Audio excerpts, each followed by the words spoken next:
Chapter 261 The Tragic Goblin Airship. I heard that the human named Leo can summon 5 palm-sized black birds. The characteristics of these 5 black birds are exactly the same as those mentioned in the message. It seems that the attack on the airship is 5 black birds. In fact, the person behind the scenes must be Leo. Stromgard is still 2 days away from here, and that human named Leo would not send summoned creatures so far away to attack us for no reason. Does he know that we are going to attack Stromgard? Nizlix became confused when he thought of this. How did Leo know about their actions? There is something strange about this matter. If Nizlix knew that Leo could get the information he wanted through various senses of his pet, most of his doubts would definitely be eliminated. It's a pity that there is no if in this world. So Nizlix's doubts are destined to be unsolved. It's actually a goblin airship. With Parashion above his head, Leo suddenly opened his eyes. The appearance of the goblin airship made him very alert. The Blackwater bandits were indeed prepared. These 10 goblin airships were presumably prepared to deal with Polition and the others. Don't think that the goblin airship is a piece of junk just because it was made to fly by 5 little crows. In fact, its combat effectiveness is very terrifying. Engineering has made goblins famous throughout the world, and goblin airships have allowed these frail green dwarves to be officially recognized by powerful races in the world. If nothing else, just because the goblin airship can compete with the dragon in the sky. If they fight head-on, even Leo is not confident that he can defeat these 10 goblin airships. Polition and the others are very strong. But the hundreds of magic cannons on the goblin airships are not just decorations. In a real fight, it's hard to say who will win. It is true that the goblin airship can fight against the giant dragon head-on. The hundreds of magic cannons on the airship are indeed very lethal. However, I will not use the giant dragon to fight you head-on. I will only send crows with small bodies and nimble movements to do it. Destruction. What can you do to me? Besides, even if I had to confront you head-on, you wouldn't be able to touch me. Leo laughed evilly. Although the magic cannon was powerful and a threat to the dragon, it did not pose a threat to the crow, which was only about the size of a palm, but very fast. Hey, little goblins, let me let you experience the feeling of a falling object from a high altitude. When the goblin airship was designed, it was used to deal with behemoths like dragons. It was very weak against small birds such as crows.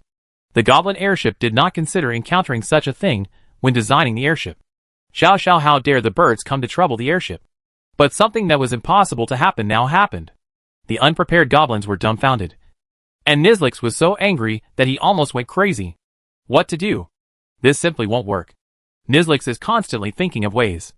Although the metal SHL reinforced by magic can protect the airbag very well, even more reinforced things cannot withstand constant attacks. If the crow is not killed, something will happen. Lord Nizlix. They flew to the top of the airbag, and we can't attack them. A worse situation occurred. It seemed that they couldn't bear the harassment of the goblins' muskets. 5 crows flew to the top of the airbag. The goblins on the airship could no longer attack them. Order the other airships to move closer to us. Nizlix issued an order that he greatly regretted. It is true that the other 9 airships approaching can help him attack the crows on the top of the airbag, but it also gives the sneak attackers the opportunity to catch them all. Not long after the 10 goblin airships approached each other, 2 high-pitched dragon roars suddenly sounded, and a powerful force spread out. Long way. The goblins on the airship were stunned. They didn't understand where the dragon roar came from, and how the dragon power that suppressed them to the point of difficulty appeared, because they didn't find the existence of the dragon in their field of vision. Crack! Crack! 2 dragon-shaped mechanical puppets suddenly appeared from the sky above the goblin airship, and the huge dragon mouth swallowed it. The airbag on the top of the airship let out 2 painful groans, and then quickly deflated in the horrified eyes of the goblin. No! The goblin screamed in fear. The airbag of the airship burst. What would happen to them? In the goblin's desperate eyes, the dragon-shaped mechanical puppet opened its mouth. Amid desperate screams, the damaged airship carried the goblin and made a high-altitude drop. These 2 dragon-shaped mechanical puppets are Polition and Ektoz. It turned out that just when the goblins were in a panic by the 5 crows, they had already met Leo. The reason why the goblins did not discover Polition and Ektoz was all because of the Dracolica's illusion. In this world without industrial pollution, the sky is as blue as white, and the colors may be monotonous, but they are very beautiful and clean. It is this monotonous color that provides great convenience for Dracolic to perform illusions. Polition and Ektoz only needed to create a blue illusion. The illusion that covered the body within 5 meters of the Dracolic became a nightmare for the goblin airship. because it was impossible to see through it with the goblin's ability. When encountering the Dracolic, who can create small illusions, goblins are a tragedy. The two Dracolics killed 2 airships in a sneak attack. Just when the goblins were panicking, 2 Twilight Bone Dragons appeared, and 2 more goblin airships became falling objects from high altitude. The combination of Dracolic and Twilight Bone Dragon instantly eliminated 4 goblin airships, being attacked suddenly, and even more so by such a huge creature. One can imagine the goblins' panic. Already panicked, but still having to endure long ways suppression. The goblins' performance became even worse. At this time, when every second counts, the panicked goblin actually gave Leo another chance to attack. The Twilight Bone Dragon and the Dragon Lich struck together, and amid the screams, the airbags of the 2 goblin airships were once again destroyed, adding 2 more free falls to the world. Open the protective shield quickly. You idiots. Nizlix was furious at the performance of his men. These people usually seemed quite smart. But why were they so miserable at the critical moment? After his reminder, the panicked goblin remembered to turn on the magic protection of the airship. A magical light flashed, and the airship where Nizlix was located was shrouded in a translucent air shield. The airship with the magic protective shield turned on immediately attracted the attention of the 4 dragons. As the saying goes, the 4-headed dragon immediately hit it. The huge collision force caused the magic shield to shake for a while, but in the end it still held up. It fell down and was not broken. After all, the goblin airship can fight against the existence of giant dragons. Its protective shield is no joke. Leo estimates that it will never be broken into pieces without attacking the 4-headed bone dragon 5 or 6 times. And this period of time is enough for the goblins. The magic cannon on the airship fired 2 volleys. With a reminder from Nizlix's airship, the remaining 3 airships also recovered from the panic.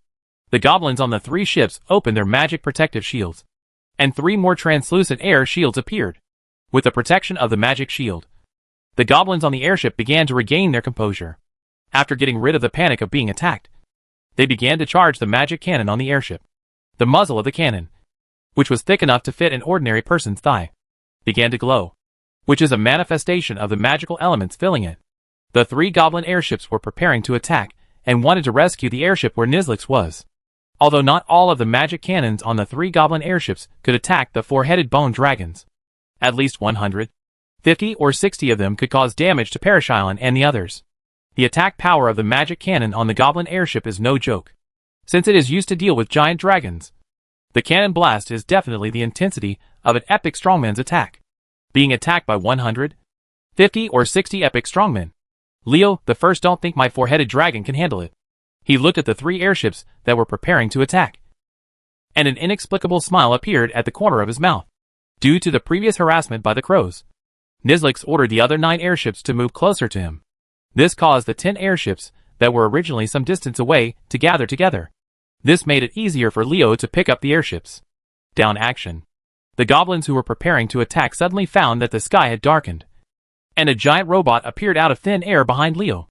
Unfortunately, Leo was commanding Parashylon to fly above the airship, so this newly appeared the giant robot crashed down with a bang. Oh my god! The 2 goblin airships were unable to evade and were hit by the giant robot.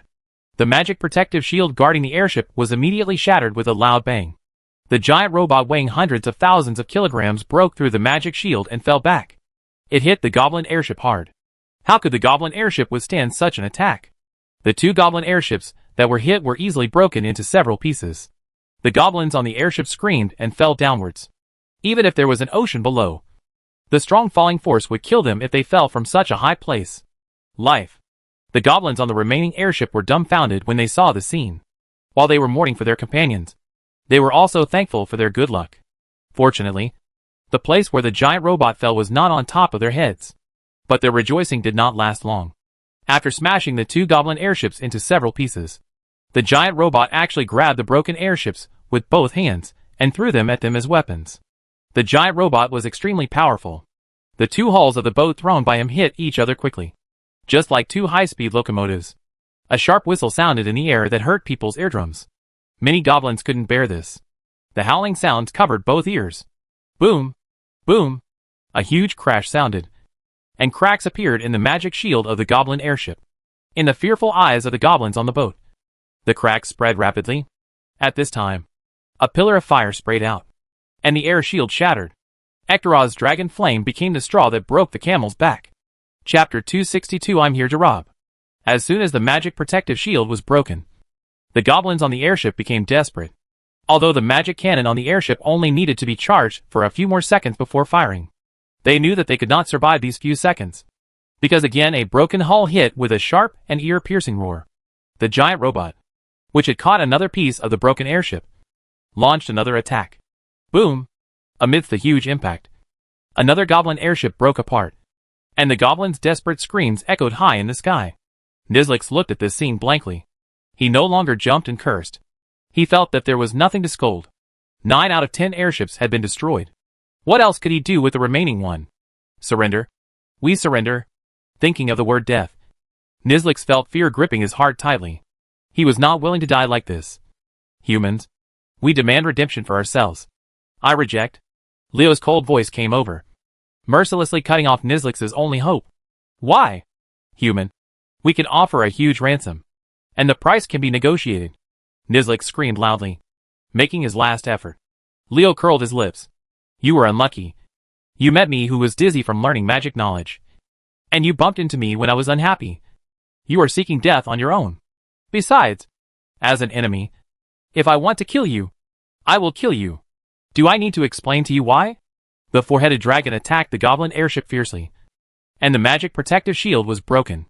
The airship where Nizlix was located immediately followed in the footsteps of his companions, and plummeted into the sea from an altitude of several thousand meters.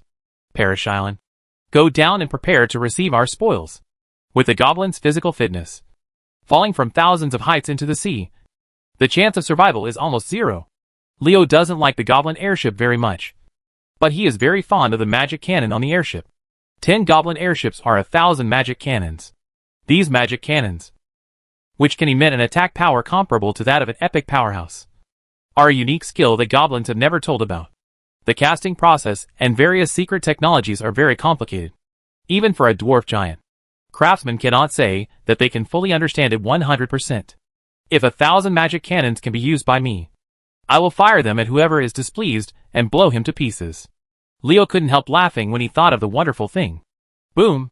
The war fortress fell into the sea, causing waves hundreds of meters high, and a big wave in the sea.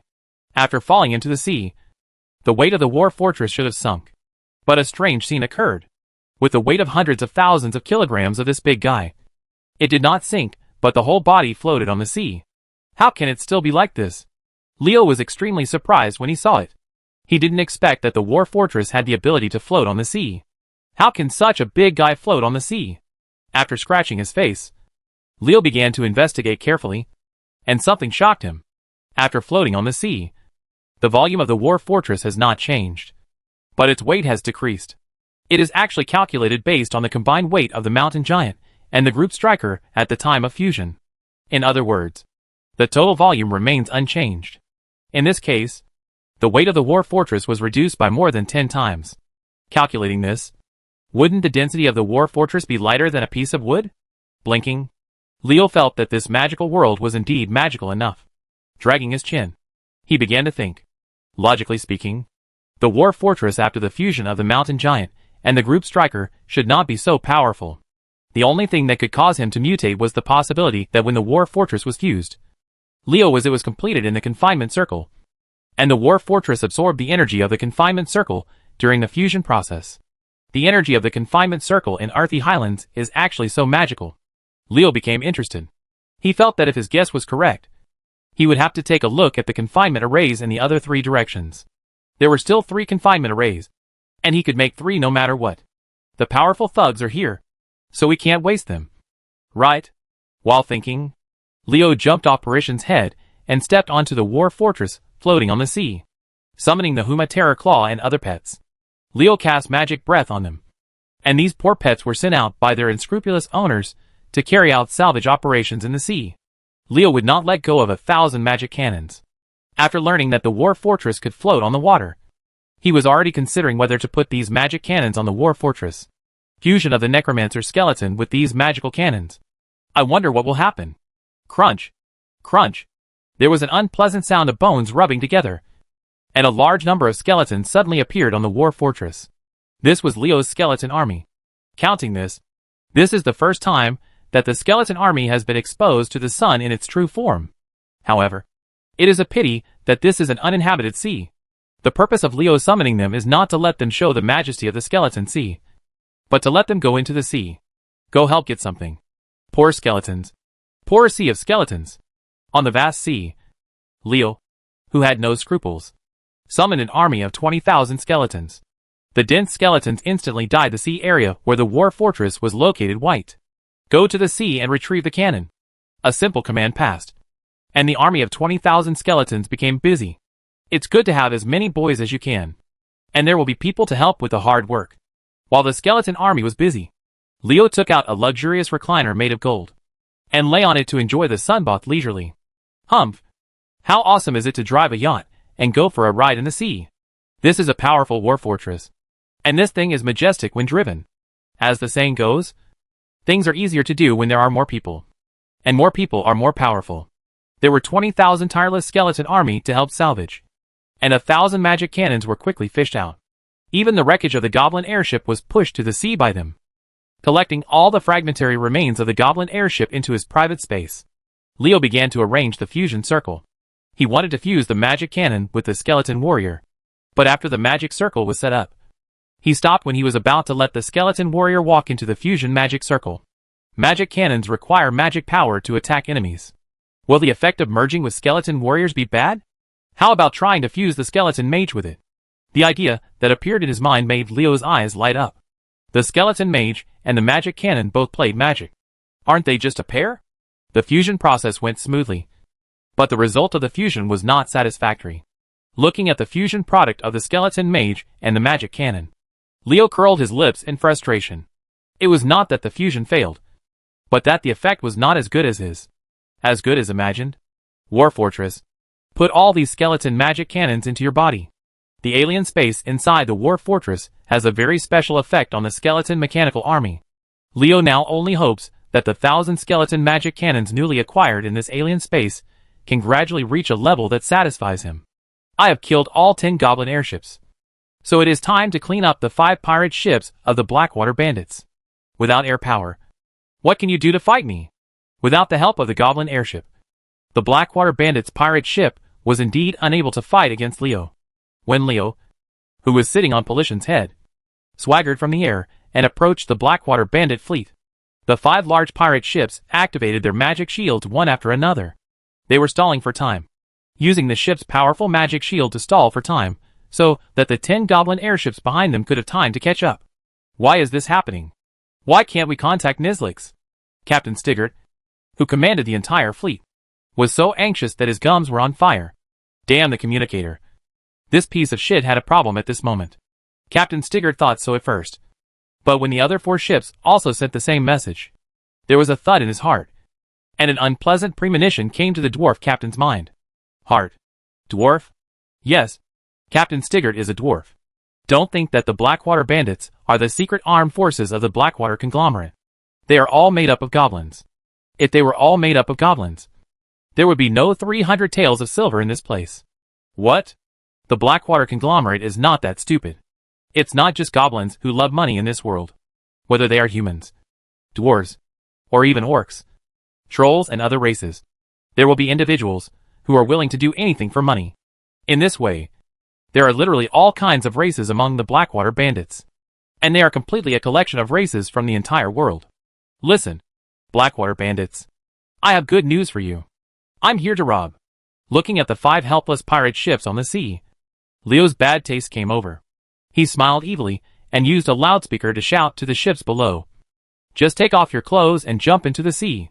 If anyone dares to take away anything other than your disgusting underwear, I will kill you all. Evil Leo. He actually made the Blackwater bandits take off their clothes and jump into the sea to play a group bandit game. I've seen a lot of people in Gwabin, but there are really very few people in Gwatravel, especially in groups. I'm going to see them today. The smile on the face of someone who is sure to win is so obscene. It is so horrible that you will definitely vomit after seeing it. Leo's words caused a commotion in the Blackwater bandit fleet, and his fearless attitude made Captain Stigert even more worried. The 10 airships commanded by Nizlix could not be contacted, but this human came to kill him at this time, and his attitude was so arrogant. I am afraid that this time it is really a disaster. Chapter 263. Are you a lich? It's not that Leo looks down on the fleet on the sea, but he does have the ability to be arrogant. Without the goblin airship, this fleet is just a plate of food in front of him, and he can eat whatever he wants. The ships of the Blackwater Bandits cannot compare with the dragons flying in the sky in terms of speed or flexibility. What is even worse is that their anti-air capabilities are almost zero, and they cannot hurt them at all. Dragon. However, Leo's mount pollution can cause damage to them, even though the fleet's magic shield can protect them very well. Can the magic shield be always open? When their accumulated mana is exhausted, the Blackwater Bandits on the ship can only watch as they are injured and killed by attacks from the sky. What to do? Captain Stigert was so anxious that sweat broke out on his forehead. At this moment, he couldn't think of a solution at all. This was completely a man-made act. Seeing that the Blackwater Bandits were slow to respond, Leo curled his lips in displeasure and continued to say to the people on the ship, I know what you are thinking. Do you want to wait for those 10 goblin airships? I'm sorry to tell you. Those goblins have all been sent to the sea to feed the fish. If you can swim back, you may be able to help collect their bodies. It is as expected. Captain Stigert's face was ashen. Leo's words completely confirmed his hunch. The 10 goblin airships commanded by Nizlix were really killed by this human being. Now the only help the entire fleet can count on is gone. Captain, what should we do? A group of crew members gathered around Captain Stigert. From their eyes, Stigert already knew what decision he should make. Even though he is the captain of this fleet, he thinks that the entire crew of the fleet will listen to him. In fact, these people are desperados who dare to do anything for money. The position of Captain Stigert is in front of him. It's just a habit that can be used to show prestige in normal times, but it won't work at all when it comes to serious matters. The crew members gathered around him, ostensibly asking what Captain Stigert meant. In fact, Captain Stigert knew that if he dared to say anything about continuing to resist, they would immediately kill him and throw him into the sea to feed the fish. These ferocious guys will indeed do many extremely dangerous things for money, but they will never do it if it is clear that they will die. After losing Nizlix's goblin airship, if the fleet continues to resist, it is simply courting death. It is impossible for the crew of the Blackwater Bandit to agree to such a foolish behavior, and they do not want Stigert, as the captain, to make a stupid decision. Stigert, who can hold the position of captain among a group of bandits, is also a person who can observe what is happening. He is not a stubborn person. He has always scorned the idea of fighting the enemy to the death. Why should he fight desperately when he can have a way to survive? We are robbers, not knights. Therefore, Stigert, who could understand the situation clearly, waved his hand and issued an order to the entire fleet. Take off your clothes and jump into the sea. Damn humans. Don't think we will die in the sea. Think about who we are? We are the Blackwater Bandits, who use this sea area as our back garden.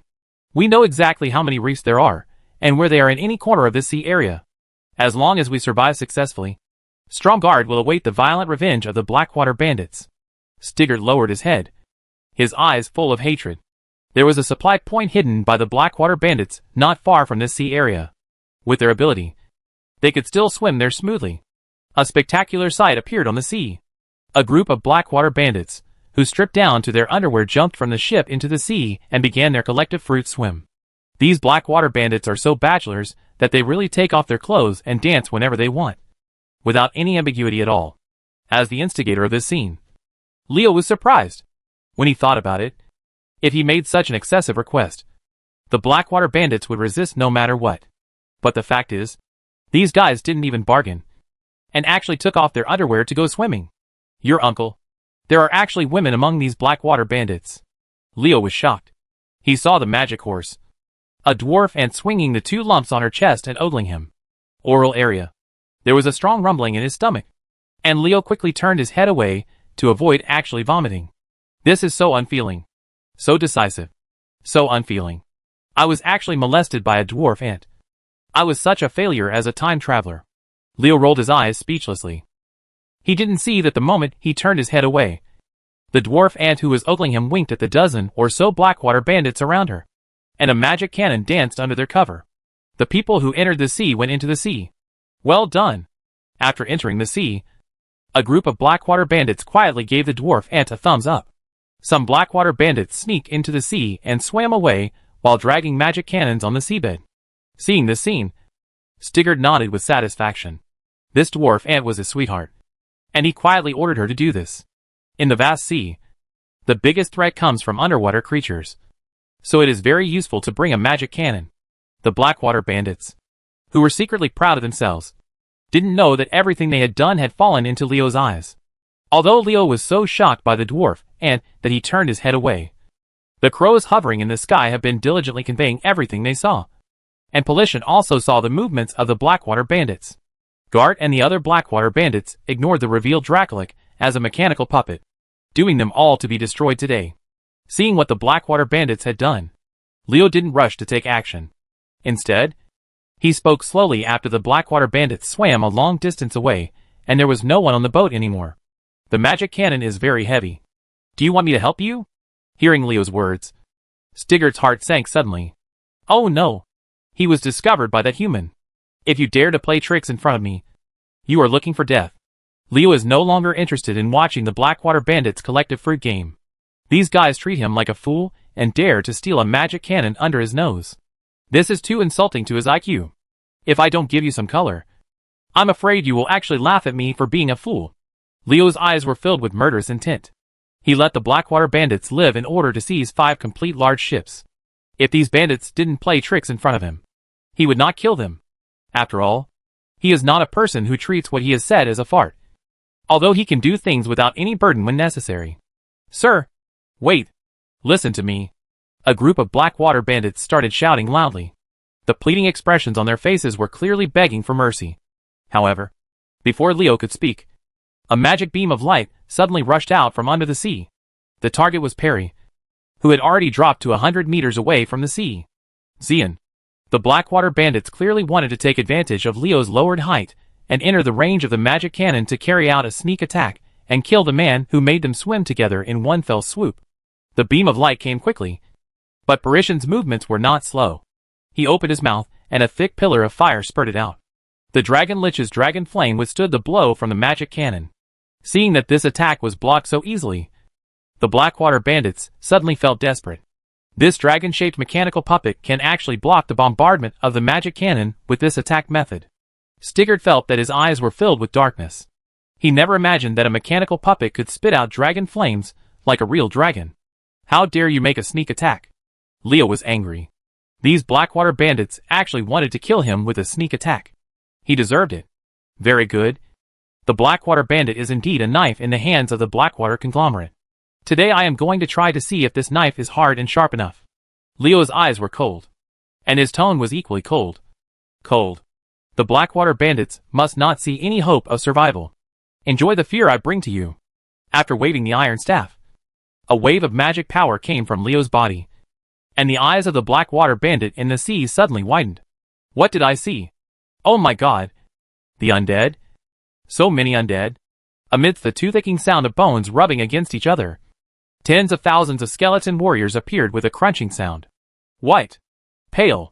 The pale bones filled the Blackwater Bandit's vision. You can actually summon such an undead. Stiggert looked at Leo with a look of horror on his face. Are you a lich? Lich? Leo glared at him unhappily. Have you ever seen such a handsome lich? Can those shriveled and lifeless guys compare to me? Hearing the word lich, a group of Blackwater Bandits had a look of fear on their faces. Is the catastrophe of the undead about to appear again? Thinking of the war that ravaged the entire continent, and the horrific scenes where the Scourge Legion had no survivors for thousands of miles, the Blackwater Bandits trembled. What will happen to us if we are killed by the undead natural disaster? Thump! Thump! The skeleton warriors who appeared from behind Leo fell into the sea one after another, causing waves. The natural disaster of the undead is coming. Everyone, run away! The Blackwater Bandits shouted and swam away lifelessly. But, can they escape? Leo, who stood above Polition, looked at the Blackwater Bandits, who were frightened by the skeleton army, with a smile on his lips. How dare you play tricks in front of me? Let's see if I can scare you to death. The Blackwater Bandits swam forward desperately. Leo commanded the skeleton army to catch up behind them. After all, human strength has its limits. After swimming desperately, the bandits were exhausted and slowly fell behind after a short time. These backward bandits were quickly overwhelmed by the army of skeletons. The bone knives sliced through the body of the bandits, and the severe pain made them wail one after another. The screams of their companions drove the Blackwater bandits almost crazy. Some people wanted to fight for their lives. However, when they looked back and saw the sea that was dyed pale white by skeletons, they finally mustered up the courage and quickly disappeared. Chapter 264. Nothing is permanent. Are you tired? Is it painful? Leo's voice came faintly from above his head. Actually, you don't need to run away at all. As long as you stop and let my little baby cut off your flesh piece by piece. When your body has shed the last drop of blood, you can join them, and there will be no more pain. You devil! Don't follow us! Leo's words caused the ghosts of the Blackwater bandits to escape. They swam forward desperately while screaming in fear. Ha ha! Leo laughed. The appearance of the Blackwater bandit made him feel bad about being teased by the dwarf ant. He even felt that bullying people with an army of skeletons was a good thing. Sometimes it's fun to pretend to be a scourge lich. Leo held his chin and thought carefully. It would be good to have an unconventional identity. At least, he could use it to solve many problems that he couldn't solve with his current identity. For example, he would kill someone from the same camp who dared to stab him in the back. Erase from this world. That's a pretty good idea, isn't it? Leo was thinking about the feasibility of this idea on top of pollution, while the Blackwater bandits in the sea were racing against death. Unfortunately, death is an irresistible law after all. With limited manpower, we have to race against the tireless undead. Need we say the ending? The exhausted Blackwater bandits were overtaken by the skeleton army, and were gradually submerged in the sea of white bones amidst screams, scaring their companions in front of them to tremble. The Blackwater bandits, who had completely lost their will to resist, wanted nothing more than to escape for their lives. And the final result of their escape was that they all became the trophies of the skeleton army. After killing all the Blackwater bandits, Leo ordered Parashion to go back. The 5 large ships were still floating quietly on the sea, waiting for their new owners to arrive. With these 5 large ships, Stromgard's harbor has a certain degree of protection. It is no longer a back garden for anyone to come and leave as they please. It's not that Leo is being generous, but these 5 large ships are paid for. He won't give them away for free. Even if he doesn't say anything, the Lothar family will send him equal rewards. 5 large sea ships with a length of 100 meters. Their value is not low. How many raw materials can they exchange for me to make mechanical chariots? Lord Leo, thank you for your generosity. These 5 sea ships are the maritime defense force that Stromgard desperately needs. We are willing to provide you with 10,000 copies of the materials you need as an extra thank you for your generosity. An epic strongman from the Lothar family said to Leo respectfully. At this time, Stromgard was busy with the 5 large ships brought back by Leo. With a large ship, if you want to make it work, you have to start it. To sail a ship, you must have a captain, first mate, sailor, and other various professions. These must be screened. Those who are interested in becoming the first group of seamen in Stromgard, there are many powerful people. And the port is now boiling. Several long queues have been lined up from the harbor to the castle in the center of Stromgard. Nodding, Leo didn't pay too much attention. He snatched these 5 large ships from the Blackwater bandits. It was a very easy robbery. Since it was easy, he naturally wouldn't care too much. Besides, the price given by the Lothar family did not make him suffer. Although the materials he asked for were all raw materials, and the price was not high, the total value of 10,000 copies was not low, which was enough for him to combine mechanical combat vehicles and walking tanks. Make 10,000 copies of each. In other words, including the skeleton mechanical army he now has. As long as the number of skeletons is enough, he can have an army of more than 50,000 mechanical skeletons. The 50,000 skeleton mechanical army is a force that cannot be ignored. With them in hand, as long as there are no accidents, Leo alone can wipe out the Arathar coalition in the Refuge Valley, and wipe out the power of the Trollbane family. Speaking of which, life is really unpredictable. When the relationship with Stormwind City dropped to a freezing point, Leo was still thinking about joining the Arathar alliance in the Valley of Refuge. When he met with Prince Galen, he thought this guy could join him. But in less than half a year, he was planning to level the Refuge Valley, and wipe out the power of the Trollbane family. Life is impermanent, and so are worldly affairs. Still at the highest point of the central castle of Stromgard, Leo looked down at the entire Stromgard. At this time, Stromgard was a bit more prosperous than before he went to sea. Except for the harbor under construction, the entire city could no longer see the side of the city that had recaptured Stromgard. Not only has the entire city been completely repaired, but many new buildings have also been built. The population of Stromgarde has increased a bit. It seems that more refugees from Arthi Highlands choose the latter between Refuge Valley and Stromgarde. This matter may not matter in the eyes of others, but in the eyes of some people, it is what the people want. Between the Trollbane family and the Lothar family, the people of the Kingdom of Arathor still hate Scarlet's Lothar family. Support for more. Prince Galen, who leads the Refuge Valley, must be getting angry now. I wonder if he will take action. As Leo thought, the current situation was extremely unfavorable for Prince Galen. He really did not expect that many years had passed since the rule of the Lothar family, and the subjects of the Arathor kingdom still had so much confidence in this family. The efforts of the Trollbane family, that has been in charge of the kingdom for many years, have not been truly recognized by the people of the kingdom. Our Trollbane family has done so much for the kingdom of Arathor. Why can't you people see it? You would rather believe in the long-lost Lothar family and choose to go to Stromgarde, but refuse to come to the Refuge Valley. Do you have so little confidence in the Trollbane family? Prince Garen clenched his fists with hatred. A trace of ruthlessness flashed in his eyes. Ignorant fools and despicable people. How can you know the strength of the Trollbane family? How can you understand the ability of me? Garen? The fall of Stromgarde is just a matter of time. It was just a momentary mistake. One day, all of you will regret it. Your Highness, a large number of people are setting off for Stromgarde due to insufficient manpower. Our army expansion plan has been severely hindered. A female warrior wearing a commander's armor came over. This female warrior was Prince Galen's right-hand man, Commander Amarin. Insufficient troops are a very serious problem for any force that wants to expand. Without enough troops, there is no way to expand the army. If there is no way to expand the army, your strength will not increase. If there is no way to increase the strength, then there will be no increase in strength. How can I expand my territory? If the territory cannot be expanded, the population will naturally not increase. So it is back to the original point. If the population is not large enough, the number of soldiers will not be enough, which forms a vicious circle. With the formation of such a vicious cycle, this force will only become weaker and weaker, and will eventually be destroyed by external forces. Prince Galen frowned when he heard the news brought by Amarin. He had expected this to happen when refugees from the Arthi Highlands poured into Stromgarde in large numbers. As expected, not many people were willing to come. There are not enough troops in the Refuge Valley. What should we do? Should we forcibly stop the flow of refugees to Stromgarde?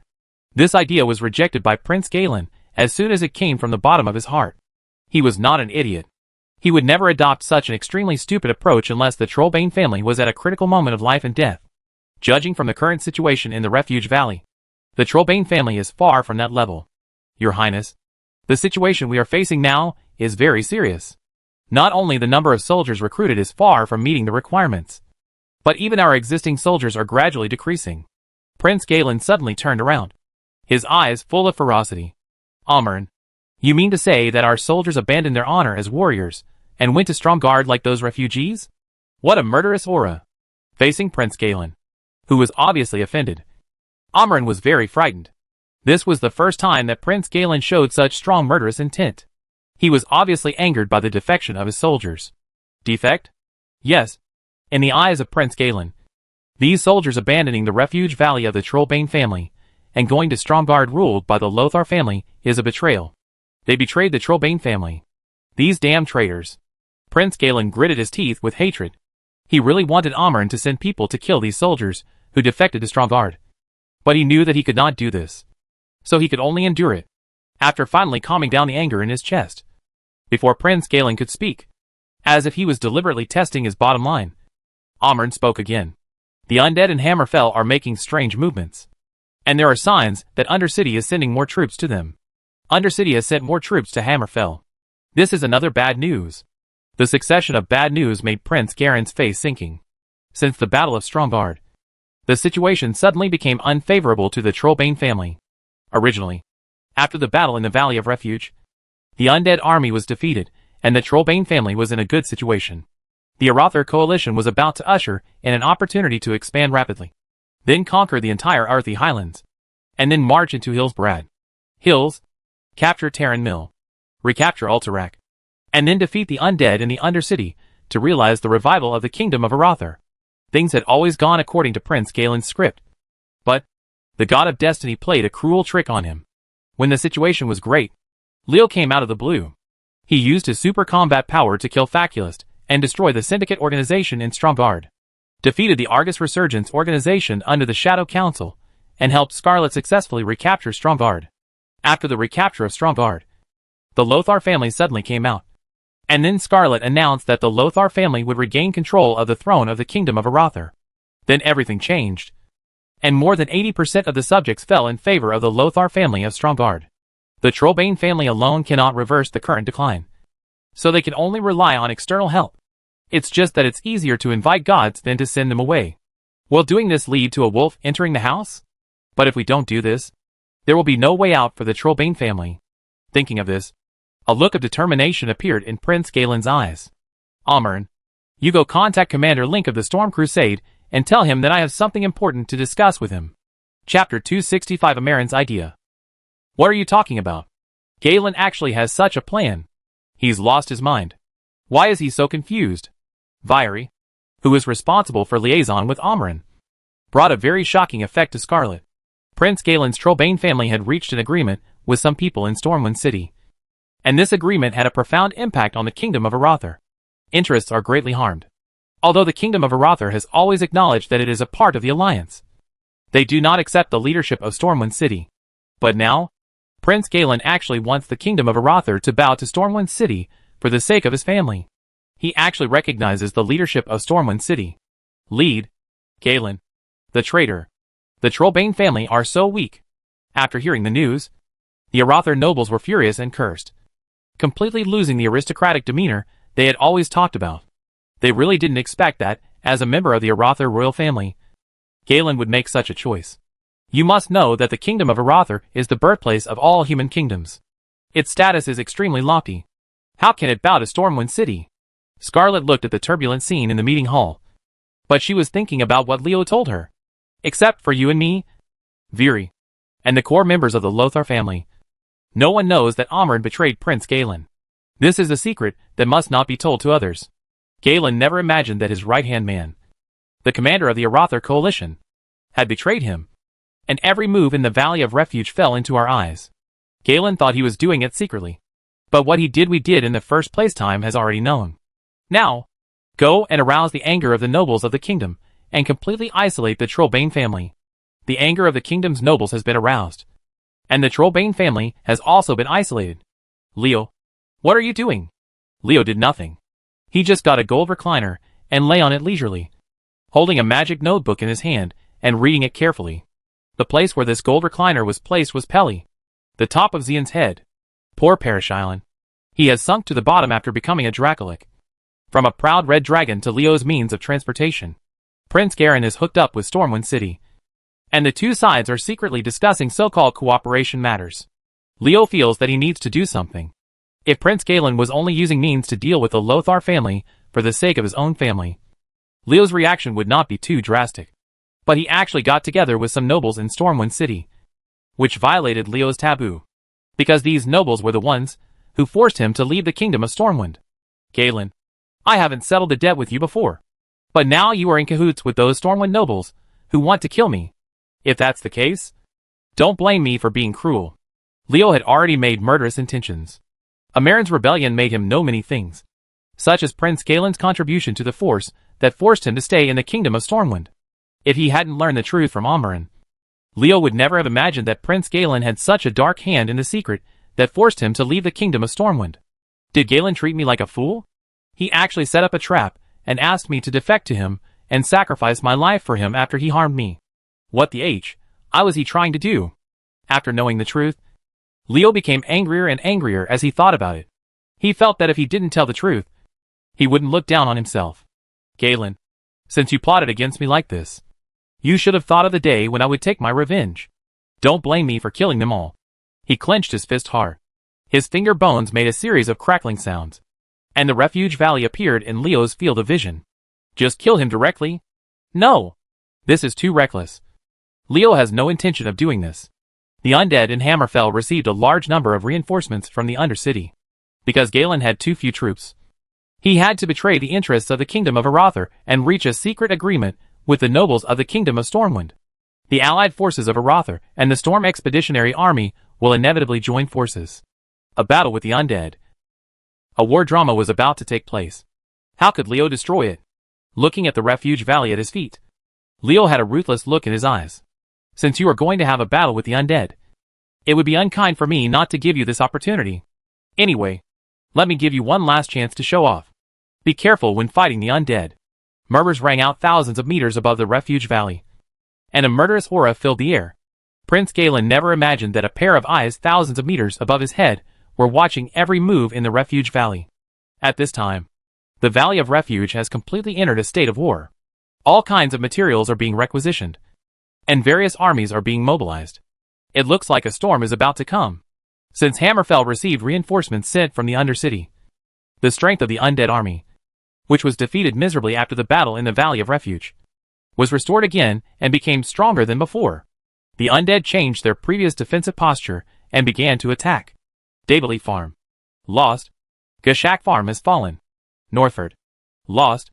Even the undead army appeared in Bodger, which the Blackwater conglomerate had taken over.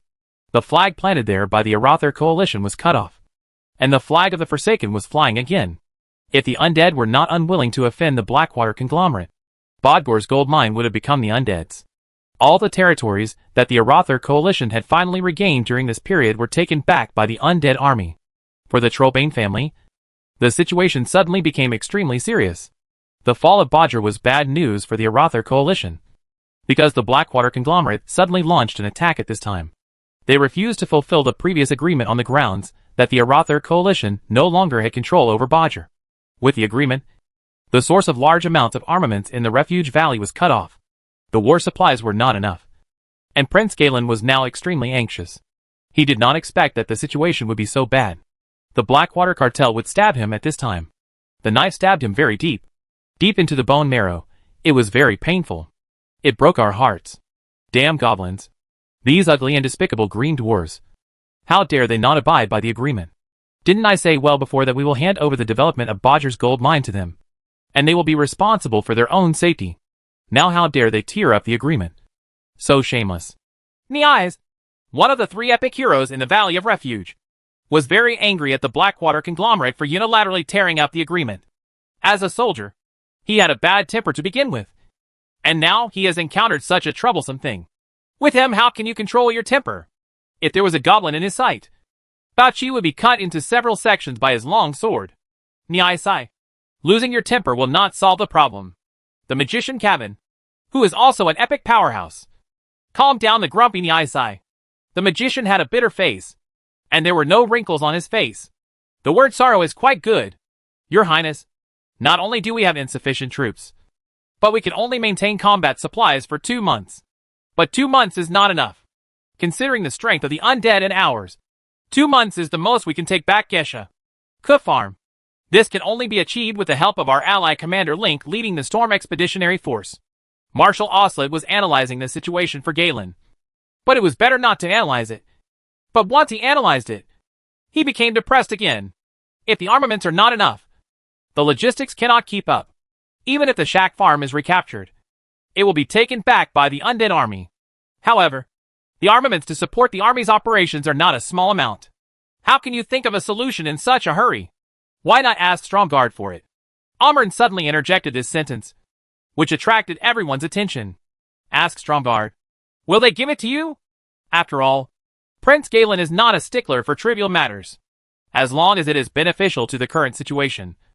It doesn't matter if he goes to the Lothar family. Giving up face is not a problem for him. But can he achieve his goal after letting go? Amryn smiled, and the female commander's words were full of confidence. The Trollbane family led the warriors of Arather to fight bravely against the undead army at the front. As a member of the Arather royal family, how can the Lothar family just watching from behind, doing nothing and waiting to receive the fruits of victory?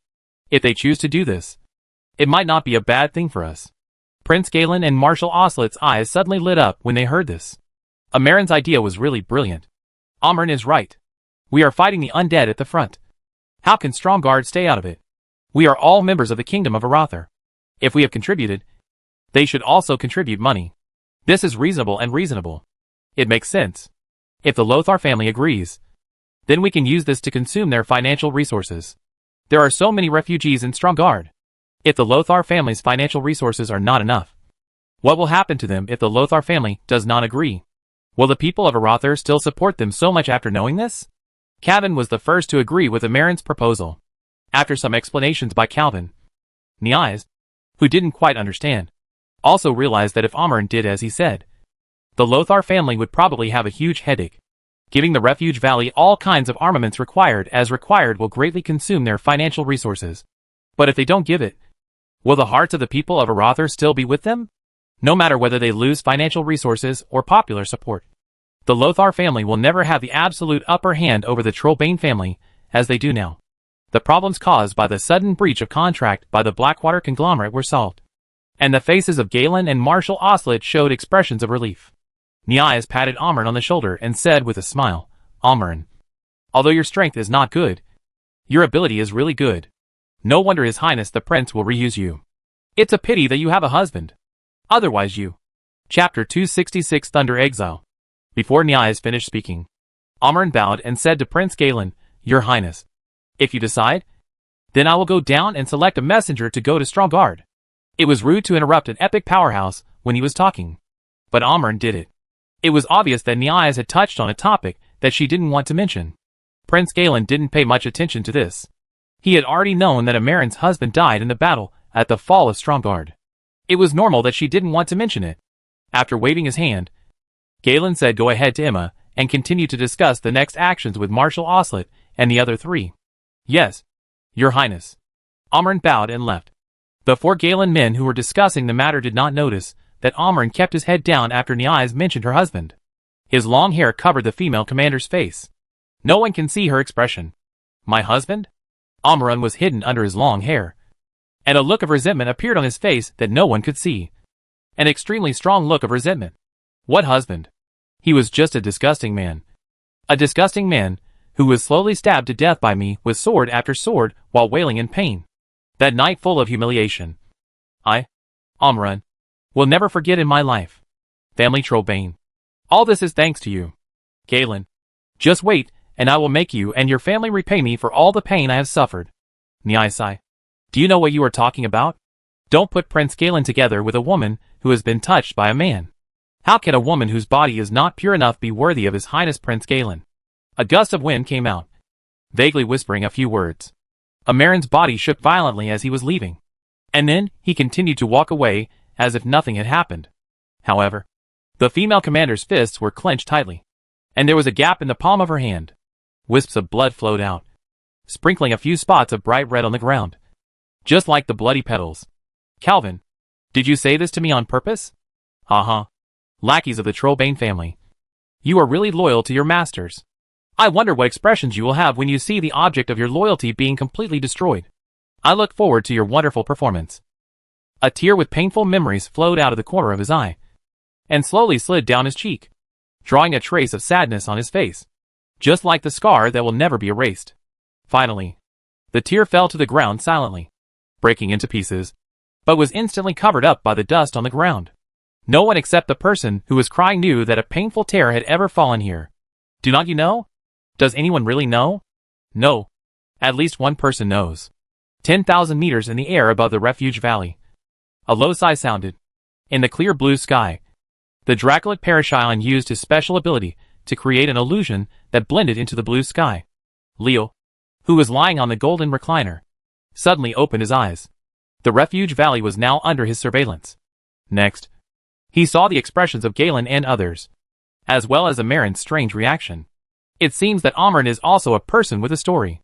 Why did she betray Prince Galen? Leo felt that his previous speculation should be correct. The commander of Refuge Valley, the commander who was reused by Prince Galen, Amaran, must have had a painful experience. And this experience was the reason why she betrayed Prince Galen. But no matter what kind of experience Amaran has, it has little to do with Leo. Gently tapping the armrests of the golden lounge chair with his fingers, Leo began to think. Amaran had now posed a big problem to Strongguard. I wonder what decision Scarlet would make. To give or not to give. This is really a problem. I really can't tell that this woman Amaran is not very strong. But her brain is very good. She was not like those who betrayed their master and surrendered to the enemy. Once they surrendered to the Lothar family, she tried every means to hinder the development of the Trollbane family and deliberately ruin Prince Galen's affairs. Instead, she chose to do her best to help Prince Galen made plans, so that even if the Trollbane family failed, she would not be underestimated by anyone, because her plans really caused the Lothar family to suffer a lot. Amaran just doesn't want to think about it. After the Trollbane family fails, she will become a member of the Lothar family. How will she work with other people then? Most people really don't dare to do this. But if her strength is recognized by everyone in the Lothar family during the confrontation, she will definitely be in a high position after joining the Lothar family, instead of being idle like ordinary defectors. If you fail, you will be doomed. But if you succeed, you will gain huge rewards. This woman Amaran really dares to gamble.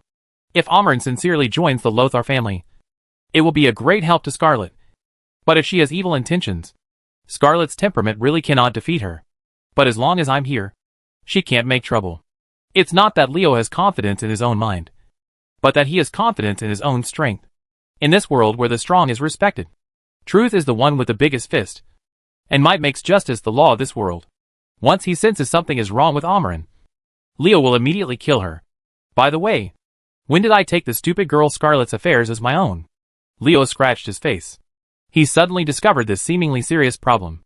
His relationship with Scarlet was not really confirmed. He was so enthusiastic about helping that silly girl everywhere. It would not be embarrassing if he just shaved his head and picked a hot one. Is it too big? There will be no movement in the Valley of Refuge for the time being. At least not until the messenger sent by Amaran to Stromgarde comes back. Leo began to make plans. He felt that he needed to do something else. Otherwise, it would be too boring to just stay in the sky like this, doing other things. This thought made Leo remember. Isn't there a confinement circle not far from the Refuge Valley? Go check it out. Leo made a decision. This confinement formation not far from the Refuge Valley is very different from the formation that Leo merged into the War Fortress last time. The formation that merged into the War Fortress gave people a calm and thick feeling. The earth element in that place, the power, is also very active. And the confinement circle not far from the Refuge Valley is filled with thunder and lightning. Many thunder exiles are constantly shuttling in it. And from time to time, they throw out 1 or 2 lightning spells out of interest, causing there was a crackling sound of electricity. There is no reason to call them thunder exiles when they have nothing to do. These guys are really dangerous. Unless they have some special preferences. Who wants to stay with these guys? As far as their hobby is concerned, it won't work without being exiled.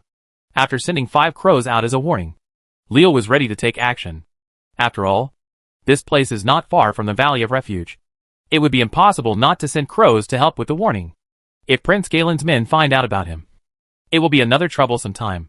It might also arouse Galen's vigilance, which would be extremely detrimental to the action he wants to implement. Amid several high-pitched dragon roars, Ectoraz, the Twilight Bone Dragon, and the Swift Bone Dragon all appeared on stage. And Leo had 10 epic levels of combat power as soon as he took action. Bang bang bang. 7 sounds of heavy objects falling to the ground resounded in the confinement circle. The thunder exiles in the circle were startled by the sound of the Swift Bone Dragon falling to the ground. Rumble. This was the sound of the Swift Bone Dragon running. As soon as the 7-headed Swift Bone Dragon Poo landed on the ground, it launched an attack on the thunder exile without delaying even a second. A quick victory. This is Leo's plan. Seeing that aliens suddenly appeared in their own territory, the entire confinement circle was in commotion. Feeling that their territory had been violated, the thunder exiles aggressively attacked the Swift Bone Dragon. Leo already knew as early as when he was fighting the wetland swamp beasts under Milo in the wetland that elemental creatures, like them all, had cores. Once the cores were damaged, they would be doomed. Leo didn't know where the core of the thunder exile was. But if he didn't know, he didn't know. Anyway, he didn't need to know. With a body as big as the Swift Bone Dragon, he collided with the thunder exile, which was about 2 meters tall and about 1 meter wide. Is there any place in the past that I can't hit? Crack. Crackle. Wherever the Velociraptor Bone Dragon passed by, there were bursts of sounds of shattering crystals. This was the sound of the core of the thunder exile being shattered by the Velociraptor Bone Dragon. The sound of electric current echoed in the confinement circle, and lightning balls the size of fists were thrown at the Swift Bone Dragon. More than 5,000 lightning balls appeared, and the dazzling electric light made it seem as if a light source comparable to the red sun in the sky appeared out of thin air in the entire confinement array. Even Leo had a feeling of blurred vision, and his vision was disturbed. The sound and light effect of Thunder Exile's lightning ball attack is really good. It is a very good method to use as a flash technique. The sudden strong light will irritate the eyes. In severe cases, it can cause blindness. In mild cases, it can also cause blindness. Vision problems occur at some point. I just don't know how powerful these lightning balls are. In terms of individual strength, the strength of the Thunder Exiles is SOSO. Their strength is similar to that of high-level warriors. Against high-level epics, the Leo Exiles seem to be completely defeated. But don't forget, that was a one-on-one situation. Now it's a group fight of 5,000 Thunder Exiles against 7 Swift Bone Dragons. The situation is different. Facing the incoming lightning ball, the Swift Bone Dragon, whose intelligence was far inferior to that of the Twilight Bone Dragon, ignored them at all. They continued to rush forward, relying on their powerful collision force to knock the Thunder Exiles away one by one. In this way, it will be much easier for Thunder Exile's lightning ball to hit the target. Although the Velociraptor Bone Dragon is very fast. Can it be faster than lightning? After killing about 100 Thunder Exiles, the lightning balls surged like a wave and drowned the 7 Swift Bone Dragons. Chapter 267 Master. This is delicious. Ziz. The sound of electric current sounded, and fist-sized lightning balls hit the Velociraptor Bone Dragon one by one. The moment they hit the Velociraptor Bone Dragon, the lightning balls exploded into a dazzling light, and then disappeared. The lethality of a single lightning ball to the Velociraptor Bone Dragon is close to zero. To put it bluntly, the Lightning Exile's lightning ball is not even qualified to tickle the Velociraptor Bone Dragon. It can only be used by high-level warriors. It's really ridiculous for them to want to hurt the Swift Bone Dragon with its epic combat power. In terms of quality, the Swift Bone Dragon with its epic combat power is far from being comparable to the Thunder Exile, which is not as strong as the high-level ones. But there is a saying that goes like this: quantitative changes can also cause qualitative changes. That is to say, if the quantity is sufficient, you can defeat an opponent who far exceeds you in quality. 5,000 lightning balls hit the 7 Swift Bone Dragons. 5,000 vs 7. This is really incomparable in terms of quantity, especially the Swift Bone Dragon at the front. He alone shared 3,000 lightning balls. The lightning balls hit the Velociraptor Bone Dragon in groups and exploded on it. The thunder elements on these lightning balls gathered together and actually paralyzed the Velociraptor Bone Dragon's body. The paralysis effect of lightning at this time it played its role. The body was paralyzed by lightning and could not move. But it continued to rush forward at high speed due to inertia. The Swift Bone Dragon that rushed at the front fell to the ground with a bang, carrying a large amount of sand forward. Slide. The sound of crackling objects was heard, and the cores of all the Thunder Exiles that blocked the gliding route of the Velociraptor Bone Dragon were smashed. Leo in the sky was slightly surprised when he saw this scene. He did not expect that the Velociraptor Bone Dragon would be injured by a group of Thunder Exiles, whose strength was no higher than high level. Moreover, he looked very embarrassed, which surprised him. I didn't expect that these Thunder Exiles could actually hurt an epic when they joined forces. It seemed that they were indeed capable. No wonder the undead army didn't send anyone to kill them when they besieged the Refuge Valley. The Swift Bone Dragon suffered a loss at the hands of the Thunder Exile. Leo was not nervous at all. The 7 Swift Bone Dragons he summoned to attack the Thunder Exile were not the only ones. Just as the Thunder Exiles concentrated their firepower on throwing lightning balls at the Swift Bone Dragon, 2 thick fire pillars shot into their formation. As the fire pillars passed, the Thunder Exiles disappeared in droves, leaving only one person on the ground. Piles of broken crystals. This is the core left behind after the death of the Thunder Exile. Polition and Ektoz immediately took action after the Swift Bone Dragon suffered a loss. 2 pillars of dragon flame swept through the area where the Thunder Exiles were most densely stationed, reducing their number by more than 200. Just when the Dracolic took action, 2 Twilight Bone Dragons also rushed down. The long dragon power whipped like a huge whip, shattering the cores of each Thunder Exile. At the same time, Twilight the dragon wings of the Bone Dragon also swept across like 2 thick logs, restoring the Thunder's Exiles to the most basic elements that make up the world. The Twilight Bone Dragon's tail and 2 wings joined forces, creating 2 more vacuum zones in the Thunder Exiles formation. The 2 Twilight Bones falling from the sky once again reduced the number of Thunder Exiles, and their number was once again reduced by nearly 300. The number of enemies suddenly increased, and the Thunder Exiles were obviously confused. Their attacks were no longer uniform. The lightning balls that were originally attacking the Swift Bone Dragon were scattered. Some of them still attacked the Swift Bone Dragon firmly, and some of them were scattered to Moo Moo. As for the remaining part of the Light Bone Dragon, It was focused on Ektos and Parashion in the air. Leo laughed when he saw this.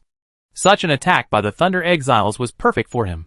If they still concentrated on attacking the fallen Swift Bone Dragon, Leo would still have a headache. But they dispersed their attacks, which made it much easier. The attack that could have injured a Swift Bone Dragon was split between the Twilight Bone Dragon and the two Dragon Liches. And the killing effect was much worse. Lightning balls hit the Bone Dragons one after another.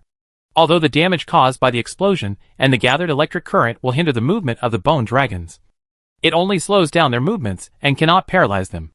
Unable to move, the Bone Dragon can move, which means they can continue to attack. But the attack speed becomes slower than before. The dragon fire pillars of Pollution and Ektos appeared from time to time, like two flame-cutting knives, cutting the formation of the Thunder Exiles.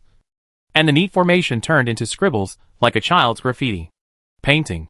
Under the cutting of the dragon flame pillar, the Thunder Exiles became one piece in the east and a group in the west. And the entire formation was destroyed without any sense of beauty. If Pollution and Ektos were cutting up the formation of the Thunder Exiles, the two Twilight Bone Dragons were destroying it. The Twilight Bone Dragon fell from the sky and directly entered the core of the Thunder Exiles' camp. When the number of lightning balls was not enough to paralyze them, it unleashed its dragon power with dragon tail sweeps, dragon wing attacks, dragon claw slaps, etc. Various attack methods went into battle, killing the Thunder Exiles one by one, causing the vacuum zone in the Thunder Exiles formation to continue to expand. The two Twilight Bone Dragons destroyed it internally, while the Velociraptor Bone Dragon attacked from the outside. The Swift Bone Dragon, which collided head-on with the Thunder Exiles formation, slammed into the opponent's formation like a main battle tank. Its huge body carried huge collision force, crushing any Thunder Exiles who dared to stand in front of them. Wherever the Swift Bone Dragon passed, there were crackling sounds, leaving broken cores all over the ground. The nine-headed Bone Dragon and the two Dragon Liches worked together, and the Thunder Exiles were killed in groups. The confinement circle was filled with the broken cores left after the Thunder Exiles dissipated. Counting from the moment the Swift Bone Dragon landed, in just 100 breaths, the original 5,000 Thunder Exiles were killed to less than half of the original number. As the number of Thunder Exiles decreased, ZZ's current sound also became much weaker, and the number of lightning balls attacking the Bone Dragons was also reduced by more than half. The reduction in the number of lightning balls made the current on the Bone Dragons that hindered their actions also weakened. For the most part, except for the Swift Bone Dragon, the Twilight Bone Dragon and Dragon Lich's actions have returned to normal.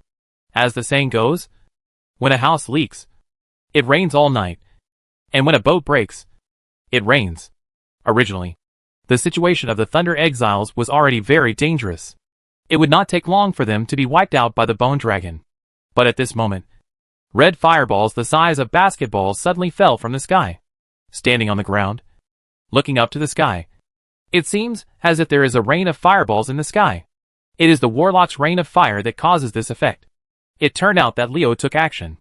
The Bone Dragon was not slow in killing the Thunder Exiles, but it still failed to satisfy him. So he decided to take action himself. With a wave of the Iron Staff, Leo cast a pure Warlock spell called Rain of Fire. Fireballs the size of basketballs fell down, and the number of Thunder Exiles dropped sharply. Think about it. If a level 60 Warlock casts a spell against a level 30 Trumpet, is there any need to mention the killing effect?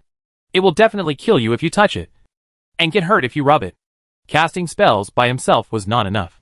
Leo also summoned Huma Poison Flower Vine and other pets. A large group of powerful pets appeared on the scene, making the Thunder Exile, who was already unable to withstand it, even more unbearable. Huma and the others rushed to kill each other, and the cores of the Thunder Exiles, who were still resisting, were shattered one by one, turning into the most original elements of the world and dispersing between heaven and earth. With Leo taking action, the battle ended quickly. There's so little energy. After clearing out all the Thunder Exiles in the confinement circle, Leo looked at the energy tank that could barely see the rising number and pouted. Now, unless there are other gains from killing opponents who are not strong enough, he can only count on the accumulated points. I don't have enough energy to warm up on my own. Since the battle went on quickly and ended very quickly, the refuge valley not far from the confinement circle was not disturbed. Leo's worries about being disturbed did not happen. He now has enough time to study this large magic circle. With the Thunder Exile out of the way, Leo, who was about to jump off Parisian's head, suddenly heard a strange sound in his ears. Click! Click! The sound of teeth chewing hard objects reached Leo's ears. This voice is so familiar. Leo was stunned for a moment, then immediately realized, isn't this the sound of the Kobold Geomancer Flintag chewing the associated mineral? It's strange. Didn't he finish eating the companion mineral I gave him? Why is he chewing it again now? Could it be that this guy is still hiding something private? Leo turned his head in confusion, and he saw a scene that surprised him. Kobold Geomancer Flintag actually held a fragmented core left behind after the death of the Thunder Exile, and gnawed at it wildly. No. You have such good teeth that you can even chew into the core of an elemental man. Realizing that Leo was staring at him, Flintag put down what he was doing, looked at Leo helplessly, and said with a pitiful look, Master, this is delicious. Tasty. Leo had a look of joy on his face. He was Flintag's master. Leo knew exactly what the Kobold Geomancer wanted to express. The Kobold said it was delicious, not because the broken core of the Thunder Exile tasted delicious, but because after eating it, it could increase its strength like an associated mine, prompting it to advance. I have never heard that the cores of elemental creatures can be used as food for kobolds to advance. It is impossible for elemental cores to replace associated minerals. How is this going? Looking at the surrounding environment, Leo suddenly thought of the possibility that these Thunder Exiles lived in the confinement circle. Could it be that they were affected by the confinement circle? So these cores could be like the associated mines? Is it generally very helpful for kobolds to advance? If this were the case, the Arthi Highlands confinement circle would be full of abuses. Chapter 268 Fusion again. There is an advertising slogan that says, if it tastes good, eat more of it. Since the core of the Thunder Exile can play a role in the advancement of the kobolds, like the associated mines, it is naturally impossible for Leo to miss them. He asked the Kobold Geomancer to collect them all. Leo called Flintag a good guy. And he was right. The cores of Thunder Exile are each about the size of a small finger, and 5,000 cores stacked together are quite large. If you try to eat them all at once, your belly will be full. But Flintag didn't care that much. Just when Leo was focusing on studying the confinement circle, this guy actually ate them all. By the time Leo noticed something was wrong with the situation around him, the Kobold Geomancer was already lying on the ground with his belly protruding and rolling around. Could this be the legendary feeling of panic after eating too much? Leo laughed with joy when he saw this scene. It was really dumbfounding that Flintag, a good guy, could eat like this. But soon he stopped laughing. Ziz! Bolts of lightning erupted from Flintag's body, giving the Kobold Geomancer a dazzling coat. After eating too many Thunder Exile's cores in a short period of time, Flintage accumulated a lot of physical strength. He couldn't digest these electrical elements, so the electrical elements began to rage in his body. Looking at the miserable Flintag, Leo's face looked very ugly. The situation of the Kobold Geomancer was very dangerous. If these electric currents could not be dealt with in time, he would die again due to too much electric elements. This time if Leo died, there would be no way to save him. The Kobold's painful screams reached Leo's ears. He frowned and began to think of a solution. How to deal with the powerful current. Wait. Electricity? Maybe this will work. I wonder what will become of Flintag's great talent. With strong curiosity, Leo began to set up a magic circle, which was obtained from the fusion magic circle of Dark Soul Binder Gacoin. Get it in. After the magic circle was arranged, a mechanical chariot appeared behind Leo. This mechanical chariot is very different from the popular mechanical flame walker and mechanical frost walker. The latter two have 6 supporting mechanical legs, while the former has 8. And the shape and color are also very different. This mechanical chariot is the boss-level guard machine and electrocution device in Nomarigan. After asking permission to capture the electric torture device into the fusion circle, Leo gave an order to Flintag, who had indigestion, to enter the fusion circle by himself. In a special place like the confinement circle, he was ready to perform a fusion. After activating the fusion circle, Leo waited quietly for the final result.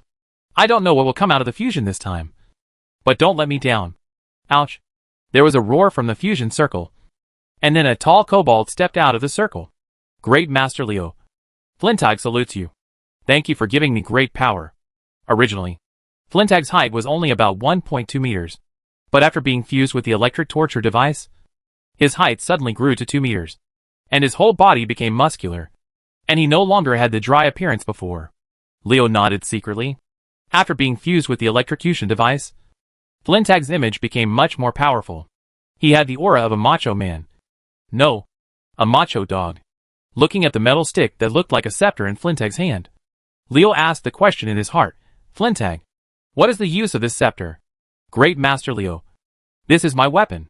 It has some special functions. The mechanical chariot fused with me, and the 5,000 Thunder Exile cores I swallowed before gave me the ability to use electric elements. Ability.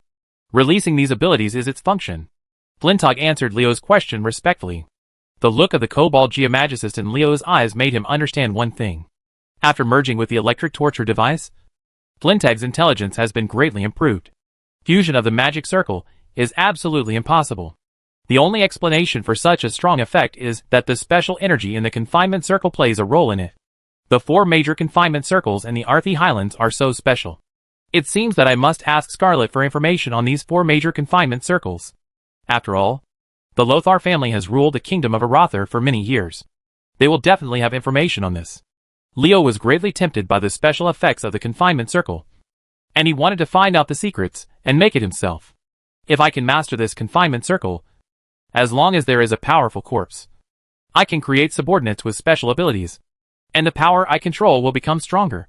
If possible, Leo would like to obtain all the information about the confinement circle immediately. Unfortunately, such ancient things must be searched slowly. After contacting Scarlet of Stromgard, Leo can only wait now. The Valley of Refuge led by Prince Galen has been slow to take action, and the Lothar family of Stromgard is also searching for the information Leo needs in the dusty data. Leo can only wait. Such days are simply boring. If not, there were enough magic notes for him to look through, and he couldn't stay still. However, these days were not fruitless. Leo finally understood some of the principles of superposition of array combinations.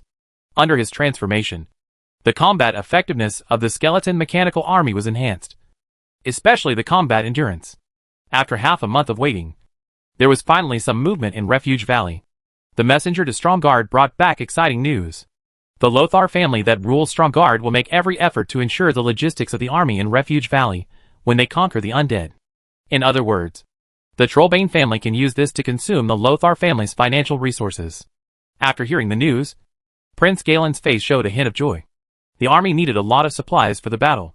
Since the Lothar family said they would do their best to ensure logistics, they would do their best to see how long they could last. The one who fights the undead is my family. Trollbane.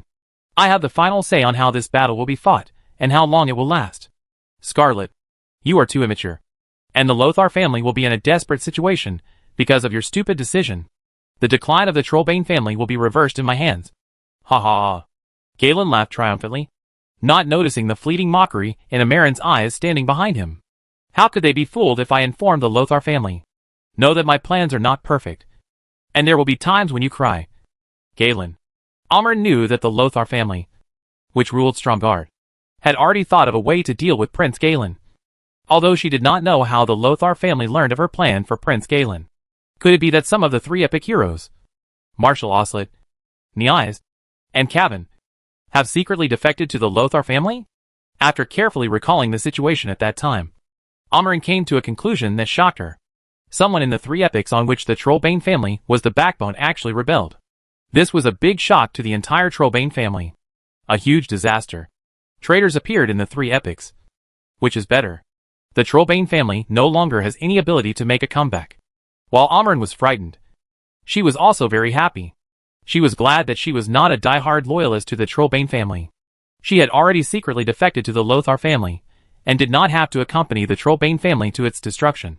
Since someone in the 3 epics has rebelled, I should also take active action. The Lothar family, let me offer you a big gift. Your Highness, Stromgard has replied to us. The army should set off as soon as possible to avoid giving them an excuse to cause trouble. Amaran took a step forward and reminded Galen in a low voice. Galen stopped laughing at her reminder, and His Royal Highness the Prince of Arathar said to Marshal Oslet, Oslet, you will lead the army to set off first. Yes, Your Highness. Marshal Oslet said okay and retreated. He was going to gather the army and let the army move out. After Oslet left, Galen assigned another task to Kavin, Magic Kavin. Contact Commander Link of the Storm Expeditionary Force and ask them to follow the agreement and send troops to help in the battle.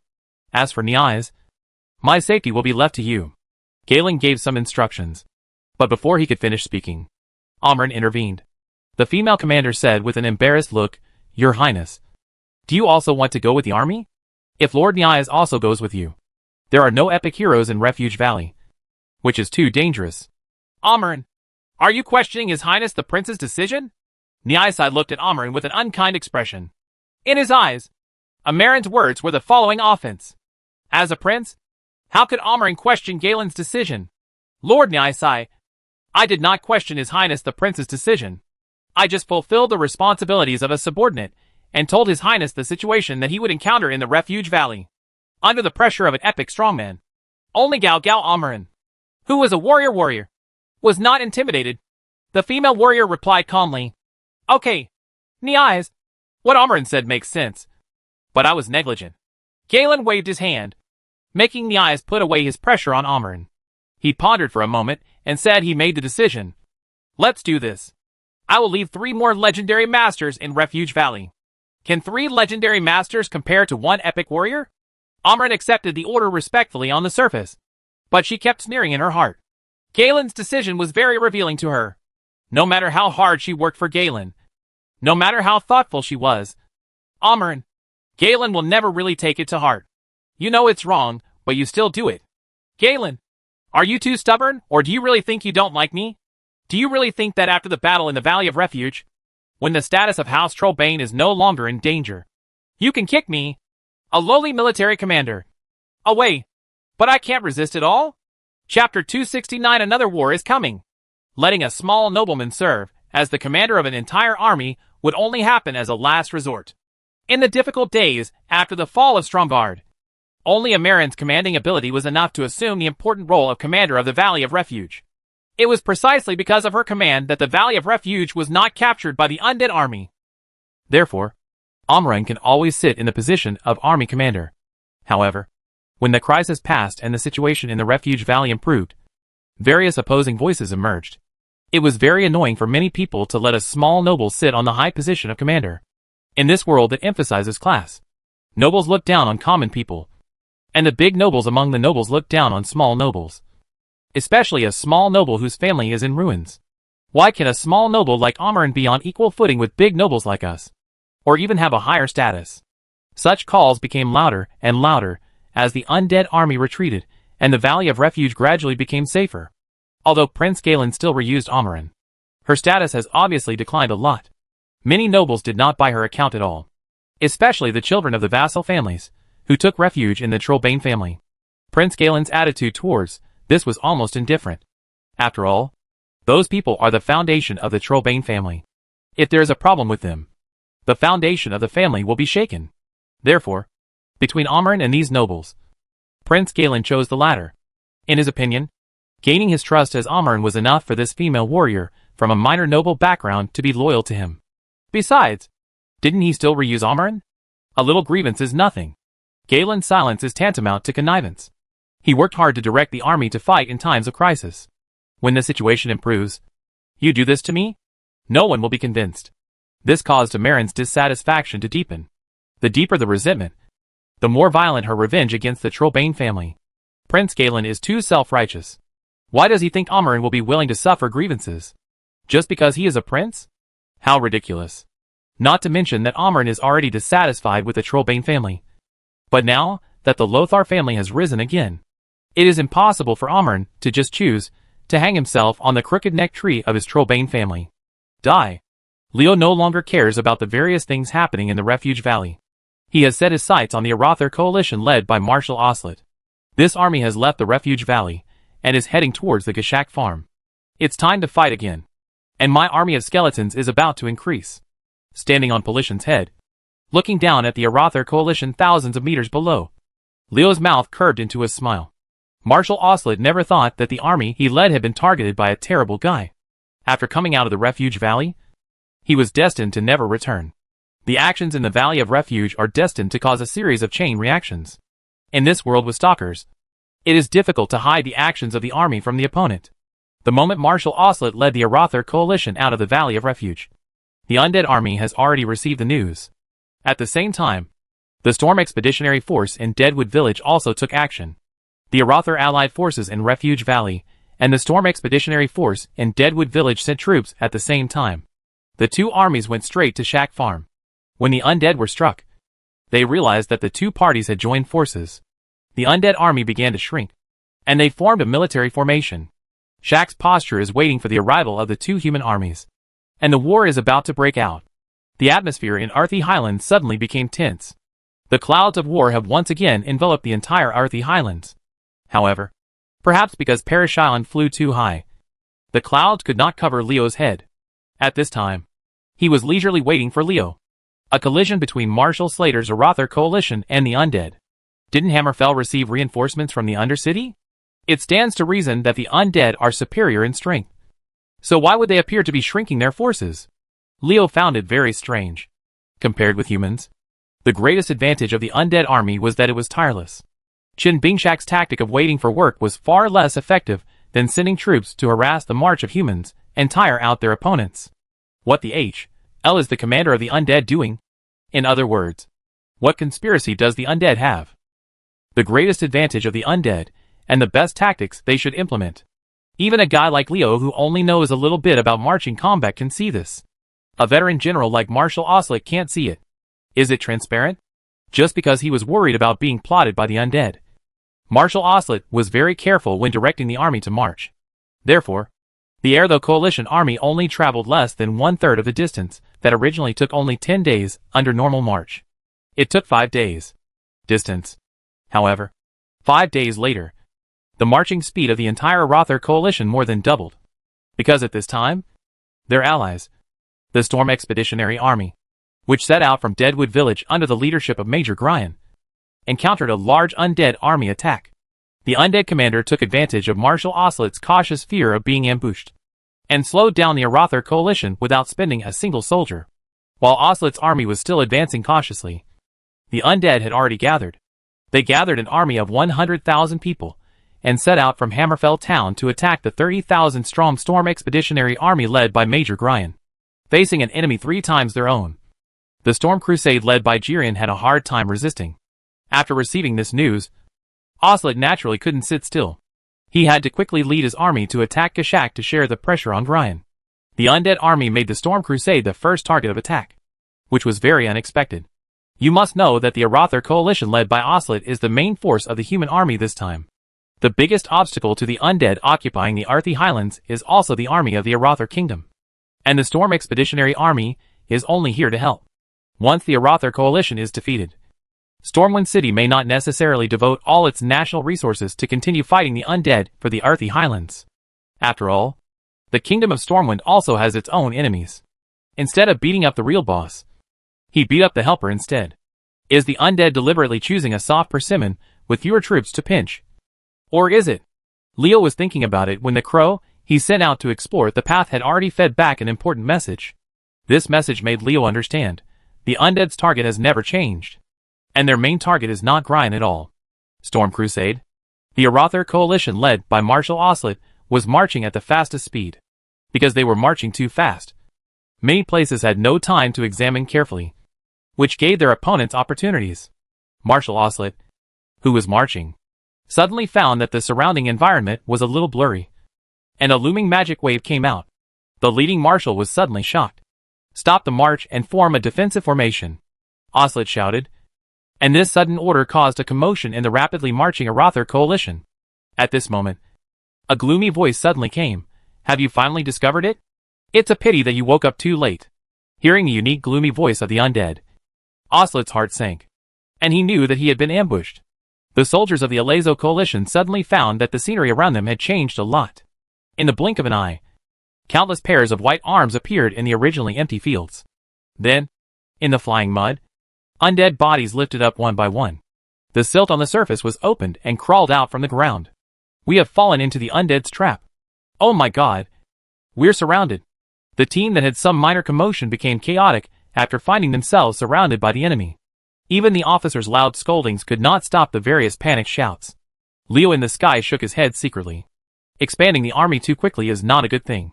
If the troops led by Marshal Oslet were all composed of veterans, who had fought hard in the Valley of Refuge, they would at most make a fuss or two due to this sudden change. And they would soon be able to follow the officer's command and get into position. However, due to this period with the rapid expansion of the army over time, the proportion of new recruits in the team has greatly increased. The number of new recruits who have not experienced the baptism of war has far exceeded the number of veterans. When encountering emergencies, a small commotion can easily turn into a big chaos. Seeing that their opponents were in chaos, how could the undead army miss such a good opportunity? With shouts for the queen, the undead army launched an attack on the chaotic human army. The battle officially begins. Stay steady. Don't panic. Form a formation to defend against the enemy. A human officer was yelling at his subordinates. But there were only a dozen veterans who obeyed his orders. And more than 80% of the hundreds of recruits were in a state of confusion, facing the undead army for the first time. It was their first time on the battlefield, and they didn't know what to do. You must know that they are just farmers who have just put down their hoes for less than 2 months, facing the terrifying undead army. It is already good that they did not throw down their weapons and escape.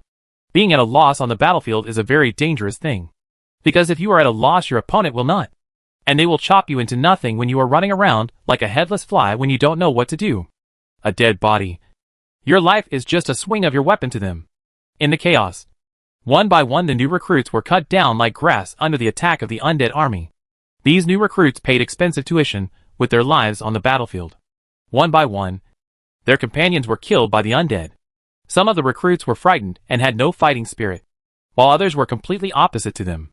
Under the leadership of officers and veterans, they quickly formed a military formation and fought against the undead. Stand up. As the battle progressed, the recruits who had no fighting spirit died one after another, while the soldiers who struggled to fight the undead survived. The battlefield is like this. The more timid you are, and the more you want to escape, the easier it is to die. Chapter 270 The Lich pretending to be the Scourge Legion. Talent. The guy commanding this undead army is really a talent. The battle between humans and the undead on the ground, and the killing of the Arather coalition forces by the undead army, did not affect Leo's evaluation of the undead army at all. In Leo's view, the commander of the undead army's battle plan was undoubtedly very good. He made full use of the fact that his opponent had more recruits than veterans, and made the undead army appear in Allah in a way that was very terrifying to humans, in front of the allied forces. Just imagine, when a recruit who has never experienced the baptism of the battlefield and has never crawled through the pile of dead people sees thousands of pairs of pale hands stretching out from the ground, and the undead crawling out of the ground. What will they think? What was the reaction? Let alone new recruits. Even veterans would be frightened by this scene if they hadn't fought many battles with the undead. As soon as the battle began, most of the fighting spirit of the human army was frightened away. In addition, the team fell into the opponent's trap and was surrounded by the enemy. Their vigor was already dampened. It was not surprising that the undead army had the upper hand. However, as the new recruits gradually adapted to the battlefield, those who could not adapt were all hacked to death by the undead. The undead army lost the unstoppable momentum it had at the beginning. With the help of the veterans, the new recruits quickly became qualified warriors, and they formed the battle formation started with the undead army. Although the battlefield is cruel, it is also a shortcut for a soldier to quickly grow into a qualified warrior. After killing and wounding nearly 10,000 new soldiers, the Arather coalition finally stabilized its position. The battle between the two armies, the undead and humans, finally entered a fierce stage. Fight. Fight. Kill one and you will lose one. Kill two and you will lose a pair. Leo is now an onlooker who is afraid of chaos in the world. The more lively and brutal the fight between the Arather coalition forces and the undead is, the more he hopes. You're all going to die anyway. So if you die more now, you won't waste my time. Above Polition's head, Leo was lying on the golden recliner, flipping through his magic notes with a calm expression. A battle involving more than 150,000 people was going on below, but he was reading calmly above. He didn't know whether this kid was pretending to be cheating or pretending to be calm. The crow that was just his eyeliner flew further and further away, with the battlefield as the center. After being scouted by crows in a radius of 100 miles, Leo was sure of one thing. That is, there was no one else nearby. So he could be bold and confident of killing. Gently closing the magic note in his hand, Leo stood up and stretched. He was ready to take action. Everyone, die early and be born early. The soldiers of the Arather coalition, who were struggling to resist the attack of the undead army, suddenly found that their opponents had retreated. Just when they felt confused, the encirclement of the undead army suddenly withdrew.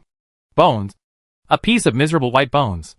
The soldiers of the Arather Alliance found that the side of the undead army in the direction where they retreated was full of bones. The undead, carrying bone knives at their waists and wearing bone armor, were slowly approaching in a neat formation. As they moved, the sound of creaking and rubbing bones made one's teeth sore and uncomfortable. What do the undead want? This was Marshal Oslet's first thought when he saw this scene. Then he seemed to think of something, and he quickly looked carefully at the undead that were slowly approaching. His face suddenly became very ugly. "Who are you?" A gloomy voice came from the undead army in the Undercity. After hearing this, Marshal Oslet's suspicions were completely confirmed, and he began to think about retreating. Even the undead in the Undercity don't know whose army the newly appeared army of bones belongs to. Their identities are already revealed. "I seem to have disturbed you, and I'm sorry for that." A cold voice came from the sky. Marshal Oslet looked up and saw 4 skull dragons flying in the sky. The white skeletons exuded powerful magic power. These were 4 epic dragons. Bone dragons. One of which has a man wearing a black robe and a black cloak standing on its head. No breath of the living.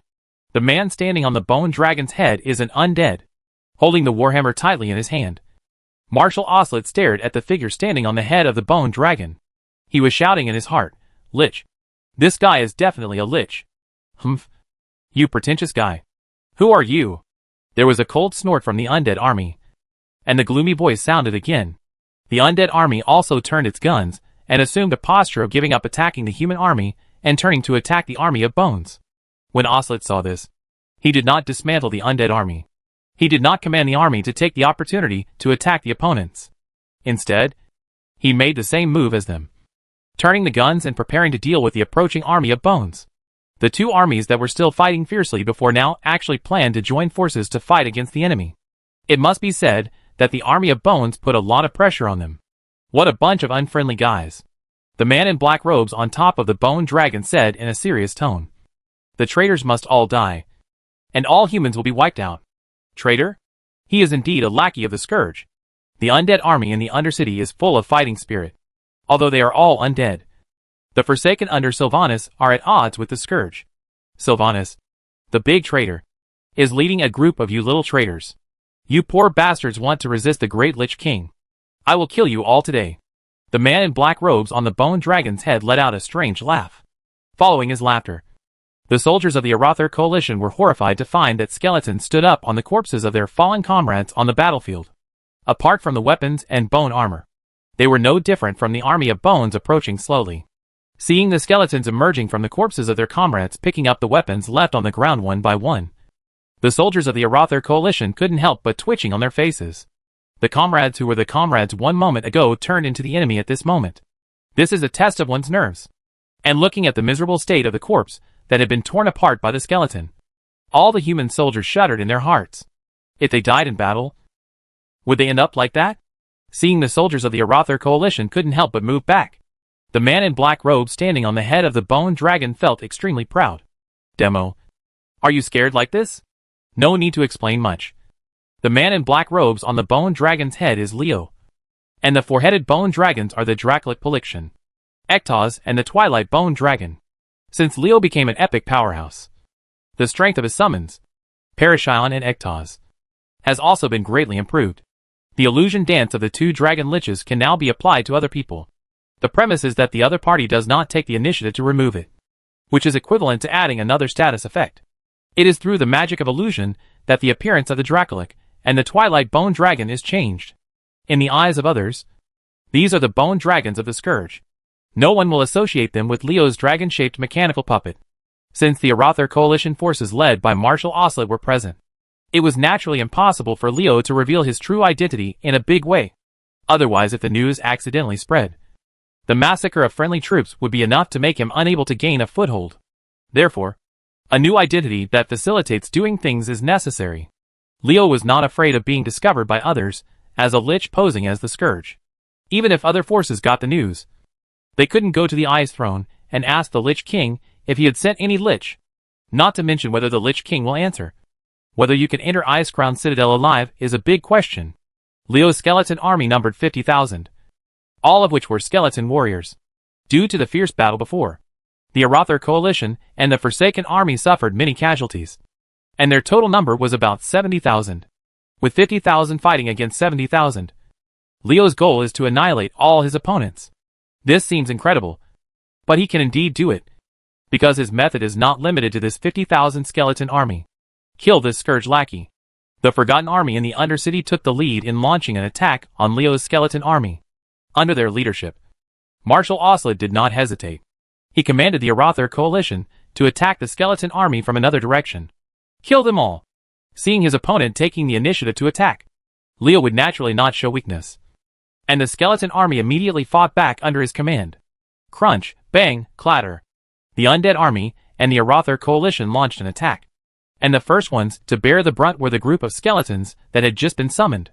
They are the product of Leo's first direct use of the skill of summoning skeletons on a corpse.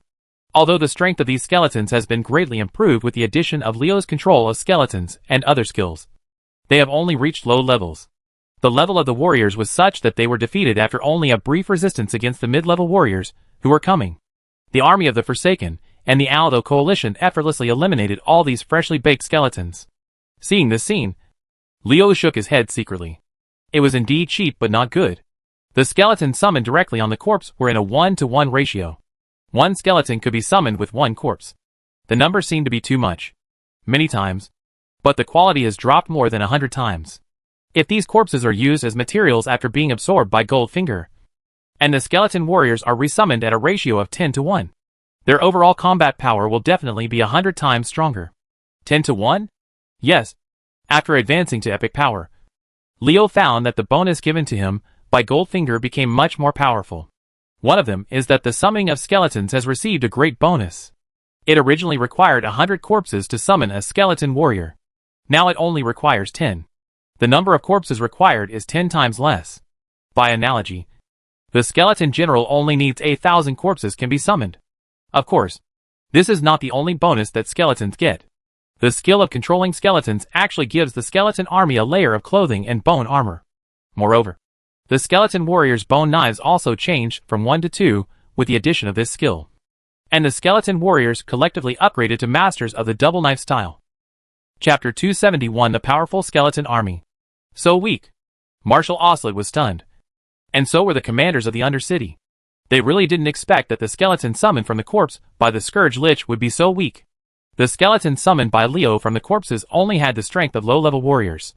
They were attacked by the Arather coalition and the army of the Forsaken. So they were naturally vulnerable. This phenomenon confused many recruits in the Arather coalition. Easily solving those skeletons gave them a wrong understanding. These people became emboldened and their morale was boosted. The excited recruits rushed faster and harder. The army's formation began to scatter. The increase in morale was originally a good thing. But the ensuing battle quickly caused their morale to fall to the bottom. After solving the skeletons summoned by Leo from the corpses, the Arather coalition and the army of the Forsaken immediately faced off against the army of skeleton warriors. As soon as the battle began, the former two quickly discovered that something was wrong. Seeing the enemy rushing towards him, the skeleton warrior moved his hands and pulled out the 2 bone knives hanging on his waist. With the sound of swishing swords, the bone knives quickly slashed at the charging enemy. As the saying goes, an expert will know if something is there as soon as he makes a move. As soon as the skeleton warrior drew his sword, the soldiers of the Arather coalition, who were charging fiercely, were startled. They did not expect that the opponent's strength suddenly became so strong, directly leaping from the low level to the high level. With the addition of skills such as controlling skeletons and energy halo, Leo's skeleton warriors have broken away from the category of mid-level warriors and rushed to high level. Although they only have the strength to enter high level, that is, level 30, they have already it's enough to scare opponents. Unless it is an elite legion, ordinary armies with similar numbers are simply no match for the skeleton army. The skeleton warrior took action, and many soldiers of the Arather alliance only saw the flash of the sword, and then felt a sharp pain in their bodies, and then lost consciousness. With the current strength of the skeleton warriors, there is no way for the recruits of the Arather alliance to resist. In order to expand the military strength, Prince Galen, many of the recruits are just ordinary farmers. That is to say, they are not warriors. If they form a formation, with the help of veterans who have experienced the Battle of Refuge Valley, these recruits can still do something. But now they are on the offensive side. It was too easy to kill those skeletons before. The recruits, they were a little dizzy for a while. They charged too hard, and the military formation was scattered. How could they resist the skeleton warriors, who had the strength of high-level warriors without forming a military formation to use collective strength to defend against the enemy? The skeleton warriors' bone knives swished past, and heads rolled to the ground. Headless corpses fell to the ground. Hot blood spurted out from the hollow neck cavity, dyeing the pale skeleton warrior red, dazzling bright red. The recruits who were at the forefront were all beheaded. The encounter of their companions frightened the human soldiers, who were about to charge forward. No one wanted to turn into a headless corpse. The hesitant recruits stopped. The group of skeleton warriors opposite with blood dripping from their bodies gradually made their courage disappear. Form a military formation and move forward. At this time, the officer's shout sounded in time, and the panic-stricken recruits suddenly found their backbone. Yes, we can form a military formation, which was how we were able to resist the undead army before. The recruits tried to regroup and restore the scattered military formation. Their approach was not wrong, but if they wanted to succeed, they had to ask their enemy's skeleton army. Seeing his opponent trying to form a formation to fight against him, Leo would certainly not agree. He did not want his skeleton army to be damaged too much. Marshal Oslet found that the current situation was very bad. His soldiers were trying to gather together, but his enemies did not allow this to happen. Those powerful skeleton warriors began to take the initiative to attack with bone knives. With the strength of the high-level skeleton warriors, they easily broke into the Arather coalition's military formation, and the human soldiers' purpose of reforming was defeated. The swishing sound of the bone knives kept ringing out, and one after another human soldiers were chopped down to the ground. The screams of people before death and the wails when they were injured continued to echo over the battlefield. Compared to the noise of the Arather coalition, the battle between the Forsaken army in the Undercity and Leo's skeleton army was much quieter. Leo's army of skeletons could not speak, and the army of the Forsaken was a dull place to fight. When the two undead armies fought together, there was nothing but the sound of the clash of weapons, and the sound of broken bodies when their bodies were damaged. Compared with the Arather Alliance army, which has many new recruits and ordinary people account for a large proportion. The Forsaken army, which has at least the strength of mid-level warriors, in addition to suffering a loss from the skeleton warriors when they first came into contact.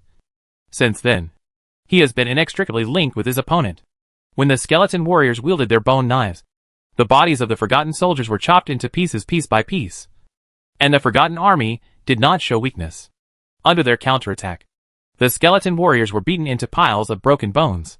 In this direction of the battlefield, there was not a single cry, nor a single scream, nor a wail of pain when injured. There were only two silent armies, fiercely slashing at each other with sword after sword. In the fierce battle, whether it was Leo's skeleton warriors or the Forsaken army in the Undercity, the numbers of both sides were rapidly decreasing. The army in the Undercity is really not formidable. Their average level is obviously only among the mid-level warriors, but they can withstand the strength of the skeleton warriors of the high-level warriors, although the casualty ratio has reached 3-to-1. But to be able to do this is pretty remarkable. When it comes to fighting alone, 3 mid-level warriors cannot defeat 1 high-level warrior. Standing on Polition's head, Leo silently calculated that it would not be feasible to continue fighting like this. The damage rate of the skeleton warriors exceeded his expectations. He had never expected that the Forsaken army in the Undercity would be so powerful. This time the combat power of the first batch of troops was obviously much stronger than what he had encountered before. An army of 50,000 skeletons will take a lot of casualties against you. So what if you had some other helpers? Leo snapped his fingers, and 10,000 skeleton mages appeared from behind the skeleton warrior. 10,000 skeleton mages. What is this concept? This is equivalent to a single mage army. Even the Kingdom of Stormwind cannot mobilize so many magicians without devoting all its national resources to recruit them. Compared with the high-level strength possessed by skeleton warriors, skeleton mages are much weaker. Their strength stops at the middle level and has not reached high level. In terms of level, it is equivalent to about level 25. But even this is still amazing. As soon as the 10,000 skeleton mages appeared, they gave the latter two a blow before the Arather coalition and the Forsaken army noticed them. 3,000 fist-sized crimson fireballs, 3,000 icy blue ice arrows, 3,000 bright white arcs, and 1,000 green poisonous balls hit him head and face. They never expected that their opponents would have such powerful long-range attacks. The allied forces of Arather and the Forsaken suffered a huge loss immediately. They were resisting the attack of the skeleton warriors, and were defeated in large numbers. More than 3,000 people were defeated under one attack. Loss of life. The other party actually has such means. Martial Oslet was shocked. Looking at the previous scene, the Lich in the sky had at least 6 to 7,000 skeleton mages. Our opponent has such great strength. How can we win this battle? Martial Oslet was even more determined to retreat. Damn it. Are the Scourge really planning a massive invasion? The commander of the Forsaken Army was also shocked by the scene when the skeleton mage took action. The lineup was astonishing as a mage army. Looking at Leo in the sky, the commander of the Forgotten Army kept guessing who this Lich was. Who is this guy in the Scourge Legion? How can he command such a powerful force? Your Excellency, Commander. The current fighting situation is very unfavorable for us. My suggestion is to retreat. Next to the commander of the Forgotten Army, a Necromancer spoke. If Leo noticed this guy, he would find that this was Yakis, who escaped from his hands. Next to Yakis, the Dark Priest, who had always fought alongside him, was standing by his side. The undead commander pondered for a moment and agreed to Yaki's suggestion. Aquis. Our current strength is indeed no match for this Lich. And there are no reinforcements nearby. So retreat is inevitable. But, can we retreat? The undead commander has his concerns. Now the Forgotten Army and the Skeleton Army are fighting fiercely. It is not easy to retreat. And with the attitude of the Lich, he will definitely hunt down and kill those who follow him. The Forsaken of Queen Urbana's. Retreat is easier said than done. Your Excellency. Commander. Don't there still be human armies? Yaki smiled gloomily. You're saying that using those humans is a good idea. After speaking, the undead commander immediately issued new orders, and the Forgotten Army began to adjust. Unknowingly, the center of their battle with the Skeleton Army began to move in the direction of the Arather coalition. Marshal Oslet was thinking about ways to get his troops out of the battle quickly. At this time, he discovered that the Forsaken Army seemed unable to withstand the pressure brought by the opponent and was trying to move closer to his troops. Do the Forsaken want to join forces with us to fight this Lich? Oslet suddenly had an idea, and he decided to wait until the army of the Forsaken came over, and then immediately give the order to retreat, and let this group of undead give him the rear. The Marshal of the Alezo coalition smiled proudly, and with an idea in mind, he waved to the messenger and conveyed his order. Therefore, there was a tacit understanding between the Arather coalition forces in the Valley of Refuge and the Forsaken Army in the Undercity. These two armies, which had been fighting to the death before, moved towards each other under the pressure of the Skeleton Army, and formed it was a posture of both sides joining forces to resist the Scourge Legion. Human beings, come closer. Just in time for you living people to die. Undead, come closer, and let you guys come to the rear for me. The commanders of both armies were sneering secretly. Chapter 272 The Scapegoat. Does Oslet want to join forces with the undead to fight against my army of skeletons? It was impossible for Leo to not see the actions of the Arather coalition and the Forsaken Army. He did not know that the commanders of the two armies were plotting against each other. He could only infer the battle situation from the superficial situation. But he really thought that the two armies were going to join forces. It seems that my Skeleton Army put a lot of pressure on them. Haha. You can't blame me. Who told the Shadow Council to kill so many people in Stromgarde? Who told the Shadow Council to deploy so many troops in the inner city of Stromgarde? Who told the Shadow Council not to help the Syndicate when I was fighting Faculist? If it weren't for the Shadow Council, I really wouldn't be able to summon such a large skeleton army now. Come to think of it, the Shadow Council seems to be really good people. Pouting his lips, Leo didn't pay too much attention to the alliance between the two armies. No matter how hard his opponent struggled, he couldn't escape death. The allied forces of Arather and the Forgotten Army gradually moved closer.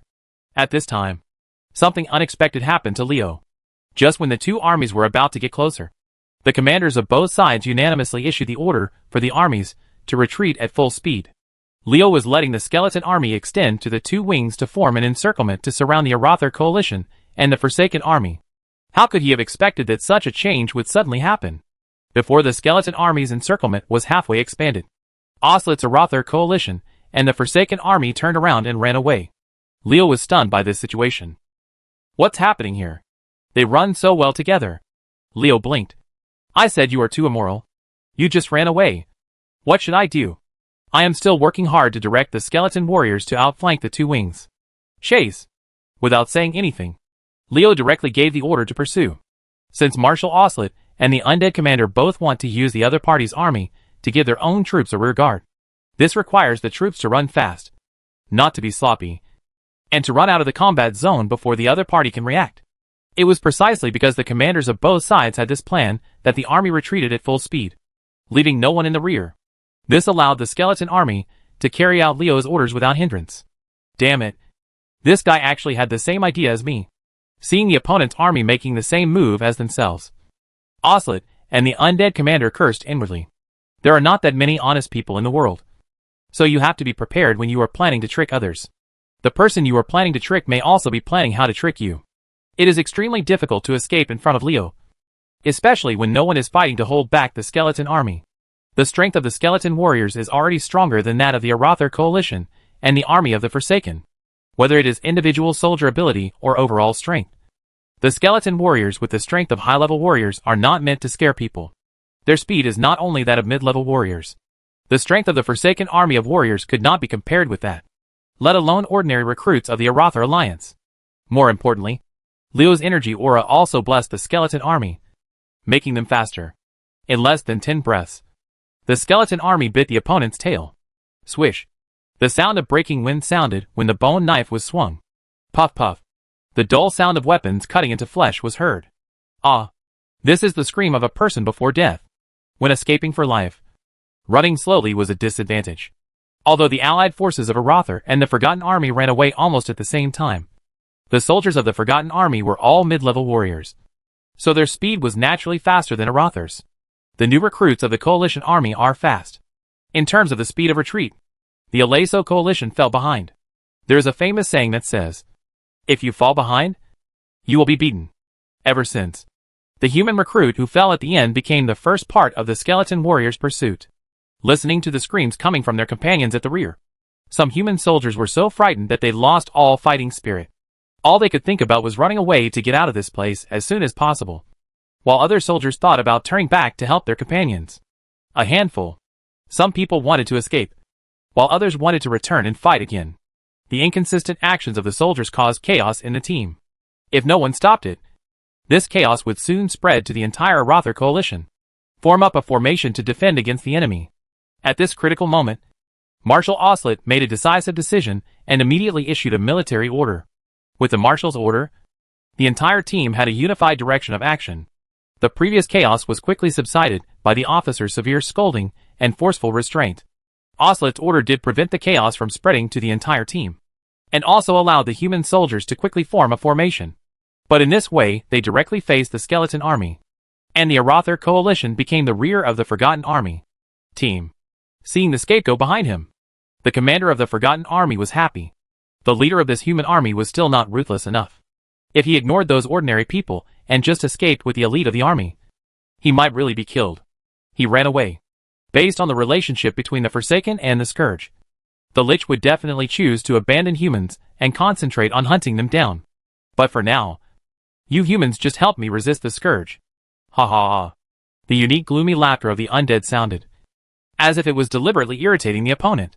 The laughter was a bit loud, and Marshal Ocelot heard it unexpectedly. The face of this human epic was as dark as the bottom of a pot. Undead, I will not let you go. Marshal Ocelot's teeth chattered. He stared hatefully at the army of forgotten people who were retreating away, and began to command the army to resist the attack of the skeleton army amidst the opponent's mocking laughter. Poor Ocelot. Poor Arather coalition. Leo sighed lightly. In fact, regardless of whether Ocelot would command the army to return to fight again, his first target of attack would be the Arather coalition. It's not that Leo is cruel, or that he is addicted to killing and insists on seeing the scene of blood all over the ground, but because the Arather coalition controlled by the Trollbane family is Scarlet's enemy. And Scarlet, this silly girl, has been regarded by Leo as one of his own. Of course, his enemies are also his enemies. Since they are enemies, of course he must kill them all. As Leo became stronger and stronger, the strong side of his character gradually emerged. Leo didn't ask Scarlet at all if he wanted to be his. This strong character gives him a domineering style when doing things. Watching the army of the Forsaken quickly disappear from his sight, Leo snorted coldly. Undead, can you run away? Withstand. Formation. Don't panic. The human officer's scolding will sound, drawing Leo's eyes from the army of the Forsaken back to his feet. After forming a military formation, the combat effectiveness of the Arather coalition increased significantly. Leo's skeleton army was unable to break in for a while, and the two sides began to fight together on the front line of the battlefield. Casualties among both the skeleton army and the human soldiers were rising. However, this situation did not last long. 10,000 skeleton mages arrived shortly after, and fired 2 rounds of spells. 5,000 human soldiers fell, and the Arather coalition was immediately stunned. The seemingly stalemate battle situation was broken instantly after the addition of 10,000 skeleton mages, and the balance of the war quickly slipped towards the skeleton army. Marshal Oslet was so anxious that sweat broke out on his forehead. He could still command an army to compete with the skeleton warriors wielding double bone knives. But he was defeated by the 10,000 skeleton mages behind the skeleton warriors. They were comparable to an army of mages. The firepower poured in, and his army simply could not withstand such an attack. Another round of magic attacks came, and many soldiers of the Arather coalition fell again. Marshal Oslet felt helpless when he saw this. His team of less than 300 magicians could not compete with the opponent's magic army. Is it going to be defeated like this? No. We can't just fail like this. If this team fails, how can the Trollbane family gain a foothold in Arather? Without the army, the Lothar family can easily wipe out the Trollbane family. Oslet, who was sweating anxiously, suddenly raised his head and stared at Leo with piercing eyes. These undead were caused by the Lich. As long as the Lich is killed, the undead will lose their commander, and it will not be so difficult to deal with. Yes, just kill the Lich. Oslet clenched the warhammer in his hand. He was going to fight for his life. Lich, suffer death. With a swing of the warhammer, a golden hammer head made of holy light fell from Leo's head. This was the paladin's hammer of punishment. Oslet was planning to use the hammer of punishment to stun Leo and make him fall off Parishan's head. Only when Leo fell to the ground could Oslet attack him. Watching the golden sledgehammer fall, Oslet prayed in his heart that if it fell from a height of 400 to 500 meters, it would be best to kill this Lich. Oslet is not worried about the accuracy of the hammer of sanction. However, things often happen unexpectedly. Many things fail just when you think they are sure. Otherwise, there would be no such word as surprise. The golden sledgehammer made of holy light fell. But Leo was not knocked unconscious as Oslet thought. The hammer head fell directly after hitting him, as if it had not touched anything at all. The hammer of sanctions actually failed. Oslet's eyes widened. He didn't understand why this happened. How dare you attack me? You overestimate your capabilities. You are looking for death. Leo's cold voice came from the sky, and 2 twilight bone dragons rushed down quickly with strong wind pressure, heading straight for Oslet. There was a miniature illusion of the Dracolic, and what Oslet saw in his eyes was just an illusion. Leo's true body was hidden in the illusion, and did not appear at all. Let me ask, can an illusion be knocked unconscious? Chapter 273 Invincibility Plus returned to the city.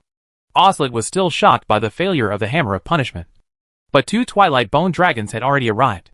The strong wind blew Oslet's hair flying wildly like a crazy golden snake, and the 2 dragon tails slammed into each other like 2 siege logs with a whirring sound, and the air was released under their blows. A crackling moan.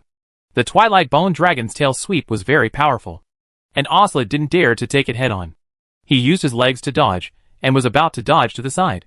But unexpectedly, his body suddenly stiffened, and the whole body was shaking at the moment of exerting force. Becoming unruly, Oslet's legs were originally trying to dodge to the side with force, but in the end, they turned straight towards the dragon's tail that was sweeping towards him. Boom!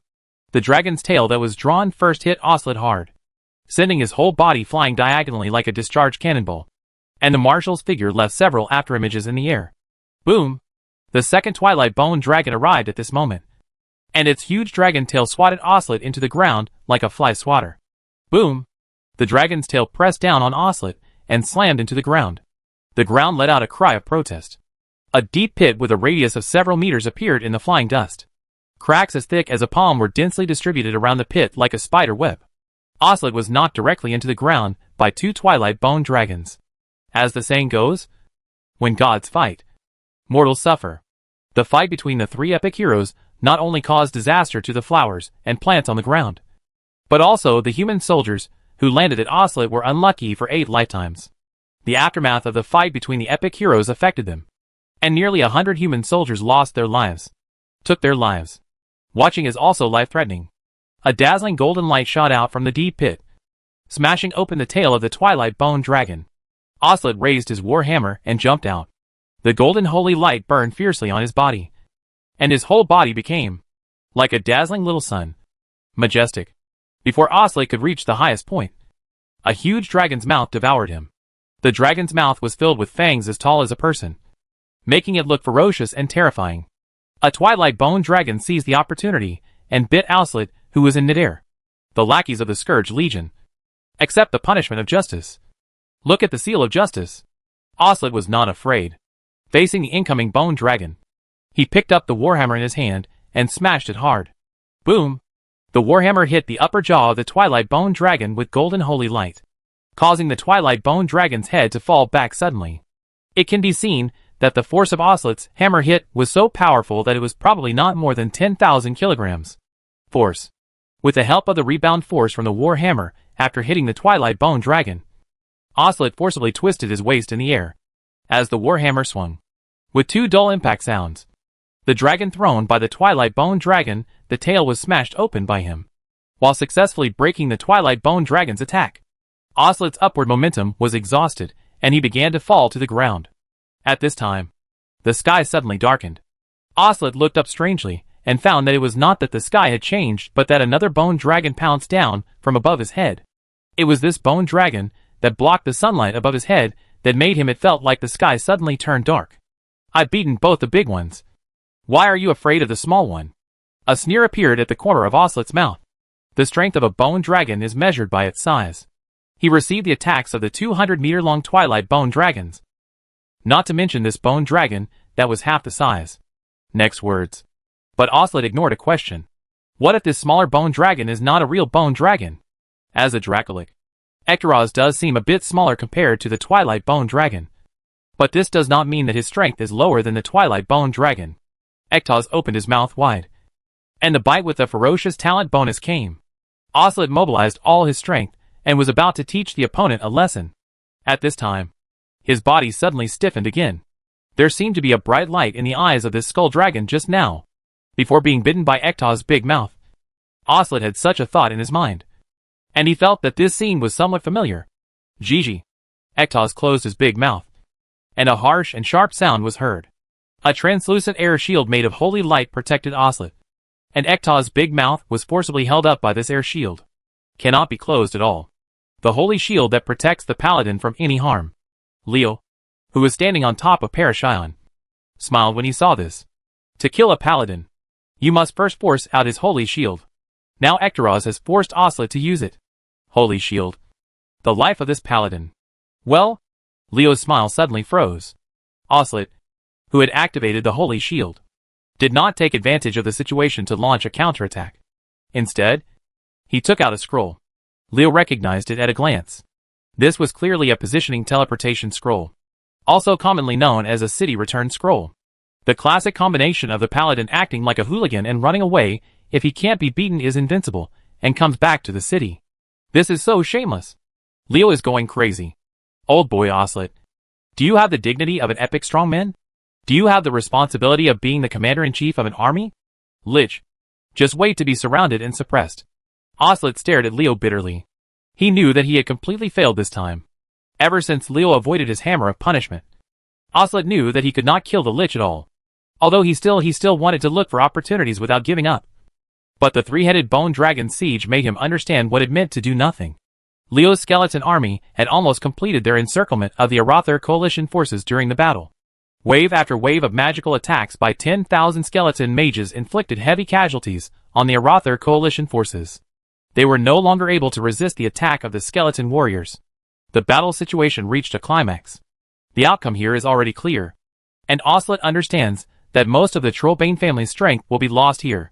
Just as many people understand that the money in the bank belongs to the country, and they just need to be obedient when encountering robbers. Oslet also thinks clearly that the army belongs to the Trollbane family. After death, they will find ways to recruit people and life, but it was his own. There was no way to get his life back if he lost it. He didn't want to die like that. If I had known that news before, I might still have fought to the death for House Trollbane. But now, Galen is not worthy of my service at all. I must bring back the news of the reappearance of the Scourge to prevent more people from being poisoned by this Lich. Sighing secretly, he looked at the human soldiers on the ground who were struggling to resist the skeleton army with apologetic eyes. He silently said sorry and activated the positioning teleportation scroll. Before the holy shield spell disappeared, he returned to take refuge. Valley. Master Marshal. No. You can't do this. Seeing the coach suddenly running away, the human soldiers who had been unable to withstand the attack of the skeleton army were immediately thrown into chaos, and their fighting spirit collapsed in an instant. The coach has left. So why are we still working hard here? Better run for your life. At this time, the 10,000 human soldiers still alive began to flee, being run away by Ocelot. Leo was very depressed. The tactic of Paladin's invincibility and return to the city was simply unsolvable for him now, unless the priest's big dispersion. Once the Holy Shield was activated, even the legendary strongman, none of it can stop an epic paladin from running away. If you can become a demigod, use the Holy Shield technique? Hum. Let's see if I don't pierce your membrane. Leo was secretly jealous. He regretted a little. Why didn't he destroy the positioning teleportation array there when he left the Refuge Valley for fear of alerting others? The teleportation array established by Calvin in the Refuge Valley not only has a very low teleportation function, it can teleport up to 3 people at a time and can only be used once an hour. But its protective capabilities are also so poor that any epic powerhouse can destroy it. He felt like a failure for failing to kill Osletrio. He was about to let the skeleton army kill the 10,000 soldiers of the Aratha Alliance. But he suddenly had another idea in his mind. After experiencing the battle with the army of the Forgotten, and fighting with the army of skeletons for a long time, the only ones who are still alive now are the warriors. And they are all elite soldiers. It would be very interesting if we could gather these 10,000 elite soldiers and let them turn their guns against the Trollbane family. You must be full of resentment in your hearts after being abandoned by your own commander. And you are no longer loyal to the Trollbane family. At this time, I will come out to support you. What choice will you make? Leo, who was hidden in the illusion of pollution, laughed evilly, and his figure quietly disappeared and entered a stealth state. The Trollbane family has actually abandoned us. Abandoned us soldiers who serve them. We should have known that we should have gone to the Lothar family. Those colleagues who went to Stromgarde made a wise choice. But we who stubbornly wanted to be loyal to Prince Galen were reduced to this. Pain, despair, resentment, all kinds of emotions are mixed together. And this is the mentality of the Aratha coalition soldiers, who are currently being hunted by the skeleton army. Boom, boom, boom. A huge noise came from the front, and the ground was shaking. Is there an ambush ahead? The human soldiers were desperate. A huge figure slowly came into their sight. It was a giant robot about 60 meters tall. A red dragon flies in the sky above the giant robot. On top of the dragon is a man reclining in a gold recliner. Red dragon. A human who uses a red dragon as a mount. The eyes of the desperate human soldiers lit up. It was the light of hope that illuminated their eyes. Because they thought of someone. Someone who could save their lives. The desperate soldiers saw the hope of survival. And their spirits were suddenly lifted. They ran and shouted at the top of their lungs. Lord Leo. Help. Lord Leo. Please save us. As if hearing the cry for help from these soldiers, the red dragon let out a high-pitched dragon roar and accelerated towards the fleeing Aratha coalition. Dong dong dong. There were 7 consecutive sounds of heavy objects falling to the ground.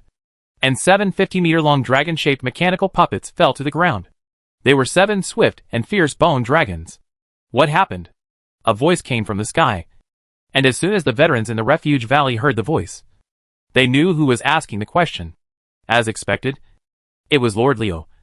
Now he was saved. Chapter 274, Overestimating One's Own Ability. After Leo appeared, the skeleton warriors who were chasing the Aratha coalition stopped one after another. In the eyes of the human soldiers, this scene became an army of skeletons who were afraid of Leo and did not dare to act rashly. Master Leo is really a deterrent. Seeing that the army of skeletons who were chasing them did not move, the human soldiers finally let go of their hearts. At this time, they showed the qualities that elite soldiers should have. And they initially formed a military formation in less than 30 breaths. The quality of these soldiers is quite good. If they defect, the Valley of Refuge will be bustling. Leo continued to act while imagining the wonderful expression on Galen's face. Under his command, 7 fierce bone dragons lined up in a row, making a gesture about to attack. At the same time, the war fortress also came over with long strides. The ground trembled with groans every time this giant robot took a step. Such power made the soldiers more and more confident. Such a large humanoid mechanical puppet can crush a large piece of it to death just by crushing it with its body. Undead? Do you want to fight me? Leo stood on the head of the red dragon and shouted to the skeleton army opposite. At this time, A bone dragon appeared in the sky above the skeleton army, and a man in black robes stood on the bone dragon. It's the Lich who lives in the Legion. The officers in the Arather coalition became nervous. This Lich was the leader of the undead army opposite. His appearance heralded the coming of another battle. Under the orders of the officers, each soldier clenched his weapons and prepared to fight again. Legendary mechanical puppet? The black-robed Lich spoke at this time, his voice full of surprise. And then something unexpected happened to the human soldiers. The bone dragon carrying the Lich suddenly flew backwards and flew out of their sight without looking back. While the black-robed Lich retreated, the skeleton army also quickly retreated. The menacing opponent suddenly retreated, and the human army did not react at all. By the time they came to their senses, the skeleton army had retreated until only a tail was left in their sight. Chase? Still not chasing? The officers hesitated, and they all looked at Leo. If Leo was unwilling to take action, catching up with their strength would definitely lead to death. No one would risk death, especially now after experiencing despair. Soldier, where is your commander? Did he die in battle? Leo was the one who didn't open the pot. As soon as he said these words, the human soldiers immediately remembered Oslet, who abandoned them. Some of the grumpy soldiers couldn't help but curse loudly with resentment in their hearts. Seeing this scene, Leo smiled secretly in his heart. But in the eyes of others, his face was full of questions, as if he didn't understand what was going on. We are the army of Refuge Valley, an officer loudly said to Leo. He was declaring the sovereignty of this army and warning Leo not to think about anything else. A son of a nobleman, he was either a member of the Trollbane family or one of its vassal nobles. Leo recognized this man's origin from the officer's equipment at a glance. People are fickle. They turned against each other as soon as they were out of danger. When he saw the skeleton army retreating, he didn't even bother to say the word adult. It was really, damn it! The nobles who turned their backs and disowned others were the kind of people that Leo hated the most. As Leo looked up and down, this officer felt chills on his body, and the hairs on his body stood up. It turns out to be the army of Refuge Valley. Are you the commander of this army? A plain voice came from above the head. Leo spoke in a tone as if he was talking to an insignificant cat or dog. The noble officer heard this and felt angry in his heart.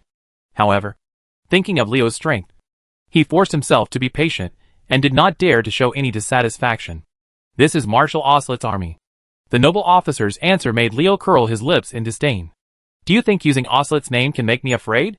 If that old boy hadn't run so fast, I would have killed him long ago. Where's Oslet? He probably died in the battle. Right?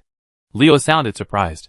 He repeatedly mentioned the word death in battle, which kept stirring the nerves of the soldiers. Will Oslet's soul be so weak that he will die in battle? He only cares about escaping for his own life and abandons us.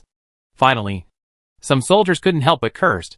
The noble officers in the army failed to suppress the soldiers' anger after someone took the lead in scolding. Other soldiers also cursed. They, and the nobles who wanted to suppress them, started to curse. The officers began the confrontation. So that's it. It's really a good move to abandon the pawn and keep the commander.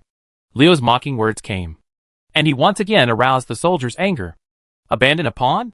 Yes, we are abandoned pawns. The anger in the soldier's heart couldn't stop burning at the thought of being abandoned. We are loyal to the Trollbane family. Is this how you treat us? Damn Oslet. Damn House Trollbane. Hundan. What do you want to do? Facing the soldiers who were getting more and more noisy, an aristocratic officer shouted loudly.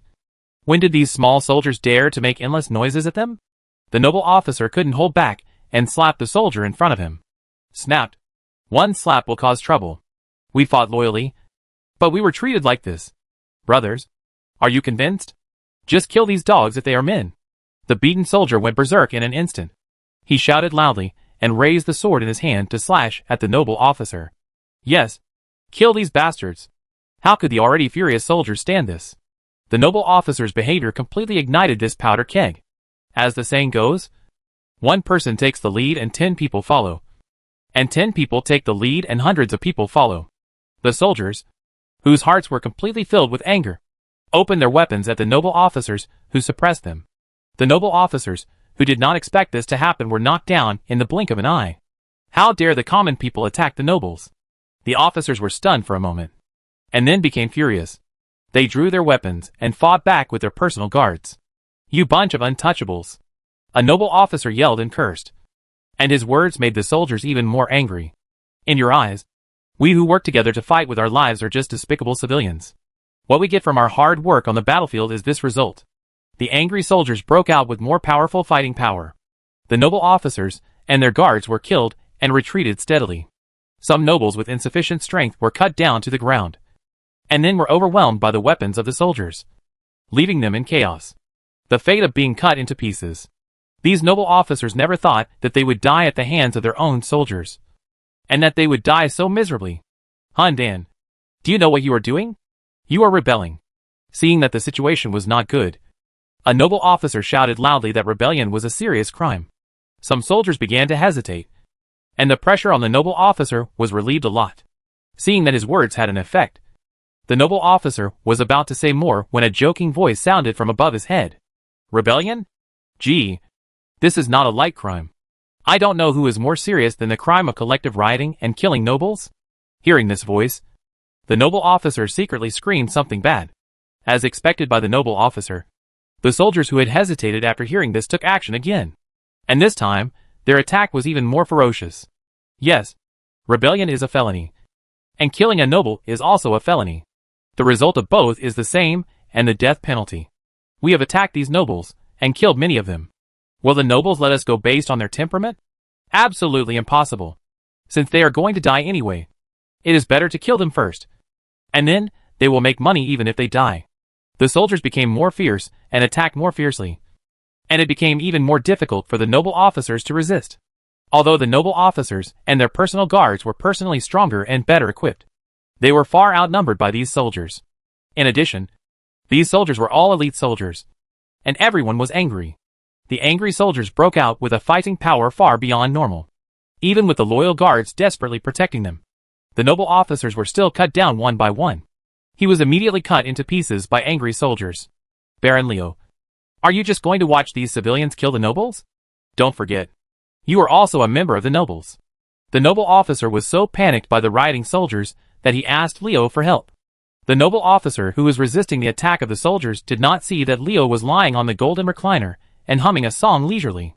Noble? I almost forgot if you didn't tell me. The king of the kingdom of Storm once awarded me the title of Baron. Leo's voice came slowly, and his words gave the noble officer hope. Leo was so it means that he admits that he is a member of the aristocracy. So he has no reason to watch these civilian soldiers launch a rebellion against the aristocracy. However, what Leo said next made the noble officer's heart completely freeze. But I am a baron from the kingdom of Stormwind, not from your kingdom of Arather. I have no interest in interfering in other people's housework. If you have any conflicts, just resolve them yourself. I'm just watching. Leo acted as if the matter had nothing to do with him. The noble officers now had no hope, while the soldiers who were originally worried that Leo would help the nobles felt relieved. As long as Lord Leo doesn't interfere, how can these officers appointed by the Trollbane family stop us? Kill these lackeys of the Trollbane family. Let's go to Stromgarde and join Her Highness Scarlet. She will pardon our innocence.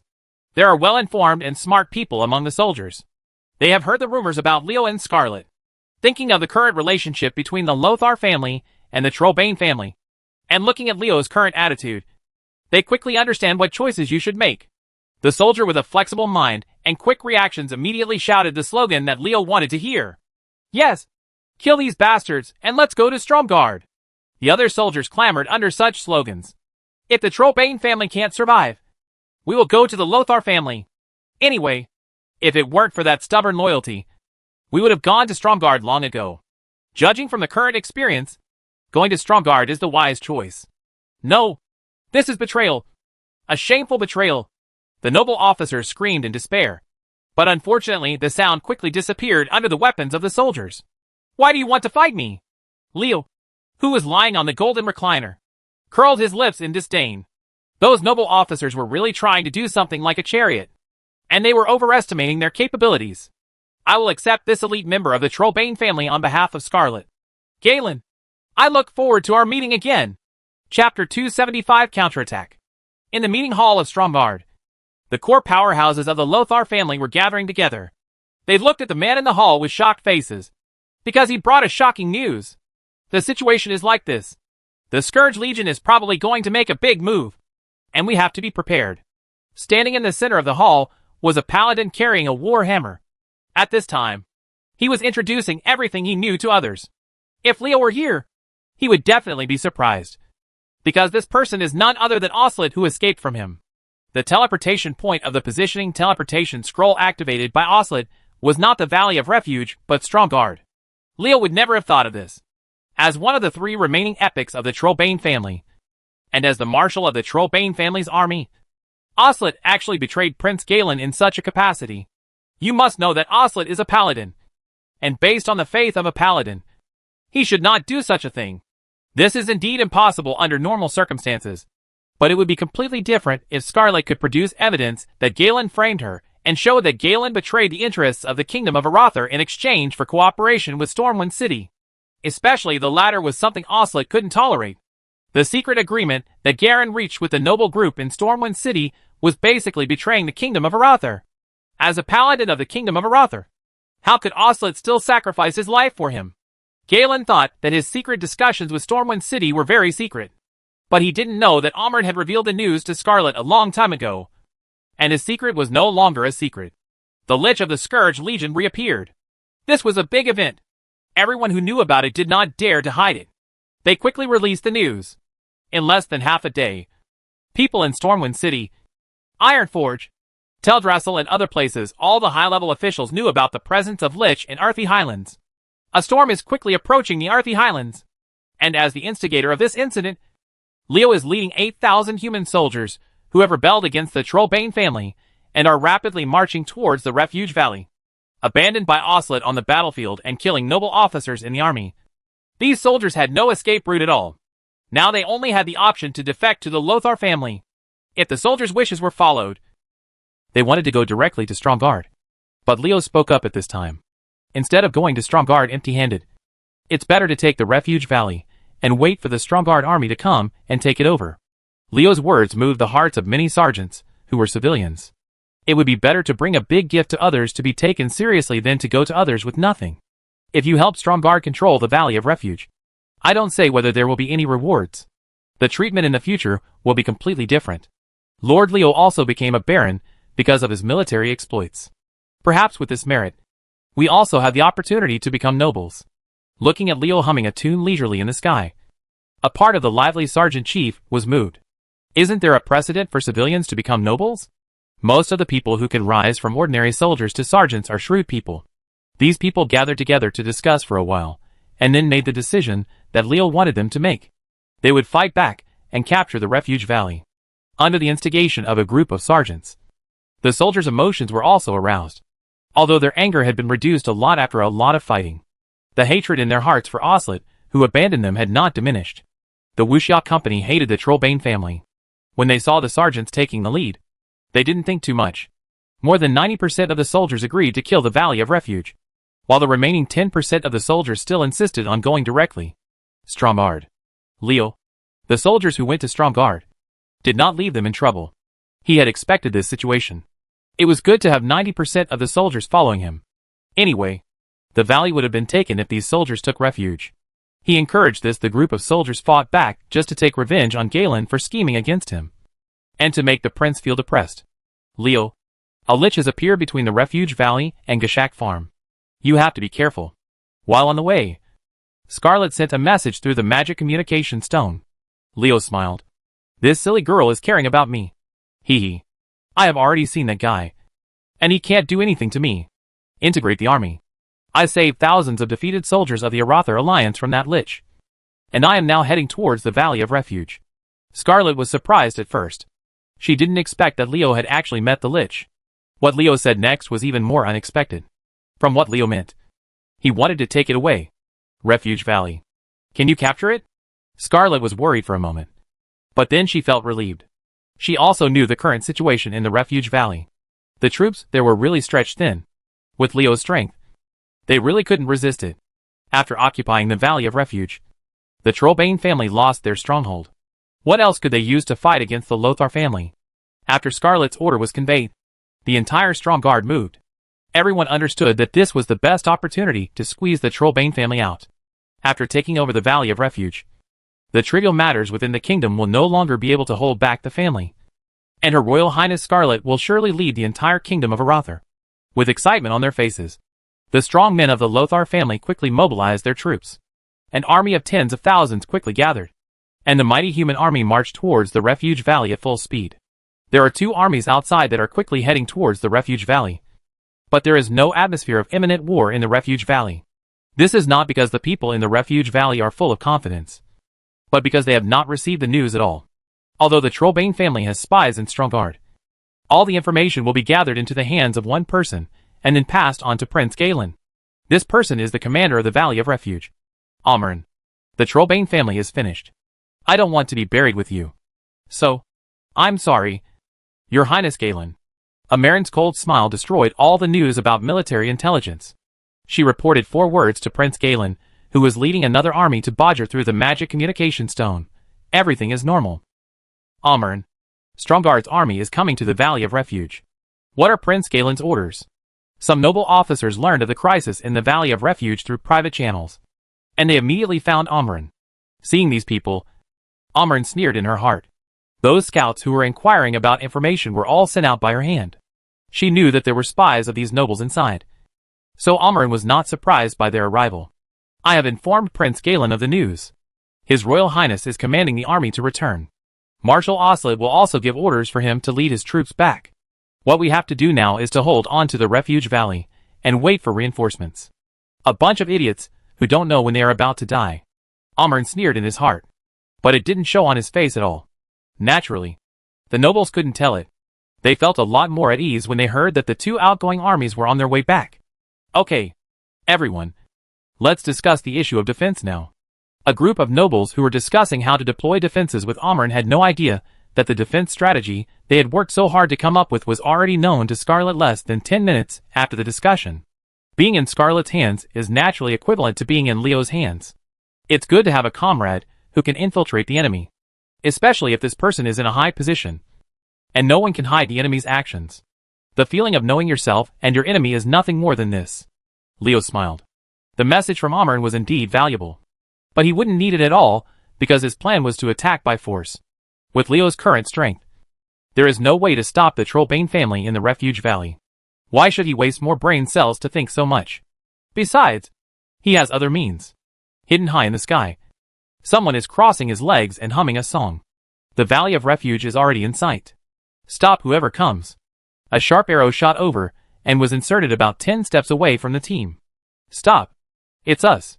Several sergeants came out of the crowd, and there was a burst of surprised cheers from the opposite side. The defenders of Refuge Valley looked carefully and found that this unit turned out to be friendly forces.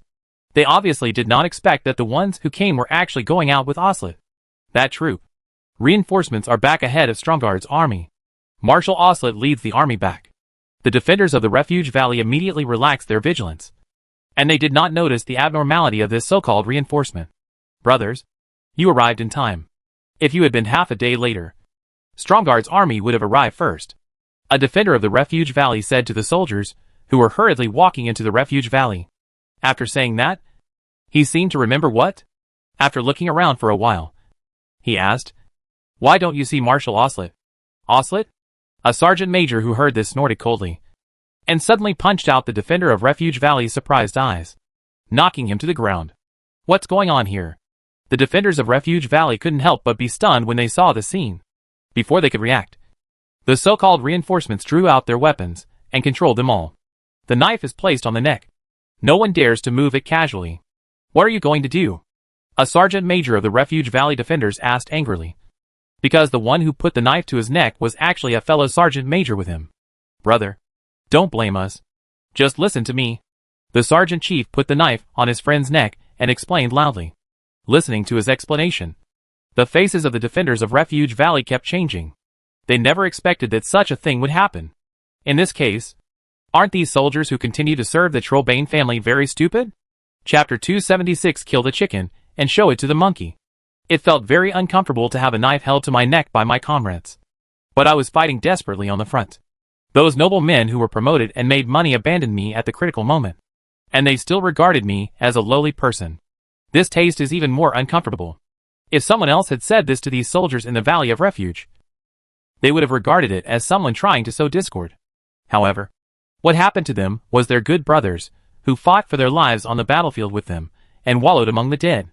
And thousands of people still said the same thing. Even if they didn't want to believe it. They had to face reality. The nobles of the Trollbane family don't take us seriously at all. Brother. Stop doing things for them. It's not worth it. The soldiers in the refuge valley fell silent when they heard this. They could hear how much bitterness, grievance, and strong anger there was in these words. Okay. You go in. But my soldiers, and I won't help you. The sergeant of the refuge valley defender sighed. His words made everyone present breathe a sigh of relief. No one wanted to agree with his colleagues. The comrades in military uniforms faced each other with swords. Brother. Thank you. The soldiers who have taken refuge in Strong Guard know that this is the limit of what the sergeant can do.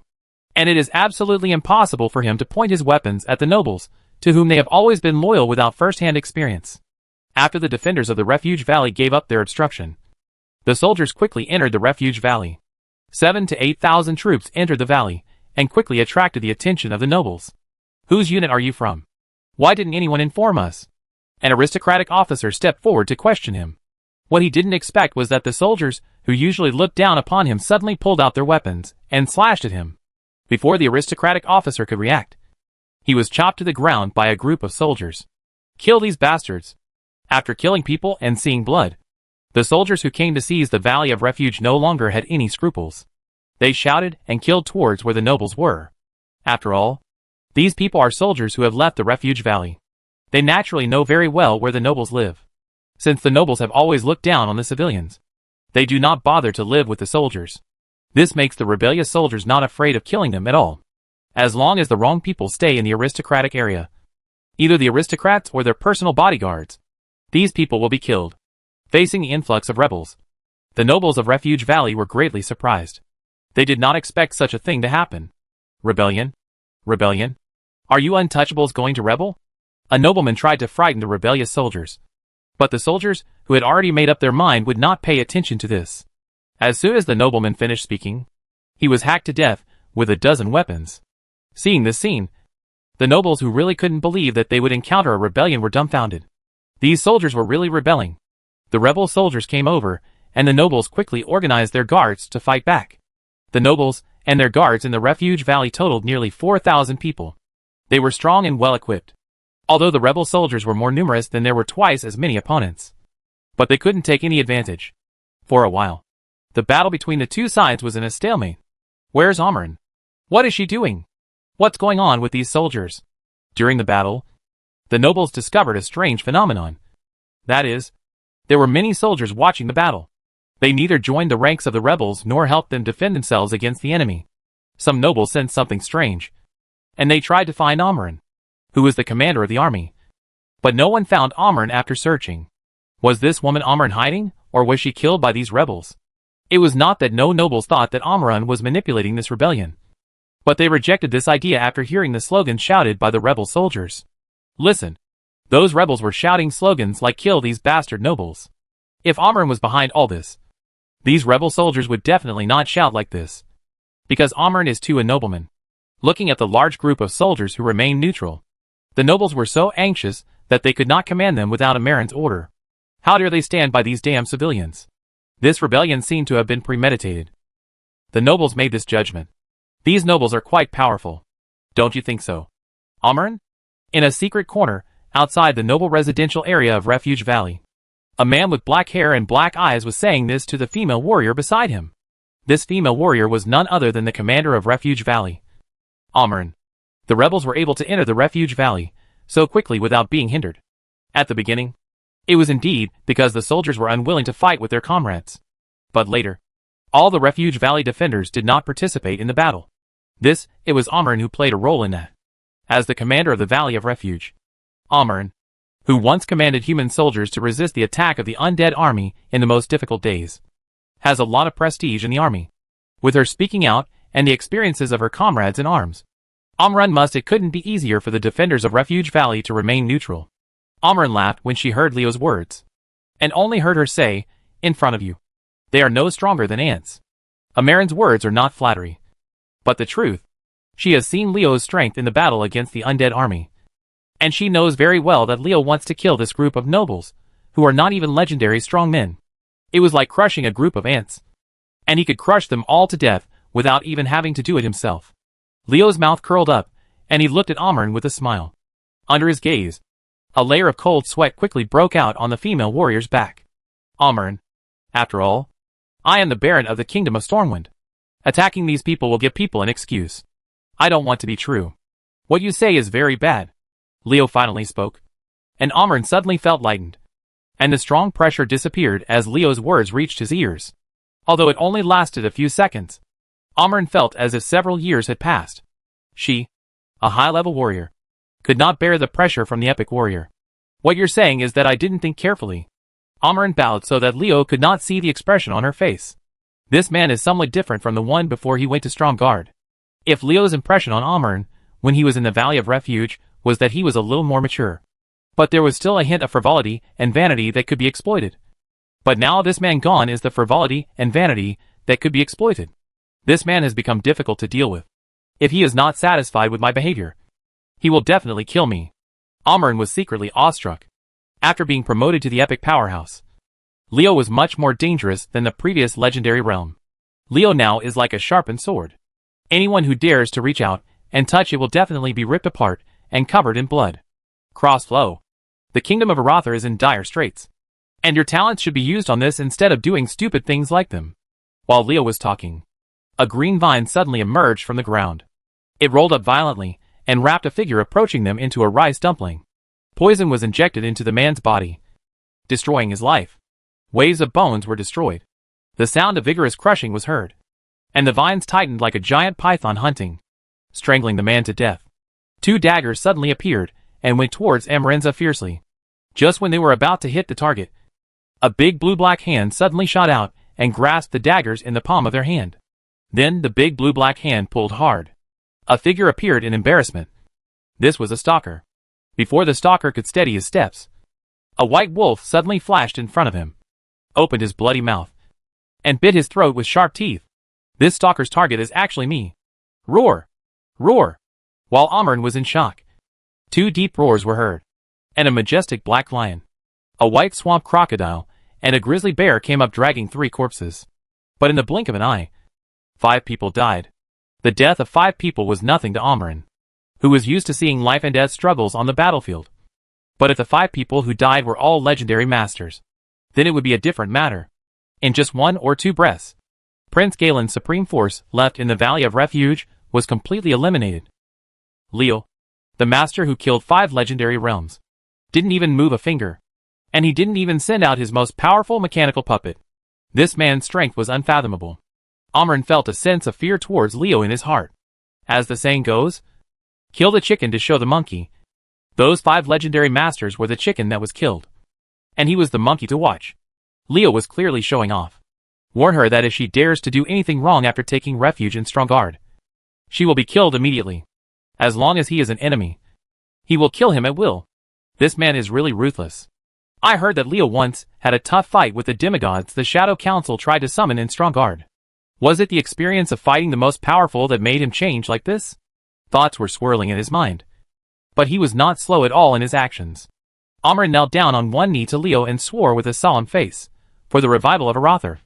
Amren sincerely offers his heartfelt dedication to His Royal Highness Scarlet. My loyalty.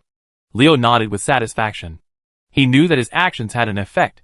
At least Amaren's loyalty to Scarlet would not be a big problem until the situation changed drastically.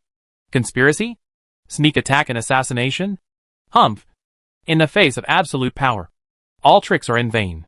After Leo finished speaking, he turned around and waited for the outcome of the battle between the nobles and the rebels.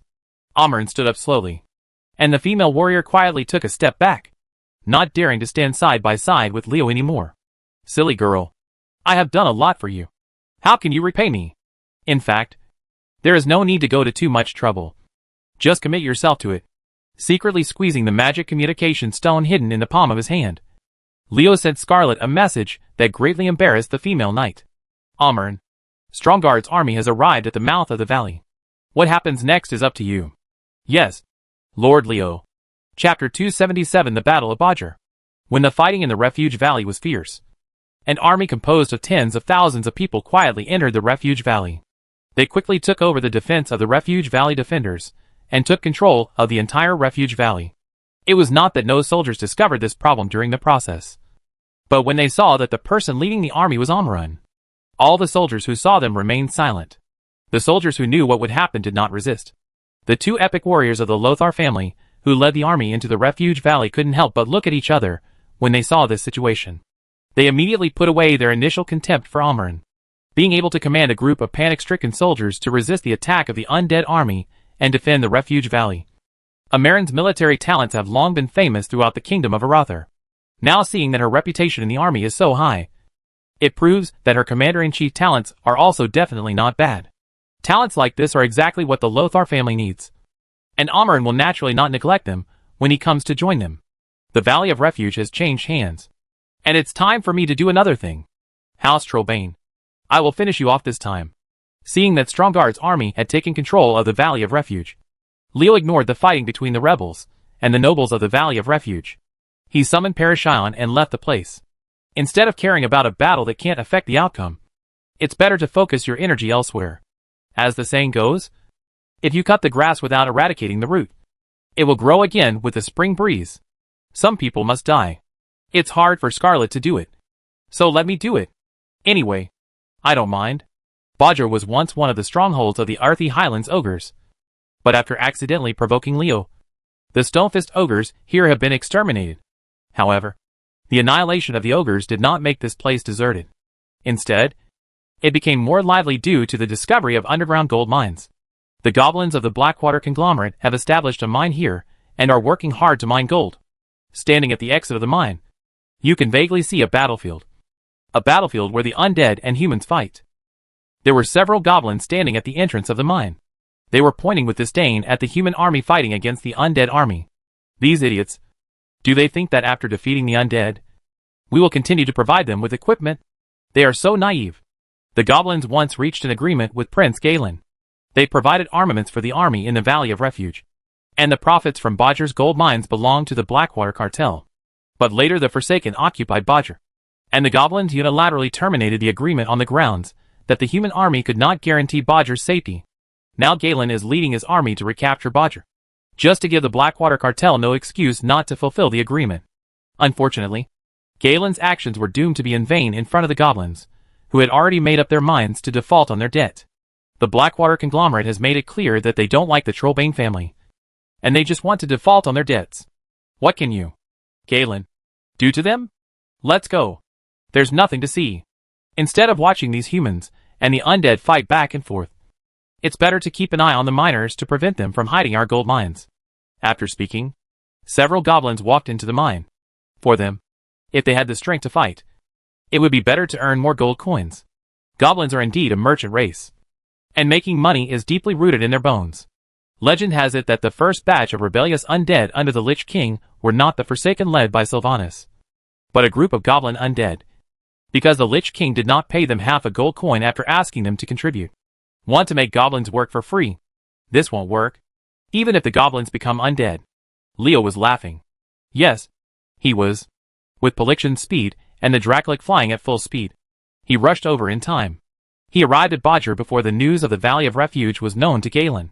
Galen, you can't run away now. Staring at the figure in the human army, who looked like he was in command, Leo had an undisguised murderous look on his face. This army can be regarded as the private soldiers of the Trollbane family, which means that they are all loyal to Prince Galen. In Leo's eyes, these people are among those who must be killed.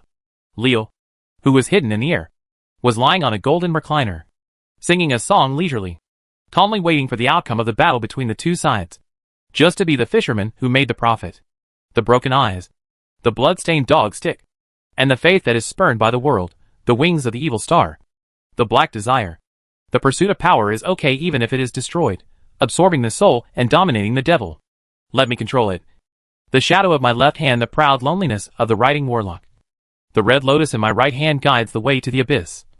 One day I will be able to see through the fog of death, stepping into the deepest H.L., exchanging life for mana, and gaining enjoyment in sinking. This is the portrayal of a warlock. Leo scratched his face, and he thought about it carefully. He had killed a lot of people in this world, and it would not be an exaggeration to describe him as murderous. By the way, Leo now kills people without any reaction. Is this the legendary killing without blinking an eye? As a fashionable saying goes, Leo is addicted. Wrong. Addicted? Speaking of killing, Leo was really ready to take action because he discovered that in order to defeat the undead Prince Galen, he actually led the army into battle with his sword in hand. The battlefield is fierce and dangerous, and someone will die if you are not careful. Prince Galen. Looking at Galen below, who was leading his bodyguards into the undead army, Leo laughed mysteriously. As the commander of the human army, Prince Galen has always been the object of attention of the undead. He led his army to kill himself and immediately attracted the attention of the undead. Galen had just slashed down an undead soldier blocking the road with his sword. And suddenly, there was a cry of surprise from the guards behind him. The legendary master who was protecting Galen rushed out and blocked a black shadow that was attacking Galen. He is a legendary undead warrior. The human masters who emerged from the guards fought with this undead warrior. Upon seeing this, Galen was about to ask someone to come forward to help, when several fireballs hit him with fiery breath. Little tricks. A cold snort came, and in a powerful wave of mana, several purple and white arcane missiles collided with the incoming fireball. In the brilliant brilliance of the collision of magic elements, all the fireballs were annihilated, and the arcane missiles headed towards the fireball, hit in the direction it came from. Bang bang bang. Several streaks of fire flashed across the arcane missiles. This was because the necromancers who had emitted the fireballs were using fire impact on the arcane missiles, trying to use the collision between magic elements to annihilate the arcane missiles.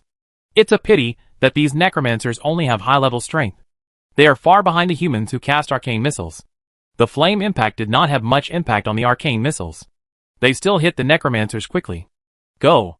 At the speed of arcane missiles, the necromancer was hit before he could cast another spell. Each mana shield was shattered by the attack of arcane missiles. Several necromancers who attacked Prince Galen were shattered to pieces by arcane missiles. Several high-level undead also want to attack His Highness Galen. Don't dream about it while I, Kevin, are here. It was Kevin, an epic magician, who broke through the necromancer's attack and counterattacked, killing them all. With high-level mages facing off against epic mages, these necromancers died unjustly. The reason why Prince Galen was so confident in leading his army into battle was precisely because he had an epic warrior by his side. Kevin appeared, and naturally Niaz, who was named by Galen and asked to follow him, was also there. This epic warrior was fighting with the commander of the Forsaken. Are you dreaming? Humph! A gloomy voice with a mocking tone came into Kevin's ears, which shocked the human epic mage, because the direction of the voice was from behind him. Two broken swords with only half of their blades remaining appeared from behind Kevin. The blades of the broken swords brought up several afterimages in the air, and it took only half a second to break the mana shield on Kevin's body. When Calvin reacted, he was shocked to find that he was exposed in front of a thief without any protection, and his back was still turned to his opponent. This discovery shocked Kevin. The mage, who had no protection measures, was approached by a thief. The result could be imagined with his toes. Surprised, Calvin is a strong man who has experienced many battles after all. Before the thief's broken sword hit him, he had already used the flash technique to run far away. Damn stalker. How dare you sneak attack me? The startled Calvin turned around and was about to settle accounts with the undead who had sneaked up on him. Unexpectedly, what he saw as he turned around was two broken swords. So fast. Knowing that the other party was not a good person, Calvin did not dare to hide anything. He quickly used the calmness that allowed the mage to cast the next spell instantly. With a wave of his staff, an instant sheep transformation spell was aimed at the undead stalker. Throw it over. First turn the other person into a sheep to get yourself out of danger, and then talk about other things. However, the next scene disappointed Calvin. His sheep-changing technique was obviously thrown on the undead stalker, but it had no effect. The undead stalker was not turned into a little sheep. Two broken swords were swung across, bringing out a stream of blood beads in the air. Ho, ho! Kevin covered his neck with fear on his face, and blood dripped from the gaps between his fingers. As a powerful epic mage, Kevin would never have thought that he would be killed without even seeing his opponent's face clearly. In his godless eyes, he only saw a red shadow flashing past. Who is this guy? With this question, an epic mage named Kevin fell. Kevin was killed. Prince Galen's eyes were splitting when he saw it. He, one of the three remaining epic heroes of the Trollbane family, and the only epic mage who obeyed his orders, had died like this. A strong sense of fear hit Galen's heart. Even the epic strongman Kevin was killed. Wouldn't he? A prince with only a high-level strength. Have no ability to protect himself? Protect His Highness the Prince. Seeing that Carbon was killed, a group of personal guards panicked. In panic, they actually called out Galen's identity clearly. This was obviously because they thought Galen didn't die quickly enough. These idiots! Galen's face was dark. He really wanted to draw his sword and kill these fools. Wouldn't this make him the target of the undead stalker? The panicked Galen also forgot that Cavan had already revealed his identity. How could the undead stalker who killed Cavan not know about it? Chapter 278, Death of Galen. Leo, who was humming a song, suddenly opened his eyes and stood up suddenly. It only took about 2 seconds from the time Cavan was attacked to the death of this epic mage. The strength of the undead stalker who took action was indeed extraordinary. This undead thief caught up with Calvin, who used the flash technique without using Shadow Step. He also used the Shadow Cloak to resist Calvin's sheep transformation. He slashed to death with his sword. His strength was better than the one I hit. The one who killed Vince was much stronger, and was indeed a formidable enemy. Leo rubbed the stubble on his chin, and his mind couldn't help but recall the scene of his conversation with Passonia at the gate of the palace before leaving Stormwind City. If you encounter a thief wearing red dragon leather armor, don't think about anything and run for your life. This is the thief Passonia was talking about. If he hadn't seen the scene where the opponent instantly killed Calvin, Leo would have almost forgotten about it. Wearing red dragon leather armor. Doesn't it look like a blood fang suit soaked in the blood of a black dragon? Epic said. An epic strongman wearing a blood fang suit. With my strength at the time, I really had no choice but to run away. Passonia never thought that my strength would grow so fast. I really want to try to figure out who is the one who needs to escape when I meet this blood-tooth thief now. According to Leo's original plan, all he had to do when he came to Bodger was to make Galen and his loyalists disappear. However, the plan failed to keep up with the change. A blood-fang thief appeared in Bodger's undead army. Can't sit still. No. Now is not the time to take action. And we cannot easily change our plans just because of a moment of aggression. Clenching his fists, Leo decided to endure it for the time being. Anyway, there will always be a big battle later, so don't be anxious about this moment. As the saying goes, before fighting against external forces, we must first settle the internal affairs and solve internal problems. Your Highness, leave quickly. Just as Leo was observing the blood-fang thief, the battle on the ground had undergone tremendous changes. The undead stalker who killed Cavan wielded a broken sword to kill Galen. A group of personal guards tried their best to stop them, but they had no choice. The strength is really not good enough. Every time the broken sword in the undead stalker's hand is swung, a bodyguard will be killed. It is a complete fantasy for a group of high-level personal guards to try to stop an epic powerhouse. Seeing the undead stalker coming, Galen, who knew he was no match for him, said nothing. He turned his horse and ran backwards, with many personal guards desperately blocking him. The undead stalker could not catch up with Galen for a while. Instead, he pulled him a little farther away. However, as the personal guards were killed one by one, the distance between him and Galen was quickly closing. Except for the battle when Stromgard fell. Galen had never been so anxious as he was now. If he was caught up by this undead stalker, given the strength gap between him and the opponent, his death would be almost inevitable. As a prince and the commander of the army, Galen is not only the focus of attention of the undead, but also a flag in the hearts of human soldiers. When Galen personally went into battle to fight the undead, the morale of the human army was boosted, and they gained a slight upper hand in the battle against the undead. But now Galen was being hunted in embarrassment, and the personal guards behind him were killed one by the undead. After seeing this scene, the morale of the human soldiers suddenly plummeted. Seizing this opportunity, the Forsaken army launched a fierce offensive and quickly suppressed the opponent. Prince Galen, who was leading the army, was being hunted down by the strong men among the undead. The battle between the human soldiers and the army of the Forgotten was extremely unsatisfactory. Some soldiers who were not determined enough began to waver. Will this battle fail? The inner turmoil greatly weakened the combat effectiveness of these soldiers, and the cunning ones began to find a way out for themselves, hoping to escape faster when they were defeated by the undead. It was their actions that put other soldiers, who were still fighting bravely, into crisis. These cunning soldiers were useless at their work. What they did was tantamount to selling their flaws to their opponents. The Forsaken seized the opportunity and used these flaws to kill the heroic fighting human soldiers one by one. The casualties of the human army increased rapidly. The increase in military casualties has intensified the judgment of some soldiers. In their eyes, this battle will definitely be lost. so they will not contribute even more. As a result, another group of brave soldiers fell to the enemy, under the flaw. In this way, a vicious cycle is formed. The defeat of the human army is inevitable. Leo, who was hiding in the air, curled his lips in disdain. After all, these people were just private soldiers of the Trollbane family. They were selected based on their strength, and their training was far less rigorous than that of the regular army. It was okay to let them fight with the wind. If you have to fight hard under unfavorable circumstances, it would be strange not to lose the battle. Galen obviously made a mistake. He thought that there was only one epic undead in Bodger. Unexpectedly, there was actually a powerful Bloodfang thief hiding in the dark. It was this Bloodfang thief who made him taste the bitter fruit of failure. As long as it is not a large-scale Legion-level battle, an epic hero will often affect the entire battle situation. Every man stumbles, and a horse stumbles. Prince Galen, if you are trying to escape, be careful of your horse's stumble. Seeing that all the personal guards around Galen were killed by the undead Bloodfang thief, just some ordinary soldiers could not slow down the pursuers. The undead Bloodfang thief had already narrowed the distance between him and Galen. 5 meters away. Leo laughed evilly. Herod, Galen, who was desperately urging the army horse under his crotch, suddenly felt his body tilt, and his whole body fell diagonally towards the ground under the inertia. And then the painful neighing sound of the horse reached his ears.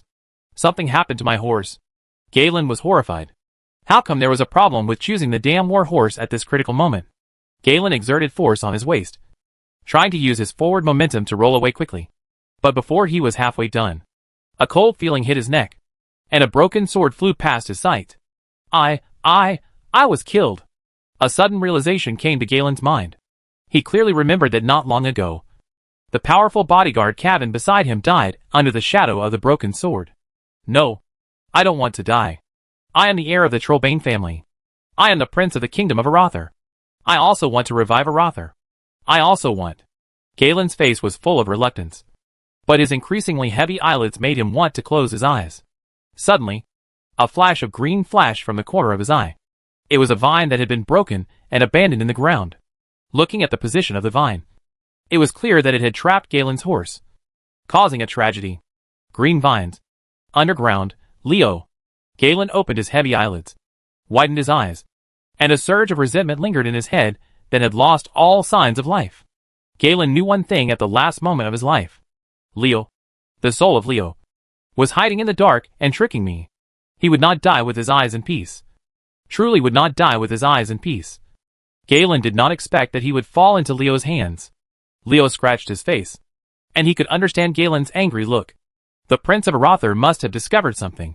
By the way, can your eyes not be so wide? I feel very pressured to say this. His Royal Highness Galen is dead.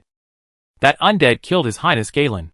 Galen's death caused the morale of the human soldiers who were fighting the Forsaken army to drop to zero.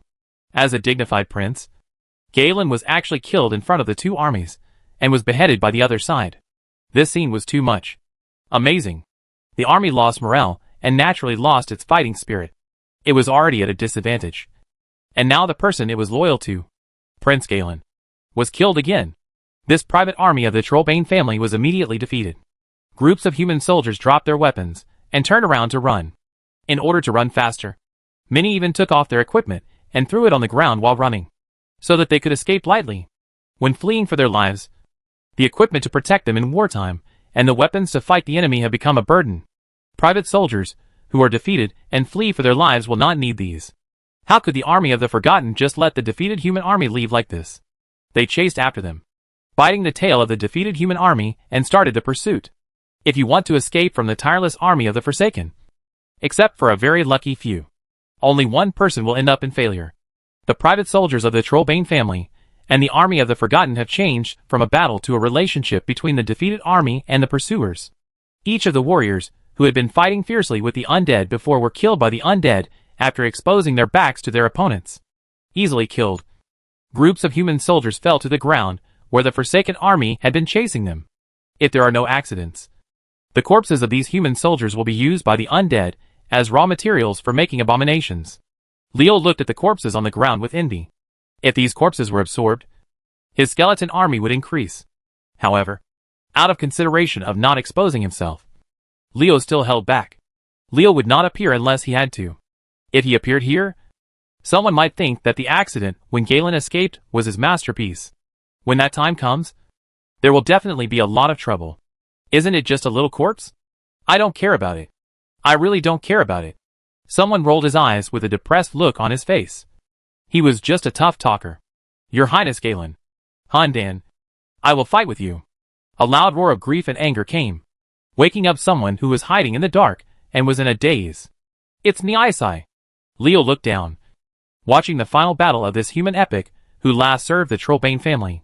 Galen was dead, and the person Isekai was loyal to was gone. She thought that Galen named her to be responsible for his safety when leaving the Valley of Refuge. But she left Galen's side to fight with the undead epic warrior because of her bravery and fierceness. Choice, shame, resentment, anger, all kinds of emotions drove Isekai crazy. Kill these undead. Kill them all. Avenge Prince Galen. And atone for the mistakes I have committed.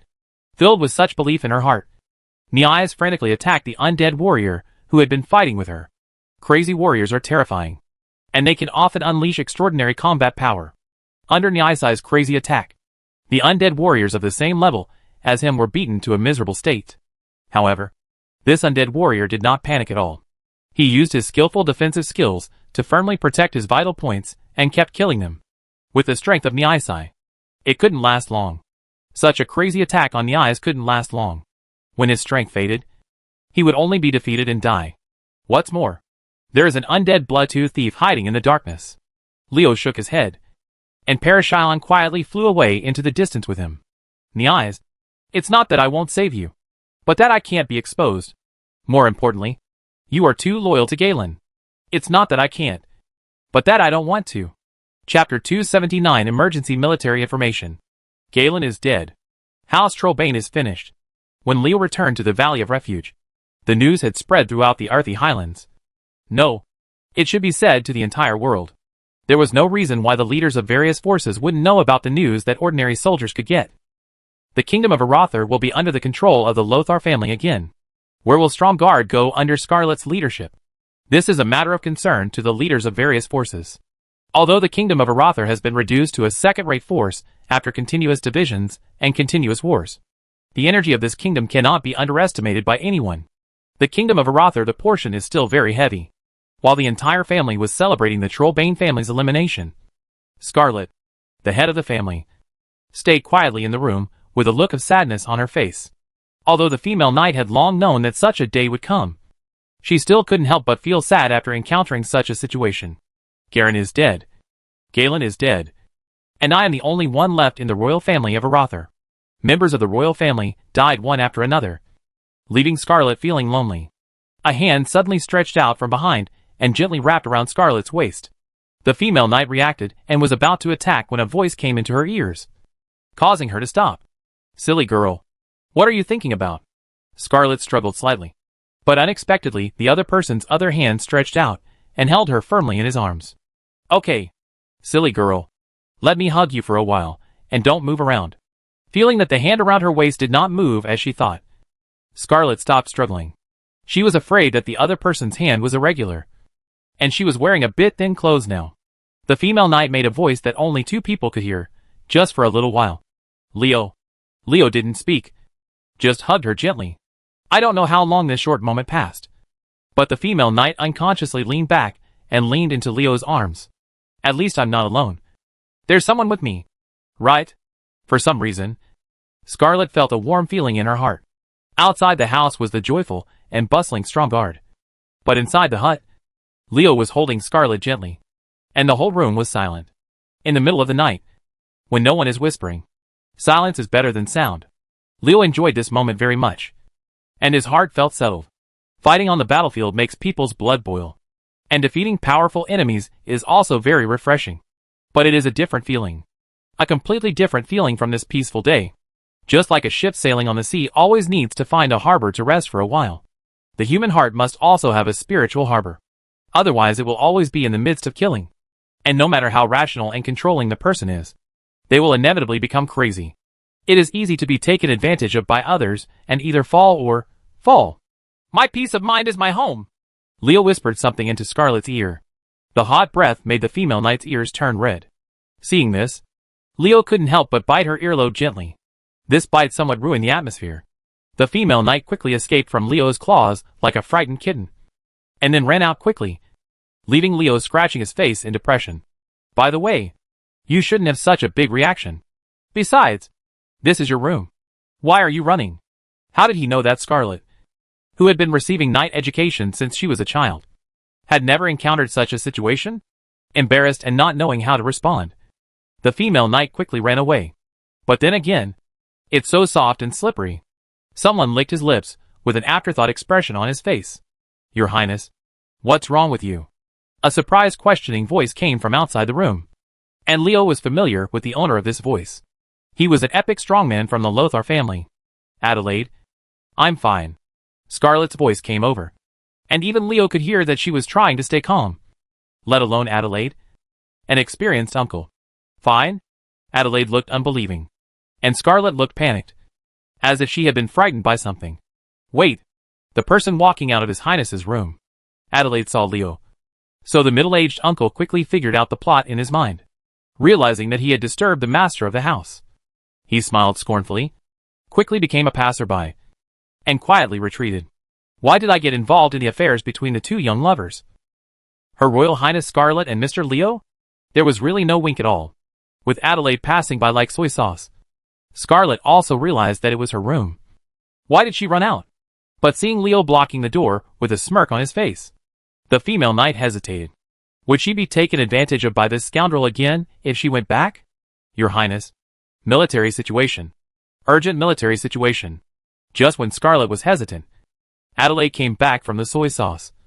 This epic strongman had an anxious look on his face. Scarlet and Leo quickly calmed down and looked at Adelaide, waiting for him to speak. Your Highness, the Storm Expeditionary Force has been defeated and Deadwood Village has been lost. Are you kidding me? Leo's first reaction was that the intelligence was wrong. It would be normal to say that the army led by Jirian that went to Geshak to help was defeated. But it was too much for the Storm Expeditionary Force to lose the Deadwood Village and the Arthi Highlands stronghold. It's a test of one's endurance. You must know that Deadwood Village, as the stronghold of the Storm Expeditionary Force in the Arthi Highlands, has 100,000 regular human troops stationed there, and can quickly receive support from many strong men from Stormwind City. The defensive power of such a place is no less than that of a small fortress. But now it has been attacked by the undead. Are the 100,000 Storm Expeditionary Forces in Witherwood Village free of charge? Or did the powerful men from Stormwind City fail to come to the rescue in time? Adelaide had long known that Scarlet and Leo would not believe it. You must know that when he first learned about the news, he also thought that there was a mistake in the intelligence. We have confirmed this news with Stormwind City. The 100,000 Storm Expeditionary Force led by Commander Link was truly defeated. Nearly 60,000 people died. The entire army was completely defeated. When Adelaide said this, Leo and Scarlet had already digested the news. Scarlet asked solemnly, which legion was dispatched in the Undercity? Legion. This is a different title. Those who can be called Legion are real elites. Each legion has an independent and unique number. They are far superior to other armies, and are equivalent to the trump card of every force. Only those who have the power of a legion can rank high in the world. It is every soldier's dream to join a regiment of his choice, regardless of the lively fight between the Alliance and the Horde. There are actually only a handful of times when the legions are actually dispatched to fight to the death. But once the legions are dispatched, it is a sign that the war is about to begin. The Kingdom of Aratha originally had legions, including the Kul-Tiran Navy and the extremely elite 7th Legion. These powerful forces originally belonged to the Kingdom of Aratha.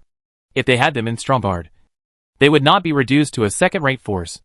Unfortunately, these powerful warriors were abducted by a woman named Jaina, who relied on them to establish the Kingdom of Theramore.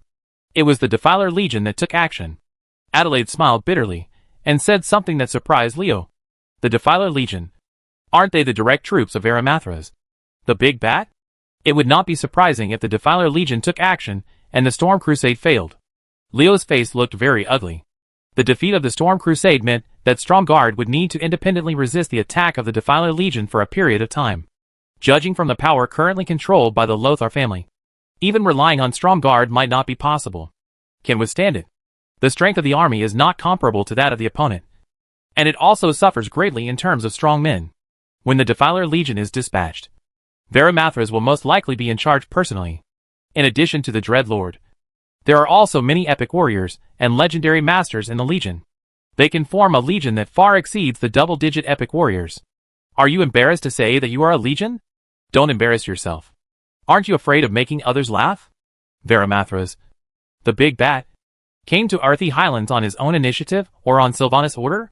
Leo rubbed his chin and began to think. If the big bat came here on his own request, he must have some purpose. As long as it doesn't hinder him, Stromgarde will not encounter a real crisis. It would be better if he just carries out Sylvanas' order.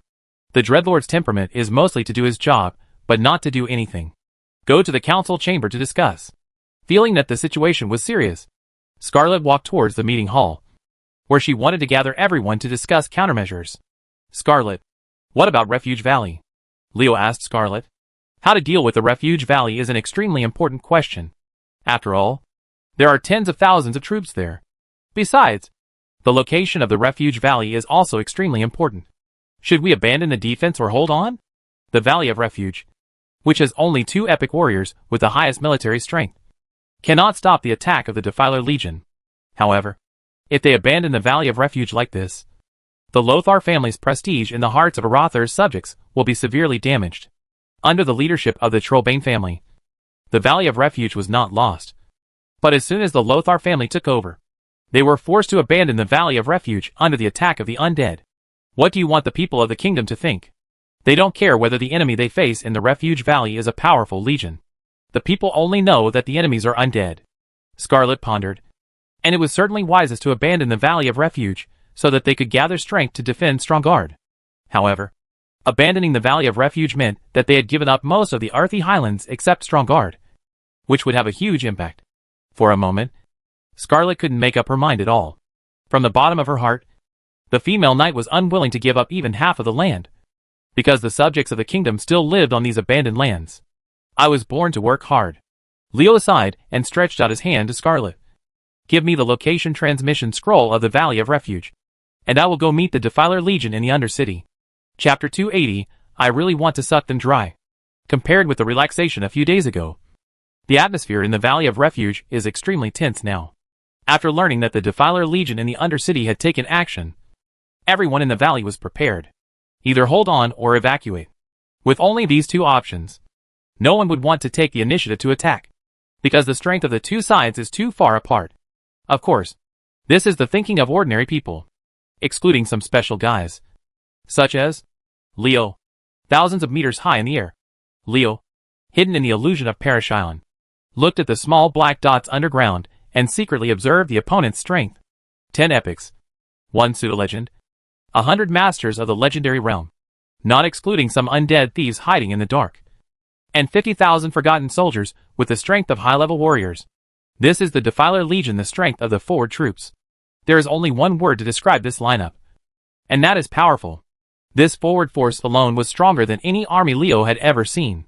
Knowing the whole thing at a glance, it is no wonder that the Defiler Legion was able to break through the Deadwood village in less than half a day after taking action, and defeated the storm expedition led by Link.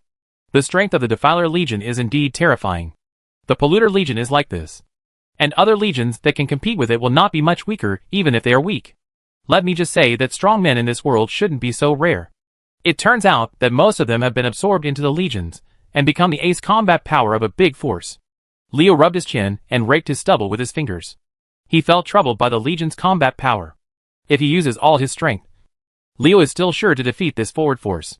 But can the skeleton army be exposed? Leo was sure that as long as he summoned the skeleton army, Varamathras would definitely chase him like crazy.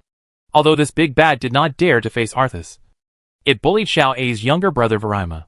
Sass is still very happy, who made Xiao A, who was a death knight at the time, so domineering that he directly expelled 3 feared demons including him. Perish Island. Find a place to stay. I need to get something. At Leo's command, the Dracolic flew away quietly. It was still 3 or 4 days away from the Refuge Valley, so Leo had time to make some arrangements. Don't think that the Legion is great. If you offend me, you will also be in trouble. Fighting against a Legion by oneself, even if it is just the forward force of the Legion. Other epic heroes would never dare to think about it. But Leo is different. What he is good at is group killing. And now his one-on-one ability is also, I have improved a lot, and naturally I won't have any stage fright. Isn't it just the Polluter Legion? Why don't you show off your strength? Let me kill your vanguard force. Determined to give the Polluter Legion a powerful blow and wipe out their energy, Leo hurriedly laid out his strategy, unaware that they had been targeted by someone. The forwards of the Polluter Legion continued to march towards the Refuge Valley. Refuge Valley has received Scarlet's order to hold on to Refuge Valley and wait for reinforcements.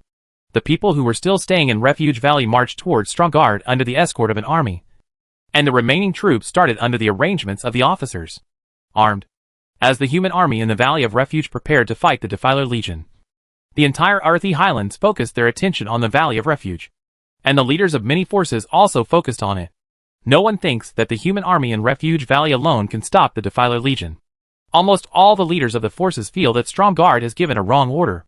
Young Scarlet will learn an unforgettable lesson, focusing on the Valley of Refuge just to see the strength of the Defiler Legion. Your Highness, Stromgarde has only 30,000 troops that can be dispatched. If we deploy any more troops, the entire defense capability of Stromgarde will be greatly affected. In the meeting hall of Stromgarde, a group of powerful men from the Adelaide and Lothar families were reporting the situation to Scarlet, although many of them did not agree with Scarlet's order to stick to the Valley of Refuge.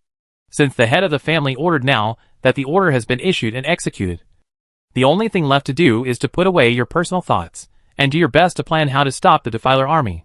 You are already at a disadvantage. If you still can't go anywhere with your strength, you will be damned if you don't fail. These strong men are not fools. They understand this truth, so they will not cause trouble behind their backs. Besides, their loyalty to the Lothar family did not allow them to question Scarlet's decision. There are only 30,000 people, which is too few. Scarlet frowned, and she made a decision. I will lead the army that rushes to Stromgarde. Adelaide was shocked. He and other strong men objected one after another. Scarlet was the only legitimate bloodline of the Lothar family. If something happened to her, the Lothar family's inheritance would be cut off. This was absolutely unacceptable. Raising her hand to stop the excited family leaders, Scarlet looked firm. The soldiers of the kingdom are fighting the enemy on the front line. As a member of the royal family, how can I stay in the rear? I will lead the army to rescue the Refuge Valley. There is no need to discuss the matter further. If you are worried, you can come with me. Seeing that Scarlet had made a decision, Adelaide and others looked at each other, and all the strong men saw the helplessness in each other's eyes. For now, the only option is to go out with the army and protect His Highness's safety. Just be sure nothing happens to you. Lord Leo has been out for 4 days, and no news has come back. I hope nothing happens. In the Valley of Refuge, after the military meeting, the two epic heroes of the Lothar family and Amren had worried looks on their faces. 4 days ago, Leo, who came to the Valley of Refuge, left a piece of information about exploring the Defiler Legion and flew away on the Red Dragon. Until now, there has been no news. How can they not be worried? The 50,000 forward troops of the Defiler Legion are only 1 day away from the Valley of Refuge. The reinforcements from Stromgarde are working day and night, but can still only arrive in 2 days. We must rely on our own strength to defend the Valley of Refuge for 1 day. 1 day does not seem to be long. In a battle involving more than 100,000 troops on both sides, let alone 1 day, it is normal to fight for a month. But the opponent is the Defiler Legion, which is different. Judging from their record of breaking through the Deadwood village defended by 100,000 storm expeditionary forces in half a day, the defenders of Refuge Valley may not be able to hold on for a day. The three Amren fell silent, and the atmosphere was solemn. At this moment, a voice sounded, "What are you looking at? Aren't you just a vanguard force? If you can't even deal with them, how can you stop the Polluter army? It's Lord Leo." When they heard this voice, the eyes of Amren and the three of them suddenly lit up. With Leo, a strong man who could fight with demigods, the strength of the Refuge Valley was greatly enhanced. Leo had a tough fight with a demigod. People from other forces didn't know about this, but the 3 people present knew that they had more confidence in Leo than Leo himself. Amren bowed and saluted. She and the other 2 people spread out a parchment scroll and introduced it to Leo. "Sir, this is the defense plan of the Refuge Valley that we discussed. Do you think there is anything that needs to be changed?" Leo glanced at the unfolded parchment, nodded calmly, and said, "Not bad. It looks cool. But the actual situation is that this guy can't understand it at all." The 3 Amren people asked him to give advice, which is completely wrong. "Listen, Amren, Go and gather the soldiers from the Valley of Refuge, and let them take over the defense of the valley. Leo first ordered Amaran, and then turned his attention to another member of the Lothar family. The two strongmen said, Waka, Roar, you two led the army out of Stromgard to have a good rest. Gather your spirits, and teach those bones a lesson tomorrow. Lord Leo, do you want us to take the initiative to attack the undead? Waka and Roar were a little surprised. Relying on geographical location and fortifications for defense may not be able to stop the opponent. Now they have to give up their defensive advantages to engage in a field battle with the Polluter Legion. This decision is very inappropriate. The Polluter Legion is too trusting. They think that a mere 50,000 forward troops can take over the Valley of Refuge. These bones think that we don't dare to fight. So I want to take the initiative and beat them to pieces. Leo's confident look made Amaran, who had originally wanted to persuade him, swallow back his words. In her opinion, Leo must have a way to deal with the polluter forwards. And Waka and Roar are not fools. They also noticed it in Leo's expression. So 3 of the 4 people in the tent looked at Leo, waiting to listen to his instructions. Want to know? I won't tell you. With evil thoughts in mind, Leo smiled evilly, turned around and walked out of the camp, leaving only the 3 officers looking at each other helplessly. Since Master Leo has made arrangements, we will execute them. Amaran spoke first to break the silence in the tent. After speaking, she strode out and began to gather her men to take over the defense of the Refuge Valley. After the Lothar family took over the Valley of Refuge, the original army in the Valley of Refuge was handed over to Amaran. This was Scarlet conveying a message to her. I trust you very much, so you'd better not let me down. It was precisely because he knew this situation that Leo asked Amaran to summon the original defenders of the Refuge Valley. After all, these soldiers had fought defensive battles in the Refuge Valley, and were very familiar with how to defend the Refuge Valley. If the army of Waka and Roar were replaced, it would still take time to adapt. And time is the most precious at this time when the forward of the Polluter Legion is approaching. How can it be wasted like this? As soon as Amaran left the tent, only Waka and Roar were left. The 2 epic heroes discussed with each other for a while, and finally decided to follow Leo's wishes. With the decision made, the 2 people quickly walked out of the tent, gather the army and go. After Waka and Roar went out, a figure quietly appeared in the tent, wearing a leather jacket that only covers her key parts. She has a well-proportioned figure, a delicate face, bright red lips, and a charming look in her eyes, even though she has devil's horns on her head and a tattoo on her back. Despite the devil's wings, she still can't stop her charm. She is really a beauty. Crackle.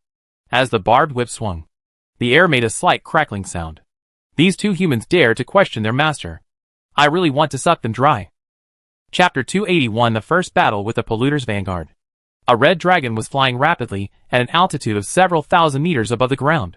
He made no attempt to cover his tracks and landed directly in the Valley of Refuge, causing the human soldiers in the Valley of Refuge to look around.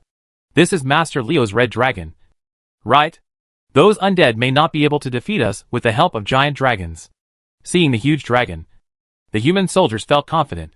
The red dragon has a greater influence on the soldiers in the Valley of Refuge than the Defiler Legion, which they have never fought against. Dear Master, the army of the undead is less than 30 miles away from the Valley of Refuge. At their speed, they will arrive soon. The red dragon's tone was extremely respectful. There was another red dragon where he landed. On the head of this red dragon was a gold recliner. A black-haired human man was resting on it with his eyes closed. When he heard the red dragon, he waved his hand to indicate that he already knew the news reported by Long. The red dragon's voice is not quiet. Even human soldiers thousands of meters away can hear his words clearly. The army of the undead is coming. The news quickly spread throughout the Refuge Valley, and the atmosphere immediately became tense, as a war was imminent. The vanguard of the Defiler Legion is here. Let me give them a feast. Leo tapped his toes, and Polition immediately flew up. Ektoz, who had come to report the news, hurriedly followed. The 2 red dragons spread their wings and rushed up to 1,000 meters in the air. Their huge figures sprinkled a good light on the ground. A shadow 30 miles away was nothing to the Polluter Legion, whose soldiers were all high-level warriors. Leo, who was at high altitude, quickly saw their presence. Looking at the undead elites, who were heading towards the Refuge Valley, a red fire flashed on Leo's hand, and a ball of flame danced happily in his palm. The advancing polluter forwards discovered 2 red dragons in the sky, but they did not cause any commotion. When they received the news that the human army was holding on to the Refuge Valley, They had already expected to encounter Leo here. Although Leo has the title of Baron of the Kingdom of Stormwind, even the Forgotten People understand that he has actually joined Stromgarde. And Stormwind City is only a nominal subordinate relationship to him. It's not surprising that Leo is in the Refuge Valley. If he is not in the Refuge Valley, then you have to be careful. Under the influence of magic power, a fireball the size of a wash basin shot out of Leo's hand and hit an open space. Seeing Leo's actions, the officers of the Polluter Legion were very vigilant. They did not think that Leo's soul fire was just because he was bored and taking advantage of the flowers and plants on the ground to vent his anger.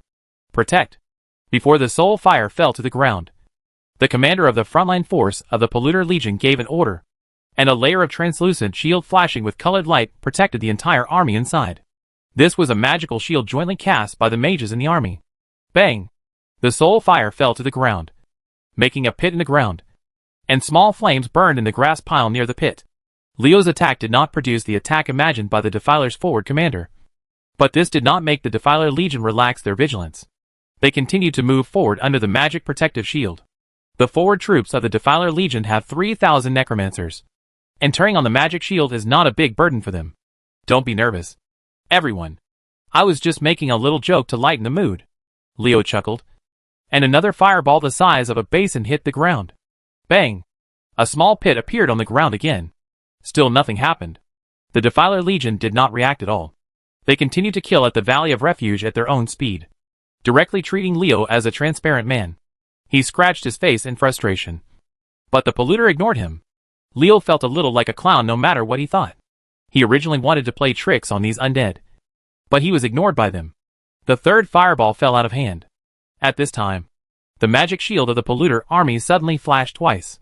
3,000 necromancers took action together, and the magic shield's defense was increased to the maximum. Leo screamed inwardly when he saw this. He knew that he had been tricked by the commander of the Defiler's Ford. This guy didn't ignore him at all, but deliberately put on that appearance to plot against him. Just knowing that Gui knew it was too late for Leo to stop. Bang! The third fireball hit the ground, followed by still a dent. However, as a burst of chi sounded, a huge explosive force erupted from the ground. Boom! The ground beneath the feet of the Defiler army suddenly cracked. A powerful shock wave rushed out from the ground, and countless large cracks opened in the ground. Under the huge explosion impact, the army of polluters did nothing at all, because the magic shield exerted by the 3,000 necromancers in the army protected them from harm. Human, your little tricks can't take advantage of us. We are powerful warriors who have experienced the battle of natural disasters. Compared with the lich of the natural disaster army, you are too young. A man who looked like an officer in the polluter army laughed at Leo mercilessly, which made Leo feel depressed for a while. Damn it. I was fooled by these old ghosts. But it doesn't matter. Although the 3,000 necromancers survived such an explosion, their mana has been greatly damaged and will not be able to return to its peak for at least half an hour. Leo felt that he had made a profit by temporarily destroying the mages of the Defiler Legion, but the subsequent actions of the necromancers made him roll his eyes. The necromancers, whose mana was greatly damaged, raised their hands high, and the magic elements from heaven and earth quickly gathered into their bodies. The rapidly gathered magic elements actually formed miniature tornadoes visible to the naked eye. Under the infusion of magic elements, the necromancer's magic power quickly returned to their original state. Peak state. Leo gritted his teeth and said word by word, I hate waking up. What the necromancers just used was the skill awakening that allows the mage to quickly recover mana within a few seconds. The emergence of awakening completely turned the results of Leo's previous explosion into a cloud. The polluter strikers reached the refuge valley mouth unscathed, seeing that they were less than 200 steps away from the valley mouth defenders. Bang bang bang. Amidst the series of explosions, a strong icy breath rushed out of the ground. The necromancer's magic protective shield did not hold up this time. After blocking it for a while, it quickly broke. Ring-shaped ice spread rapidly, freezing the feet of the defilers forward, making them unable to take a step forward. How could the human army, which was well prepared, let go of such a good opportunity? Whoosh whoosh whoosh. Amidst the sound of sharp arrows piercing the air, arrows with purple and white flashing arrows shot towards the front of the defiler whose feet were frozen. It was the archer's arcane shot. Ordinary arrow attacks have no effect on the Forgotten, but this attack with arcane power is different. Tens of thousands of sharp arrows are shot over, and a colorful cloud rises in the sky in an instant. Seeing the sharp arrows coming through the air, A small knife suddenly appeared in the hands of the polluter's vanguard. In the astonished eyes of the human soldiers, they raised their hands, and the small knives aimed at the sharp arrows and hit them with a series of tinkling sounds. In the attack, more than 80% of the arrows were deflected, and the remaining 2 layers were blocked by the polluter forwards raising their shields. Throw the knife. Leo blinked. Warriors could indeed throw some weapons such as knives and swords. But Leo had never taken this seriously before. This was the first time he had seen someone throw a throwing knife so accurately. These polluter vanguard methods are not bad. Roar! Polition and Ektoz roared angrily, and the hot dragon's breath spurted out, falling towards the head of the defilers forward. With a whooshing sound, 200 ice arrows were shot from the polluter formation. The ice arrows with a cold breath were evaporated in an instant when they encountered the dragon's breath. As the ice arrows melted, the hot dragon's breath was also reduced to a tolerable temperature. For the defiler army, the dragon's breath attack from the 2 dragon liches only blew them a burst of hot wind, which was not even hot enough to warm them up. The dragon's breath attack was actually resolved just like that. Leo rubbed his chin. He had never thought that there was such a way to fight against the dragon's breath.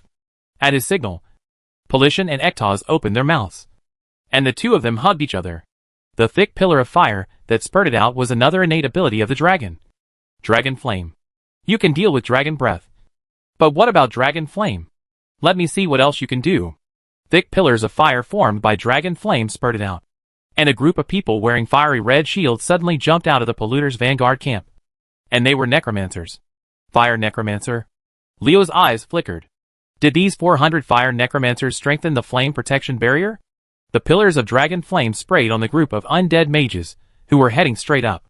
Under the joint resistance of these mages, the blazing Dragon Flames failed to break through their protective barrier. Dragon Flame was also taken down by the legion of defilers without any damage. 2 consecutive attacks failed to achieve any results. On the contrary, the polluter strikers had broken free from the ice that bound their feet during this period.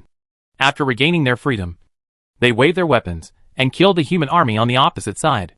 It's just a forward force, but it actually made me suffer one after another. This army of polluters has some tricks up its sleeve. Leo also felt a little embarrassed after the accident. At this time, Leo had dropped to 100 meters above the ground. 7 huge skeletons appeared from behind him, shining with metallic light.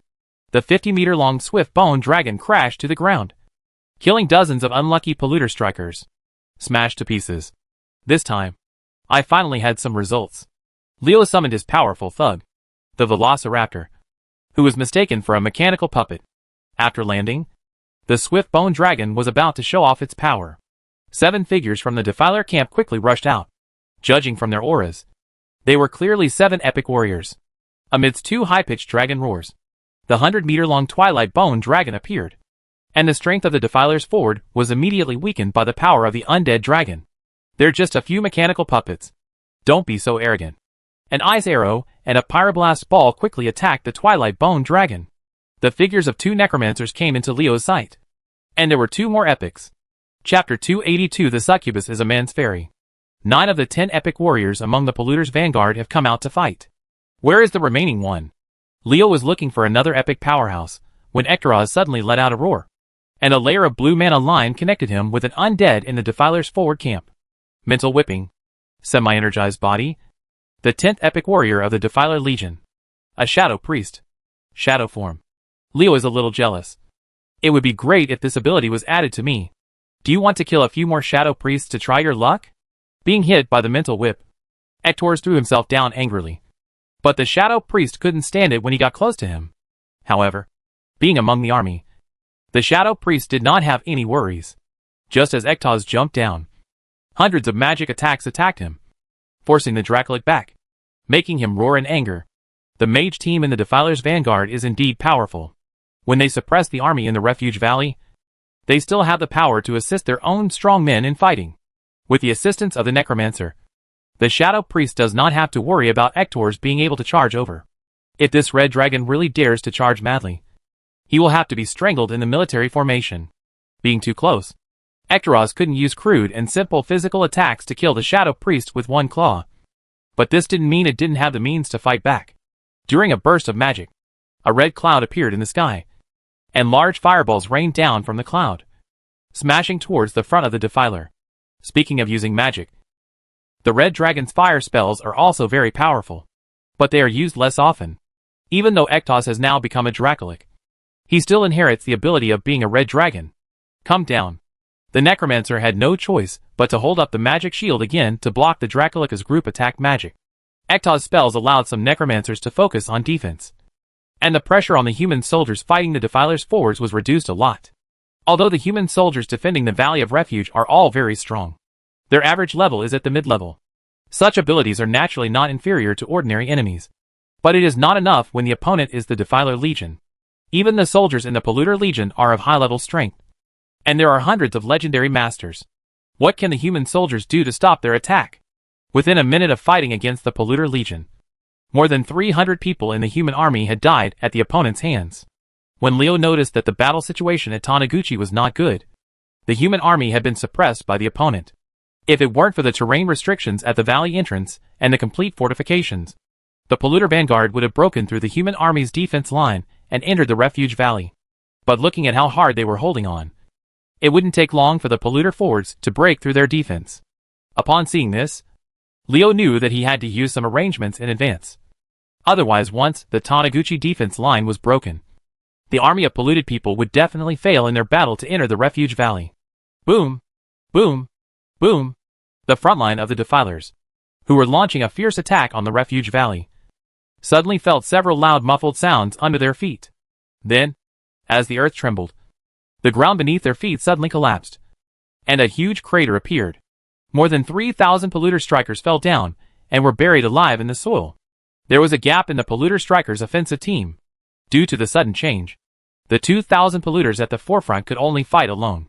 They could not receive any reinforcements until the following teams filled the gap here.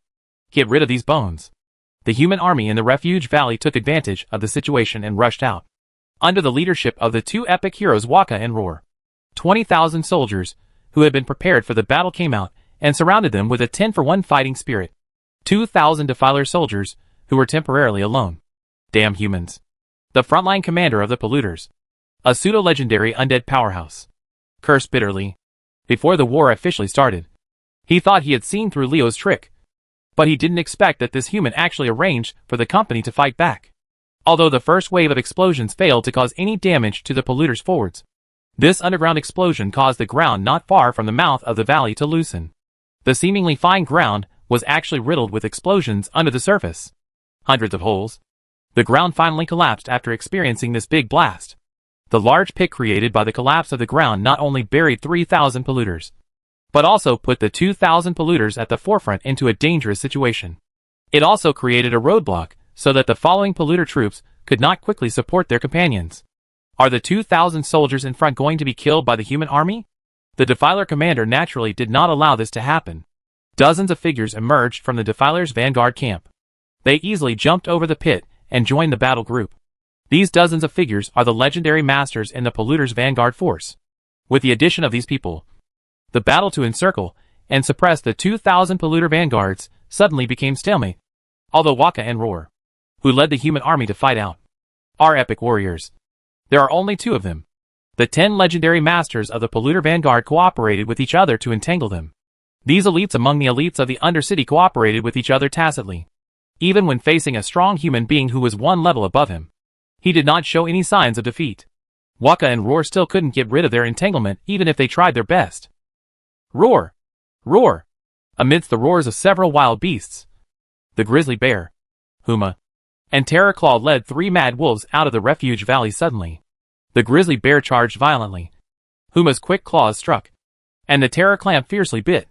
The crazy wolf teleported and sneak attacked, and the Polluter forward was unable to guard against it. And 5 legendary masters were killed immediately. Stop these beasts.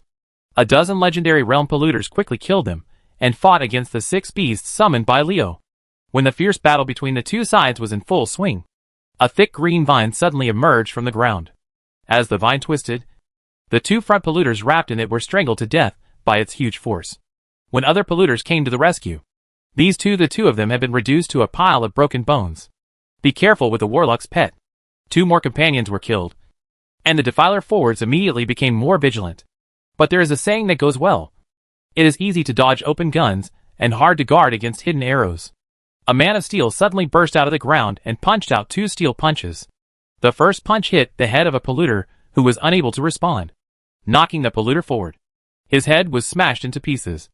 And a second punch followed, completely dispersing the soul fire of the Defiler's striker. Another legendary master died. Damn it!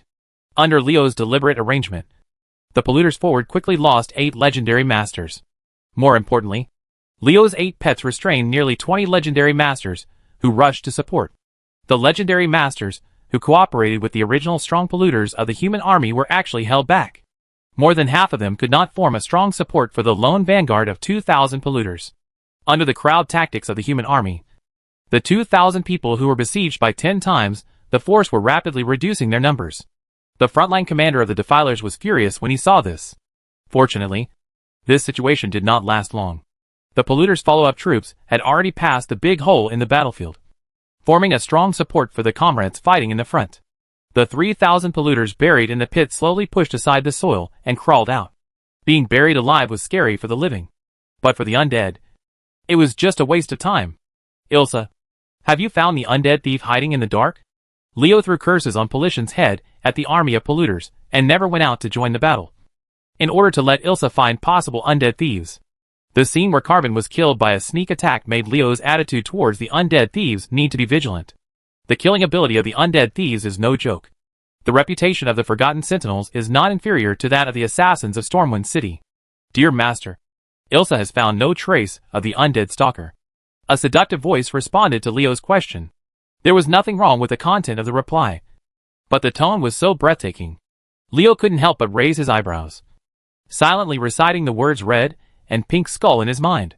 A succubus is a fairy who seduces men. Ilsa, you hide in the dark and help me guard Parashylon. Take me over and kill that fake legend. The frontline commander of the polluters was commanding the army to fight. A thick pillar of dragon flame sprayed out at him in the sky. The commander looked up at Polition, who was attacking him, with purple and white light surging in his hand. 3 arcane missiles the size of ping-pong balls hit the dragon flame pillar, where several people were hugging each other. The arcane missile collided with the dragon fire pillar. This scene seemed a bit like a mantis trying to overestimate its own capabilities, because the size difference between the two sides was too far. But when the two collided, the change of things was very subversive. The dragon fire pillar hugged by several people was actually defeated by 3 arcane missiles the size of ping-pong balls. The arcane missiles that defeated the dragon flame pillar did not dissipate. Their size did not decrease at all. They followed the trajectory of the dragon flame pillar, streaking 3 purple-white traces in the air, and struck at Polition at high speed. The frontline commander of the polluters is indeed a pseudo-legendary powerhouse. His attacks may seem inconspicuous, but the actual energy contained in them is much higher than that of Polition. Seeing the arcane missiles coming, Parashylon, who was very knowledgeable, hurriedly avoided it. Even though the arcane missiles were very small, if they really hit the Dracolic, the weight of the Dracolic would be much lighter. Using the power of arcane magic, the commander of the Defiler's vanguard must be a strong man with considerable research on arcane magic. Leo quickly judged the ability of the Defiler's forward commander from the way the opponent attacked. He waved the iron staff, and the dark elements condensed on the pink staff head, and shadow arrows shot towards him like a barrage of cannons. The incoming arcane missiles were struck away. The shadow arrows and arcane missiles collided one after another, constantly canceling out the magical energy contained in the arcane missiles, and annihilating these 3 missiles before Parashylon was caught up. Chapter 283. This commander, who is also a pseudo-legendary powerful Defiler vanguard, is much stronger than Faculist. He only made Polition, and I spend so much effort with just 1 hit. This battle was not easy to win. Leo knew how difficult the target was as soon as he got to grips with it. Before he could think about it, the Defiler forward commander's arcane missiles came again. This time not 3 but 6. You're addicted to it, right? Is it over yet? Polition sprayed out a mouthful of dragon flames, but unfortunately it had no effect at all. The arcane missiles quickly dispersed the dragon flames. Even 3 missiles could not be stopped, let alone 6 missiles now. At this moment, Leo stretched out his hand and grasped the dragon flames that were scattered by the arcane missiles, and burned them. Bang! A huge sound echoed in the sky. The fire element contained in the dragon flame exploded instantly, and 6 arcane missiles were instantly annihilated. Leo raised his fingers provocatively at the frontline commander of the polluters, and Leo was very pleased. He didn't waste time studying the magic notes of those powerful people. Nor did he study the principles of magic.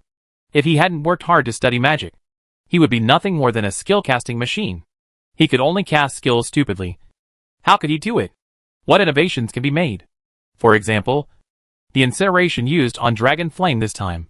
If it is just a simple skill-casting machine, it can only be used after applying sacrificial fire to the opponent. How can it be possible like now? With a thorough understanding of the principle of incineration casting, any place with a fire element can trigger it to explode. This is the difference between learning and not learning. Don't think that you will be invincible if you have a golden finger. If you are unwilling to study and improve, those powerful beings will make you realize the true meaning of the word finished. He actually used dragon flames to perform incineration. As a powerful mage, the Defiler's forward commander naturally has a profound knowledge of magic. He can understand Leo's tricks of annihilating arcane missiles at a glance. As a rising star in the human race in recent times, the Forgotten People are naturally very concerned about him. After some people deliberately leaked Leo's information, it has already been put on many people's desks. This human warlock came into contact with magic. The time is not even a fraction of theirs. And now they have been able to achieve such achievements. And their talents are truly outstanding. As an enemy, the better Leo's talent and performance potential, the stronger the Defiler's forward commander's murderous intention towards him. If this warlock is left alone and given enough time to grow, the human race will have another powerful legendary expert. He must be killed now. The frontline commander of the polluters had a murderous look on his face. He raised his head and stared at Leo, not hiding his inner thoughts at all. Leo looked at him, not showing any signs of weakness because the other party was stronger than him. Another one who wants to kill me. Why are there so many Indias? Jealous and hateful people in this world? Leo curled his lips. And at his signal, Parashion lowered his altitude and quickly reached a low altitude of 100 meters above the ground. 3 huge black shadows crashed to the ground, and dozens of unlucky polluters were struck. This guy actually has 3 epic dragon-shaped mechanical puppets. Leo's move surprised the Defiler's forward commander. He originally thought that Leo had enough mechanical puppets in his hands, but he didn't expect that he actually hid one more. The frontline commander of the polluters secretly wiped his hands with cold sweat. Where is this warlock's bottom line?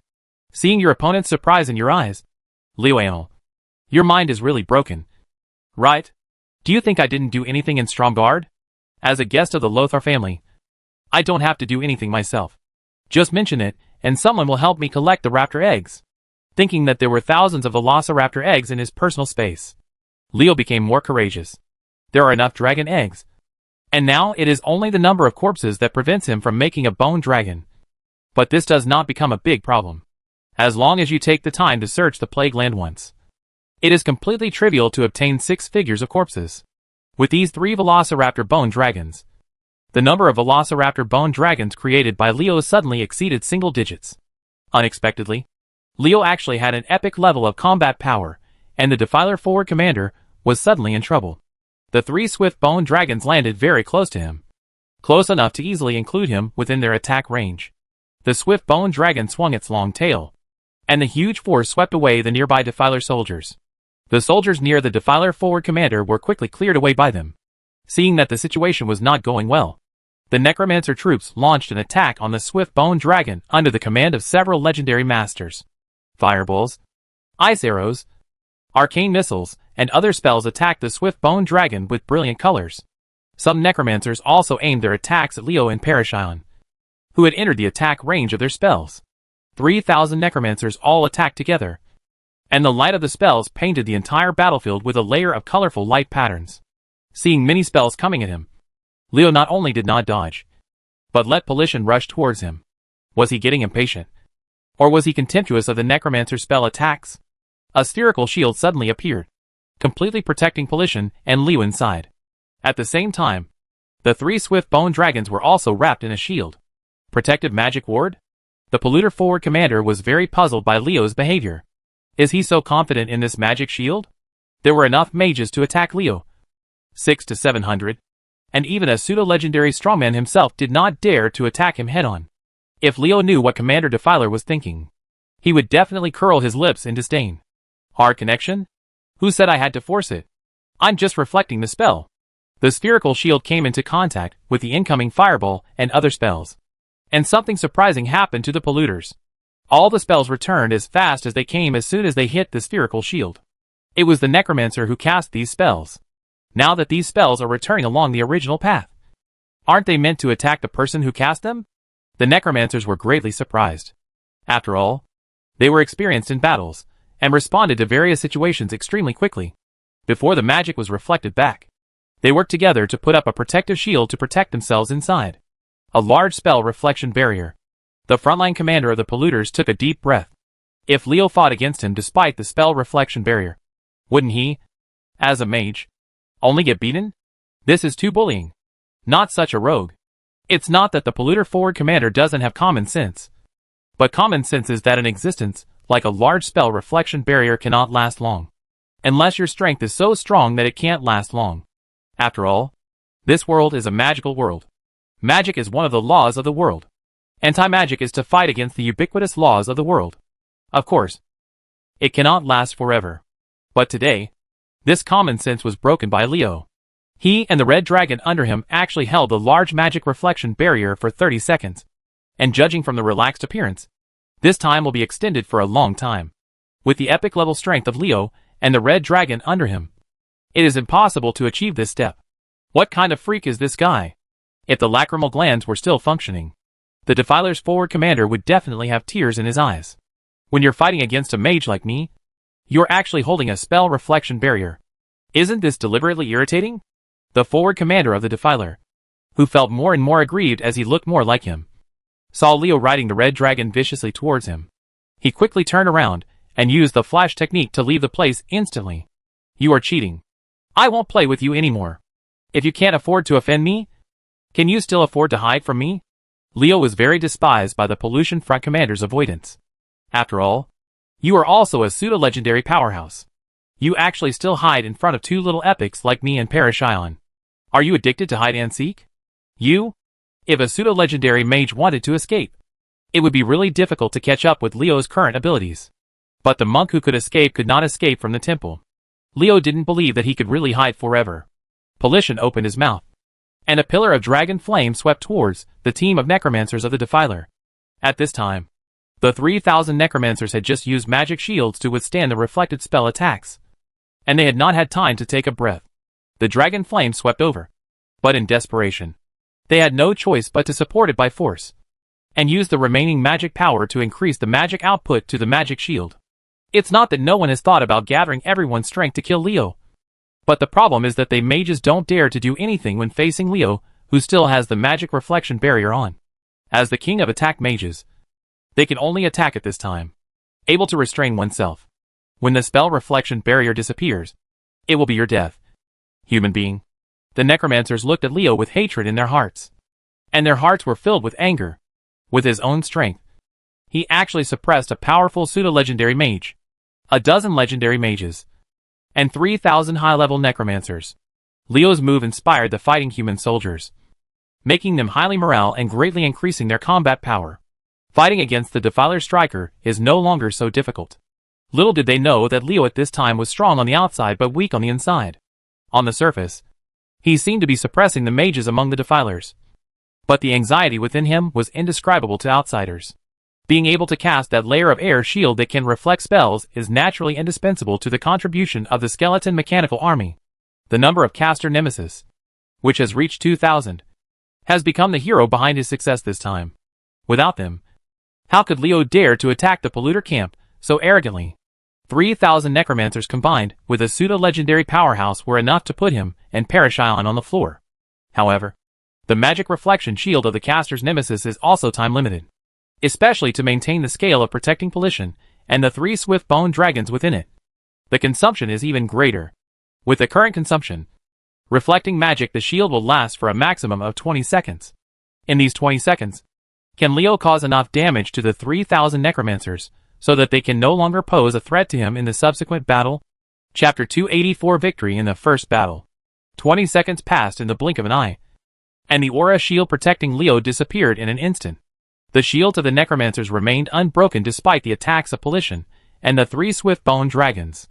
Seeing that Leo did not have the magical reflective shield that he was afraid of, the eyes of the frontline commander of the Defilers and the 3,000 necromancers suddenly lit up. Without the magic reflective shield, I don't think what else can you do. Now you can complain if you have any grievances. And take revenge if you have vengeance. These mages jointly hold up the turtle SHL really hard. Leo cursed secretly in his heart. If he had no other means, he would be in a certain death situation now. But would he not have enough means to deal with it? A huge figure appeared behind Leo. The body was 60 meters tall. And the metal armor reflected the sunlight, giving people a cold and heavy sense of oppression. Giant robot. The frontline commander of the polluters immediately felt nervous when he saw this giant robot. If this thing could move, its combat effectiveness would never be so low. Even goblins and gnomes, who are world famous for their engineering, have not been able to build such a big thing. Is this warlock named Leo's engineering ability stronger than that of goblins and gnomes? How amazing! The polluter forward commander felt that his sweat glands, which had long since stopped working, seemed to be starting to work again, in order to allow him to break out into a cold sweat. It was you who forced me to do my trick. Leo smiled solemnly at the necromancers opposite him. The summoned war fortress opened his palms, and fanned the necromancers with strong wind that could almost blow an adult away. The strong wind pressure suppressed some of the necromancers. The necromancer, whose strength was only at the high level, was suppressed to the point where he could barely move. The attack of this giant robot is definitely comparable to that of a legendary warrior. Oops. No! The Defiler forward commander assessed the attack on the war fortress. And then he immediately realized that the situation was not good. The necromancer who was enveloped in his attack range would not survive the slap of the war fortress, thinking that the mage team would suffer extremely serious damage. The frontline commander of the Defiler was so anxious that his eyes were splitting with anxiety. At this moment, the big slap of the war fortress came down. Boom! The entire earth shook twice, and cracks as wide as the palm of your hand appeared on the ground like spider webs. The ones who were attacked by the war fortress were the mages. They all used the flash technique at the critical moment. They all dodged away the moment the war fortress attack was about to arrive. Only a few unlucky guys failed to escape from the war fortress.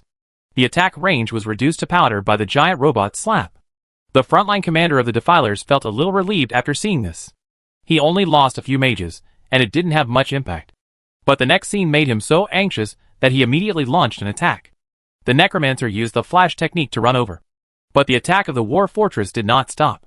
He slapped with his other hand, and the Necromancers who used the flash technique were helpless. There was another loud bang. The earth trembled, and more than 300 Necromancers were turned into powder in this attack on the war fortress. After these two slaps, the war fortress did not stop at all. He only saw his hands pulling outwards. All the Necromancers touched by his palms had their bodies broken into pieces under the huge impact force, under the attack of a legendary warrior, under the power, not to mention the mana shield of the Necromancer. Even the ice barrier of the mage could not withstand it. The protective skills were broken, and all these mages were killed. After all, reality is not a game. In the game, the mage's ice barrier can withstand all attacks. But reality is different. Any protective skill has an endurance limit. If it exceeds this endurance limit, the protective skill will naturally no longer have a protective effect.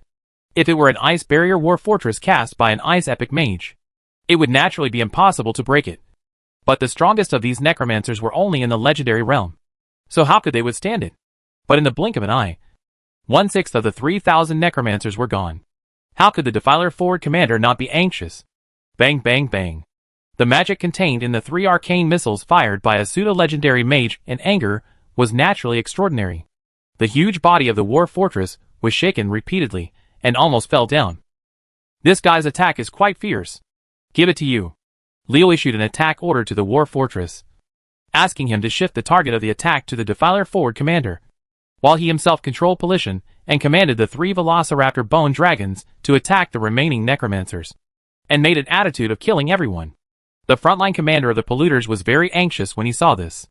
5 epics, including Leo, chased a group of high-level mages in a scattered formation. The consequences were disastrous. We block him, and you quickly form a team. At the critical moment, the dozen legendary masters among the necromancers stepped forward and attacked Leo and his bone dragon like crazy, one after another, with their sway of magic power. This corner of the battlefield was completely destroyed. The light was colorful, and Leo's attack was actually slowed down a lot. As the saying goes, those who are intimidated are afraid of those who are afraid of their lives. A dozen legendary realm necromancers are trying their best, but Leo can't defeat them even for a moment. Taking advantage of this opportunity, the Necromancers quickly completed the reorganization of their lineup. But at this time, most of the dozen or so Necromancers who stopped Leo had been killed, leaving only 3 ice mages still struggling to hold on. Nowadays, masters in the legendary realm are no challenge to Leo at all. Only enemies above epic level can interest him. He casually sent out a Shadow Fury and knocked out the 3 Necromancers on the spot. The 3 swift bone dragons opened their mouths and quickly devoured them. In the crisp sound of teeth-crushing bones, 3 more legendary masters fell. Kill this damn human. The 2,500 integrated Necromancers gathered their magic power and vowed to kill Leo. And a bright light suddenly exploded. Snap! The dazzling electric current surged towards the Necromancer like a wave, completing an attack before their magical chant was completed. Wherever the current passed, the Necromancers were horrified to find that the connection between themselves and the magical elements was forcibly cut off. And the current attack just now actually had a silencing effect. Terrible collective silence. As legal warriors, the Necromancers could only feel bad in their hearts when encountering this situation. They never thought that Leo could have such a skill. No, not Leo, but the kobold behind him. Behind Leo, a 2-meter-tall kobold with bulging muscles and a metal scepter was standing with a respectful expression. The scepter in the kobold's hand flashed with lightning, and one look at it revealed that the previous group's silence was caused by him. Flintag, good job. Leo's compliment made the kobold geomancer smile crookedly with joy. He waved the scepter in his hand again, a large purple net facing the Necromancers under their hoods, and bright white arcs flashing on them. From time to time, bursts of electric current sounded from the big purple net. The silent Necromancers looked helplessly at Flintag's large purple net. They knew it was definitely not a good thing. But what could a mage who couldn't cast spells do? Nearly 50 mages and Necromancers were covered by the large net. The moment the target was covered, the electric arc on the purple net suddenly became active. Amidst the harsh sound of electric current, all the covered Necromancers were destroyed by the electric current. A strange kobold. A kobold promoted to epic status. The Necromancers were shocked. The Defiler forward commander, who was fighting War Fortress, was also shocked by Flintag. His movements were slow for a moment, and he was almost hit by War Fortress attack. He was so frightened that he hurriedly restrained himself. Mind and heart. Fight against the enemy with all your heart. Flintag's purple electric grid is a good move. It combines the Electrocutor's lightning bolt with the Geomancer's earth binding. It can both trap and damage enemies. It's really powerful. The Necromancer was collectively silenced. Seeing the rare opportunity, Leo was not polite. 3 fierce bone dragons rushed into the group of mages. Their huge 50-meter-long bodies gave them a powerful collision force. The Necromancer was really a crushing force. If you touch it, you will be injured. If you touch it, you will die. As the dragon's tail swung, each of the Necromancers was beaten to pieces. The lineup that the Necromancers had finally integrated became a mess under their destruction. The iron staff was raised high. The magic on the top of the pink staff rippled, and a red cloud suddenly appeared on the heads of the Necromancers, dyeing their faces red. Red fireballs the size of basketballs rained down like a downpour, quickly killing the silent Necromancer. Unable to use spells, and without the protection of magic power, the bodies of Necromancers became the best ignition materials. Since they had no water in their bodies and were dry, the fireballs could easily ignite them like lighting a haystack. Leo used the rain of fire to collectively cremate these Necromancers. When the Necromancer felt that his connection with the magical elements was restored, only 1,000 of the original 2,500 Necromancers were left. Flintag's million bolts modified by unknown energy caused heavy losses to the Necromancers. After absorbing the special energy in the confinement circle, the Kobold Geomagician finally bid farewell to his identity as a soy sauce man and became Leo's subordinate. One of the powerful combat powers. Damn human being. Remember what happened today. The frontline commander of the polluters saw that Leo's combat power was so powerful, much stronger than what was described in the intelligence, and he wanted to quit. He threw down his words bitterly, and then made a gesture. This was a withdrawal order from the Polluter Legion. Woo woo woo. The low horn sounded, and the soldiers of the Defiler Legion were not at all reluctant to fight. They abandoned the enemies they were fighting and quickly retreated. Seeing the polluters withdrawing their troops, Waka and Roar, who were fighting hard, looked at each other with wry smiles, and at the same time breathed a sigh of relief in their hearts. Contrary to the fact that Leo killed the enemy mage team in the Defiler's camp, and was unable to parry, the human army defending the Refuge Valley was always suppressed by the Defiler soldiers, except when Leo had the upper hand when calculating the success of the Defiler forward. Beat. If Leo hadn't shown off his power in the Defiler's camp, causing more and more Defiler soldiers to join in the fight against the bone dragon he summoned, Taniguchi's defense would have been breached long ago. Chapter 285 Life is short. You must be sexy. If it was according to Leo's temperament, he would pursue the Defiler's vanguard troops as they retreated. But the army in the refuge valley was no longer able to fight. He was afraid of falling into the opponent's trap when he pursued them alone. After thinking about it, he had no choice but to give up. Some people in the Kingdom of Stormwind deliberately leaked their information to the Undercity. Under such circumstances, Varimathras might have figured out his temper. The Dreadlord was cunning, and Leo could not guarantee Varimathras. There will be no conspiracy against SARS. We are not afraid of opponents who are like gods, but we are afraid of teammates who are like pigs. It is really uncomfortable to have a group of so-called teammates who are stumbling behind our backs. Even though he knew that he couldn't leave all of them behind, Leo wouldn't make it easy for them. If he wanted to retreat unscathed in front of me, let alone the door, he wouldn't even open a window for you. Isn't there a saying that goes, well, I opened this road and planted this tree. If you want to avoid this, I will leave the money to buy the road. That doesn't seem to be what you mean? In any case, how could Leo be willing to let this polluter forward force not kill a few strong men? To kill the strong men in the front line of the Defilers, the best target is naturally the pseudo-legendary mage who is the commander. As soon as Leo turned his attention to him again, he saw this guy using the flash technique to escape from the war fortress. The attack range. Before Leo could take action, the body of this powerful necromancer suddenly disappeared without a trace. Flash and invisibility. A bitch mage. Shameless running skills. Leo was angry. You are a powerful pseudo-legend after all. Why did you run away so shamelessly? Too timid.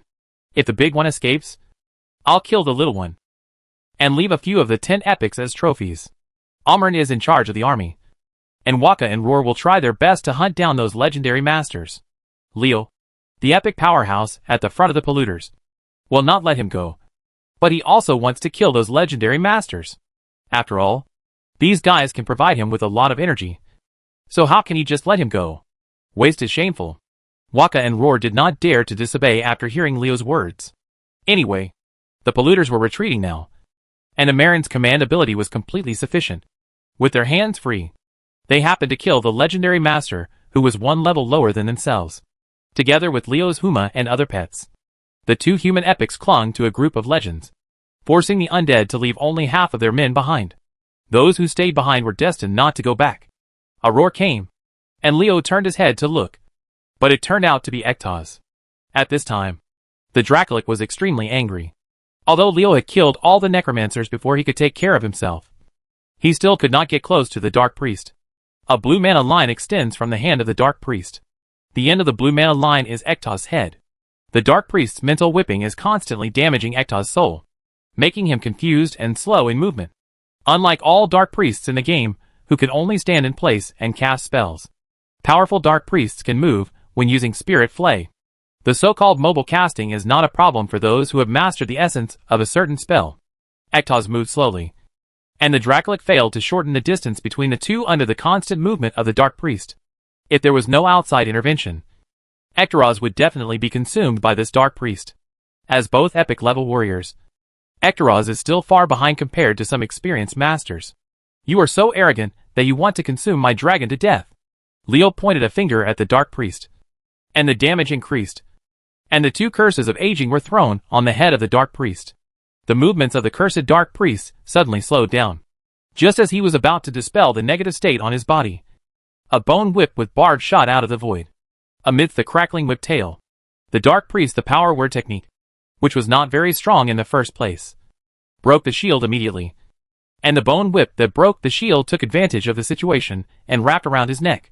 The barbs on the whip dug into the neck bones of the Dark Priest, making it impossible for him to break free.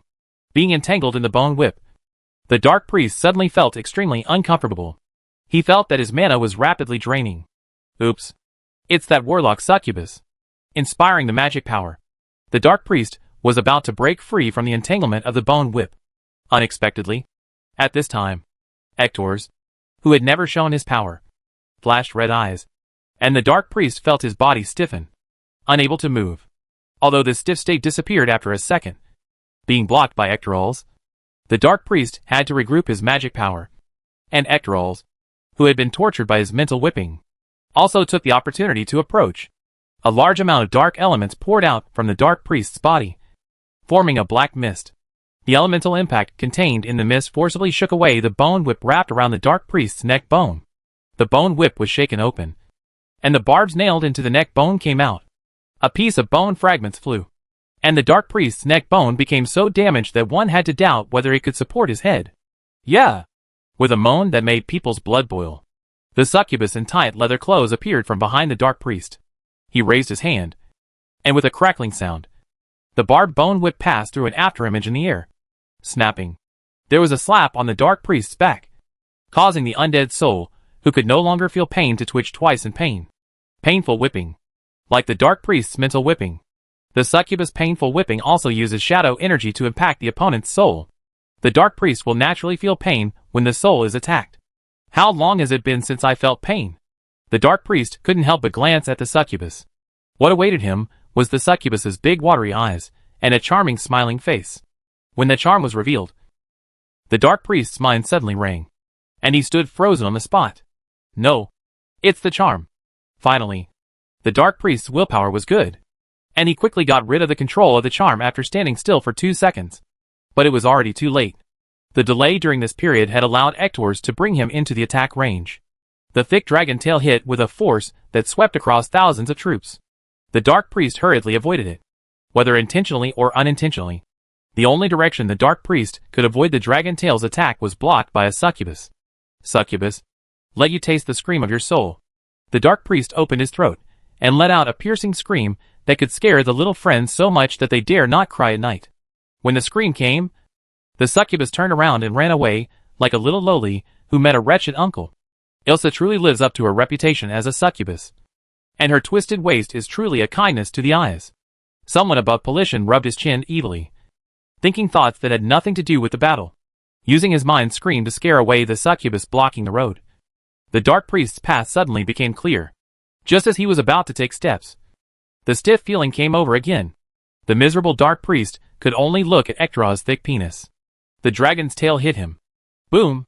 Under the sweep of the dragon's tail, the Dark Priest flew out involuntarily like a fire cannonball, and Ectoras finally let go of the bad breath in his chest. After the Dark Priest's shield was shattered, it was too late to make up for it. Apart from a power word spell that made him more durable, tenacity, he was completely disguised. The dragon's tail flick used by Ectoras, with all his strength, broke a lot of bones in his body. What's even more tragic is that after being knocked away, he actually flew towards Leo's direction. A dragon claw struck, knocking the flying Dark Priest into the ground, leaving only one head exposed. The one who struck was none other than Leo's special mount, the Dragon Lich Polition. After experiencing repeated blows, the Dark Priest actually survived, which makes people feel that the vitality of the epic powerhouse is really strong. Just surviving doesn't seem to be the best ending. The seriously injured Dark Priest's injured neck bone was broken under Polition's slap, and his head containing the flame of his soul was exposed to the eyes of the enemy alone. A bone whip with barbs rolled up and brought the Dark Priest's head to its owner, and the succubus Ilsa let out a giggle. In the Dark Priest's frightened eyes, the succubus' bright red lips kissed his empty eye sockets. The Dark Priest's beating soul flame was quickly extinguished, and a powerful flow of magic flow entered Ilsa's body along the slightly open mouth. 2 red clouds appeared on the demon's face, making him look more charming. The epic powerhouse of the Shadow system is really delicious. The Dark Priest's soul flame was sucked away by Ilsa, and his head quickly turned into a pile of powder, falling to the ground, mixed with dust, and eventually no trace was left. An epic strongman fell like this. Kill the enemy, failed to extract magic equipment, succeeded in extracting the ability, and obtained the transferable skill, Soul-Eating Plague. Do you want to absorb it? Something has been gained. A smile appeared on Leo's face, although he did not get the shadow form from the Dark Priest that made him jealous. The Devouring Disease is also an extremely good spell, especially for warlocks, who control the power of shadow. Soul-Eating Blight causes the target to suffer from a disease, causing shadow damage to the recipient during the spell's effective time. Part of the damage caused by the Soul-Eating Blight will be fed back to the caster, who can use this to heal injuries and restore physical strength. With the Devouring Blight and the Life Siphon, Leo is much less dependent on the Corpse Vine, as long as he continues to improve his strength. He can replenish his consumption by inflicting damage to the enemy. The ability to benefit oneself at the expense of others is once again strengthened. After solving an epic strongman, several powerful forces around Leo were immediately freed up. At this time, there were only 2 epic strongmen left who had not left the battlefield. These 2 people stayed behind to facilitate the smooth escape of their companions. Also commonly known as cannon fodder. It only took less than a minute to kill the Dark Priest Leo. But most of the epic powers of the Defiler escaped. The skill of these guys in oiling their sauls was really extraordinary. If Leo's swift bone dragon hadn't attacked too hard, those 2 epic heroes probably wouldn't have stayed. 2 epic warriors. Since you are staying to rear, I will welcome you without mercy. Leo had a thought in his mind. And the bone dragons who received his order immediately attacked the 2 undead warriors who were surrounded by the swift bone dragons. Commanding the bone dragon to surround the 2 epic warriors, Leo turned his head and saw the succubus Ilsa twisting her small waist and quietly disappearing. She was ready to sneak up on him again. Looking at the twisted waist, Leo scratched his face. Although life is short and you have to be sexy, you have to be careful. Don't accidentally flash your waist. It won't be fun. Chapter 286. My life is really valuable. Surrounded by 10 fierce bone dragons, the 2 epic warriors knew that they would not survive. They had been prepared to die in battle. They mustered up their last remaining strength to resist tenaciously. However, Leo did not want to waste time on them anymore. The iron staff as he waved, a dark shadow appeared under his hood. The impact of the dark element burst knocked the 2 warriors unconscious. And a shadow covered the sky above the warriors with strong wind pressure. Boom! The earth howled in pain. And a huge foot dug a pit several meters deep where the 2 warriors stood.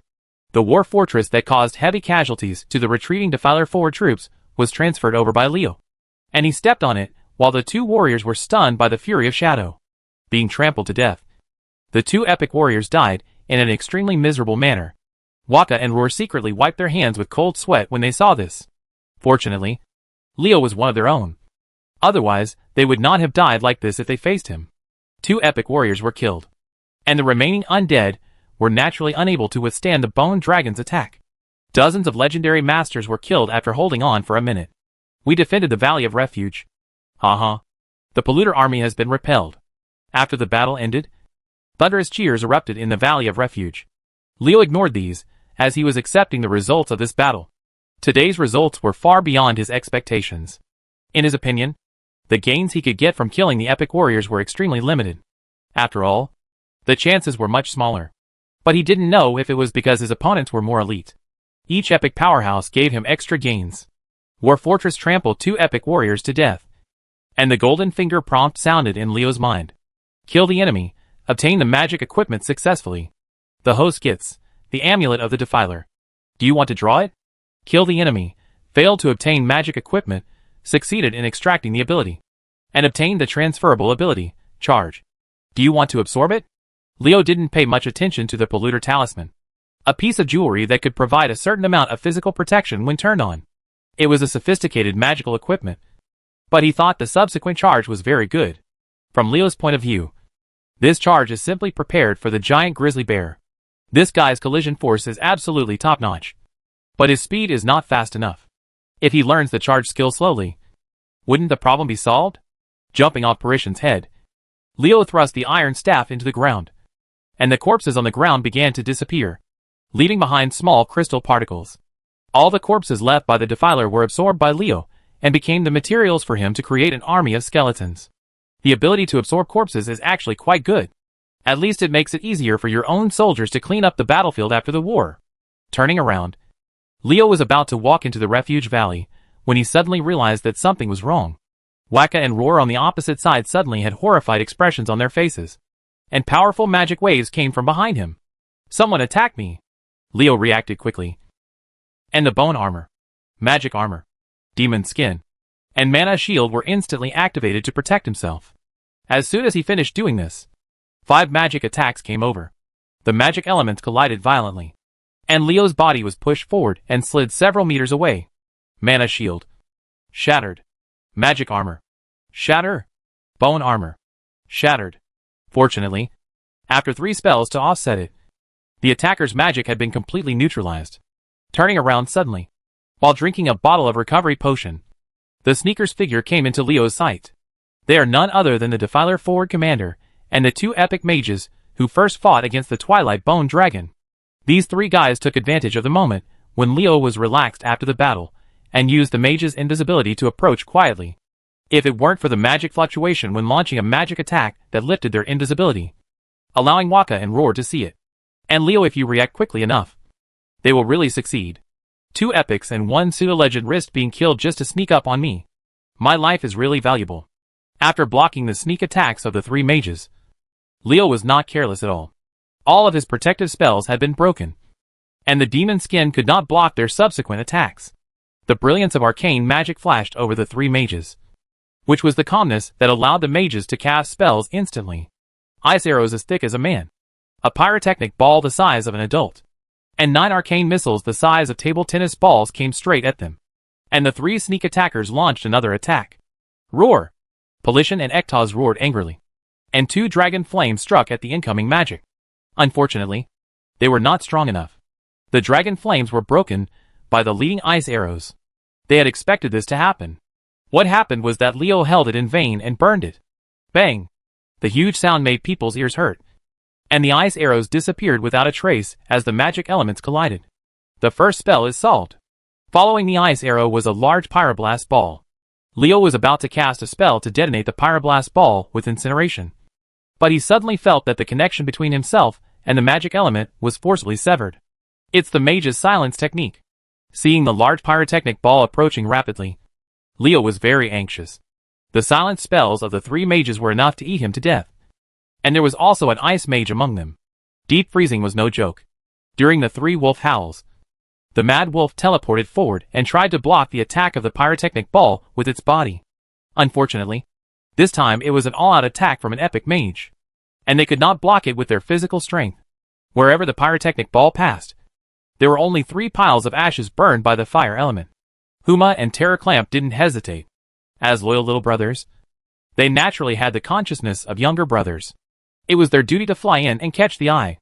Anyway, as long as Leo didn't die, they could be resurrected even if they died. The pyroblast ball was still not blocked. Huma and Terror Clamp received the same treatment as the mad wolf. Each turned into a pile of ashes. Their sacrifices were not without effect, as the pyroblast balls became significantly smaller. Roar! The giant grizzly bear roared and charged forward, slapping the newly slimmed down pyroblast ball with its thick bear paw. Another pet is going to die. Leo was filled with hatred when he saw it. He didn't suffer any damage during the head-on confrontation with the Defilers forward. On the contrary, something like this happened after the victory.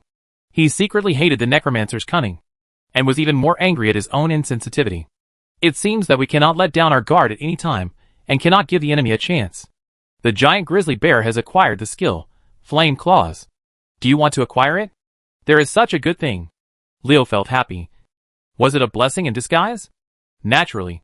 It is impossible to let go of a good thing. Leo chose to get it before Goldfinger finished speaking. At this time, the huge grizzly bear's paw hit the center of the pyroblast ball. The manic fire element was tamed in an instant, which was originally meant to hurt Greyfinger. The bear's magic became its assistance, and a flaming bear paw emerged freshly from the oven. The second spell skill is blocked. After the joy, Leo had a headache again, because right after the pyroblast ball were 9 arcane missiles from the Defiler Forward Commander. Block it. Under Leo's command, the grizzly bear slapped the incoming arcane missile. The flaming bear's paw collided with an arcane missile. The volume of the arcane missile was immediately reduced by half.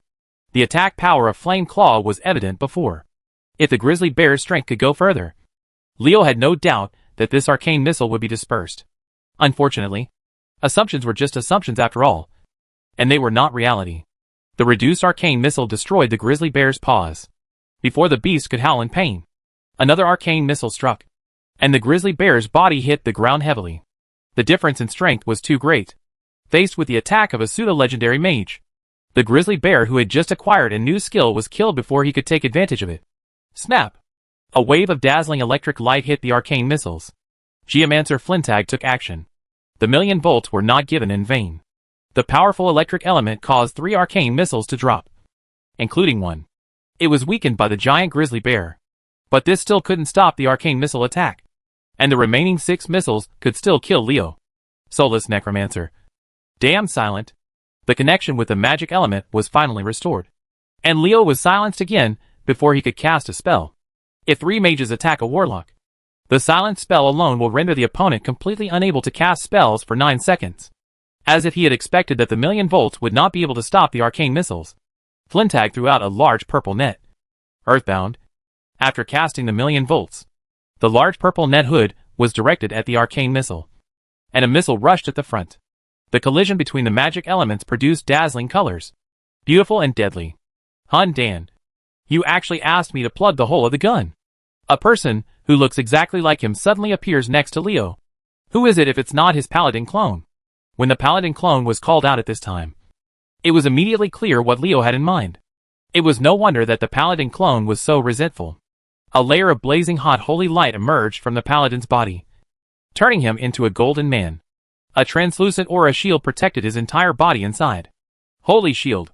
The holy shield technique is said to be able to withstand all attacks. Seeing the paladin clone on top, the Defiler forward commander and the other 2 epic mages knew that their operation failed this time, and they quickly used flash to run away without any hesitation. How can it be so easy to hit and run away? Although the effect of the silence spell has not passed yet, and Leo himself cannot take action, doesn't he still have a group of bone dragons? Several angry dragon roars rang out, and 10 swift bone dragons chased them out like crazy. The red light flashed in the eyes of Ectoraz and Pelixion, which was the paralyzing gaze of the Dracolic. Thump! Thump! The 2 epic mages fell to the ground stiffly. Just as they were about to stand up, a huge shadow enveloped them. War Fortress attack is coming. Chapter 287 Infusion Improvement. Kill the enemy. Failed to extract magic equipment.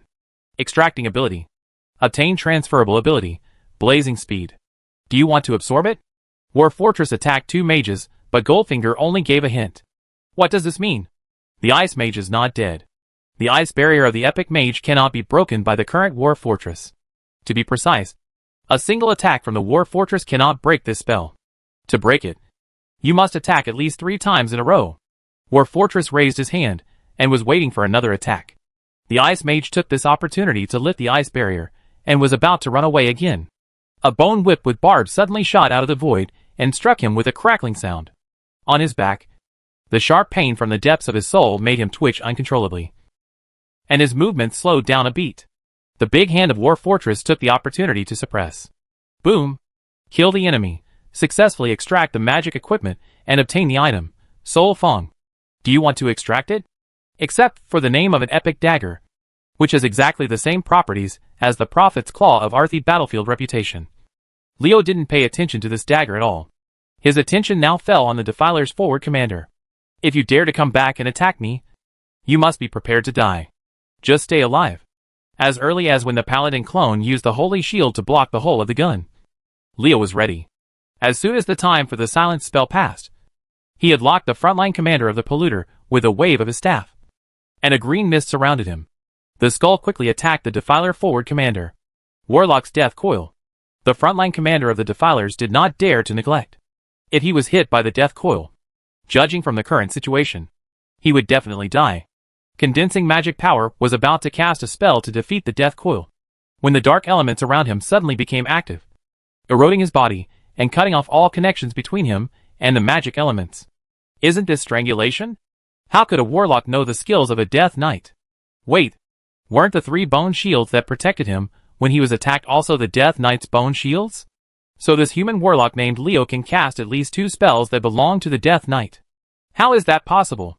You must know that the Death Knight's spells are only successfully cast by the dead, who understand the power of death. How can they understand the power of death without dying? But Leo was clearly a living person, and the Defiler forward commander was confused, being strangled and silenced. The forward commander of the Death Coil Defiler had no choice but to watch helplessly as the skull wrapped in green mist hit him. Then, under the influence of the Death Coil, his body swayed involuntarily from left to right. Take a look. Looking at a loss. Although the death coil only affected the Defiler's forward commander for 3 seconds, under the current situation, 3 seconds was enough to form a chasm between life and death. A golden holy light struck, and the Defiler's forward commander, who had just escaped from the influence of the death coil, began to run around uncontrollably. The clone of the Paladin, who used the holy shield to withstand the arcane missile launched at him. Attack! The Paladin's Exorcism is a spell specifically targeted at the undead. Not only does it have high damage, but it can also put the attacked undead into a state where they cannot take care of themselves. The most important thing is that it is also a group attack spell, which is really a way to deal with it. Good skills for undead. War Fortress raised its foot and stepped towards the Defiler's forward commander, seemingly giving this powerful pseudo-legendary mage a humiliating death. The frontline commander of the Polluters struggled fiercely with the magic power in his body. As a strong man, how could he be willing to be trampled to death by a mechanical puppet? Okay. The succubus Ilsa suddenly ran into the sight of the Polluter forward commander. The latter screamed in his heart. But now, he couldn't control his body, and couldn't turn his head as he thought. Ilsa raised her head, he made a gesture of blowing a kiss to the Defiler's forward commander, and at the same time let out a coquettish moan from his mouth. Charm. There was a loud bang in the mind of the Defiler's forward commander, and the gathering magic power dissipated instantly. It's over. In the desperate eyes of the Defiler's forward commander, the War Fortress stepped heavily on the ground. There was another loud bang, and the ground at the mouth of the refuge valley was really ravaged. A powerful pseudo-legendary mage died sadly. They failed to kill Leo, and the 3 mages who attacked him died in death. They really refused to die in silence. It's just a human warlock who has just been promoted to epic. Why can't the 3 of us kill him with a sneak attack regardless of face? Kill the enemy, fail to extract magic equipment, extracting ability, obtain transferable ability, arcane barrage. Do you want to absorb it? Hearing the beep of Goldfinger, Leo clenched his fist fiercely, and another leapfrog kill occurred, and another pseudo-legend fell to his hands. More importantly, he felt that he was very lucky this time. The 6 strong men who killed the Polluter's forward force all made extra money. Looking at the arcane barrage he received from the Defiler's forward commander, Leo fell into deep thought. The word barrage reminded him of bone teeth. The Death Mage's bone teeth can also form a barrage-like attack. Arcane Bomb's Mu is a purely magical attack, and Bone Tooth is a purely physical attack. They both have their own flaws. What if the two can be combined to create a new spell? Using old spells to create new spells is what Leo has always done. Only innovation can enable oneself to master more powerful abilities, and possess means that others cannot possess. Think about it. Which cheating boss doesn't have its own unique tricks? Lord Leo, are you okay? Waka and Roar looked worried. The 3 mages had made a sudden attack, and they didn't react at all. By the time they rushed up in a hurry, Leo had already overcome the crisis, and killed the 3 attackers in one fell swoop. Die. The fight between the 2 sides was tense. Although the whole process was completed in just a few seconds, the dangers involved made people break into cold sweats. Damn it. We didn't do anything to help. Waka and Roar felt ashamed. They were really afraid that something had happened to Leo when they saw him staying there without moving. I'm fine. I just need to take a break, and don't let anyone disturb me.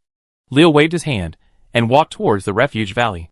Waka and Roar were very discerning, and did not speak anymore. What surprised them was that Leo's bone dragon actually collected all the bones of the Defiler forward commander, who had been trampled to pieces by the War Fortress. The cautious appearance seems to have another purpose. What are Leo's people doing? The 2 epic warriors looked at each other with doubts in their eyes. But they knew that this was not their responsibility. So they did not delve into the issue, and began to help Amern send troops to the army. Waka and Roar didn't notice the excitement flashing in Leo's eyes, as he walked into the refuge valley. It's time to upgrade. It's finally time to upgrade. I've been stuck at level 60 for a while, and now I'm finally ready to level up. After successfully killing the Polluter's Vanguard commander, a powerful pseudo-legendary mage, Leo's energy gain suddenly increased significantly, adding in the energy he had saved previously. The energy stored in the energy tank reached a level that could trigger the golden finger. New capabilities. The host's energy has reached the critical point, and the perfusion enhancement is started. The so-called infusion improvement means that when Leo encounters a bottleneck and has been unable to comprehend, resulting in a delay in breaking through, the energy has been stored. After the energy reaches a certain value, Golden Finger consumes the energy, giving Leo a chance to comprehend, allowing him to the probability of breaking through the bottleneck increases. Of course, this does not necessarily allow Leo to break through. If Leo fails to seize this opportunity, his strength will still remain unchanged until he accumulates enough energy to trigger Goldfinger's infusion enhancement ability again. Or he will during this time. You will realize your success. We must know that the realization when breaking through the bottleneck is something that can be encountered but cannot be sought. Half of this state depends on strength and talent, and the other half depends on luck. If you are lucky, You can understand it no matter how bad your talent is. But if you are unlucky, it will be useless no matter how incredible your talent is. If you can't understand it, just stay there. Facts have proved that such illusory things as luck are often unreliable. Otherwise, there would not be so many strong people who would be stuck at a certain stage in their lives until they died, unable to reach the threshold of the next palace. But Golden Finger provided Leo with an incredible ability, which allowed him to gain enlightenment without luck and only need to provide enough energy. If this ability were revealed, I don't know how many people would be jealous. Returning to his residence in Refuge Valley, Leo immediately asked his pets to seal off the surrounding area. He did not want to be like the pig's feet in some novels, where he clearly had the opportunity to gain insights, but was affected for various inexplicable reasons. Isn't it cheating to be unable to improve my strength as a result? Turn on the infusion boost. Leo issued an order to Goldfinger, and the massive energy originally stored in the energy tank was immediately consumed. A warm current flowed into his mind, and a huge and complicated message flowed into his mind along with this warm current. Big drops of sweat broke out on Leo's forehead. He knew that he had to find the really useful information in this massive amount of information in the shortest possible time. Otherwise he would fail this time. Damn cheat. It would be great if you let me improve directly, but you actually stuffed me with a lot of junk information. Do you think this is a hacker's data flow attack? Cursing secretly in his heart, Leo quickly regained his composure, his brain working rapidly, and he browsed through the huge flow of information. Leo, who was busy making breakthroughs, did not know that the news that he had defeated the vanguard of the Polluter Legion and killed 5 epic heroes and a pseudo-legendary mage had already been placed on the desks of leaders of major forces. A storm quietly swept towards him, and its implications were far beyond his imagination. Chapter 288 The Little Butterfly Stirs Up a Big Storm. About 7,000 years ago, the Elf Kingdom dominating the northern frontier and its capital, Silver Moon City, were established. Silver Moon City, a royal capital with a glorious history, is the heart of Quel'Thalas and the magical kingdom of the High Elves. The High Elves conduct their arcane magic research here and are in a prosperous state. However, after the natural disaster invasion, everything changed. In order to resurrect Kel'Thuzad, Arthas, the Death Knight at the time, led an army to attack Silver Moon City, which was in a period of weakness. The High Elves, who suffered heavy losses in the war with the Amani trolls, were betrayed by the traitor Darkan. Unable to defeat the invading scourge, the High Elves were defeated and the entire Silver Moon City was destroyed. The most sacred and precious treasure of the High Elf Kingdom, the Well of Eternity, has been contaminated. Subsequently, Arthas marched southward, and Quel'Thalas was devastated. But now, under the leadership of Prince Kael'dats, the surviving High Elves have rebuilt their homes in the ruins. The re-established Silvery Moon City is full of contradictions. The capital of the Blood Elves was divided into two. On one side was the rebuilt new city with its former majesty, and on the other side was the old city in ruins. Glitz and fear are only separated by a wall. Hidden beneath the exuberant exterior are dark memories of torture. Demonic energy and mysterious magical elements permeate the streets. Floating flower pots and blazing green crystals everywhere reflect this city. The master of the city is still immersed in the world of magic. The outside is gorgeous and beautiful, but the inside is dark and depressing. Deep in the beautiful tree-lined avenues, behind the floating gorgeous gauze curtains, what is hidden is darkness and gloom, which indicates that this golden city has its real and sinister side. In the heavily guarded Sun Chaser Court, the Regent Lorthamar Theron, who was managing the kingdom in place of Prince Kael'dats who led the army on an expedition to the outer world, was discussing with a group of high-level officials in the kingdom. The Lich of the Scourge actually appeared in the Arthi Highlands. Does this mean that the Scourge is going to make big moves? This is a matter of life and death for Silver Moon City. If the Scourge Legion wants to make a big move, then Silver Moon City, which is blocked in the north by the East and West Plague region, will be really in danger. Geographically speaking, Silver Moon City happens to block the Witch. The Demon King returns to the eastern continent.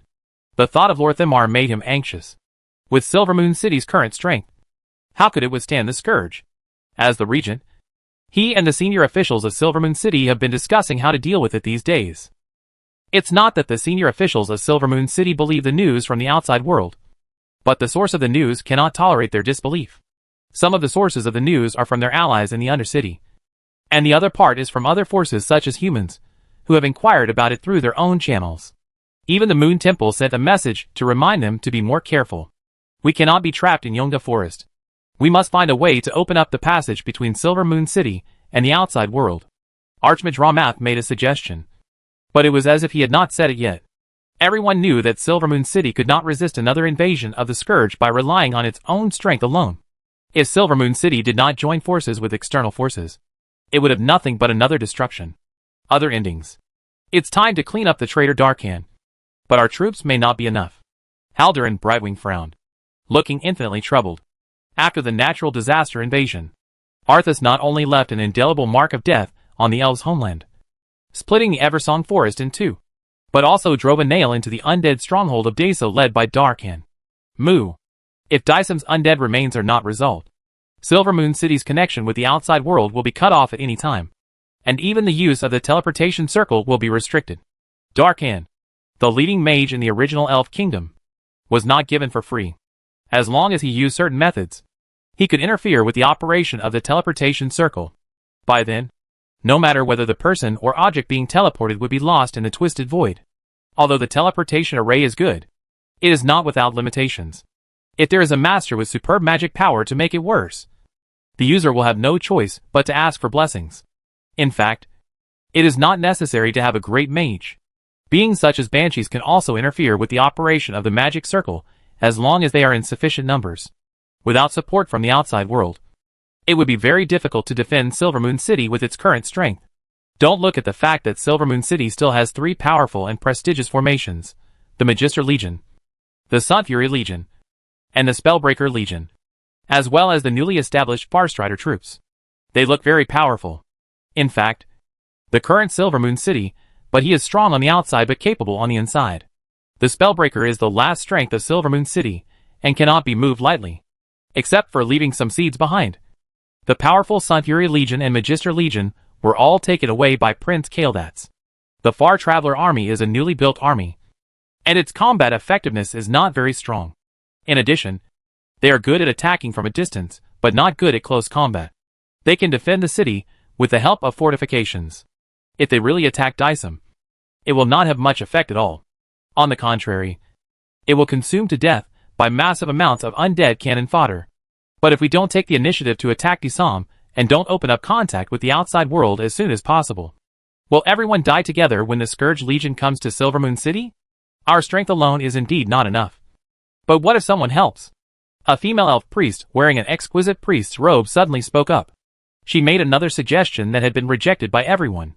Without waiting for others to speak, the priest continued on by himself. A new star has appeared in the Arthi Highlands recently. You all know that young man named Leo. His engineering puppets can provide us with enough troops. The eyes of Regent Lord Lorthemar and Haldurin of the Farstrider troops suddenly lit up, and they understood what the female priest meant. This human's engineering ability is very strong. It seems to be even better than those treacherous goblins. Although we don't know where he learned this skill, his ability to quickly create a large number of engineering puppets is what we know. We need it. We, Silver Moon City Immortal, do have few troops to fight now. But that doesn't mean we don't have enough supplies. What if we provide supplies for him to create engineering puppets to help attack Dysam? The female pastor stopped talking here, but her words undoubtedly pointed the way for others. That's right. What Silver Moon City lacks now is troops, not money. The kingdom's thousands of years of accumulation is no joke. To put it simply, the current Silver Moon City is a typical example of many people with little money. In fact, Leo is not the only choice. The elves can also choose goblins and dwarfs. But out of the arrogance of the high elves, they automatically exclude these two races. The personal strength of goblins and dwarfs is simply vulnerable in their eyes. Naturally, he is not the first partner to cooperate with. Humans were different.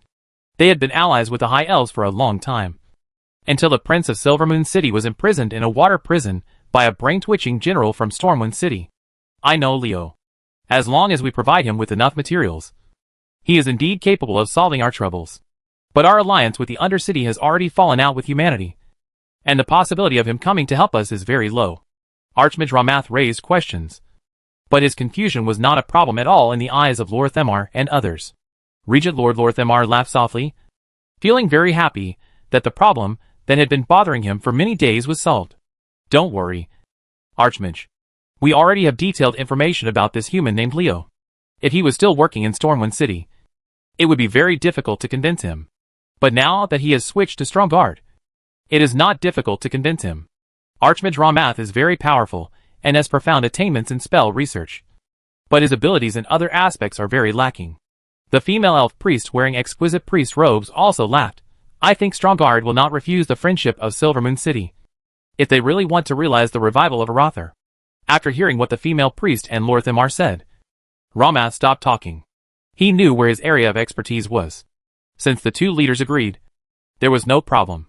Seeing no one objected, Lord Themar made his decision. In that case, it's up to you to convince that Leo human. Count Lydrin. The female elf priest nodded and agreed. She turned to Archmage Ramath and said, prepare a teleportation circle for 3 people for me.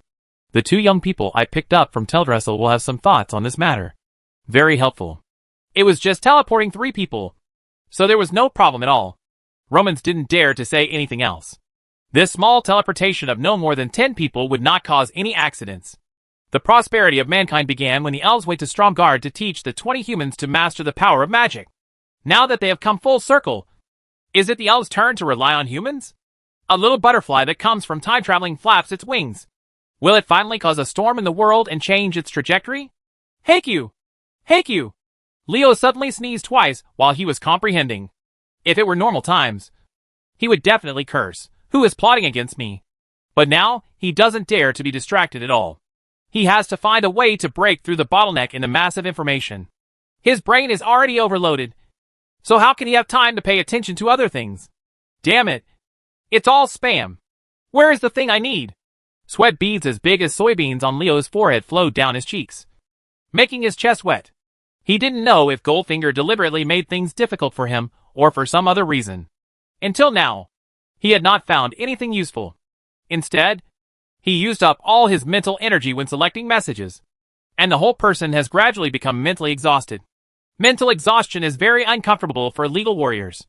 No one wants to try the feeling of dizziness, weakness, and severe pain in the head whenever magic is used.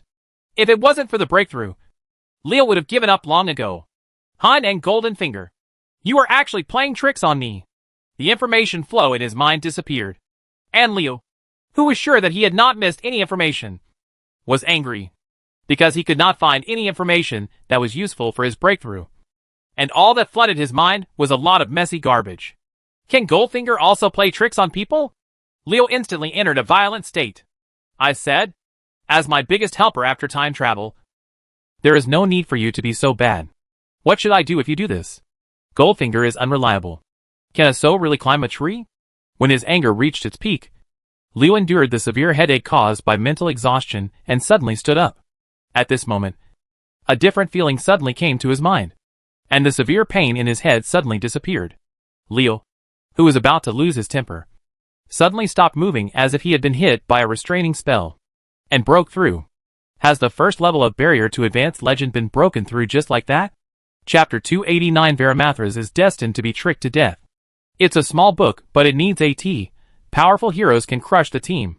It doesn't require that you can fight and resist. Let's go over with a. Although the level has not been improved and the energy stored for many days has been exhausted, these are nothing in front of breaking through the first level of obstacles to advance to the legend. Someone who will no longer have any obstacles before the pseudo-legend hummed proudly. Song. Seeing Leo being embarrassed, Scarlet gave him a blank look. But the female knight also knew that she had nothing to do with his soul, so she had to ignore his existence. Even Scarlet didn't care. And the other people in the tent naturally wouldn't provoke Leo. They automatically filtered out the song that Leo hummed softly that they didn't understand, and discussed the next step. This was the 3rd day after the battle between the Refuge Valley and the Defiler's forward force. Since the Defiler's forward force retreated, and their commander was killed in a sneak attack on Leo, there has been no movement from the Defiler Legion, regardless of the fact that the defeated Polluter forwards did not take action. They thought that the Refuge Valley was safe. Everyone knew that they were waiting for the arrival of the follow-up army. The calm before the storm refers to the current situation. Whether the Dread Lord Varamathras went out with the army or not is a question that needs to be clarified. There are 2 completely different concepts between having a legendary strongman sitting in command, and not having a legendary strongman sitting in command. Leo didn't care at all compared to other people's worries. Varamathras? This big bat really dares to come and see if I don't ravage him to death. I wonder what I can gain by killing a legendary strongman. After the battle to retake Stromgarde, Leo had been collecting information about the legendary strongman, because he knew that sooner or later he would have to face such a strongman. Similar to the situation of the epic warriors, the warriors who have entered the Hall of Legends are also strong and weak, and the gap in strength is countless times greater than that of the epic warriors. Varimathras is just a guy at the bottom among the legendary strongmen. I think that when he, Balnazar, and Desirok faced the Death Knight Arthas, he actually chose in order to escape. We can see how weak their strength is among the legendary strongmen. Leo used to think Varimathras was extremely powerful, but after experiencing a battle with an unknown demigod, he suddenly discovered that the Dread Lord was actually not that powerful, even though Varimathras was far more powerful than Leo. People who have experienced more will naturally have a higher vision. A legendary waste like Varimathras is no longer a mountain standing in front of Leo. At best, he is just a stumbling block that hinders Leo's progress. Judging from the intelligence we received, the army that entered the Arthi Highlands all relied on Varimathras' lineage, which is his direct lineage in the Undercity. This time Varimathras went with the army. The probability is very high. We must be prepared to face the legendary powerhouse. Leo, who was humming, suddenly heard this sentence. He stopped humming and began to think deeply. The involvement of the Defiler Legion in the war in Arthi Highlands is surprising. After all, the ultimate enemy of the Forsaken is the Scourge. If humans hadn't been shouting and killing to eliminate them, the Forgotten would not even bother to kill you. The Forgotten who awakened their will in the undead natural disaster would rather fall on the road of revenge against the natural disaster than die meaninglessly again. Sending out legions into the Arthi Highlands is clearly challenging the bottom line of humanity, and will detonate the seemingly non-existent tacit understanding between humans and the Forgotten. The most direct consequence will be a legion-level war, which will have no impact on either side. Benefit. But now Sylvanas has just done this. Leo doesn't think Queen She will make such a stupid mistake. If she doesn't have time to fight a legion-level war with humans, she might as well send troops to support Nathanos's with her legion to fight against things. Natural disasters and plague areas. Could this be Queen She cutting off Varimathras' wings? Leo suddenly thought of the possibility that Sylvanas became suspicious of Varimathras. Varimathras was originally well hidden and Sylvanas had never noticed it. But who allowed a time traveler like Leo to appear in this world? During the battle with Arquas and others in Witherwood Village, they couldn't see any clues, but with Sylvanas' wisdom, she might have already noticed the fishiness in it. And she became suspicious of Varimathras, having become suspicious of the Dread Lord under his command. It is not surprising that Queen She's character would act like this. Speaking of personality, looking at the leaders and strong men of various races in the Alliance tribe, they all have their own characteristics more or less in terms of personality. Uther the Lightbringer is too rigid. Mograine the Ashbringer is extreme. Varian, the missing former king of Stormwind Kingdom, is warlike. Magni, the dwarf king of Ironforge, is stubborn. And Tyrant of the Temple of the Moon plots against the Watchers. Troops and utilizing Illidan reveal her ruthless nature, while Sylvanas in Undercity is ruthless. Now that the ruthless queen, she has become suspicious of Varimathras. She will definitely take action against the double-minded Dread Lord. Don't expect Her Majesty the Queen to be the least bit merciful. In fact, except for some trances, every qualified leader will not forgive traitors in the slightest. If you spare the first one, the others will feel that they will not die anyway if they rebel. So why don't I try to get you down and become the boss myself? Then there will be a series of rebellions. To eradicate Varimathras, you must first cut off his wings. Sylvanas has already started to do it. I wonder if the Dread Lord is aware of it. Leo rubbed his chin. If it was as he thought, there would be no reinforcements for this group of polluters. In other words, this was a lone army, and there would be no continuous support from the Forsaken army. Varimathras was destined to be tricked to death by Sylvanas. Think about it. How would the Alliance react after learning that the Defiler Legion was involved in the war in Arthi Highlands? Just look at Stormwind City now. The 9th Legion is ready to go. It is said that there is also movement in the Kingdom of Theramore. The Kultiran naval army has begun to be busy. If a fierce battle is in full swing, one side is backup and the other side has won. If you work alone, the results speak for themselves. It's just that before the two armies fight, Stromgarde will definitely be severely damaged. After the Defiler Legion has wreaked havoc, Scarlet's dream of reviving the Kingdom of Arathar has become a moon in the water. Not only Undercity is happy to see this, but Stormwind City is also happy to see this. If the Kingdom of Arathar becomes powerful again, it will be a threat to the Undercity. Because humans and the Forsaken are hostile, Stormwind City is from its own point of view. If the Kingdom of Arathar is revived, The position of the leader of the human race in the kingdom of Stormwind will probably change hands. And they will naturally not allow this to happen. In other words, after many calculations, Scarlet and Varamathras will suffer in the end. After thinking about the matter thoroughly, Leo was secretly angry. Forget about the Undercity as an enemy. After all, it was a hostile relationship. It was not surprising that they would resort to tricks. But what about Stormwind City? Being members of the same human race and being allies, they secretly plotted against these soulless nobles. Do they know how many people would die innocently in this way? It's not that Leo is biased against the nobles of Stormwind City, but that what these guys do is really not human affairs. The Lothar family had received intelligence for a long time, and the 9th Legion was ready for a war at the first opportunity. However, Stormwind City announced to Stromgarde that it was still gathering troops. Is this not a clear intention to fight between Stromgarde and the Defiler Legion? One game. You bunch of weak souls want to see Stromgarde defeated. Right? I won't let you have your way. Leo groaned angrily and stood up. When he saw the master making a move, everyone in the tent stopped discussing and focused their attention on him. Ignoring the looks of others, Leo walked up to Scarlet and said, "You just need to discuss how to set up defenses. Varamathras will be left to me. If you want to cook the legendary strongman with epic level strength. If others say this, they will only be laughed at, and the dragon's skin will be blown by you." But when these words came from Leo's mouth, it was completely different. This was a strong man who could compete with demigods. Since he said this, there was no need to consider the threat of the dread Lord Varamathras. Scarlet glanced at Leo gratefully. Leo's action of walking to her just now clearly conveyed this message to others. Leo, support Scarlet.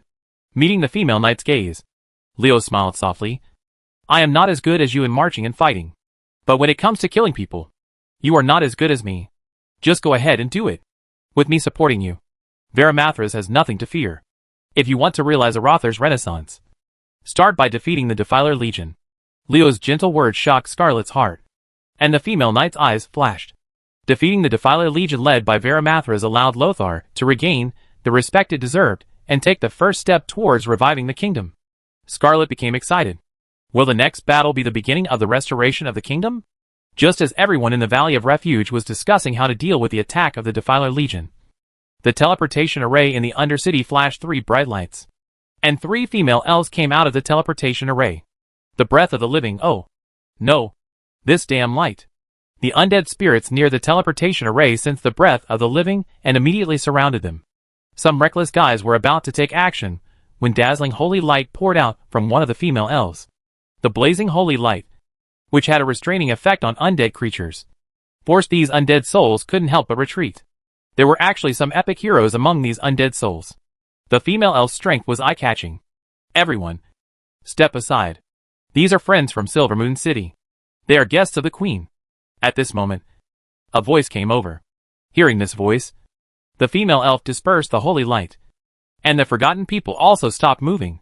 Since they are guests of the Queen, they cannot attack. These 3 elves must be envoys from their new ally Silvermoon City. I am Senior Executive Marin, an ally from Silvermoon City. Please follow me. Chapter 292 Consecutive Kills. It was still the entrance to the Refuge Valley, completely opposite to the situation in the previous few days. The Refuge Valley was already shrouded in the clouds of war.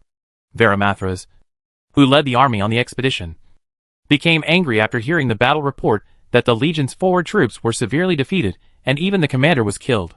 The Valley of Refuge, which I originally thought could be easily captured, turned out to be a hard nut, causing the strength of the army that I had finally brought under my command to be damaged.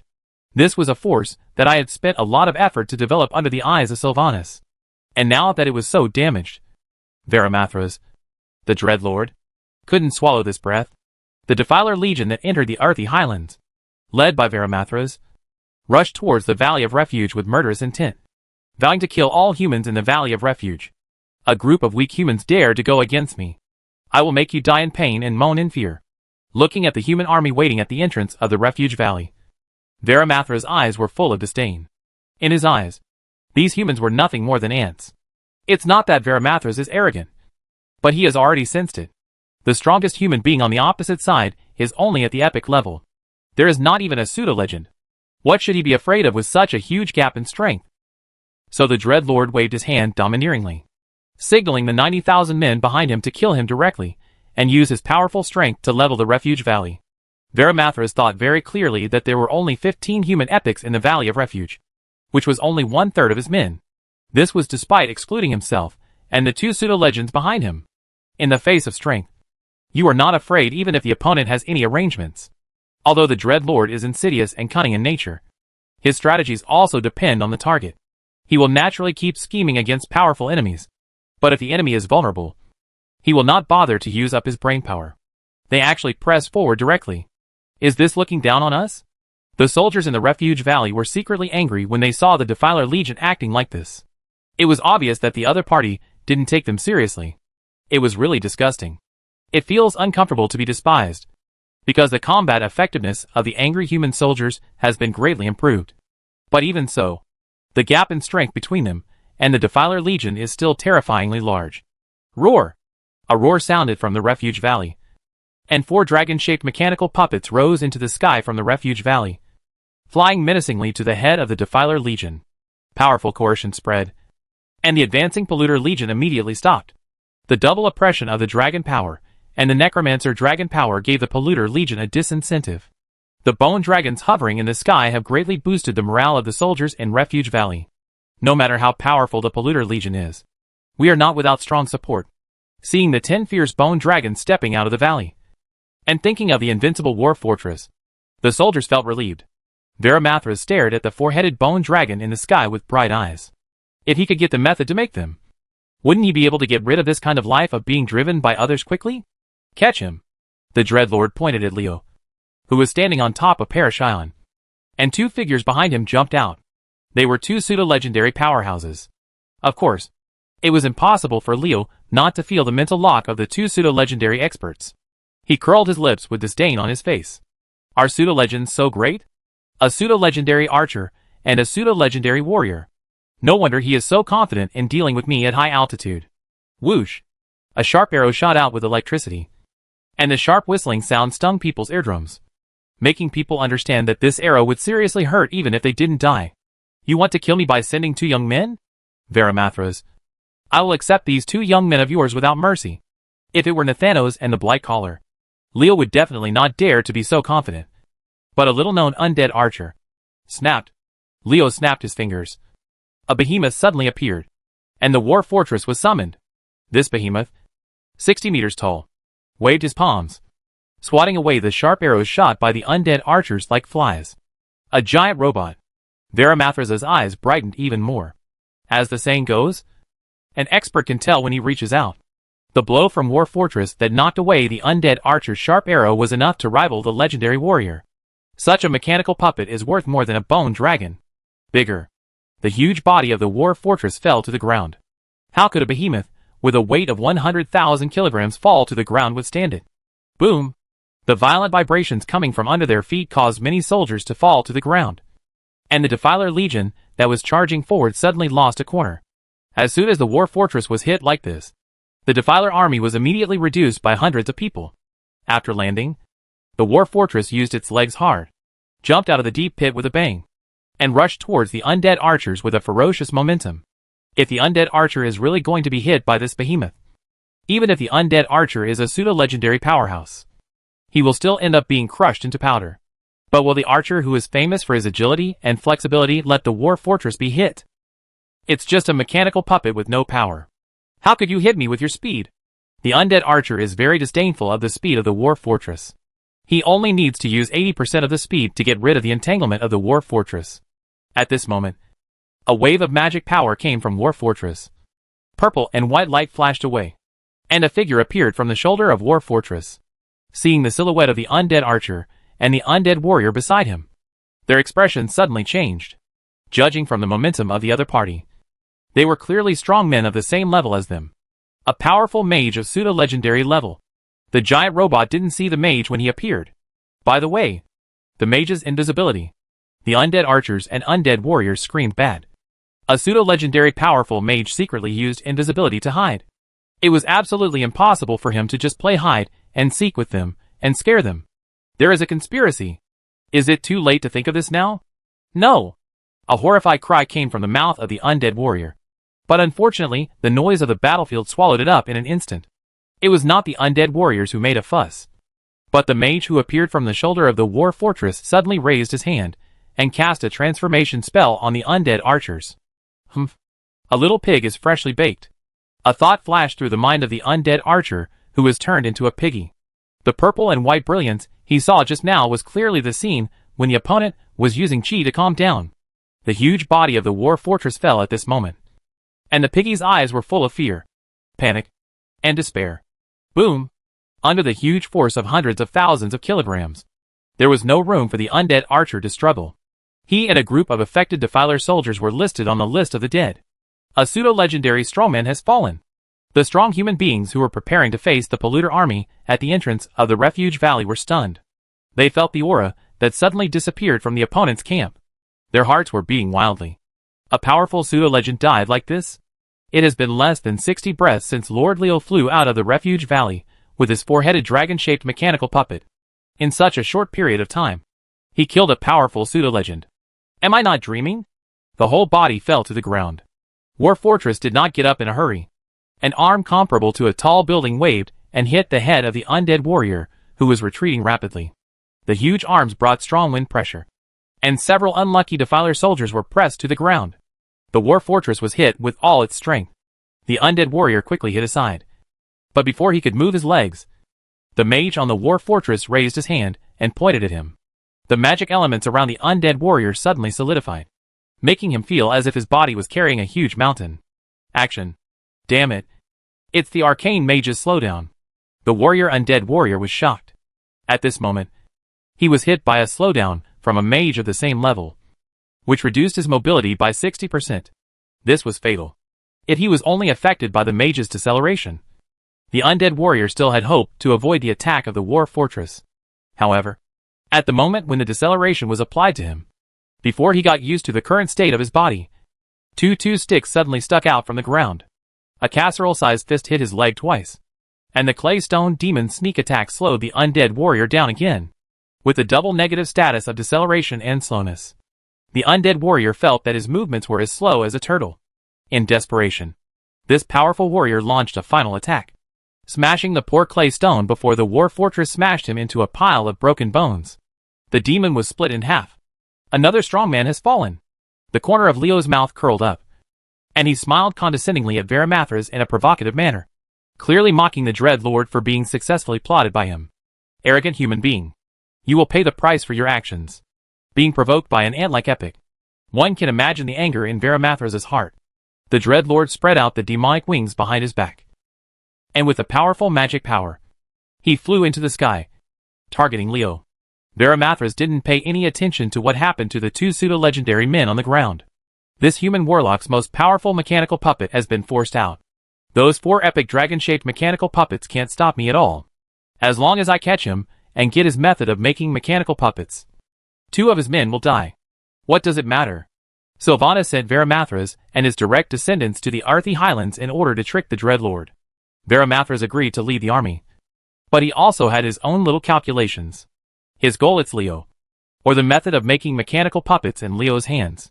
Varimathras sent two pseudo-legendary younger brothers first, just to lure Leo's puppet away.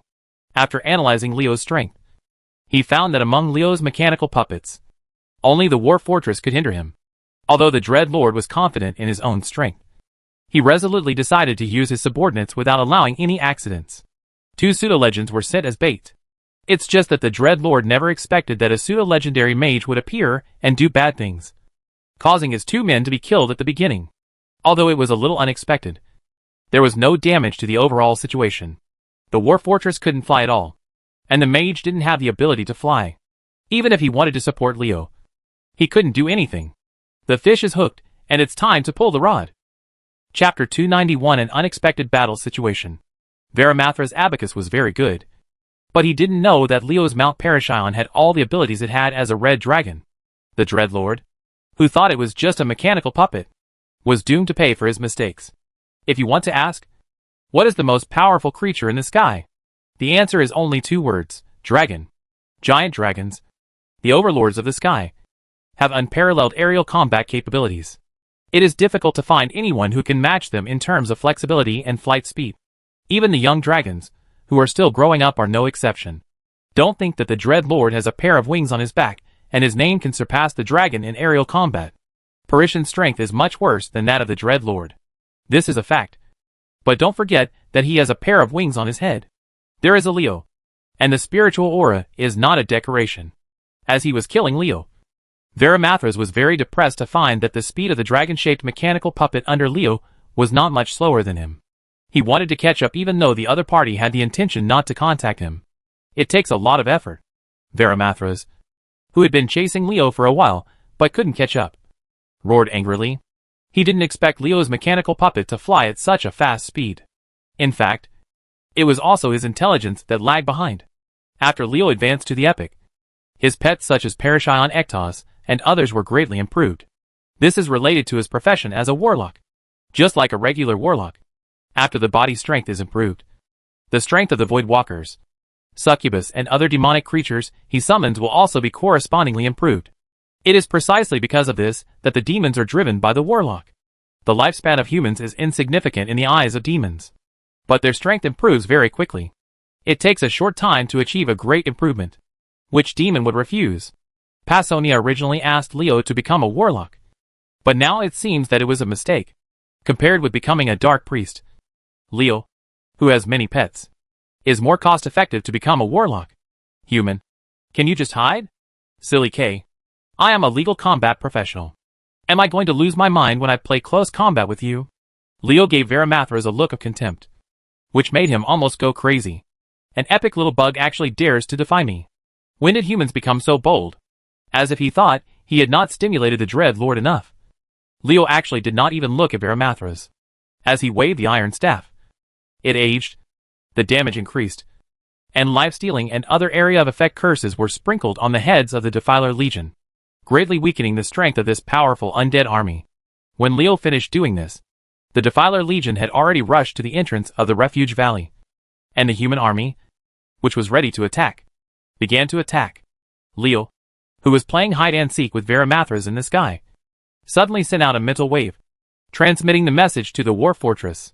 A small room similar to a cockpit appeared on the chest of the war fortress, which stood up again. A nervous-looking human woman sat on it. Is it really okay? The human woman looked at Varamathras in the sky with fear on her face. He was a legendary strongman. I am just a small high-level stalker going against him. Isn't this looking for death? But if I don't do that, I will be trapped and killed by the giant robot now. That warlock named Leo is not a soft-hearted person. No matter. It's better to die later than to die now. The human woman simply closed her eyes and just followed Leo's instructions. Ants are greedy for life, let alone humans. It would be nice to live a little longer. A strange sound suddenly sounded in the ears of the two armies about to collide on the ground. Some soldiers dug their ears in confusion. I didn't have any auditory hallucinations. Did I? This was music? What is Lord Leo doing? Why is the sound of music coming from his giant mechanical puppet? All the human epics looked at each other, wondering what was going on. Scarlet, the only one who knew Leo's plan, had pulled down the visor on her helmet, so no one could see her current expression. So naturally no one noticed her abnormality. The female knight was worried. Would Leo's approach be successful? Raise the sails for a long voyage. Blow the horns and beat the drums. A burst of passionate drumming accompanied Zhong Qingyue's singing. Someone was actually singing on this battlefield. Isn't this the voice of the syndicate bandit leader? The singer, who was captured by Trollbane's troops at Northford Farm. Anyone who knows the singer secretly wonders, wasn't this female thief taken away by Mr. Leo, who was passing by just before going to the gallows? What the I was she doing? Actually going to the battlefield to show off her singing talent that puts even elves to shame? No. The singer is not that bold yet. This is definitely what Lord Leo means. What does this lord want to do? The strong men in the Valley of Refuge are all thinking. They instinctively feel that Leo has a deep meaning in doing this. Isn't this gentleman just bored and wants to listen to music while fighting? The strong men who were thinking hard didn't know that the latter that they automatically excluded was the answer. Different from the strong ones. The blood in the bodies of ordinary human soldiers couldn't help but boil after hearing the passionate drum beats. The soldiers' willpower cannot be as tenacious as the strong ones, and foreign objects can easily affect them. Of emotions, the red flag flies in the sky, and the blood is shed in the sky. Amid the fluctuations of magic power on Pelixion and Ectoros, a red cloud enveloped the sky, and the beating fire elements condensed at high altitude, forming a giant battle flag of Arather. This is our battle flag. This is the flag of the kingdom of Arather. Now, it is flying high in the sky, just like the glory of the kingdom, making people look up. Seeing the strange sight in the sky, the human soldiers suddenly became red-eyed. The passionate drums were accompanied by the kingdom's battle flag in the sky. The bright red stimulated every nerve in their bodies, making them extremely excited. Let us show the glory of the kingdom again. The human army is highly motivated to fight. The north wind will sing the doomsday, and the red-hot war will be dyed with frost. Bang, bang, bang, bang. Explosions like firecrackers sounded, and the cold frost breath broke through the shackles of the surface at the feet of the charging polluter legions. Thousands of ice rings froze the legs of the charging polluter soldiers, making them unable to take a step. Opening. The forward momentum of the polluter legion was suddenly blocked, and its momentum was once again frustrated. Roaring with blood and opening up borders, the human warriors with high fighting spirit couldn't help roaring, and the battle roar blessed everyone. At the same time, an Iron Man appeared, and 3 magical rays of light spread out from under his feet. The human soldiers suddenly felt that their strength had improved a lot. Ride through the darkness to summon the light of the Holy Spirit. The blazing holy light on Scarlet burned like a dazzling little sun, attracting the attention of all human soldiers to her. It is said that the hero stands on the top of the Earth Mountain, under the golden holy light. Isn't the female knight wearing exquisite knight armor and holding a big sword just like the human heroes sung in the epic? This is our hero, the future queen of Arather. With the passionate war drums, magical singing, and matching scenes, the image of Scarlet was instantly engraved in the hearts of every human soldier, and their eyes were as hot as those of fanatical believers who have found the home of their faith, engraved with the oath to destroy the fallen faith. The female knight swung the big sword forward and urged her troops to rush out first, targeting the Defiler Legion trapped in the frost. Behind her, 10 swift and fierce bone dragons rushed out, and the 50-meter-long swift and fierce bone dragons crashed towards the Defiler Legion with thunderous momentum. The human soldiers, whose emotions had been aroused, shouted loudly and followed Scarlet's footsteps to attack the Defiler army. Oh my god! Isn't it supposed to be defensive? Why did it turn into a countercharge? All the powerful human beings were stunned for a moment. But the general trend was that all the soldiers were eager to fight. They couldn't stop shouting, and had no choice but to rush forward with the army. Victory! Waving the silver flag forward, Scarlet waved her sword. Golden light passed by, and the Defiler soldiers fell to the ground one by one. Behind her, the Velociraptor bone dragon crashed into the Defiler Legion's camp, and its huge body smashed into pieces every Defiler soldier who tried to block it. Such a scene stimulated the nerves of the human soldiers. With fighting spirit, they rushed forward like crazy, and their life-threatening tactics actually suppressed the Defiler Legion, which was still stronger than them. Crush the Devil's Wall. Fight on the battlefield of sinful H.L. and march bravely with blood and tears. Forward! Forward! Follow the pace of Her Royal Highness Scarlet and kill forward. Burning. Rage burns to ashes and rebukes the battlefield. Anyone who dares to stop us from following His Highness' footsteps will die. Our rage will burn them to ashes, tearing apart, shattering the earth to bury evil forces. Boom! Boom! The war fortress began to show its power. Every step of this giant robot would leave a deep pit on the ground. Countless Defiler soldiers, who could not escape, were trampled into a pile of broken bones, including 2 unlucky epics. Facing a war fortress with an attack power comparable to that of a legend, the epic warrior was full of beef. This guy can't be offended at all. Even if we hit him hundreds of times, we may not be able to kill him. If he hits us once, we will be done with it. What's even more shameless is that this giant robot also has a powerful pseudo-legendary mage. Slaying. Blood-stained blades waving to reflect the setting sun. Under the dyeing of the red Aertho battle flag in the sky, the weapons in the hands of the soldiers were dyed with a layer of red. As red as blood.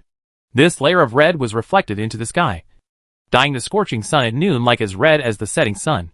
The human army, whose morale was so high that every fiber of its being was suppressed, actually suppressed Varamathra's army of defilers. An ordinary human army actually gained the upper hand in a battle with legionnaires, completely subverting common sense. The spies from various forces who were hiding in the dark and using image magic to record and transmit information about this battle were stunned and spread everything that happened at the entrance of the refuge valley in a timely manner. How can this be? Ordinary human soldiers were actually able to suppress the Defiler Legion with Varamathras at their command without being outnumbered. The leaders of the various forces, who received the news were greatly surprised. They looked at Scarlet, who was bathed in the golden light, and wielded a sword to fight like an epic human hero. And they had only one thought in their minds: the kingdom of Arather is about to rise. Chapter 292, Blow You to Pieces. The fierce fighting on the ground was going on. What was unexpected about the battle was not the one-sided slaughter of the Defiler Legion. Instead, the human army had the upper hand. As the leader of the Defiler Legion, the Dreadlord Varimathras did not pay attention to the defeat of his subordinates, because after a burst of pursuit, he has gradually shortened the distance with Leo. After all, the mechanical puppet is a puppet. It can only be driven at full strength for a short time, and cannot last for a long time. However, it is amazing that it can persist for such a long time with me chasing after it. Varimathras felt proud. He determined that Leo's speed dropped, because the dragon-shaped mechanical puppet he controlled had been overloaded for too long, and could no longer bear it. Son, fall into a deep sleep. The distance between him and Leo was close enough to attack.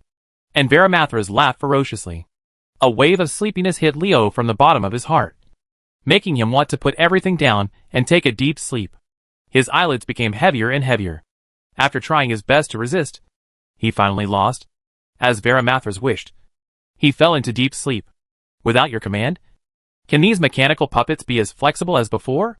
As Varimathras expected, the dragon-shaped mechanical puppet he controlled immediately slowed down a lot after Leo fell into a deep sleep. Seeing this, the Dreadlord laughed proudly, while Varimathras was feeling proud. A 2-meter-tall kobold with bulging muscles ran out of nowhere. Looking at Leo, who was controlled by the Dreadlord's sleep skill, he raised the scepter in his hand, knocked on Leo. "Oh! No, you despicable thing. I'll kill you." Varimathras was angry, and the kobold whipped Leo on the back to wake him up from his slumber. Compared with the fairy tale where the prince wakes up the beauty with a kiss, the kobold's method can only be simple and crude. To describe it, it really doesn't understand that the sleep of the romantic dread devil is in vain.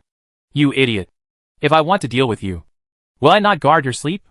But then again, you look so disgusting. How dare you sleep with me? Well, Leo was angry, because the word sleep seems a bit ambiguous. There was a buzzing sound, and a large black-green mist flew out from Varimathras' hand. No, it was not mist, but a large number of disgusting bugs that could make women scream and men feel numb.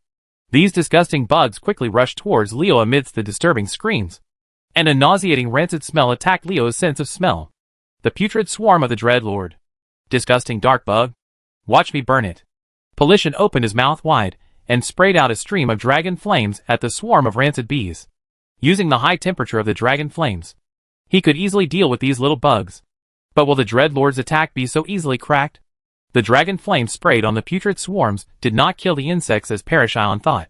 Instead, they absorbed the magical elements in the dragon flames, becoming larger and more ferocious in appearance. These bugs actually have the ability to absorb magical elements. Leo was slightly surprised by the appearance of the rancid swarm. This thing was a bit like a mage killer. If there were enough dark bugs that devoured magic elements to strengthen themselves, even the legendary mage would have to flee. Varimathras' move does have merit. Pure magic attacks won't work. So what about physical and magic dual attribute attacks? Leo pointed with the index finger of his right hand, and the target was the swarm of rancid bees rushing towards him. Purple and white light spots the size of his finger shot out. As the magic power surged, hundreds of light points formed a barrage-like blockade. Arcane barrage? Stupid humans. Varimathras sneered disdainfully. It is true that arcane magic has a restraining effect on the putrid swarms, but this effect is very small. It can only break the protection of the putrid swarms, but cannot hurt them, unless a secondary attack is carried out. Otherwise, how can this be? Purple and white light struck, and the putrid swarms were shot down one after another. By the time Varimathras recovered from his shock, all the putrid swarms had been shot down. You damn half-breed bastard. You shot down my swarm. Varimathras was heartbroken. These dark insects that devoured magic were not easy to cultivate. Nearly 1/10 of the swarm he had cultivated over the years was killed by Leo. Leo's eyes suddenly turned cold. He looked at Varimathras coldly, and the undisguised murderous intent in his eyes made the Dreadlord pause for a moment. Just scolding someone when they can't beat him is too tasteless. Big Bat, what did you scold me just now? As a fear devil and a legendary strongman, I was shocked by the murderous intention shown by this human being. It is really unforgivable. Varamathras was furious at his performance. Boy, no matter how much you deny it, it's useless. You are just a bastard with multiracial blood. Ha ha ha. Are you addicted to scolding? At Leo's signal, Parish Island stopped hiding and waited for Varamathras' arrival. Seeing that Leo was irritated by him, Varamathras was secretly proud. While he pressed towards Leo, he continued to stimulate Leo. Driving wild beasts and mastering engineering are not abilities that pure human blood should have. You are a bastard. A human bastard with the blood of dwarfs and elves in your body. How can you be so foolhardy? Leo was speechless. What does this mean? Doesn't it mean that if you know more, you are not a pure human being? Can I be a genius? By the way, you can also summon elemental creatures. The blood of orcs must be flowing in your body. No wonder so many human nobles want you dead. It is a huge shame for a bastard like you to become a member of the nobles in their eyes. Is it over yet? Varamathras kept saying the word bastard. And Leo's anger was completely aroused. Big bat, you piss me off. I'm going to turn you into ashes. Varamathras laughed wildly when he heard Leo's words. At this time, he was only 100 meters away from Leo. Even if Leo woke up and fled with collision, he would soon be caught up by him. The Dreadlord had no scruples at all at this time. The prey is about to be found. The joyful Dreadlord did not notice that at this moment, thousands of large holes suddenly appeared in the war fortress where the army of polluters was raging crazily. And the light of magic flashed from the hole. Since the war fortress has its own space, it would be impossible to know that the war fortress is preparing a magic attack without seeing it with the naked eye and relying on elemental sensing alone. Everyone who saw War Fortress acting like this was tense in their hearts. The physical attack power of this giant robot was terrifying enough. Now it can actually perform magic attacks. This mechanical puppet created by Leo must be too terrifying. Based on this, to what extent does his engineering ability reach? Destroying it. Releasing the light that ends everything. The singer's voice was still clear and clear. The strong men in the battlefield didn't pay much attention to it. The singer's voice could not affect them due to the tenacity of their will. But when they heard these lyrics, they were shocked. What does this mean? Could it be related to the upcoming attack of the giant mechanical puppet? Boom! Boom! Boom! The light from the thousands of big holes in the war fortress shot out at the same moment. The light of magic instantly illuminated the entire battlefield. And a magic power so powerful that even the epic warriors trembled exploded. These thousands of rays of light gathered together in the sky. And the gathering point was the feared Lord Varamathras. Varamathras had already noticed the attack from the war fortress. And the Dread Lord was horrified to find that an attack that could completely destroy him was coming quickly. He wanted to hide, but he couldn't. The attack came so fast that even a legendary strongman couldn't dodge it. No. Varamathras was instantly overwhelmed by light. His breath disappeared. The aura of the feared Lord Varamathras has completely disappeared. A legendary strongman has fallen. Kill Varamathras, failed to extract magic equipment, succeeded in extracting abilities. And the host gains a transferable ability, a blood-sucking aura. Do you want to absorb it? The golden finger prompt sounded in Leo's mind, which made Leo, who was initially hesitant, let go of his worries. A huge amount of energy was extracted, and he was surrounded by the long-lost pleasure of upgrading. He was almost intoxicated. Lord Varamathras is dead? The Defiler Legion couldn't help but raise its head. Lord Leo killed a legend? The human army also looked up to the sky at the same time. The giant battle flag of the Kingdom of Arathar, which illuminated the entire sky in red, became increasingly bright and dazzling at this time. Ha ha ha. In the sky, surrounded by 3 dragon-shaped mechanical puppets, a black-haired human stood on the head of a bone dragon and laughed. The laughter was extremely arrogant, but it also had an unspeakable domineering power. So what if the legend is true? I'll just kill him anyway. Lord Leo really killed Varamathras. Lord Varamathras was really killed by humans. The same meaning means 2 emotions. The Defiler Legion was shocked. Who would have thought that Varamathras, a powerful legendary figure, would actually fall at the hands of a human epic? In the name of Lothar, destroy these undead souls. Scarlet took the opportunity to shout, and her words brought the morale of the entire human army to a higher level.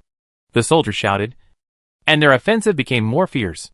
The Defiler Legion lost their leader and became at a loss. They were completely suppressed. The cloud of defeat hangs over the Defiler Legion. It combines physical and magical attacks. It's really a perfect masterpiece. Compared with it, the Arcane Guard is really inferior. In the royal area of the Undercity, a cry of admiration sounded. The female elf priest in exquisite priest robes looked at the magical image with radiance in her eyes.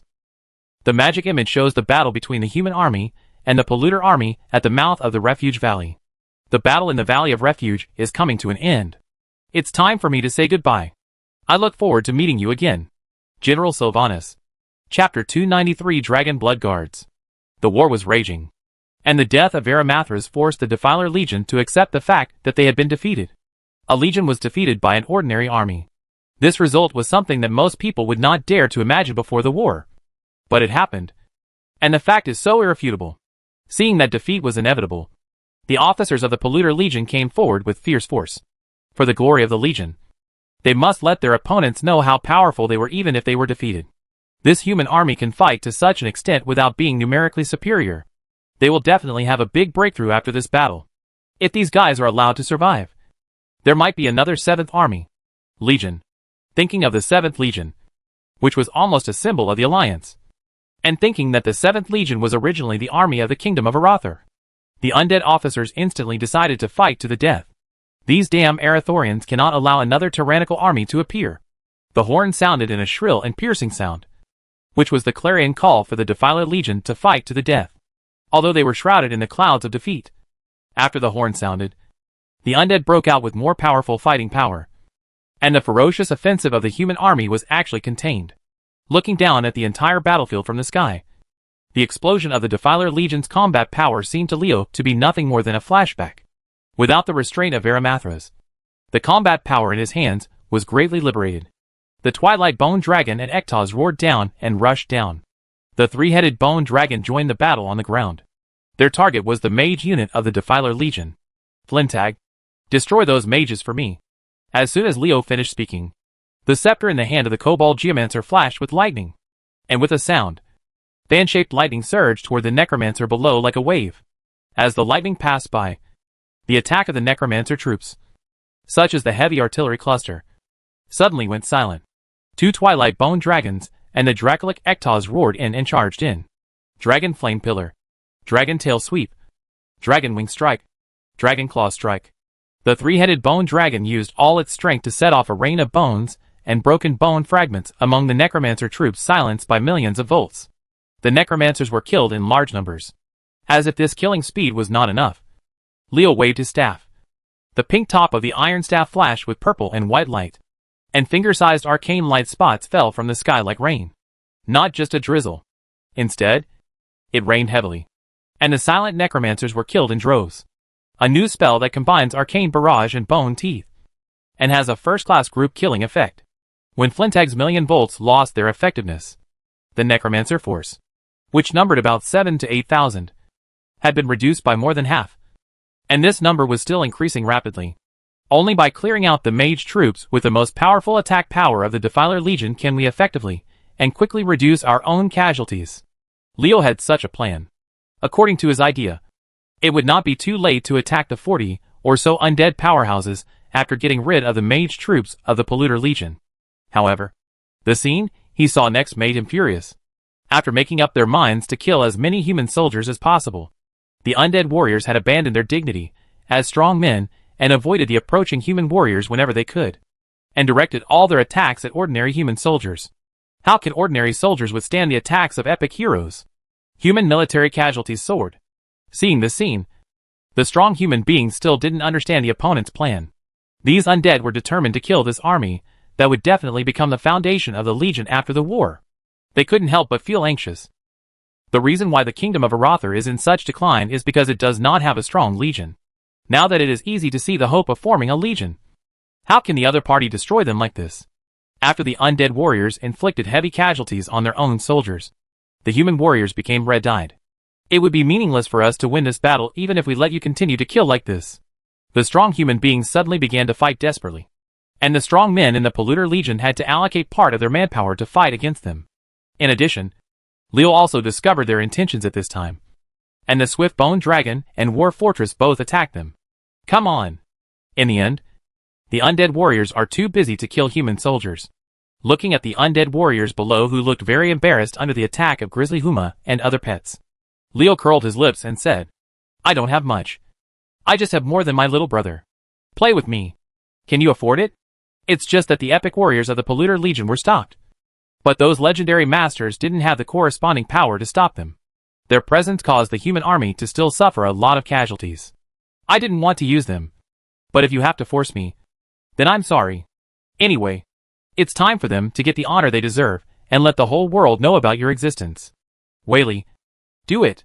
The dragon-blooded bodyguards, who only take orders from Leo, appear. 500 dragon-blooded guards, who had bathed in a large amount of dragon blood, fought out of the refuge valley under the leadership of Whaley. This team of 500 people seemed to be small in number, but very powerful. All enemies who dared to block their progress along the way, they were all quickly strangled, including a few legendary masters. Humans actually hide such an army composed of quasi-legendary masters. The conspicuous performance of the Dragon Blood Guards immediately attracted the attention of others. Whether it was the Defiler Legion in person on the battlefield or other forces secretly observing the battle, they were all slightly surprised. Leading his men to the front line of the battle, Willie suddenly received an order from Leo with mental waves. It turned out that the performance of the Dragon Blood Guards was too outstanding, and the legendary masters in the Defiler Legion had already gathered to kill them. There are only 500 humans in the quasi-legendary realm. Watch us destroy you. The number of legendary masters in the Polluter Legion was only much greater than that of the Dragon-Blooded Guards. They came together to defeat the Dragon-Blooded Guards in one fell swoop with their numerical advantage, so as to suppress the arrogance of the Dragon-Blooded Guards. But as Leo's bodyguard, how can the Dragon-Blood Bodyguard be so easy to deal with? Dragon-Blood Bodyguard. Kill! Faced with the killing of all the legendary masters and Dragon-Blood Guards, they showed no fear. When Whaley roared, they all looked up to the sky and howled. And a shocking scene appeared. The undead masters who were killing the Dragon Blood Guards were shocked to find that their target was getting bigger. The bodies of the 500 people who were originally humans were inflating like balloons. But in the blink of an eye, their height increased from 2 meters high. They have grown to 5 meters tall. And the muscles on their bodies have become even more bulging, making people wonder if they have the blood of the giants. What's even more surprising is that the appearance of these people changed dramatically after their bodies stopped changing. Pieces of diamond-shaped scales were all over the body, reflecting little bits of light. The nails on their hands stretched out half a meter long, like horny daggers. Their heads also became ferocious, and their lips opened. A mouth full of fangs is exposed between the joints. Half-dragon, a knowledgeable person exclaimed. The steps of the undead masters suddenly slowed down, and they clearly realized that the strength of the human army opposite had risen to the legendary level. 500 half-dragons. How did the people of the Arather Kingdom find these guys? The scene after the transformation of the Dragon Blood Bodyguard attracted everyone's attention, with so many half-dragons appearing. Could it be that the Lothar family has received the support of the dragon? Scarlet's skills are amazing. Others were shocked. The half-dragon turned dragon-blooded bodyguard did not know this. They only heard Willie yelling, "Follow Lord Leo's will and kill." The half-dragon turned dragon-blooded bodyguards attack. Hearing Whaley's roar, many people realized that this army was actually Leo's force, reminiscent of the fact that Leo took away 500 human soldiers loyal to him when he left Deadwood Village. How could they still not understand the origin of this army? Are the nobles of the Stormwind Kingdom so stupid, or they are too generous, that they actually let 500 soldiers, who can transform into half-dragons, run away with them? If Varian knew, he would be pissed to death by these losers. The other forces who laughed at the Kingdom of Stormwind didn't know that little Anduin's face, which had been watching the battle, had long darkened. Even the face of Grand Duke Bolvar was very ugly. Only Countess Presto stared with twinkling eyes, looking at the transformed Dragon Blood Bodyguard. He didn't know what he was thinking. The Dragon-Blooded Guards charged forward, and the masters of the Defiler Legion did not show any weakness. They immediately launched an attack after regaining consciousness. Everyone is in the legendary realm. What should we be afraid of? Besides, there are many more of us than you. The undead masters with such thoughts soon discovered a situation that made them depressed. The defense of the half-dragon turned dragon-blooded bodyguards was extremely powerful. Except for the dozen or so masters who were attacking the epic, they could break the dragon scales on their bodies. In addition, other people's attacks cannot cause much damage to the dragon blood guards at all. The defensive power of dragon scales is too strong. On the other hand, the dragon blood guards' counterattacks were powerful and heavy, and their attack speed was also very fast. Every blow could break the opponent's bones, with high defense and high attack. Except for the lack of corresponding long-range attack methods, the Dragon Blood Guards are fully worthy of being powerful in melee combat. The numerically superior undead masters were defeated steadily not long after the battle with the Dragon Blood Guards.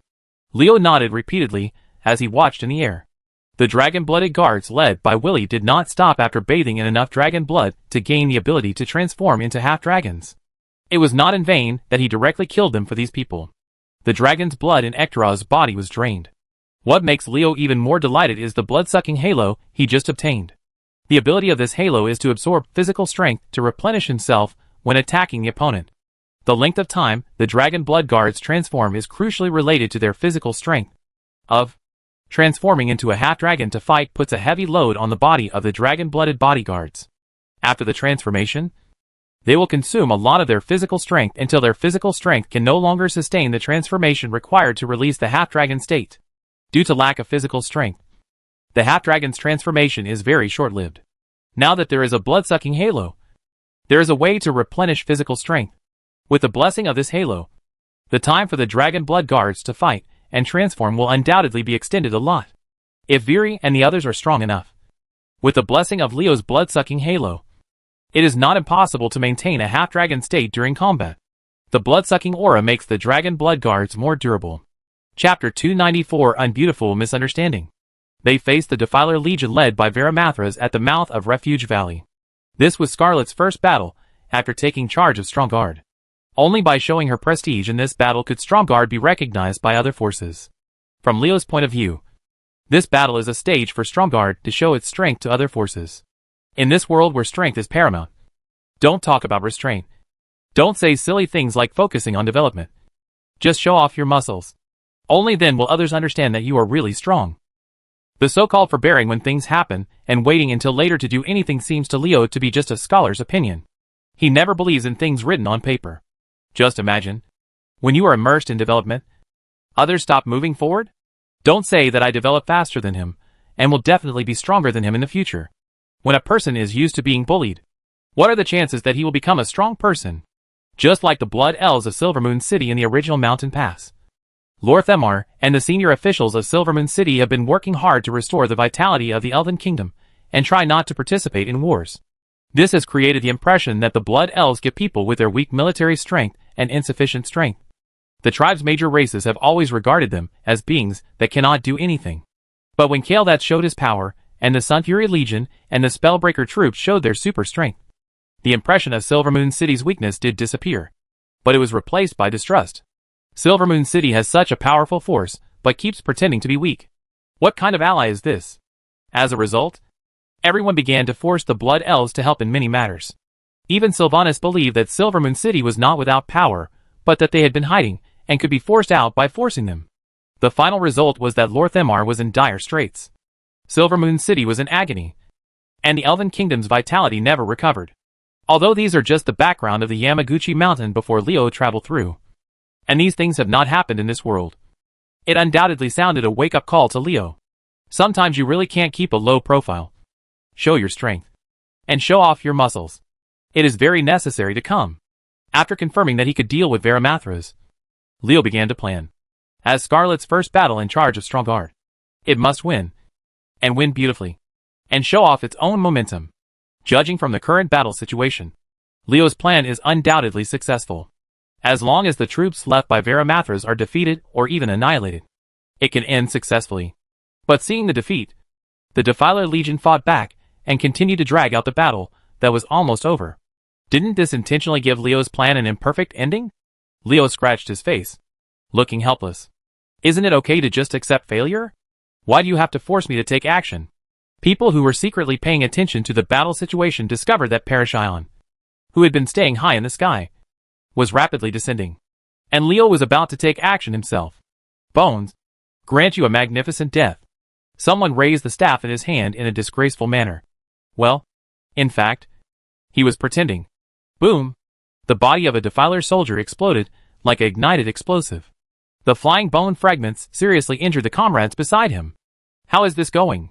Before anyone else could react, a series of explosions sounded. Bang, bang, bang. I saw the top of the iron staff in Leo's hand flashing with magic light one after another, and each undead soldier exploded to death. After they exploded, they formed a shock wave, which blasted the Defiler Legion's camp with holes.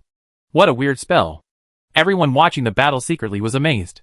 If Leo were to cast such a spell when the two armies were facing each other, how would they be able to form an array? Why does it look a bit like the Death Knight's evil explosion?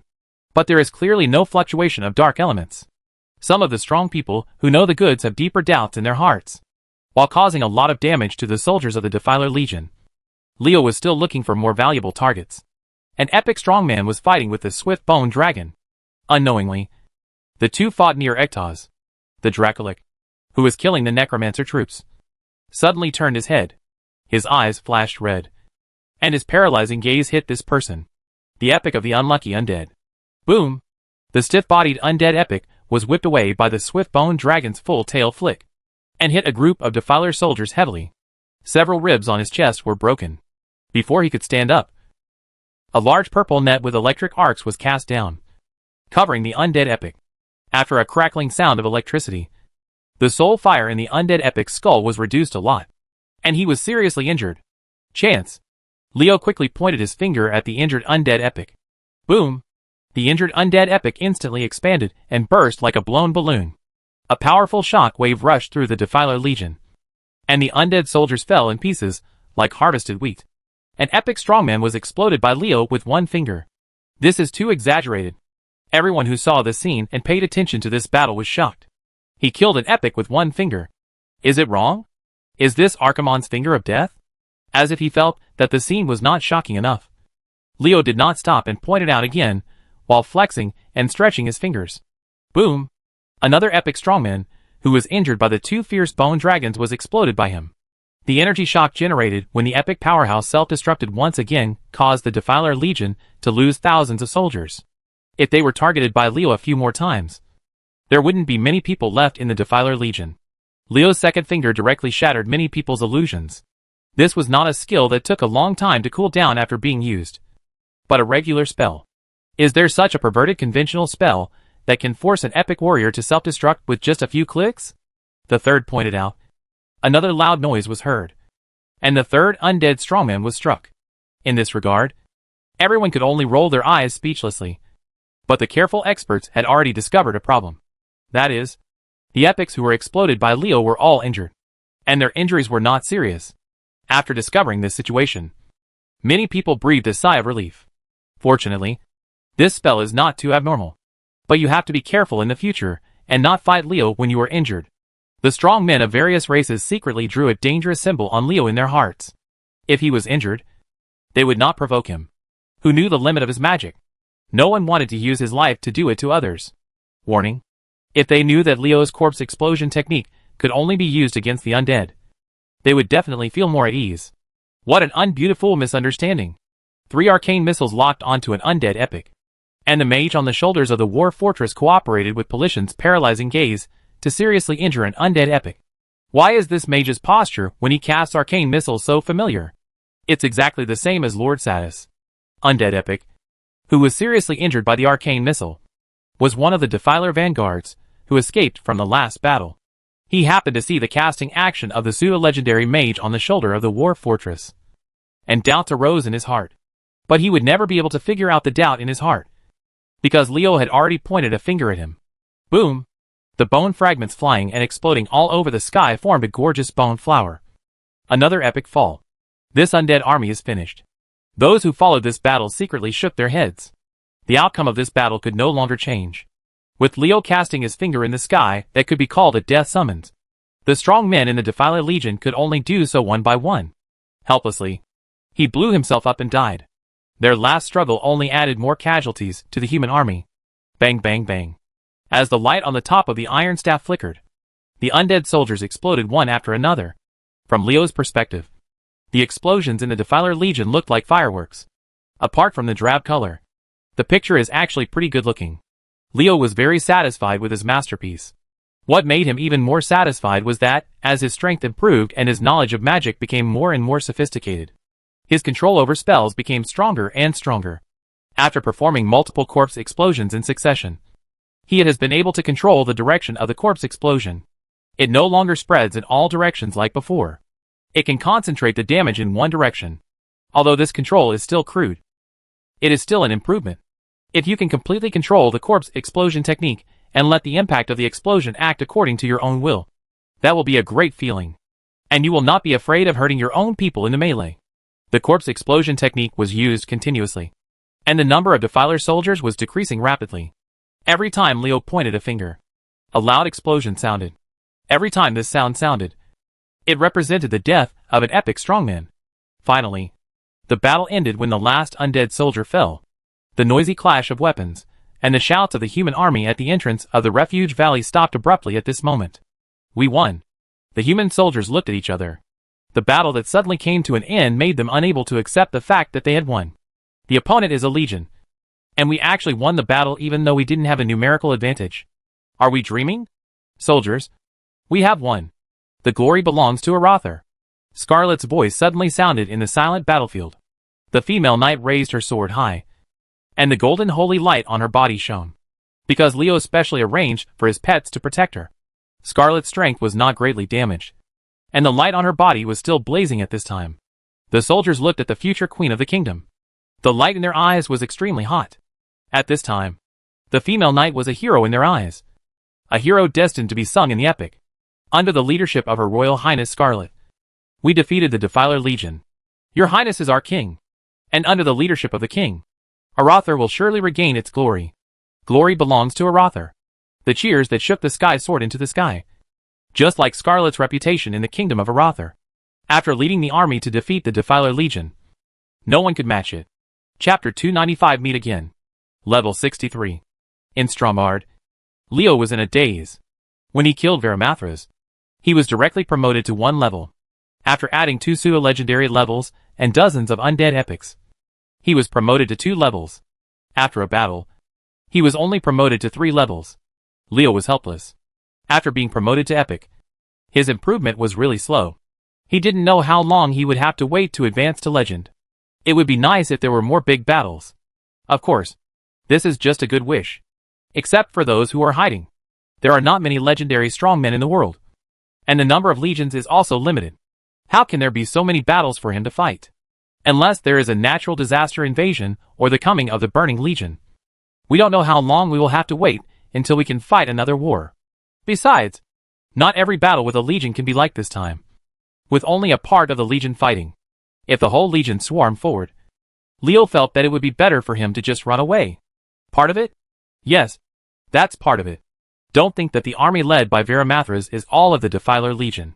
They are just a part of the Defiler Legion. And the part that Veramathras won over is not the whole. Most of the power of the Defiler Legion is in the hands of Sylvanas. These people only listen to Queen Shi's orders, and have no regard for others. Do you want to go shopping at East and West Plague? Leo suddenly had the idea in his mind that although he had to pass through the Undercity to go to the East and West Plague region, as long as Polition flew higher and kept a low profile, he would not encounter any trouble. You can also get a lot of corpses when you go to the Plague Land. There are countless people buried in the land in those 2 areas. There will be no shortage of corpses. The idea of going to the Plague Land arose, and Leo's heart started to get hot. After obtaining a large number of corpses and summoning 10 fierce bone dragons, his strength would definitely increase again. It's just that the situation in the Plague Land is very complicated. There are not only the Scourge of the Undead, the Forsaken of the Undercity, and the neutral organization Silver Dawn, but more importantly, there are also crazy people like the Scarlet Crusade. When I think of the Scarlet Crusaders, Leo is nodding.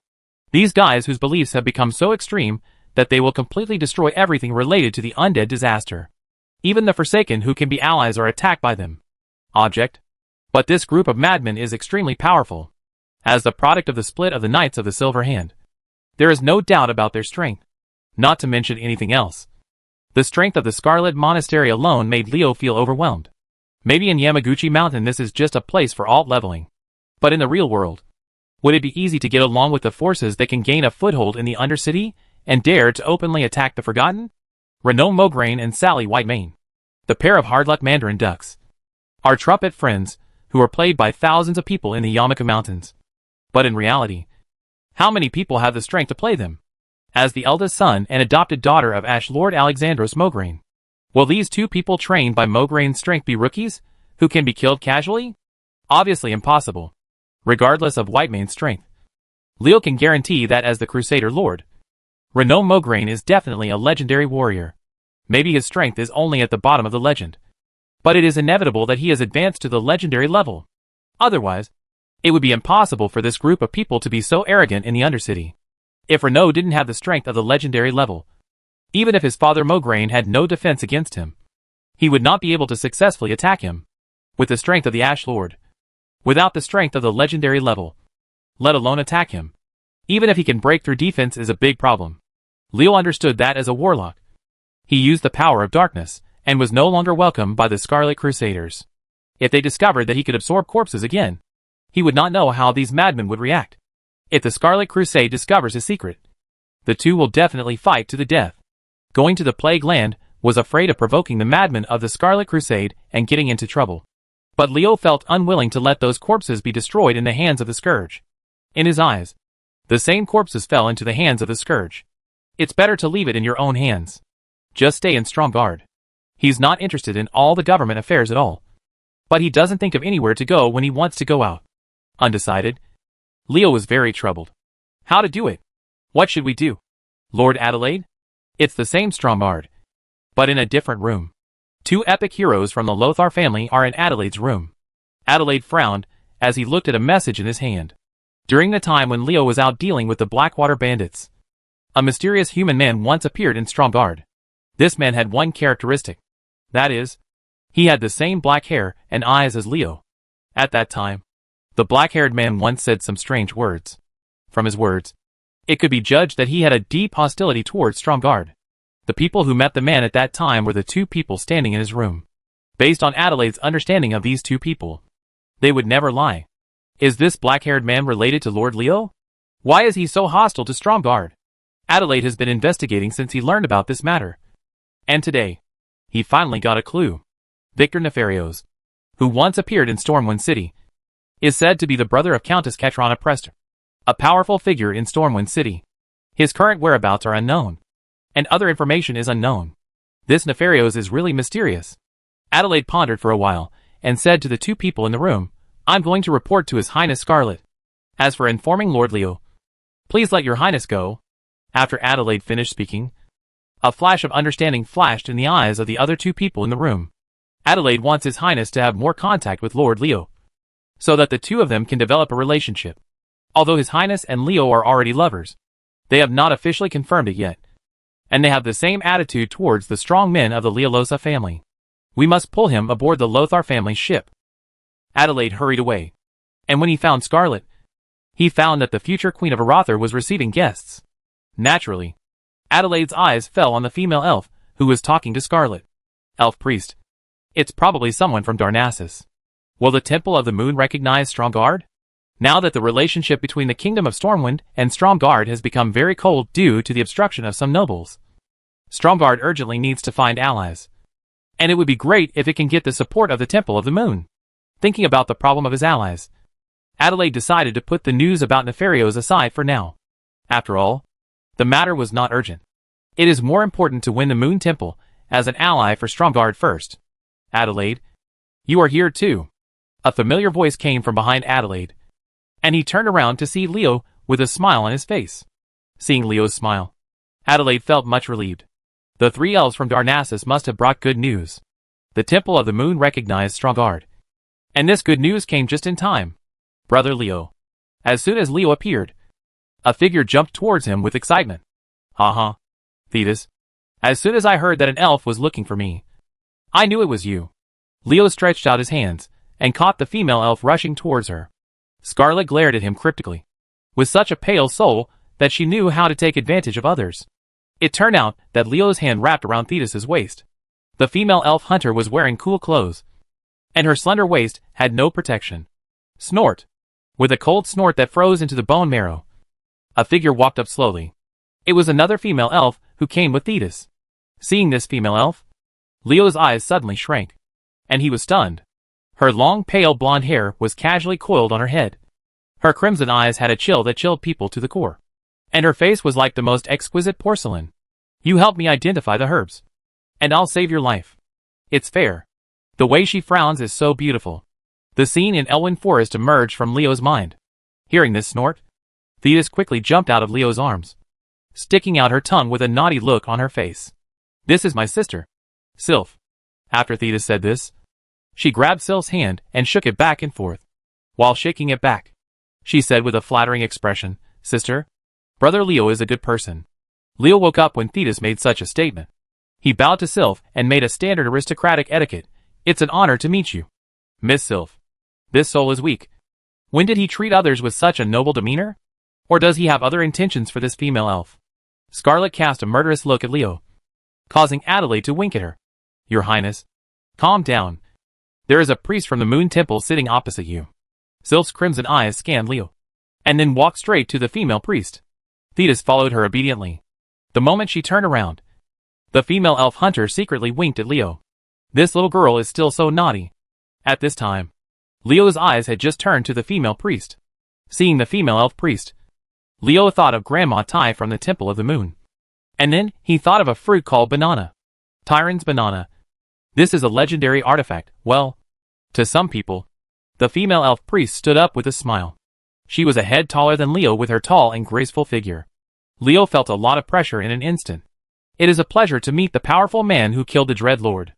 I am Lydron. The female priest's voice was a little hoarse, and sounded to Leo's ears like a royal lady. He smiled, and was about to reply when Leo's expression suddenly froze. What did you say? Lydron? War Fortress, Flintag, Parish Island, Ectorts and other pets were all summoned by Leo. Chapter 296 Your Majesty. Do you still remember Xiaoyuha by the Daming Lake? What is Leo doing? Is there something wrong with this female elf priest named Lydron? Scarlet and Adelaide were stunned. After Lydron introduced himself, Leo's position as if facing an enemy made them confused. However, this confusion only existed for a moment. Scarlet stood up suddenly, drew out the knight's sword, ready to attack at any time, and Adelaide also took out the staff. The atmosphere suddenly became tense. Wow, Brother Leo, is this a new toy you made?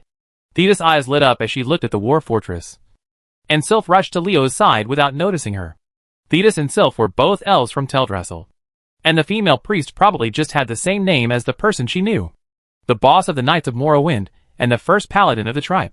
Lydron, who captured Muru and used it as a battery, would not be idle enough to come to Stromgarde. Judging from the time, she should still be thinking of ways to deal with the new students. Silvermoon City lacks powerful melee professions.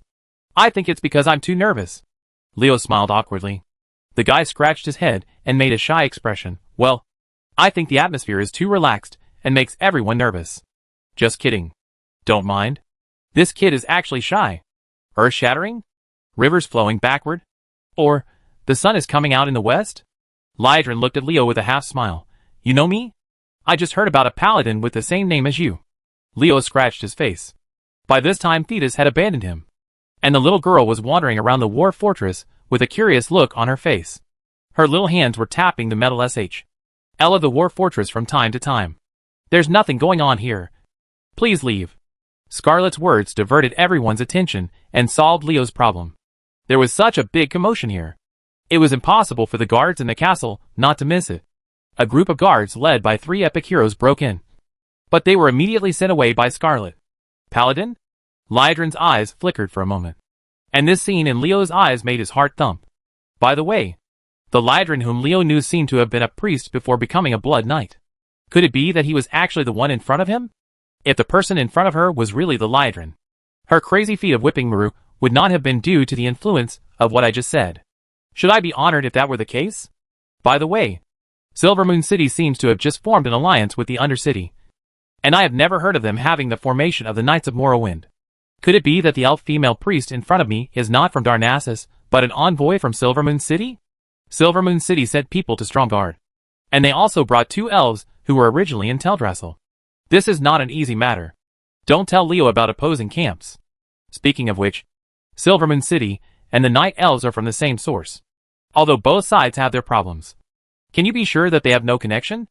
This is the real world, not a game. It's not so absolute. As early as the advent of the Burning Legion, Dathramar, the first king of Quel'Thalas, had contact with Tyrant during the War of the Ancients. At that time, Tyrant was captured and imprisoned by the Burning Legion. Dathramar found out the location of her cell and had a secret interview with her. Tyrant was a good listener, and Dathramar thought he could trust her.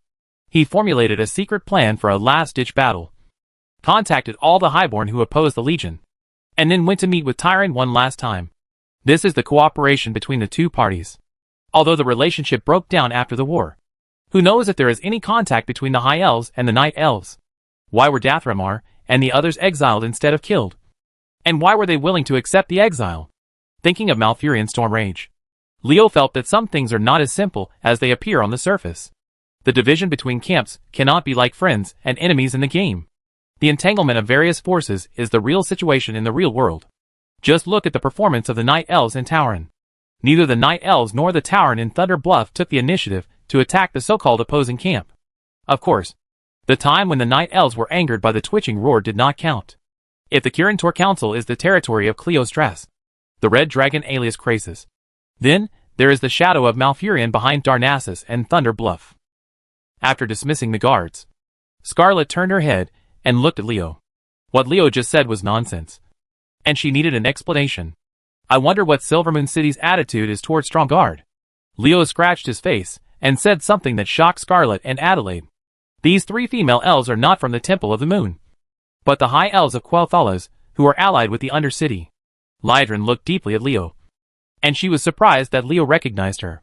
The High Elves have always been allies of humans, but Stormwind City's actions have hurt us. This time we come to Stromgarde to continue our friendship with humans. We came to form an alliance, but not with the Kingdom of Stormwind. We still couldn't let go of the fact that General Silly K in Stormwind City had imprisoned Prince Kael'thas. So we found Stromgarde. Leo raised his eyebrows. Lydrin's words were so direct. However, Leo likes this way of speaking. He uses oblique and subtle hints, which not only wastes time, but also wastes brainpower. The time spent on nonsense would be better spent on how to improve his strength. Strength is king in this world. Scarlet and Adelaide were silent and began to calculate the pros and cons of forming an alliance with Silvermoon City. If the relationship with the Kingdom of Stormwind was not so tense, they would definitely refuse without hesitation. But under the current situation, they had to consider the feasibility of this matter. Alliance? Yes. Leo spoke first before Scarlet could speak. But we will still continue the war with the Forsaken. And the Arthi Highlands must be regained control of Stromgarde. Arthi Highlands is a dispute between Stromgarde and Undercity. Silvermoon City can only try its best to mediate. Lydrin nodded slowly in agreement. She could hear that Leo meant that there was a secret alliance between Stromgarde and Silvermoon City. If it were an honest alliance, it would be detrimental to both. Silvermoon City needed the support of the Undercity, and Stromgarde could not leave the alliance's camp. Besides, the hatred caused by the long-term war between the Forsaken and the Kingdom of Arathor is not so easy to resolve. The higher-ups will make moves that are beneficial to the kingdom, but ordinary people will ignore these. They only know that these undead have a grudge against them and are targets that must be conquered. According to Silvermoon City, as long as the alliance with Stromgarde is completed, the overt or covert form is not important at all. What is important is that there is an excuse to drag Leo to Silvermoon City. The news of the Scourge's Lich appearing in the Arthi Highlands has made everyone in Silvermoon City nervous. Now to eliminate Darkin of Dishelm and open up contact with the outside world is the most important thing. As long as this problem can be solved, everything else can be discussed. Scarlet and Adelaide had no objection to Leo's self-assertion. They felt that this might be a way to get Arathor out of the quagmire of the war. The Kingdom of Arathor is in dire straits. After retaking the Arthi Highlands, the next step is to recuperate and regain strength. Otherwise, how can we revitalize Arathor? Furthermore, the people of Arathor have shed enough blood. After retaking the Arthi Highlands, will the humans attack Terran Mir? Stormwind City's army. Go ahead on your own. We support you spiritually. Don't think of using us as gunmen again. What? The Kingdom of Storm wants us to go first? If you make up lies and make excuses, do you still need someone else to teach you? If that doesn't work, it's not impossible to have a tacit war with the Forsaken army in the Undercity, where the silent victory is better than the vocal one, with the High Elves of Silvermoon City intervening. Things that could not be done before are not that difficult now, such as communicating with the Undercity. Scarlet frowned. Although she had no fondness for the undead, she knew that she was first and foremost the master of Stromgarde and the leader of the kingdom. For the sake of the overall situation, there were some things that she should not be emotional about. Leo means what I mean. Lydrin secretly breathed a sigh of relief. She was really afraid that the female paladin would not agree. It is important to know that young humans can easily make irrational decisions based on their own likes and dislikes. Now it seems that the heir to the Lothar family has the qualities to become a qualified leader. I think we can talk about specific matters about the alliance next. Talking about an alliance between two forces, and even a secret alliance, involves many aspects and is very complicated. Leo originally didn't want to get involved, but he couldn't resist Scarlet's force. The discussions that lasted for several days gave Leo a headache. It's not that he never thought about being lazy, but it was helpless that both Scarlet and Liedron would ask his opinions from time to time. More importantly, Sylph was also by Liedron's side throughout the whole process. So Leo had to participate with concentration. Leo had an inexplicable affection for Sylph, the female elf who had saved his life. He didn't want to leave a bad impression on her. There is something that troubles Leo. Does Sylph still remember him? Your Majesty, do you still remember Xiaoyuha by the Daming Lake? It's not so embarrassing. Huang sang. Do you still remember Xiaoyumiu by the Daming Lake? Is this a cute version? The scene in Elwyn Forest was unforgettable for Leo, but it seemed to have been forgotten by Sylph. At that time, Leo was so weak that the female elf didn't even give him the corner of her eye, and she only had a quick glance at him.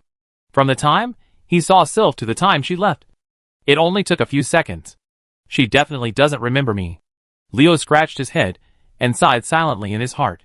Whenever he thought of the female elf's frown, he always felt melancholy in his heart. The lingering ghost of Mi-7. She must be very disgusted with Mi-7. Then again, why can't I contact Pasonia recently? Is there any problem with her? This idea just emerged from the bottom of my heart but was denied by Leo. With Mi-7's capabilities, it is the only one that can make trouble for others.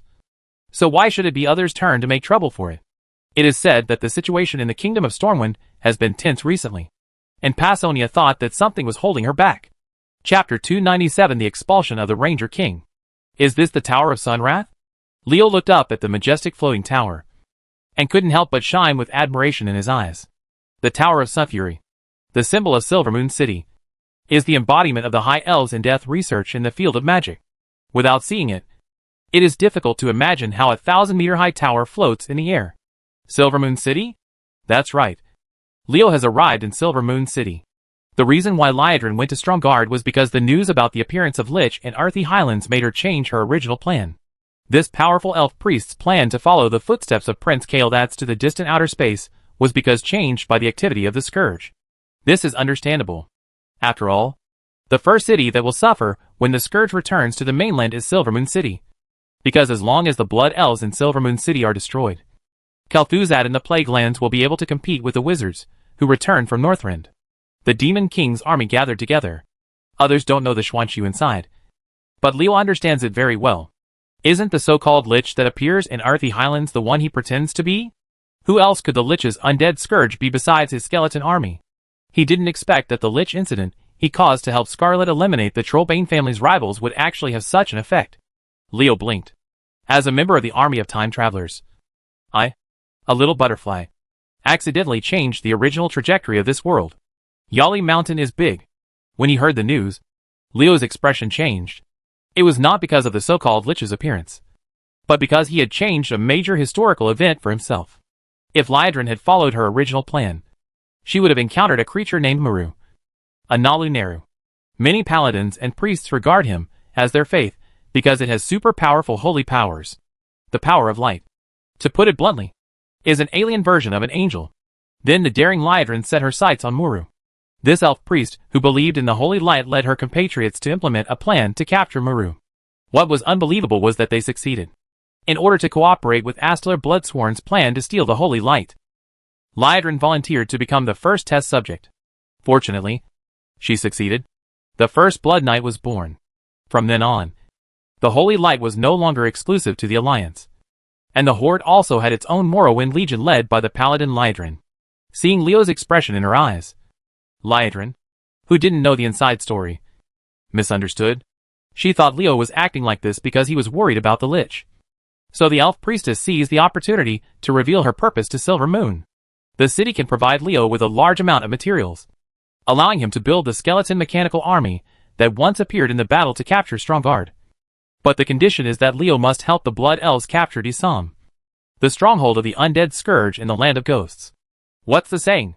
When you feel sleepy, Someone will give you a pillow. Leo was just trying to expand his strength and get some corpses from the scourge, when the Blood Elves came over to invite them. And they actually came with enough supplies to build their own mechanical chariots and expand their skeleton mechanical army. Where can I find such a good thing? Leo originally wanted to cause trouble for the Scourge Legion, but now it would be better if someone was willing to pay. Hence Leo's trip to Silvermoon City. But he also made a condition with the Blood Elves that if something happened to Strongguard, he would not be prevented from returning. Walking in Silvermoon City with Lydron, Leo responded to the curious glances of the Blood Elves, but his heart was spinning rapidly, calculated according to the time when the incident occurred. The current Blood Elf Prince Kaeldats has not been fooled by Kil'jaeden, which means that Kaeldats is still a wise prince, and he should still be commanding the army to attack Storm Fortress. Could Lydron's original trip to Outland be to bring more troops to the prince? If that's the case, will I have a chance to visit the Outlands? Leo, go this way. Liadri's voice called Leo back, whose thoughts had wandered to nowhere, and he realized that he had gone astray. It's such a beautiful city that you can't help but be immersed in it. Someone's face is as thick as a city wall. He didn't feel embarrassed at all when he said this. But Silvermoon City is indeed beautiful. The High Elves who rebuilt their home spent a lot of effort on this city. The exquisite architecture, the magic pattern exudes a charming brilliance, which will indeed make people intoxicated. The Blood Elves are really rich. They are so extravagant that they use magic materials for decoration. If I don't help them spend a lot of money, I would be embarrassed to be their ally. The price of materials for making mechanical chariots is 10 times higher. No, don't go too far. Just 5 times the price. I am too kind. Alas, I had known that I shouldn't have climbed Shanku Mountain when I had free time. It would be great to have the time to study Huhaikshu. Someone was muttering in his heart. At this moment, a Blood Elf wearing exquisite armor, holding a gorgeous shield and a moon blade walked up quickly and handed a magic stone containing a certain message to Lied. Lin Ho hurriedly left again. Leo's eyes were attracted by this Blood Elf, holding a large shield that could be used as a door panel and a crescent-shaped moon blade. This must be the spellbreaker that makes the mage's chrysanthemums tremble. The innate magic affinity and mana power of spellbreakers are envied by even the highest level wizards. It is precisely because they are familiar with the principles of magic that they can often use magic to enhance themselves. But they will not suffer from long-term exposure to magic. Just like ordinary Blood Elves, they are addicted to magic. In other words, the most helpless thing about spellbreakers for spellcasters is magic immunity, spell stealing, and their ability to break spells when attacking. As a spellbreaker facing spellbreakers, Leo said it was very stressful. Big. Leo, Lorthamar may not be able to see you for the time being due to certain matters. I'm really sorry. Lydron's face looked a little ugly, and Leo didn't ask much when he saw this. There must be something going on within the Blood Elves. What big thing will happen to the Blood Elves at this time? Leo suddenly thought of the incident where the Ranger King Hawksbill and some of the Silver Moon Rangers were expelled. After the death of Sylvanas Windrunner, the Silver Moon Rangers lost their leader. At this time, Hawksbill, Haldurin, and Lorthamar became the top 3 of the Silver Moon Rangers.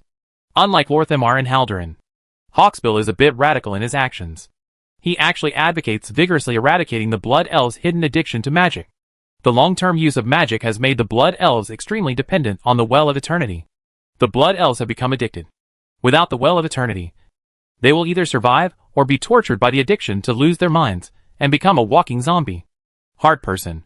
Kaeldats' expedition to Outland was to find an energy source for the Blood Elves to replace the Well of Eternity, to completely get rid of the addiction to magic. Only a small number of strong-willed people can do it. But Hawksbill actually wants to implement it on the entire clan, which is too radical. You must know that not every Blood Elf has a will comparable to the Ranger King. There are very few Blood Elves now. You, Hawksbill, are still advocating forcible elimination of magic addiction. How many people in the Blood Elves will die in this way? Silvermoon City could not afford the consequences of this. So even though it knew that Hawksbill was doing the right thing, Silvermoon City could only expel him and his supporters. Of course, this does not mean that the Blood Elves will not find a way to deal with their addiction to magic. Lorthamar and the other senior officials want to find a gentle method that does not damage the Blood Elves' little vitality. Did I catch up with this incident? That's really unlucky. Leo shrugged. It didn't matter to him whether he saw Lorthamar or not. Anyway, as long as the Blood Elves could provide him with enough supplies to expand the mechanical skeleton army, he has no interest in taking care of other people's housework. But sometimes it doesn't mean that trouble will come to you just because you don't want to deal with it. When Leo saw a blood elf with 2 swords on his waist, and a large silver bow angrily approaching Lydron with several similarly dressed blood elves, he understood the meaning of this sentence. True meaning. Hawksbill. This is our new ally from Stromgarde. Lydron signaled with her eyes. Her meaning was obvious. Family scandals should not be made public. And we can talk about anything in private. But the elf countess didn't know that Leo already understood what was going on when he heard that the person coming was Hawksbill. I really guessed it. It was really the expulsion of the Ranger King. Subconsciously, someone started to watch. Hawksbill failed to understand what Lydron meant. When he heard that Silvermoon City was actually going to expel him and his Silvermoon Rangers, the Ranger King was furious. Lydron. It's okay for Lord Themar and Haldurin to be confused. But are you also like this? Don't you still understand the dangers of magic addiction? Why don't you agree to my proposal? Lydron was embarrassed. Hawksbill was really out of his mind. Didn't he see that there were still humans here? Looking at Leo standing aside with his hands folded, Lydron saw that he had no intention of walking away. Lydron felt that this man was not cute at all. Don't you know how to avoid suspicion? Hawksbill. This matter is the prince's decision. Are you questioning his highness? Lydron asked sternly. But Leo saw a look of regret in her eyes. Expelling Hawksbill, known as the Ranger King, and his Silvermoon Rangers would undoubtedly cut off a piece of flesh from Silvermoon City, which was already short of power. And that would be a pain. But Hawksbill is too radical. He spreads the idea that the whole clan should get rid of the addiction to magic. If he really wants to stir up the clan members, he will have to cause big trouble. Chapter 298. One sentence. Lydron is confronting Hawksbill.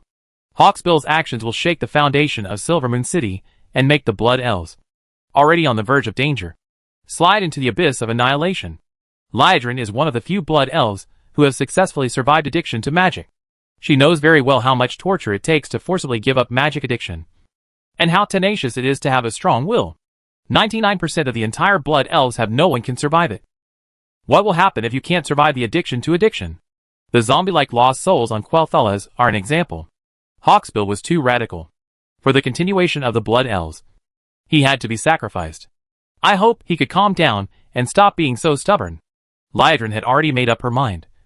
And Lydron did not give in. During the confrontation, Hawksbill already knew her decision from her eyes. A blush appeared on the face of the Ranger King, which was out of anger. Leo, who was watched this wonderful show for free. He was thinking about whether he should wake up Hawksbill, who was getting excited. If the Ranger King was really expelled from Silvermoon City, he would definitely follow the trajectory of the original world and lead the expelled Silvermoon Rangers to Quel'Thalas in the Eastern Plague Lands to resist the undead natural disaster there. Neither Stromgarde nor Leo himself will get any benefit. In this case, it is better to sell the Blood Elves for a favor. Lydron, won't you introduce me to this powerful elf ranger? Lydron was surprised by Leo's sudden opening. This was a household matter for the Blood Elves, so Leo wouldn't be so shameless as to get involved. But now that Leo had spoken, Lydron had to give him face. So the Countess gave a very brief introduction. This is Hawksbill from the Silvermoon Rangers. It turns out to be Hawksbill, the King of Rangers, one of Silvermoon City's greatest masters, Leo said in a surprised tone. But his actions seemed a bit fake in Lydron's eyes. What on earth does this guy want to do? The Countess, who was thinking, did not notice that Leo specifically emphasized the words countless master when he spoke. On the contrary, Hawksbill noticed it. The blush on the originally angry Ranger King's face gradually disappeared, and he lowered his head and fell into deep thought. Have you been awakened? Leo smiled proudly upon seeing this. The authorities are obsessed with it, but the onlookers are clear. Blood Elves like Quel'Thalas and Lydron know that they cannot forcibly give up their addiction to magic, so they oppose Hawksbill's proposal and even expel the Silvermoon Ranger force. There was nothing wrong with what they did, but perhaps because they knew that Hawksbill's proposal was correct. But they felt guilty for opposing this correct decision. The senior officials of Silvermoon City made a big mistake. It was just that they did not explain clearly to Hawksbill why they did not agree with his proposal. Maybe Lydron and the others thought that Hawksbill knew the consequences of his proposal, but were still stubborn. Maybe Lydron and the others thought that if they didn't tell others would tell Hawksbill. Maybe. Anyway, it was various coincidences that led to the fact that the Ranger King Hawksbill and his Silvermoon Rangers were expelled. Thinking of this, Leo had to sigh. Communication is really important. Lydron looked at Hawksbill, who was deep in thought strangely. The Countess seemed to have thought of something, and her expression became very complicated. Lorthamar and Haldurin. These two ghosts. Didn't they make it clear to Hawksbill? These two idiots, who also worked under Sylvanas Windrunner, don't explain it clearly? Do they still expect me to explain it? These two guys don't think that the other party will explain to Hawksbill. Do they? Liedrin was speechless. What is this? Prince Kael'thas is busy on an expedition to outer space to find a new source of energy for his people who are suffering from magic addiction. He definitely can't care about this end. However, the few of us thought that the other party would explain it. But due to various misunderstandings, we were only a little short. He drove away Hawksbill in a daze. If this thing really happens, it will undoubtedly be a huge loss to Silvermoon City. Liedrin nodded gratefully to Leo. Fortunately, this human woke up Hawksbill. Otherwise something would have been really confusing. But why could he analyze the key points so quickly? The Elf Countess was filled with doubts. Leo is a member of MI7. It is said that he has a close relationship with Pasomia, the leader of MI7. Could it be that MI7's hand has quietly reached out to Silvermoon City? Liedrin felt that this possibility was not low. Our current relationship with Stormwind City is very cold. If MI7 reaches out to Silvermoon City, it will not be a good thing for the Blood Elves. We must investigate it carefully. Why did not you tell me? After some thinking, Hawksbill had figured it out. If he really followed his advice and started a nationwide detoxification, he would become a sinner of the Blood Elves. Prince Kael'thas' treatment of him was not wrong. But why didn't anyone tell him? Hawksbill was very angry. You guys clearly knew that what I was doing was wrong, and you didn't tell me the reason. You made me protest everywhere like a clown. Do you want to see my jokes? Liedrin sighed feebly. As expected. I thought Lorthamar and Haldurin would tell you. Well, Hawksbill's anger was instantly choked back. Silence. The atmosphere in the venue suddenly fell silent. Hawksbill was no fool to become the Ranger King. From Liedrin's expression, he could tell that the Countess was not lying. Judging from Liedrin's situation, Lorthamar and Haldurin were probably the same. Hopefully someone else will tell Hawksbill. The senior officials of Silvermoon City all held this idea. As a result, no one went to wake up Hawksbill. The Ranger King still insisted on his proposal. Liedrin and the others misunderstood, thinking that Hawksbill, he was so stubborn that he was ordered to be expelled. After figuring out the cause and effect, Liedrin and Hawksbill felt extremely embarrassed, because a dispute within Silvermoon City was successfully mediated by a newcomer. And he only said a short sentence. What a shame! The consistent arrogance and self-esteem made the Blood Elves present feel very embarrassed. After resolving the misunderstanding between the Blood Elf executives and Hawksbill, Leo had a very satisfying harvest. The host's reputation in Silvermoon City has been improved. The current reputation level is friendly. Just saying one word raised Silvermoon City's reputation to friendly. Is there anything more cost-effective than this? Reaching a friendly reputation in Silvermoon City means that the relationship between himself and the Blood Elves has become harmonious, and he will not suffer inexplicable difficulties or feel unreasonable hostility, allowing Leo to walk on the territory of the Blood Elves. A lot more convenient. Build a good relationship with the Blood Elves. Even after the Battle of Disholm, you can enter the Plague Lands through their territory to collect undead and natural disasters and collect corpses. You don't need to go through the Undercity and the Scarlet Monastery, which is safe and time-saving. Leo felt relieved when he thought that he had a safe and time-saving way to quickly enter the Plague Land. If he can successfully enter the Plague Land, it will no longer be a problem for him to obtain a large number of corpses. Whether it is an army of skeletons, an army of mechanical skeletons, or even the skeleton generals that need to be made when making bone dragons, they will no longer be an obstacle to him. The bottleneck in developing strength. How can you make Leo unhappy? Solving the problem of Hawksbill for the Blood Elves is really beneficial to both others and ourselves. Leo calculated in his mind that after this incident, the relationship between Stromgarde and Silvermoon City would definitely become closer. If he had enough reputation among the Blood Elves, it might not be a problem to take their car to visit the Outer Lands. Silvermoon City's reputation is activated. The racial reputation system is activated. Goldfinger has given new abilities? Leo quickly checked it, and the result made him a little depressed. Except for the respect of humans and the friendliness of Blood Elves, the reputation of the newly emerged races is actually neutral. Humans are part of the Alliance. Why is my reputation as a human neutral in Ironforge and Darnassus? After all, it's friendly. Could it be that Goldfinger counts me as a person from Stromgarde? Is this the relationship between the Kingdom of Arather and the Dwarf Night Elves? In this way, Stromgarde's secret alliance with Silvermoon City is really a pairing. Under the influence of the Kingdom of Stormwind, the various forces in the alliance neither recognize nor oppose Stromgarde, which is controlled by Scarlet. It seems like a good thing.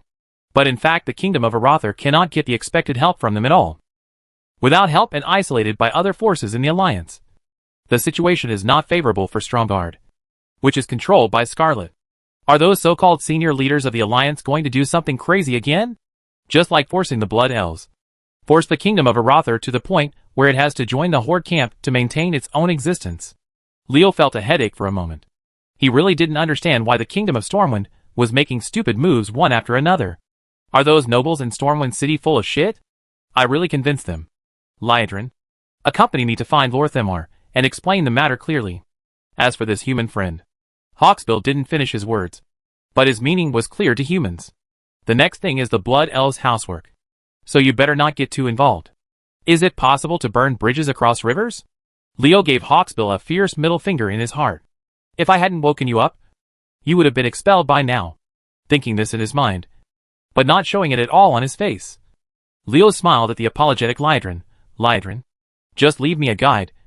I want to visit Silvermoon City. Okay.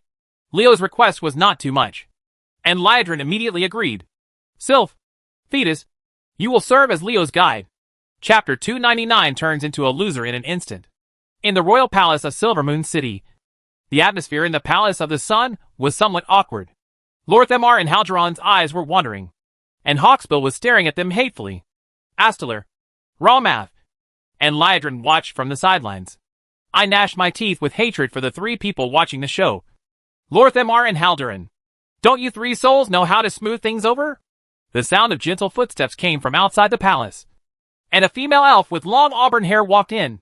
The female elf was a little confused by the strange atmosphere in the palace, but she ignored it and wanted to do business first. The plan to attack Dysum has been formulated, but we still lack an executor who can lead the army. The female elf's words distracted Hawksbill. Attack Dysum and killed the traitor Darkhan.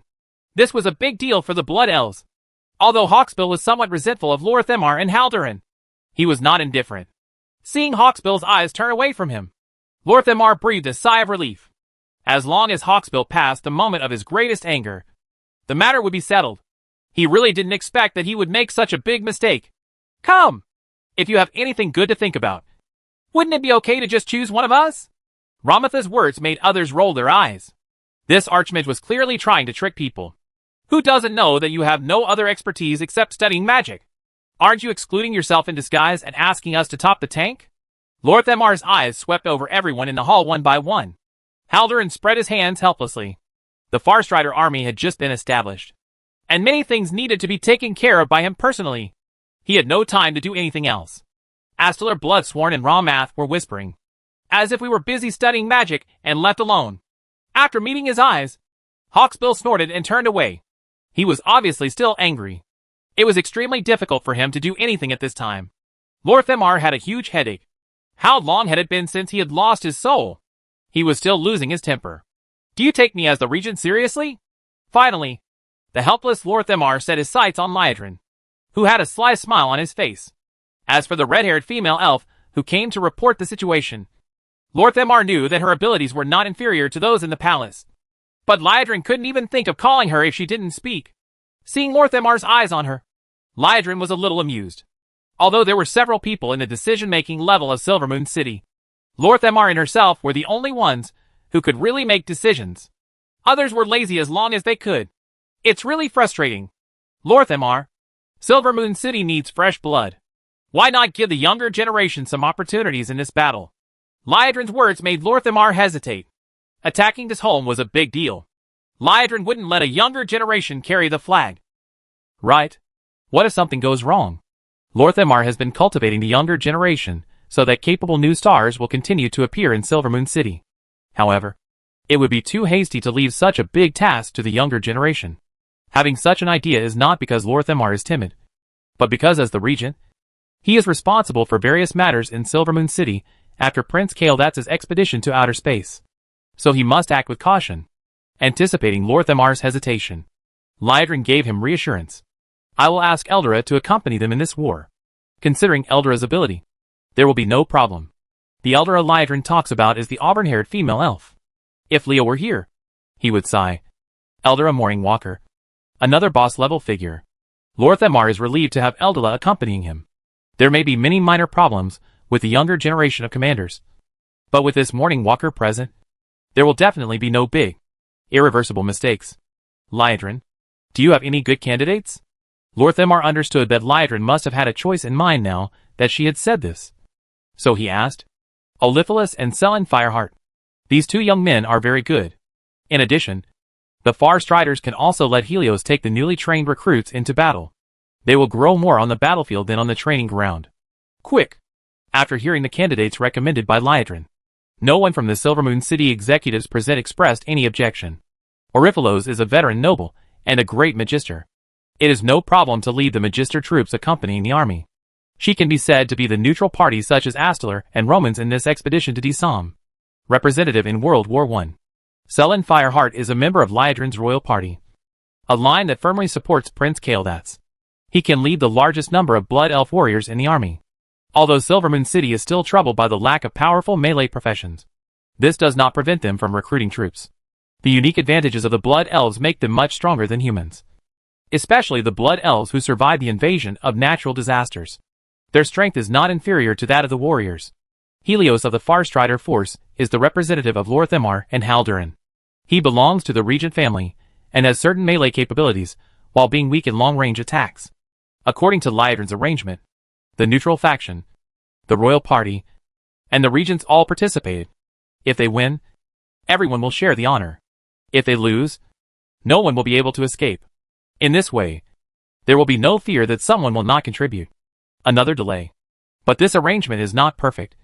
That is, the three armies can easily work independently and cannot work together when fighting. In other words, we must find someone who can lead the overall army for the conquest of Disam. Originally, Lord Themar and the others were interested in Eldla, and commanding these three troops with their prestige would not be a problem. But Liadrin had also said before that this time she would give the younger generation a chance. Are there such talents among the younger generation in Silvermoon City? Lord Themar thought hard and found that there were indeed many talents in the Blood Elves.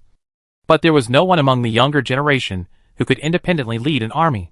For example, Selen Fireheart and Helios have such abilities. But when it comes to being independent, they are not enough.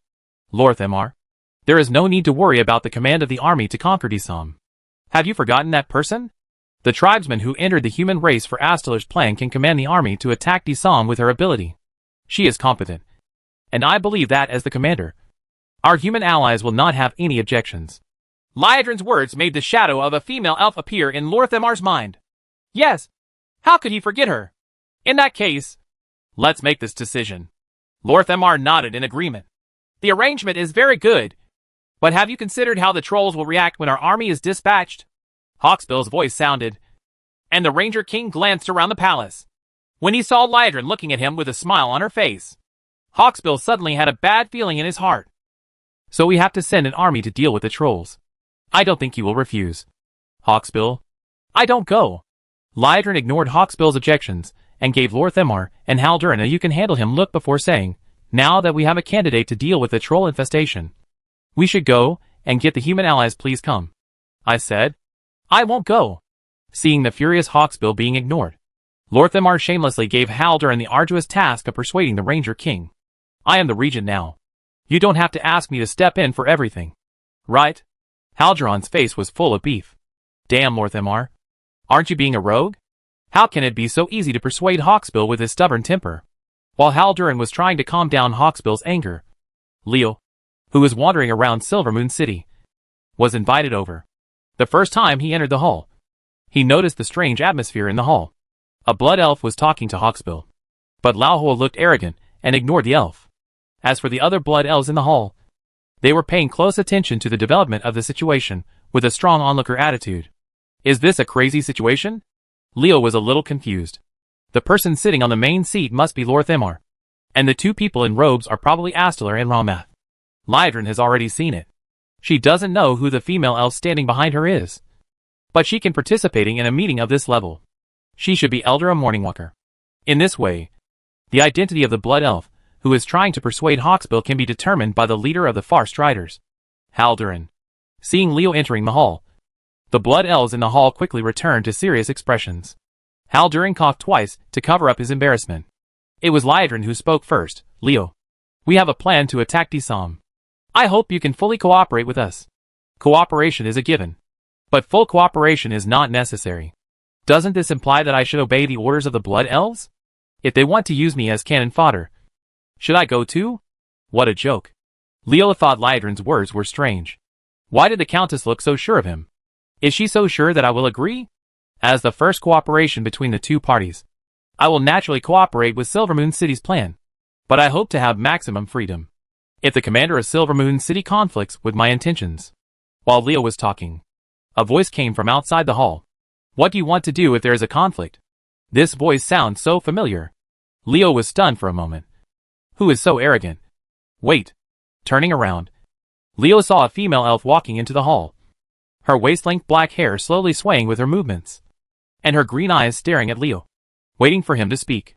Leo's tone suddenly changed 180 degrees, and a very silly smile appeared on his face. If the commander of Silvermoon City conflicts with my intentions, of course it will be yours. The will prevails. Sister Denev. Chapter 300 Commander Fusel got cheated. She was tricked by Liadrin. Leo drooped his eyelids weakly, with a depressed look on his face. How could you forget such an important thing? Fusel is a high elf, which is now the blood elf. As a high elf when Silvermoon City was not allied with the Undercity, she could naturally stay in Stormwind City. But after Silvermoon City joined the Horde camp, how could Fisser still stay in the Alliance's territory? Liadrin was so confident that she would cooperate with the Blood Elves in attacking Disholm, precisely because the Blood Elves' commander this time was Vizel. Damn, Liadrin! Don't fall into my hands. Otherwise I will do you first. Then another. And then another. An image inappropriate for children appeared in Leo's mind. But now he can only think about it. Although he has never seen Liadrin take action, he can judge her strength based on her calmness when facing the War Fortress. Facing the War Fortress that could defeat Varamathras, Hawksbill, Rawmath, and Astler were more or less a bit unnatural. But Liadrin seemed to be okay. Either his nerves are so thick and boundless, or his strength is so strong that he can ignore the War Fortress. Obviously, the Elf Countess belongs to the latter. When the Blood Elves mentioned Varamathras, they were talking about defeat, not killing. Leo learned from them that it was really difficult to truly kill the Dread Lord. Even though Leo let thousands of cannons from the War Fortress blast Varamathras into pieces in the Valley of Refuge, as long as there is still an emotion called fear in this world, he will have a chance to be resurrected. As long as someone knows Varamathra's true name, channels the fear, and then uses some secret method, Varamathras can reappear. This is similar to the rebirth of a fallen god. As long as there are still people in the world who believe in him. When the energy of belief reaches a certain level, the fallen can use this belief energy to create a body and achieve rebirth. In other words, Leo didn't really kill Varamathras. He just killed his physical body. It's no wonder that the energy absorbed by Golden Finger only allowed Leo to gain one level of improvement. Leo didn't have the slightest doubt about the Blood Elves' claims. No one knew the Burning Legion better than the elves, who summoned them to this world. When the elves began to fight against the Burning Legion.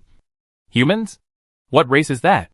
As the Dread Lords are part of the Burning Legion, the Blood Elves naturally know their ins and outs better than humans. Leo has endless resentment for this. The cheating resurrection has made you a stronger being than Xiaoqiang. You said it would be nice if you were killed once and then died. Don't you think it's troublesome to have to deal with it all the time? Leo, this is the battle plan. What do you think? Fusel's voice woke Leo up from his daze. It turned out that Fusel had already explained the strategy of Blood Elves' conquest of Disam when he was thinking about it. Someone who didn't hear anything at all scratched his face. It's just a Disam. It's just a large number of low-level undead plus some mid-level and high-level undead. Just push it directly from Silvermoon City. It's necessary. Making it so troublesome? Sister Denev, whatever you say is fine. Anyway, if you point to the east, I will never hit the west. Facing Fusel, Leo had a flattering expression on his face, which made the other Blood Elf officers look at him sideways for a while. This human has been in Silvermoon City for several days, and he behaves normally when interacting with other people. Why does he seem to be a different person when he meets Fusel? He seems to be afraid of our new commander. What Leo didn't know was that as a strong man who could kill Varamathras, His performance in the eyes of other blood elves was quietly and invisibly increasing the weight of Forrestal in their hearts. Unknowingly, Leo helped Fusel establish a certain prestige in the army. Faisal sighed. She knew that the tactics she had spent most of the hour explaining were in vain. One look at Leo's playful smile, and she knew that this kid didn't listen to a word he said. For Leo, Fuxel had complicated feelings. When she was in Stormwind City, it was she who personally trained the ignorant Leo from a rookie to a qualified warrior. She laughed and laughed at this on the surface, making jokes during the training and wanting to be lazy. But in fact, she meticulously completed all tasks. It would be a lie to say that Fusel, who has been living with a completed human being day and night for more than a year, has no feelings. It's just that the lifespan gap between elves and humans, as well as the mission she was undertaking at that time, made her refuse to think about it. What people didn't expect was that Leo's strength improved so quickly. But in just 3 years, he became an epic powerhouse. The stronger he became, the less of a problem his lifespan became. As for Forrestal's mission, it disappeared the moment she left Stormwind City. There was almost no obstacle between the two of them. When Faisal saw Leo again, her attitude was very different. She still spoke to Leo in the same informal manner as before. The female elf secretly felt some resentment. Unfortunately, Leo didn't notice. If you want to attack Disam, you must first break into the land of ghosts. Once the army is dispatched, who will suppress the undead in Yonsong Forest? The Far Walkers do not have enough fighting power, and it will be very difficult to rely only on the eastern and western temples. Therefore, we must conduct a sweep of the undead in the Death Trace before sending troops to attack the Ghost Land.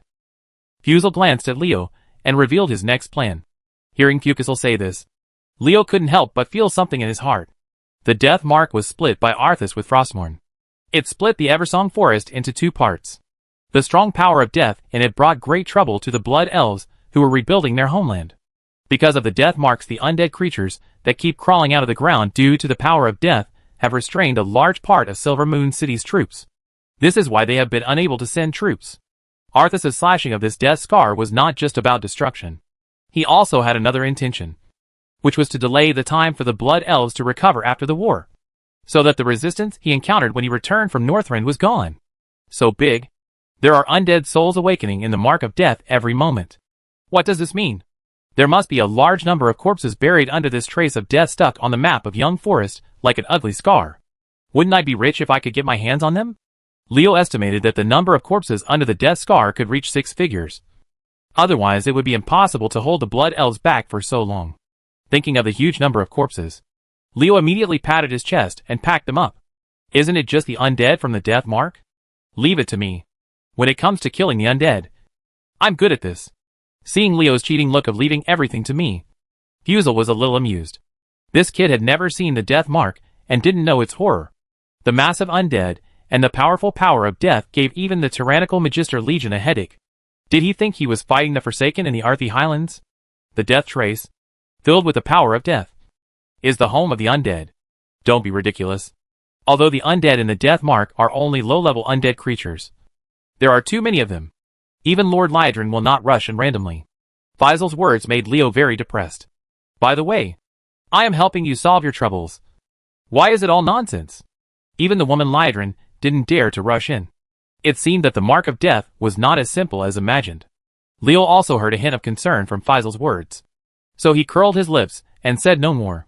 He just glanced at someone on the side when Fusel wasn't paying attention.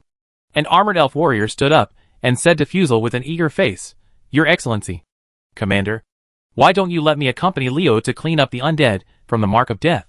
It is also good to let the new recruits see blood before attacking the Ghost Land to test their combat effectiveness. Selen, you and Leo go down and get ready. Thinking of this, Fusel agreed. Leo winked at Selen quietly. Yes, you are a brother enough. Selen chuckled and walked out of the tent with Leo. Leo, the Mark of Death is a very special place. The most dangerous thing there is not the low-level undead creatures, but the lingering power of death.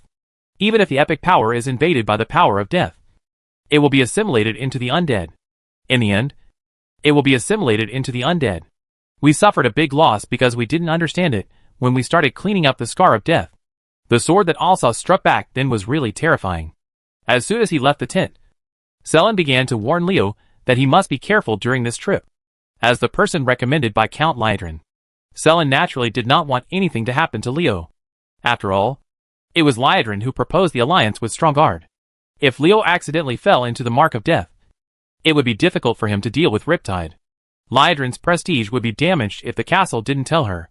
Leo smiled and patted Selen on the shoulder, and said to the blood elf, who had deliberately maintained a friendly relationship with him during this period, "I will be careful. Besides, don't we act together?" When Selen thought about it, it was indeed the case. Leo was not acting alone, but with him. It should be no problem to have his own reminder. So he said goodbye to Leo directly, and went to the military camp to gather the troops. Looking at Selen's leaving figure, Leo's eyes flickered. Selen Fireheart? The first boss on the Magister platform, when Leo was still climbing Shanku Mountain. If the original trajectory of this world was followed, he should have led the first group of Blood Knights to the Ghost Land to find the undead to train with after the establishment of the Knights of Morrowind. However, he was defeated and lost, and finally became crazy and succumbed to the power of the devil and fell. In general, he is just a small cup that comes with the big cup of Kaeldats. Now that you've met me, maybe your fate will have to change. After all, when I was making the mechanical chariot these days, you helped me and transported the materials. Right? Will the death power of the death mark work on me? A necromancer who uses the power of death? A smile appeared on the corner of Leo's mouth. Maybe there would be an unexpected surprise. Chapter 301 Leo's Conditions. The mark of death was caused by the Scourge army led by the fallen human prince Arthas Menethil, the ace death knight of the Lich King Nazul at that time. Adhering to the will of the Lich King Nazul, and carrying the urn of Tyrannus containing the bones of Kel'Thuzad, the Death Knight Arthas led the Scourge to kill wildly along the way, breaking through the elves' heavy defenses, and finally arrived under the Sunwell, tainted the well in order to bring Kel'Thuzad back to life. Due to the deadly plague and powerful evil forces, the route Arthas led his army past has become the Scar of Death. The collapse of the Well of Eternity directly cut off the elves' source of magic. This is why Kaeldats, who returned to Quel'Thalas, named his people Blood Elves. Although the Blood Elves returned to their homeland and rebuilt Silvermoon City and the kingdom of Quel'Thalas, the Scar of Death remained an unfavorable factor accompanying the kingdom's continued existence. According to the survey results of the Death Mark soil samples conducted by Milvita, the soil blight caused by the Scourge has become irreversible. The land on the Death Mark has become a veritable death territory. This is why Kaeldats wants to bring the reason why the army went to outer space was to find an energy source to replace the Well of Eternity, and a new land for reproduction for the tribe. Heading south along the Death Scar, the end is Disholm, where the former elf Archmage, and now the Scourge Lich Darkin reside. There are undead resurrecting in the Scar of Death every moment due to the influence of the power of death. Their number is astonishing. The Blood Elves who rebuilt their homeland are forced to take a defensive stance against the massive undead here due to insufficient troops. Today, a Blood Elf force appeared next to the Scar of Death. Judging from their actions, it was clear that they were going to attack the undead in the Scar of Death. This is the mark of death. Do you feel the nasty power of death? Leo? Looking at the land in front of them, that had turned black due to the pollution of the power of death. The Blood Elves looked very ugly. This black scar ran through their homes. Whenever they saw it, the Blood Elves were extremely jealous of Arthas. Hatred. This is an irreparable wound in their hearts. We will take revenge. This is the slogan of the Blood Elves, and a witness to their anger. After Selen finished speaking, he found that he had not received a response. He turned his head strangely, and saw Leo with his eyes closed, not knowing what he was thinking. Leo, what's wrong with you? As if his train of thought was interrupted by Selen's words, Leo suddenly opened his eyes. At this moment, Selen noticed a hot light flashing in Leo's eyes. Is it an illusion? Selen was secretly surprised. The look in Leo's eyes just now was exactly the same as the look in the goblin's eyes when he saw the gold coins. But before him, there was clearly a disgusting trace of death. Maybe I saw it wrong. Waving to Selen, Leo signaled to him that he was fine. But is it really okay? Naturally it is impossible. Something happened. Not only is there something going on, but there is something big and great. It turned out that at the moment when he was approaching the mark of death, a voice sounded in Leo's mind. A voice that only he could hear. If you find the death energy, will you absorb it? Just 10 words. But it made Leo's heart pound. Goldfinger really lived up to his expectations. After he knew that the traces of death were covered with powerful death power, he had this hunch. Maybe Goldfinger could suck it away. There is a legend that the death mark was formed because Arthas used the ice magic sword Frostmourne. It is precisely because of the magic power of Frostmourne that the power of death can be gathered together and not dispersed. If Goldfinger absorbs the power of death here, maybe I can understand something about Frostmourne. For an artifact like Frostmourne, as the ashes of a man who had climbed Yamaguchi Mountain for 6 years, Leo had infinite yearning in his heart. He even considered whether to hack this thing, if he could really push Arthas. Leo, don't look at the current death trace. It seems that there is nothing special except that the land is black. When we set foot on that cursed land, the undead hidden inside will come out of the ground and attack us. Selene continued to introduce the situation of the death mark to Leo. But unexpectedly Leo suddenly grabbed him. When the blood elf turned his head, with a strange expression, he saw Leo asking him seriously, if I can solve the problem of the mark of death. What can the blood elf give me? Selene's head immediately went crazy. Did I hear that correctly? What Leo said just now was that he could solve the problem of the mark of death. Selene looked up at the sky and found that the scorching sun was piercing his eyes. It was daytime now. I should not be dreaming. Selene, contact Liedrin for me. I want to talk to her. Leo has full confidence in Goldfinger's ability, although he cannot let go of the power of death no matter what. In line with the principle of maximizing interests, Leo has to obtain it from the blood elves before absorbing the power of death. Enough of the benefits. Selene was shocked. He could see that Leo was serious. This guy couldn't really have a solution to the death mark. Leo, you can't joke about this. Solving the problem of the death mark was too important. Selene confirmed it again. Leo's confident smile was still waiting for him. Is he that capable? Despite his inner disbelief, Selene contacted Liedrin. Selene, what's wrong? Liedrin's image appeared in the magic. Eldela stood beside her, and it seemed that the two future bosses of the Morrowind Legion were discussing something. Facing Liedrin, Selene's attitude was very respectful. He said cautiously, Leo told me that he has a way to solve the problem of the mark of death. What? Liedrin and Eldera had expressions of astonishment on their faces. Selene was right. Right? The blood elves were helpless, and the scar of death. Leo, an epic level human, could do anything? You sure?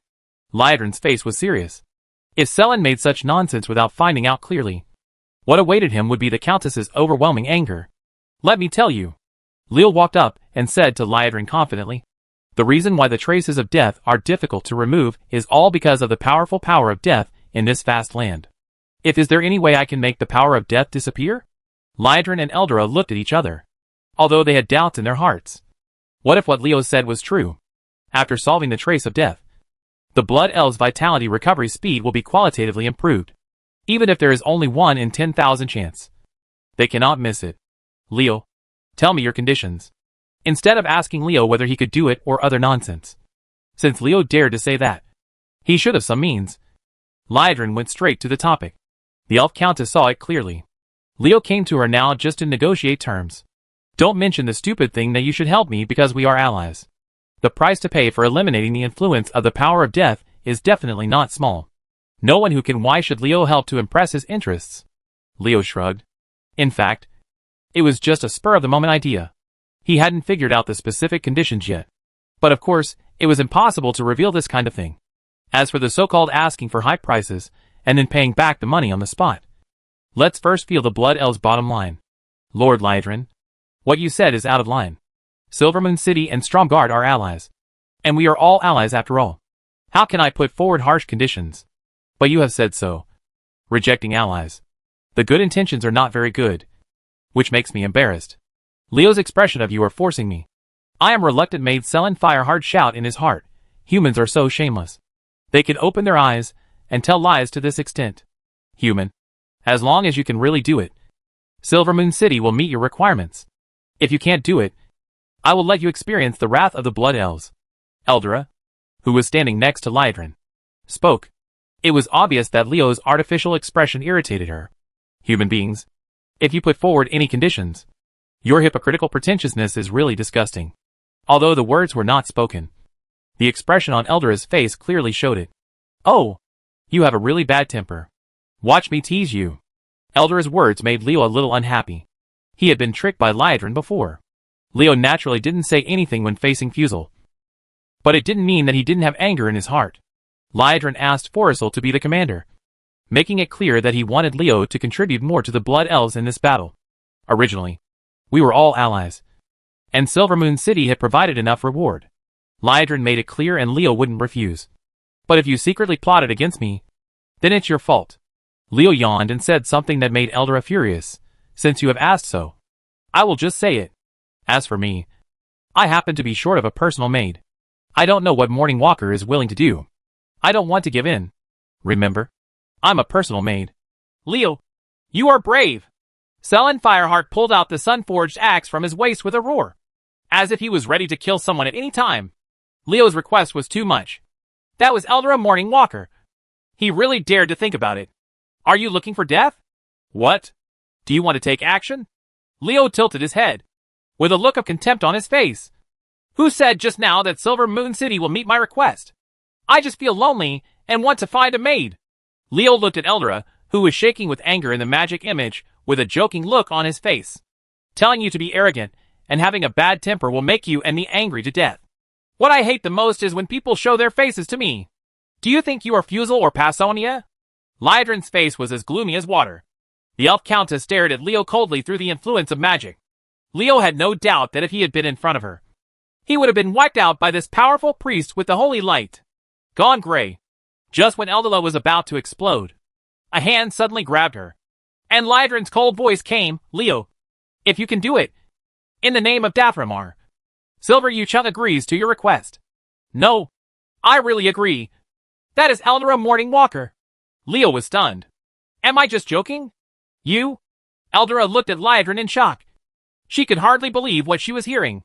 Liadrin's hand tightened, and the Countess slowly knelt down towards Eldra and said in a voice that only the two of them could hear, Please, for the Sindorii. Chapter 302 Reaching an Agreement. Leo was surprised. He was just teasing Eldra by asking for takeout prices and letting Eldra vent her anger. He didn't expect that Liadrin would actually agree. It's like you put out a marriage notice and write, I am male. I like women. And I am looking for a concubine. If you are interested, please hurry up. As a result, someone actually came to apply for the job. And it was surprising that she was a beautiful woman. By the way, are you sure this girl is not a poisonous rose? I'm just angry at Eldra, but I don't really want her to be a maid. If the lie turns out to be true, wouldn't it mean that I'd be stranded in Silver Moon City? I still hope to gain the reputation of the tribe through the relationship with the Blood Elves. This kind of thing cannot be done. You have to find a way to solve it. Leo began to think rapidly about how to deal with it. Eldra felt very uncomfortable, sacrificing herself for the sake of her race. She had this consciousness, but she felt uncomfortable if it really happened to her. She looked at Liadrin and was about to reluctantly agree, when she saw the Countess raising her head with a narrow expression on her face. Eldra was stunned immediately. She was fooled. Leo, I agreed to your request for Eldra, but I also have a request. According to the regulations between nobles, I want to redeem Eldra's body. There is indeed a regulation for redeeming the lives of nobles. This was the case when a nobleman was captured by the enemy and his family paid a sum of money to buy his freedom. This was a good solution. Leo breathed a sigh of relief. Liadrin's words gave both parties a step down. But then Leo's face became ugly. If Eldra's body was redeemed according to the universal noble rules, it would cost the Blood Elves a lot. But in fact, they made a lot of money. Liadrin is not a simple woman. If I had reacted a little slower, I would have died if I really agreed.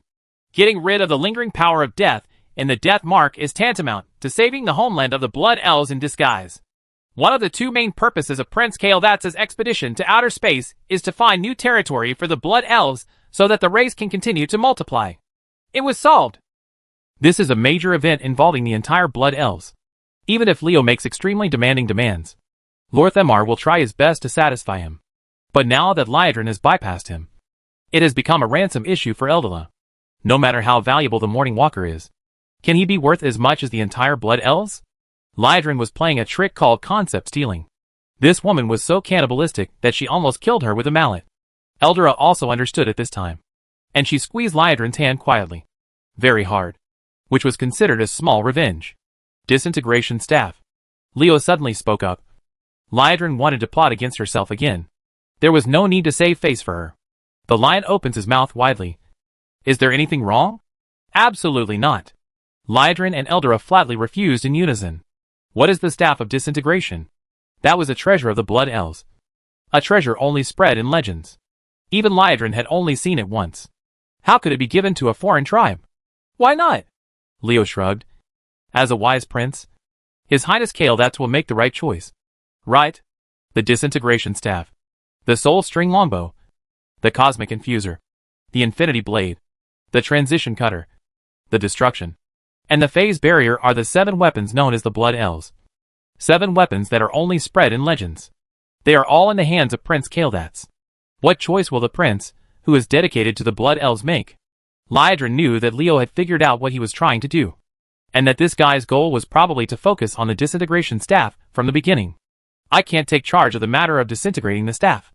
I must contact His Highness the Prince. Leo stretched out his hand and made a sign of please. The meaning was obvious. I'm waiting for news from you. The images of Liadrin and Eldora disappeared immediately. It seemed that they were going to contact Kael'thas Sunstrider. Although he had no expectations in his heart, Leo was still slightly nervous. The disintegration staff, a legendary weapon, has very high attribute bonuses. An ordinary person using its power can compete with a legendary master. If you are a warrior, this bonus is even more terrifying. The most important thing is that the disintegration staff also has the ability to protect the mind. With it in hand, effects such as coma, silence, and confusion cannot affect you. It is also an immune control skill. This ability is extremely reversible. Who can be unmoved? Selen stood beside Leo, and the Blood Elf warrior didn't know what expression to use to face Leo. Hate Leo? But he was able to solve the problem of the death mark, giving the Blood Elves hope of restoring their homeland. Thank you, Leo. This hateful guy wants to steal the family's treasure. In Selen's complicated eyes, the figures of Liadrin and Eldora appeared again. Leo, the disintegration staff is a treasure of the Blood Elves. Your Highness cannot agree to your request. The news Liadrin brings is not good. Leo frowned. Is this considered a rejection? Although I can't give you the staff of disintegration, His Highness the Prince will not let your efforts go in vain. If you are willing, His Highness the Prince can teach you a spell himself. What do you think of this condition? Kael'thas taught him personally? Leo rubbed his chin. This is a good condition. What if I want to learn mana absorption and arcane fields? Mana absorption and arcane comprehension are Kael'thas' 2 special skills. If you can practice them to the peak, it will be amazing. Kael'thas' mana absorption is not the kind of street product that everyone in the Blood Elves knows. Other Blood Elves have a single version, but Kael'thas' is a group version. With one move, the enemy's mage group was instantly drained of their magic power. What kind of fraud is this? As for the arcane field, just look at the word field to know its effectiveness. This boy would indeed make such a condition. But fortunately His Highness the Prince had already expected it. Liadrin secretly thought that it was indeed the case, and she nodded in agreement without hesitation. No problem. As long as it does not exceed the capabilities of His Highness the Prince. Okay. Since His Highness the Prince is so sincere, wouldn't it be disrespectful if I don't agree? Although I didn't get the disintegration staff, it was a big gain to learn Kael'thas' unique skills. But which one should I learn? Mana absorption or arcane domain? It's so nerve-wracking. The terms with the Blood Elves had been negotiated, and Leo no longer wasted time. He quietly gave instructions to Goldfinger. Absorb the energy of death. Selen and the other Blood Elves saw Leo walking past the crowd into the scar of death. When he stepped onto the land that was infected by the power of death, a pair of rotten palms broke out of the ground, hiding in the shadow of death. The traces of the undead were alarmed by him, completely ignoring the threat of these undead crawling out of the earth. Leo inserted the iron staff into the ground, and the situation suddenly changed. The power of death lingering around the trace of death went crazy the moment the iron staff was inserted, as if it was fatally attracted. Wisps of black mist emerged from the ground. This was the gathering of the extremely rich power of death. The power of death, which was originally an invisible thing, actually condensed into tangible mist because of its huge energy. Selen and the Blood Elf warriors were shocked when they saw this, and ran away in panic. Entering the death mark is usually uncomfortable enough, but now the power of death has actually condensed into a substantial black mist. If this thing gets a little bit of it, they will be instantly assimilated into the undead. While running backwards, he kept looking back. Selen's heart was pounding. With such a big movement, could Leo really solve the problem of the mark of death? Can he withstand such a strong power of death? The Blood Elves were greatly surprised. So what was wrong with Leo? He knew that the power of death in the death trace was very powerful, but he did not know that the amount here was so large. However, in just a few seconds, The gathered power of death filled Leo's body, causing him to swell and suffer unbearable pain. Feeling that the physical load was almost reaching its limit, Leo was very anxious. The reason why the body is filled with energy is because the power of death gathers too fast, exceeding the speed that Golden Finger can absorb. The excess energy has nowhere to vent, and it accumulates more and more in Leo's body. Goldfinger, can you be more powerful? If this continues, your master and I will be forced to death. The huge energy swelled Leo's body, causing his skin to rupture, and blood was slowly flowing out from the traces of blood. If this situation continues, not only the skin will be broken, but the blood vessels will be burst by the powerful energy. No, we must find an outlet for this energy. In the crisis, Leo's mind started to work like lightning. If you want the energy to be released quickly enough, you must consume a large amount of it in a short period of time. But how to do this? In the midst of distress, Leo suddenly had a flash of inspiration, and he had an idea. The blood elves who had fled far away suddenly felt an unparalleled pressure coming from the death scar, which pressed them all to the ground. Selen struggled to resist the pressure and looked toward the death mark. But the black mist obscured his sight. What is going on in the death scar? Why? As an epic warrior in the shackle stage, am I so scared that my soul is trembling? Will Leo be okay? A series of questions arose in his heart. Selen really wanted to have a pair of clairvoyant eyes to see everything that happened in the scar of death. Unfortunately, the wish was just a wish after all. Selen did not have clairvoyant eyes, so it was impossible for him to see what had happened in the scar of death. A behemoth. The 1,000-meter-long skeleton is regaining its luster under the crazy gathering of massive death power. A little soul fire in the empty eye sockets begins to slowly revive. The skull that has been exposed to the sun and wind and frost is comparable to the gate of Stormwind City is raised again. And there is a silent sound. After the catharsis, it fell again, facing the black-haired human, who was no bigger than his own fingernail.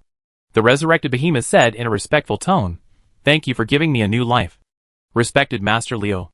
Chapter 303, The Devourer of All Things. This is the truly powerful dragon. Compared with it, Parashion and Ektoz are just newborn babies. Leo was shocked by the huge bone dragon in front of him. This thing was too big. The body that was 1,000 meters long and about 400 meters high stood there. No need to say anything or do anything. A huge pressure just followed. Come, dear master. Can I absorb the remaining magic power to create a physical body? Although he was resurrected and had life again, the huge bone dragon only had a skeleton. He was very greedy for the behemoth of death power that was still gathering crazily. But he did not dare to act without authorization. The lives resurrected by Leo using the Necromancer's rebirth are all marked by the rules of the underworld to absolutely obey Leo's will. A soul mark that can never be erased. Their life and death are all in Leo's hands. Leo did not refuse the suggestion of the huge bone dragon. In fact, he could not tolerate his refusal. Because although resurrecting the dragon consumed most of the death power, the remaining part was still huge. Leo had no doubt that he would be killed. They burst. With Leo's permission, the huge bone dragon opened its mouth, and a strong suction force came out of his mouth. The gathered power of death instantly abandoned Leo and flew towards him. The huge bone dragon's open mouth quickly formed a vortex composed of black mist. This is a phenomenon that only occurs when the energy is too huge. The vortex in the huge bone dragon's mouth looks like a vortex that will never fill up. The horror of a black hole of dissatisfaction. Fortunately, the suction in this guy's mouth is only aimed at energy. Otherwise, it would be too dangerous for me to be so close to him. As a large amount of death power was sucked into the body, a scene that surprised Leo appeared. The originally dry skeleton of the huge bone dragon gradually appeared with tendons, flesh and blood, then internal organs, dragon scales. Leo found that after watching this scene, he got a popular science education. There must be no one in the human race who knows the structure of a giant dragon better than him. When the black mist formed by the power of death reached a range that Leo could accept, the huge bone dragon had already completed the recasting of its body. It's beautiful. Leo's first impression of the reborn dragon was that it was beautiful. Maybe the aesthetics of dragons and humans are different. But as far as Leo is concerned, the noble and mysterious purple dragon scales of the huge dragon in front of him are like a lake. Her calm aqua-blue eyes were worthy of his admiration. Purple is a noble and auspicious color. Didn't you see that the ancients said that purple energy came from the east? Before I passed the Hangu Pass, Een, the commander of the pass, was delighted to see purple energy coming from the east, and knew that a saint would pass the pass. Sure enough, I came riding a green ox. After absorbing enough energy to restore its body, the purple dragon stopped its movements. Leo was absorbing the power of death here. He did not dare to cross the line without permission. The newly resurrected purple dragon did not want to displease his master. In the black mist, the purple dragon looked up to the sky and roared wildly. And the thundering dragon roar resounded throughout the Yunga forest. Leo rolled his eyes. Do you know what Loki means? You are the trump card in my hand now. Good steel should be used on the blade. Don't make it known to the world as soon as you come out. Besides, your identity is still a bit shady. Knuckles, can you transform into a human form? Also, don't let others see your strength. As soon as Leo finished speaking, the purple dragon in front of him disappeared without a trace. And a tall young man with purple hair and aqua blue eyes appeared in front of him. Dragonikos salutes you, esteemed master.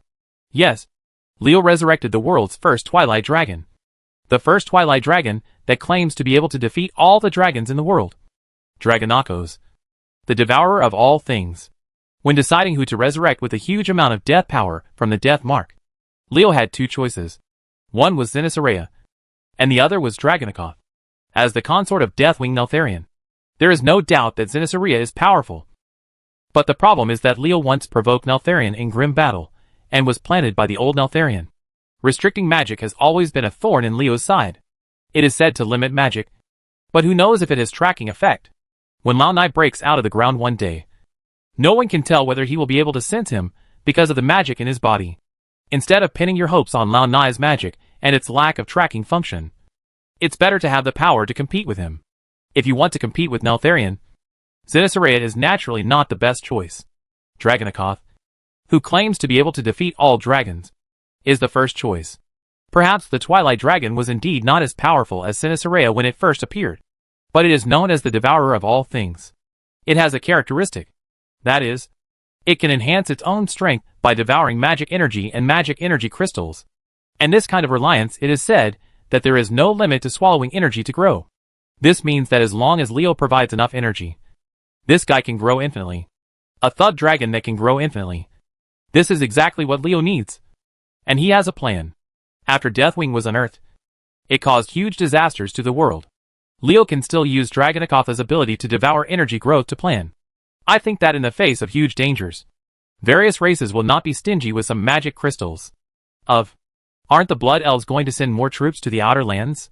If they encounter Muru's power battery, wouldn't I be able to give Dragonikoth a nice meal? As for the reason for going to the Outland with the Blood Elves, Leo had already thought of asking Kael'dats for payment. While Leo was making his own little calculations, Goldfinger was doing his best to absorb the remaining death energy. As the energy flow changed, Leo's energy tank strangely showed no sign of rising. The strange phenomenon quickly caught Leo's attention, and he began to examine it with his eyes closed. Unexpectedly, just when he was sinking his mind into the body to check, messages rushed into his mind quickly. By surprise, Leo was almost damaged by them, which was the most fundamental mental power of the legal warrior. What happened? Leo, who was confused in his heart, did not dare to be careless. He quickly carefully checked the flow of information pouring into his mind. This sight surprised him greatly. What almost damaged his mental power was actually Goldfinger's interpretation of this power after absorbing the energy of death. To interpret and analyze the principles of the power of death. Goldfinger is really awesome. Leo suppressed the excitement in his heart and calmed down to understand it carefully. He knew that these information streams could not be seen at any time. If he missed this opportunity, he didn't know when he would be able to trigger it again. This kind of opportunity is no less than a breakthrough in enlightenment. And it feels like something you can only encounter but cannot ask for. Caught in the interpretation of the message of the power of death, Leo was unaware of the situation in the outside world. At this time, young Forrest has been completely alarmed. There was such a big abnormality in the mark of death. And then, there was another thundering dragon roar that made people's hearts skip a beat. If Silver Moon City didn't respond, it would be too slow. Lothar Mott can also take a shower and sleep. The group of blood elves closest to Leo got up one after another, after feeling that the tyrannical pressure disappeared. What they saw was that the black mist of the death mark was gradually diminishing. And Leo was surrounded by a group of undead, while leaning on his staff. Seeing Leo's eyes closed and unresponsive to the approaching undead, Selen roared and rushed forward with the blood elf warriors. Judging from Leo's actions, he is clearly performing some kind of secret ritual, and has no time to clone himself. This is when we Blood Elves can help. The Blood Elves thought so. The eyes of the Blood Elves who rushed into the Death Mark to protect Leo were shining with joy. They noticed that the death power of the Death Mark that left the entire Blood Elves helpless had disappeared. Although the land here is still black, without the power of death mixed in. This is just a small problem. The Scar of Death. The biggest hidden danger of the Blood Elves. And the heavy scars in the hearts of the Blood Elves. Finally has hope of healing. Protect Leo. Let him complete the secret method. And disperse all the damn power of death. Without Selen's command, the Blood Elf warriors spontaneously formed several lines of defense. As an officer of this force, Selen did not participate in the peripheral defense. They were just a group of low-level undead. Not worthy of his action. It would be nice to let the new recruits under my command experience the atmosphere of actual combat. Who are you? Selen looked at Dragonikoth, who had purple hair and blue eyes. The Blood Elf looked alert, ready to swing his sun-forged axe at any time. Dragonakos glanced sideways at Selen and ignored this little ant that he could kill with just one finger. In fact, if they had not known that these Blood Elves were allies of their master, they would have been killed long ago. Dragonikoth, who had died once in grim battle, didn't have a good impression of the elves. If it weren't for the group of elves and humans that were in the way, where would he have died? In Dragonikoth's opinion, ignoring Selen was enough to give him face. But Selen didn't think so. The other party's attitude made Selen feel insulted. He had already raised the sun-forged axe in his hand. The other Blood Elf warriors also felt that something was wrong in the atmosphere. Except for the outermost Blood Elf warriors, who continued to resist the undead's attack. The others, the Blood Elves, all aimed their weapons at Dragonikoth.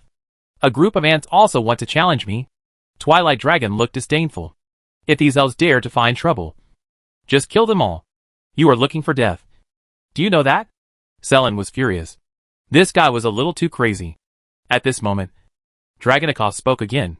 Let's go together. I don't have that much time to make trouble with you. I'll just deal with you all at once. Too arrogant. This guy is so arrogant. He was originally a little wary of the mysterious Dragonikoth Selen. But this guy's arrogant attitude completely aroused his anger. At this time, the Blood Elf had only one idea, to kill this arrogant purple-haired young man with a sun-forged axe. Seeing that the conflict was about to happen, Leo opened his eyes. Knuckles. Don't be ridiculous. Chapter 304 Target, Land of Ghosts. Knuckles. Don't be ridiculous. Leo's words were so frivolous. Like an elder scolding a naughty junior. Selen and the Blood Elf warriors rolled their eyes. This purple-haired boy was so arrogant. And he would definitely not listen to Leo speaking in this tone. A scene that shocked the Blood Elves appeared. Dragonakos, who was extremely arrogant in front of the Blood Elves, bowed his head respectfully, like a child who made a mistake and was caught by an adult. His expression was one of sincerity and fear, and his attitude was one of humility and courtesy. Selen and all the Blood Elf warriors were instantly petrified. This is so cruel and decisive. Why are you so arrogant towards us, and so respectful to Leo? Are you discriminating against us Blood Elves? Selen glared angrily at Dragonicus. But the latter looked unstressed, and ignored Selen's murderous eyes. The tense situation between the Blood Elves and Dragonakos gave Leo a headache. The Twilight Dragon did ignore Selen and the other's strength. But could Leo explain it? So someone scratched his face and started to change the topic. Selen, the power of death here has been cleaned up. I think we should clean it up. After speaking, Leo pointed around. And the undead that could not be seen had already surrounded them. Since the Death Mark has lost its power of death, the undead hidden underground were forced out. And they began to wander aimlessly, out of the hatred of the dead towards the living. They naturally would not let this team go. As expected by Leo, Selen's attention was diverted to the mighty undead. And his face turned pale. It is indeed a good thing that the traces of death have been removed. But when a large number of undead hidden inside come out, it is a big trouble. This is the situation where I am. And it is conceivable that other areas will not be much better. Disam, who is looking forward to seeing the traces of death disappear and the scourge taking over, has not taken any action. It is better to hope that the Lich will die of old age. If Darkin takes this opportunity to let his undead scourge command the undead appearing in the Death Mark to attack the Blood Elves, Silvermoon City will definitely suffer heavy casualties even if it can block it. The Blood Elves who were recovering their strength could no longer withstand such a heavy blow. Kill! Use all your strength to kill all these undead before Disam's natural disaster takes control. Selen shouted loudly. And the Blood Elf warriors under his leadership who already knew that the situation was serious, used all their strength to slash at the undead crazily. Now these undead are not organized and are stragglers. They are easy to deal with because they only rely on instinct. But once they are controlled by the undead natural disaster, under the command of the undead mage, a massive organized undead army will become nightmare in Silvermoon City. Now one more kill is won. With this idea in mind, the Blood Elf warriors frantically fought against the undead. Scratching his face, Selen's words reminded Leo that it would really not be a good thing if these low-level undead were really controlled by the necromancers of the Scourge Legion. For high-pitched dragon roars rang out, and Polition, Ectors, and the 2 Twilight Bone Dragons were released by Leo. They helped the Blood Elves clean up the nearby undead. The moment the Twilight Bone Dragon appeared, Dragonakos moved his lips, as if he had something to say to Leo. The Twilight Dragon's expression happened to be seen by Leo, so he asked a question. What's wrong? Knuckles? Dear Master, I don't mean to offend, but your efficiency in using the Twilight Dragon eggs is indeed a bit low. Leo, who was releasing Huma Poison Flower Vine and other pets to join the battle, suddenly turned around, looked at Dragonakoth with bright eyes, and asked eagerly, Nakoth, what do you think? Say it quickly. Using 100 Twilight Dragon eggs to create a Twilight Bone Dragon would have been very satisfying to Leo in the past. After all, the number of Twilight Bone Dragons that had epic combat power at that time would have had an impact on his strength. Very big impact. However, with the emergence of his own advanced epic and the emergence of powerful pets such as War Fortress and Flintag, the influence of Twilight Bone Dragon has gradually weakened. Exchanging 100 Twilight Dragon eggs for 1 epic battle power is not a good deal for Leo now. If Dragonakoth had a better way to use it, he would naturally use it. Under Leo's gaze, the Twilight Dragon in human form rubbed his hands and said cautiously, Master, you can actually keep these dragon eggs, and wait until I devour an adult bronze dragon and learn the time of the Bronze Dragon clan. After using the secret technique, I can spawn them one by one in a very short period of time. Eat an adult dragon. If someone else said this, Leo would definitely think that he was bragging. But when it was Dragonakos, the devourer of all things, who said this, Leo felt that this was perfectly normal. Why did Shida Soraya create the Twilight Dragon? Isn't it just to deal with other 4 series dragons? The purpose of the Black Dragon creating the Twilight Dragon is to deal with the other 4 of the 5 dragons. Why is it so strange that Dragonakos said he killed a bronze dragon? You can possess the secret of time by swallowing an adult bronze dragon? Leo's curiosity was aroused. If you eat the other party, you can possess the other party's secret method. An existence like Dragonakos would be too perverted. If he keeps eating, won't all the secrets of this world be concentrated on him? Then he can challenge the Creation Titan? Could it be that the ambitions of the Black Dragon clan are so great that they are targeting the Creation Titan that gave them abilities? Yes, as long as they are of the Dragon clan. I can learn their abilities after eating them. After hearing Dragonakoth's words, Leo nodded suddenly.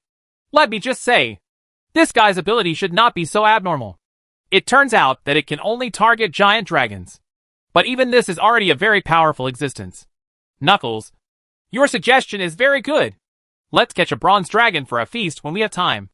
Leo rubbed his chin with a smirk on his face. Seeing that Leo did not object to his proposal, Dragonakos' face suddenly became happy.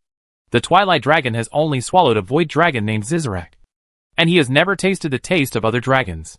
Whether it is to enhance his strength or satisfy his appetite, he will not let go of other giants. Dragon? Maybe dragons from other families taste more delicious than void dragons. Thinking of this, Dragonakos licked his lips, and he realized that he seemed a little hungry. Patting his shriveled belly, Twilight Dragon became worried. Besides the dragon, what else could fill his belly? Dragonakos was secretly thinking about filling his stomach, but Leo had already taken action. Bang bang bang. A series of explosions suddenly occurred among the undead surrounding them. Each undead exploded like lit explosives, and the undead were blown down in pieces. Amid the sky full of bone fragments and carrion, the number of undead was rapidly decreasing. When it comes to killing the undead in groups, the corpse explosion technique is definitely the one to use. As soon as Leo took action, a gap was opened in the undead's tight siege against them. However, the Blood Elves had no intention of taking the opportunity to fight out. With their strength, it was not difficult to break out among these sloppy low-level undead. It was a top priority. It was a mass killing of casualties. After performing hundreds of corpse explosions in succession, Leo felt that he had killed at least tens of thousands of low-level undead. But the densely packed undead still filled his field of vision without diminishing at all. As if they could never be killed. All. This is the sea of the undead. No matter how tyrannical you are. Once you fall into the endless army of undead, you may be consumed to death. Leo continued to use the corpse explosion technique, sighing in his heart. When will he, as a necromancer, be able to pull out such an army? 10 roars sounded, and 10 swift and fierce bone dragons appeared.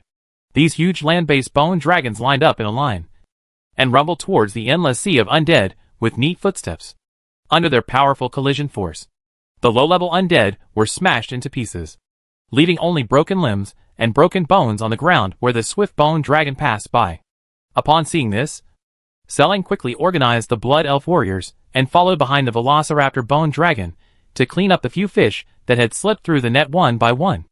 After several collisions, a crack appeared in the sea of undead connected in the death scar, and he was chopped into pieces. 2 cuts. At this time, a multiple-choice question was placed in front of Leo and the others. Whether to push towards the Land of Ghosts or to fight back towards Silver Moon City. Go to the Land of Ghosts and build a line of defense at the border of Yonsong Forest. Seeing that Selen was in the middle of killing, without thinking much about it, Leo made up his mind for the Blood Elves. With the power of Silver Moon City, it is not a problem to deal with the low-level undead of the Death Mark. The bones of the undead killed by the Blood Elves can be absorbed later. But the undead subdued by Desam's natural disaster must be beaten once. Instead of struggling to fight the natural disaster later, it is better to fight now, and fix the flames of war at the border between the Land of Ghosts and the Eversong Forest. Under Leo's instructions, the 10 swift bone dragons adjusted their direction and headed towards the ghost land in the south. Selen, who was already used to picking things up behind them, also made adjustments accordingly, and the troops of Blood Elf warriors began to kill towards the south of Yonsong Forest. Knuckles, follow. Leo signaled to the Twilight Dragon, who was still thinking about how to solve the problem of food and clothing, that there would probably be a battle with Desam's natural disaster. How could he not bring a powerful thug like Dragonakos with him? Leo didn't know that shortly after he and Selen left, a Blood Elf force composed of rangers and magisters hurried over to kill them. The commander of this force was Fusel. After observing the fine crystal particles spread out on the ground, she gave the general order, Olephalos. Helios. Go to the Land of Ghosts. Chapter 305 Equation. Against the unorganized low-level undead, Leo's bone dragon is extremely powerful. The Dracolic and the Twilight bone dragon spread dragon power in the sky. The low-level undead, who acted only on instinct, shivered under the oppression of the double dragon power, and did not dare to resist at all. Bone dragons are the top existence among undead creatures. Their pressure is irresistible to low-level undead creatures. Even if the bone dragons want to destroy them, these undead creatures will obediently accept it. With the pressure of the dragon and the swift bone dragon clearing the way, the Blood Elf warriors led by Selen found that their journey to the Ghost Land was extremely smooth. They only needed to wave their weapons and clear out a few undead that did not dare to resist.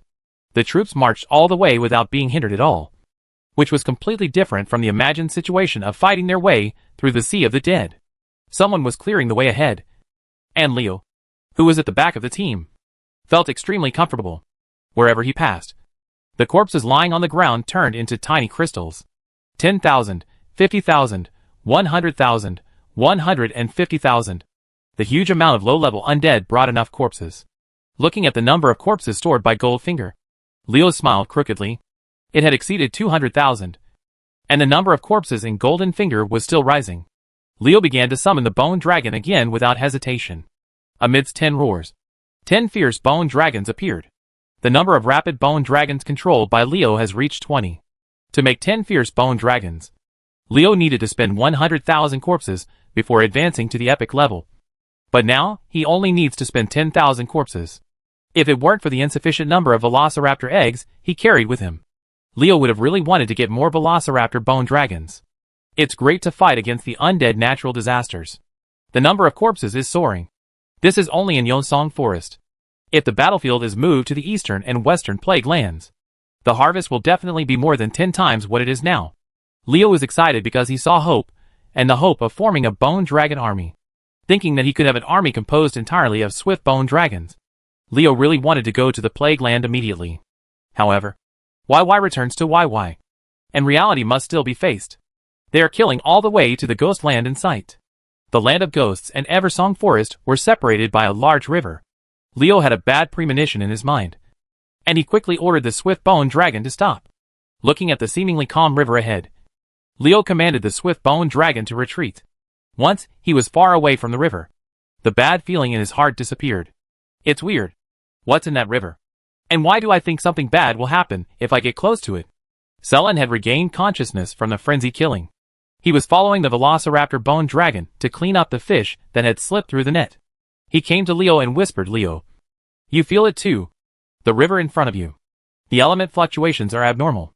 Don't think that just because Selen is a warrior, he knows nothing about magic. In fact, with the unique talents of the Blood Elves, all of them are good at magic. Even the Blood Elf warriors can play a few good spells. It can be said that they are a magic weapon. A race of dual cultivators." Pedragonako sneered at Selen's carefulness and only heard him say, "It's just a water elemental creature hiding in the water. It's making a fuss." Speaking of water elemental creatures, Leo had an impression. Among the water elemental creatures in the land of ghosts and Eversong Forest, there was only one tide controller, a high-level water elemental creature, a Quasin, that Leo was currently afraid of. Leo held his chin, and an idea came to his mind. It is true that a Quasin, a high-level water element, has regarded the great river connecting the endless sea between the Eversong Forest and the land of ghosts as his own territory. Anyone who dares to enter its territory will be frantically attacked. Its existence blocks Leo and the others from continuing to move towards the land of ghosts. But everything has advantages and disadvantages. If the plan is good, it may not be impossible to turn Acquiescent into his own help. After waving to Selen and gesturing for him to come over, Leo whispered instructions. Selen was stunned at first, and then the smile gradually bloomed on his face. It seems that Leo has come up with a good idea. Dysum, the base camp where the undead scourge stayed in the ghost land to defeat the Blood Elves. It and Silvermoon City are located at the north and south ends of the Death Scar respectively, facing each other across the ghost land and Eversong Forest. After Arthas resurrected Kel'Thuzad, he left a group of teams to slowly eliminate the remaining Blood Elves. They betrayed Silvermoon City for power and joined the undead scourge, paving the way for Arthas to capture Silvermoon City. Under the leadership of the former High Elf Archmage and now the Lich Darkan, they have continuously launched attacks on the Blood Elves in Silvermoon City. Due to the existence of Disam, the Blood Elves have been blocked in the northernmost part of the continent and have never been able to connect with other forces on the continent. Silvermoon City, which is isolated in the north, has always been in danger. If the Scourge Legion comes from Nora again, Cinder came to kill, and the power of the Blood Elves alone could not stop them. Therefore, Dyson's nail must be removed. The Lich Darkan is now shocked by a big thing. This thing is that the lingering power of death in the death mark has disappeared. Dalka discovered the anomaly when Leo first started to absorb the power of death. He also thought about stopping it, but he couldn't do it with his ability. He could only watch the power of death turn into wisps. The black mist drifted towards the direction of Young Forest. Damn Blood Elves. What the hell are they doing? Without the restraint of the death mark, Silvermoon City can devote all its strength to attack the ghost land. Disholm's power may not be able to stop it. Should we seek help from the great Lich Kel'Thuzad of Naxxramas? Woolen Cloth? Darkan was hesitant. Although Naxxramas under the control of Kel'Thuzad was strong, his enemy was not weak either. The Silver Dawn of Light's Hope Chapel, the Forsaken of the Undercity, the Crazy Scarlet Crusaders, and the remaining strength still known as the Knights of the Silver Hand. None of these forces are easy to mess with. The Archlich also has the troubles of the Archlich, and asking him for help may not be effective. Just when Darkan was hesitant, all the magic power in the death mark had disappeared. This was originally a huge bad news. But when one could not see the end of the low-level undead, they crawled out of the black earth that had lost the power of death. Darkan smiled as he emerged from the ground. Aren't the low-level undead that emerged from the death mark the best cannon fodder? A small number of high-level undead and enough mid-level undead were sent from Disam to control the low-level undead and drive them to consume the strength of Silvermoon City. Even if they failed, it would be enough to severely damage the vitality of the Blood Elves. The Blood Elves in Silvermoon City will definitely suffer a lot of casualties after annihilating these undead creatures. If I lead Dysam's army to deliver that fatal blow, how can Silvermoon City still pose a threat to me? Thinking of his success, Darkan let out a strange laugh. Borges, Urian, Massafit, and Mildoran, the four of you bring a group of men and lead these guys who crawled out of the Death Scar to cause trouble for Silvermoon City. Darkin singled out 4 high-level undead creatures under his command, and asked them to gather the wandering low-level undead along the way, forming a cannon fodder group and running to clear Silvermoon City. There are quite a lot of undead creatures hidden in the half of the land where the Death Mark is located in the Ghost Land. When Leo, who was waiting for the fish to take the bait at the junction of Eversong Forest and the Ghost Land, saw traces of the enemy, the undead creatures were already there, forming a scale of nearly 400,000. As the saying goes, if there are 10,000 people, there are no boundaries, let alone 400,000.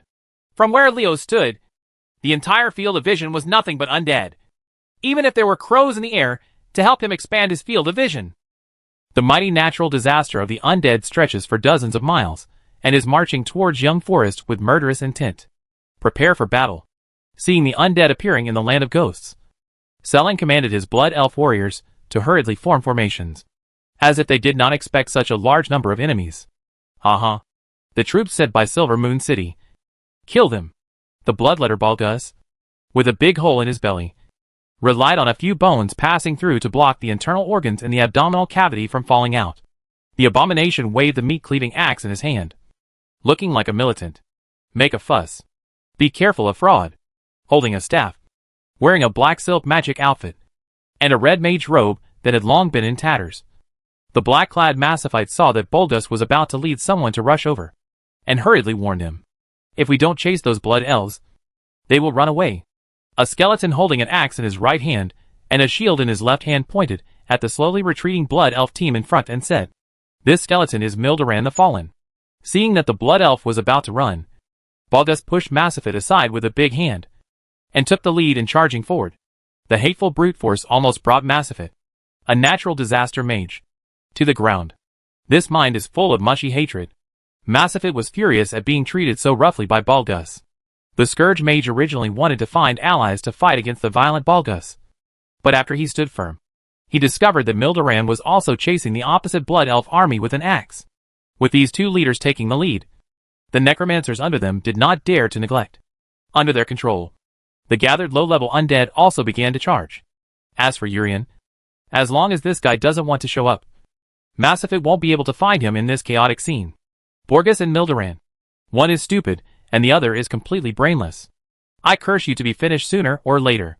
Venting angrily, Massifite retreated to the rear, commanding the Necromancer to control the low-level undead creatures to pursue the retreating blood elves on the other side. A bunch of idiots. I told you something was wrong, but you still rush forward. Don't blame me if you die. It seems like we are already dead? Chapter 306. The 4th Commander of the Cannon Fodder Regiment.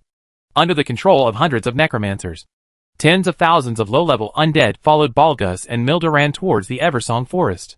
The huge number of undead filled the vision of the Blood Elf warriors.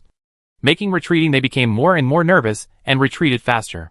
Seeing the other parties panic, Bulgus and Mildoran no longer doubted that they would be run away by these Blood Elves if they didn't speed up. Kill those who are alive. Chop them into pieces. 2 high-level undead led a group of low-level boys to run faster. The undead, who focused their attention on the Blood Elves, did not notice anything strange about the river in front of them. Under normal circumstances, no matter how calm a river is, there will be obvious traces of water flow. But now, the river in front of Bulgus and the others has completely calmed down, and not even a wave can be seen. Leo, who had been paying attention to the movement of the river, laughed proudly when he saw this. As he expected, the Equazon hiding in the water doesn't care who you are. As long as you dare to enter its territory, it will attack. Tide Master Equazon, let me see how big a wave you can make. Bulgus and Mildoran, who were rushing at the front, were about to enter the water with one leg. At this moment, the calm river surface changed dramatically. The water surface of the river suddenly rose, and in the blink of an eye, a huge wave 100 meters high and 1,000 meters wide had formed. When Bulgus and Mildoran saw this, they immediately stopped in their tracks. Only then did they realize that what Massifite said was indeed true. The damn Blood Elves opposite were really deceitful.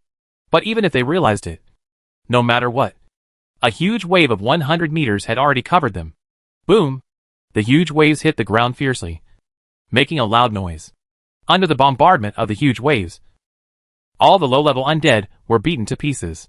The 100-meter radius of the river suddenly became empty. Selen and the Blood Elf warriors immediately turned pale when they saw the scene.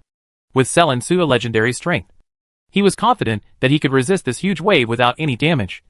But the Blood Elf warriors behind him would definitely suffer heavy casualties. Even the talented Blood Elves are not able to survive the impact of this huge wave.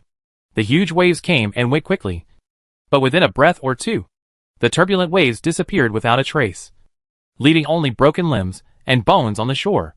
As one of the few high-level undead under Darkin, the Bloodletter Balgus and the fallen Mildoran are naturally extraordinary in strength.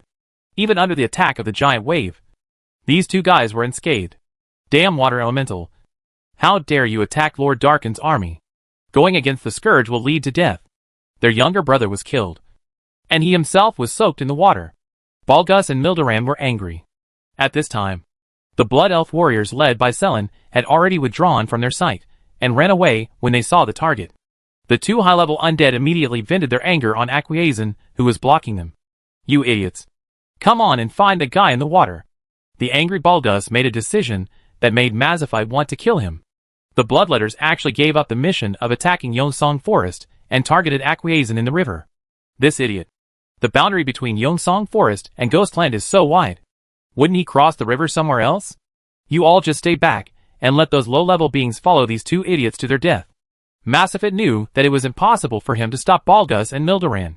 In order to preserve his strength, he gave orders to his necromancers. Anyway, there are countless low-level undead crawling out of the Death Scar. So let these cannon fodder accompany those two guys to play. As long as nothing happens to the mid-level undead coming out of Disam, there will be no need to sacrifice more cannon fodder. Will be punished by Darkin. In other words, cannon fodder is used to fill holes, and their value only lies in whether the hole is filled meaningfully.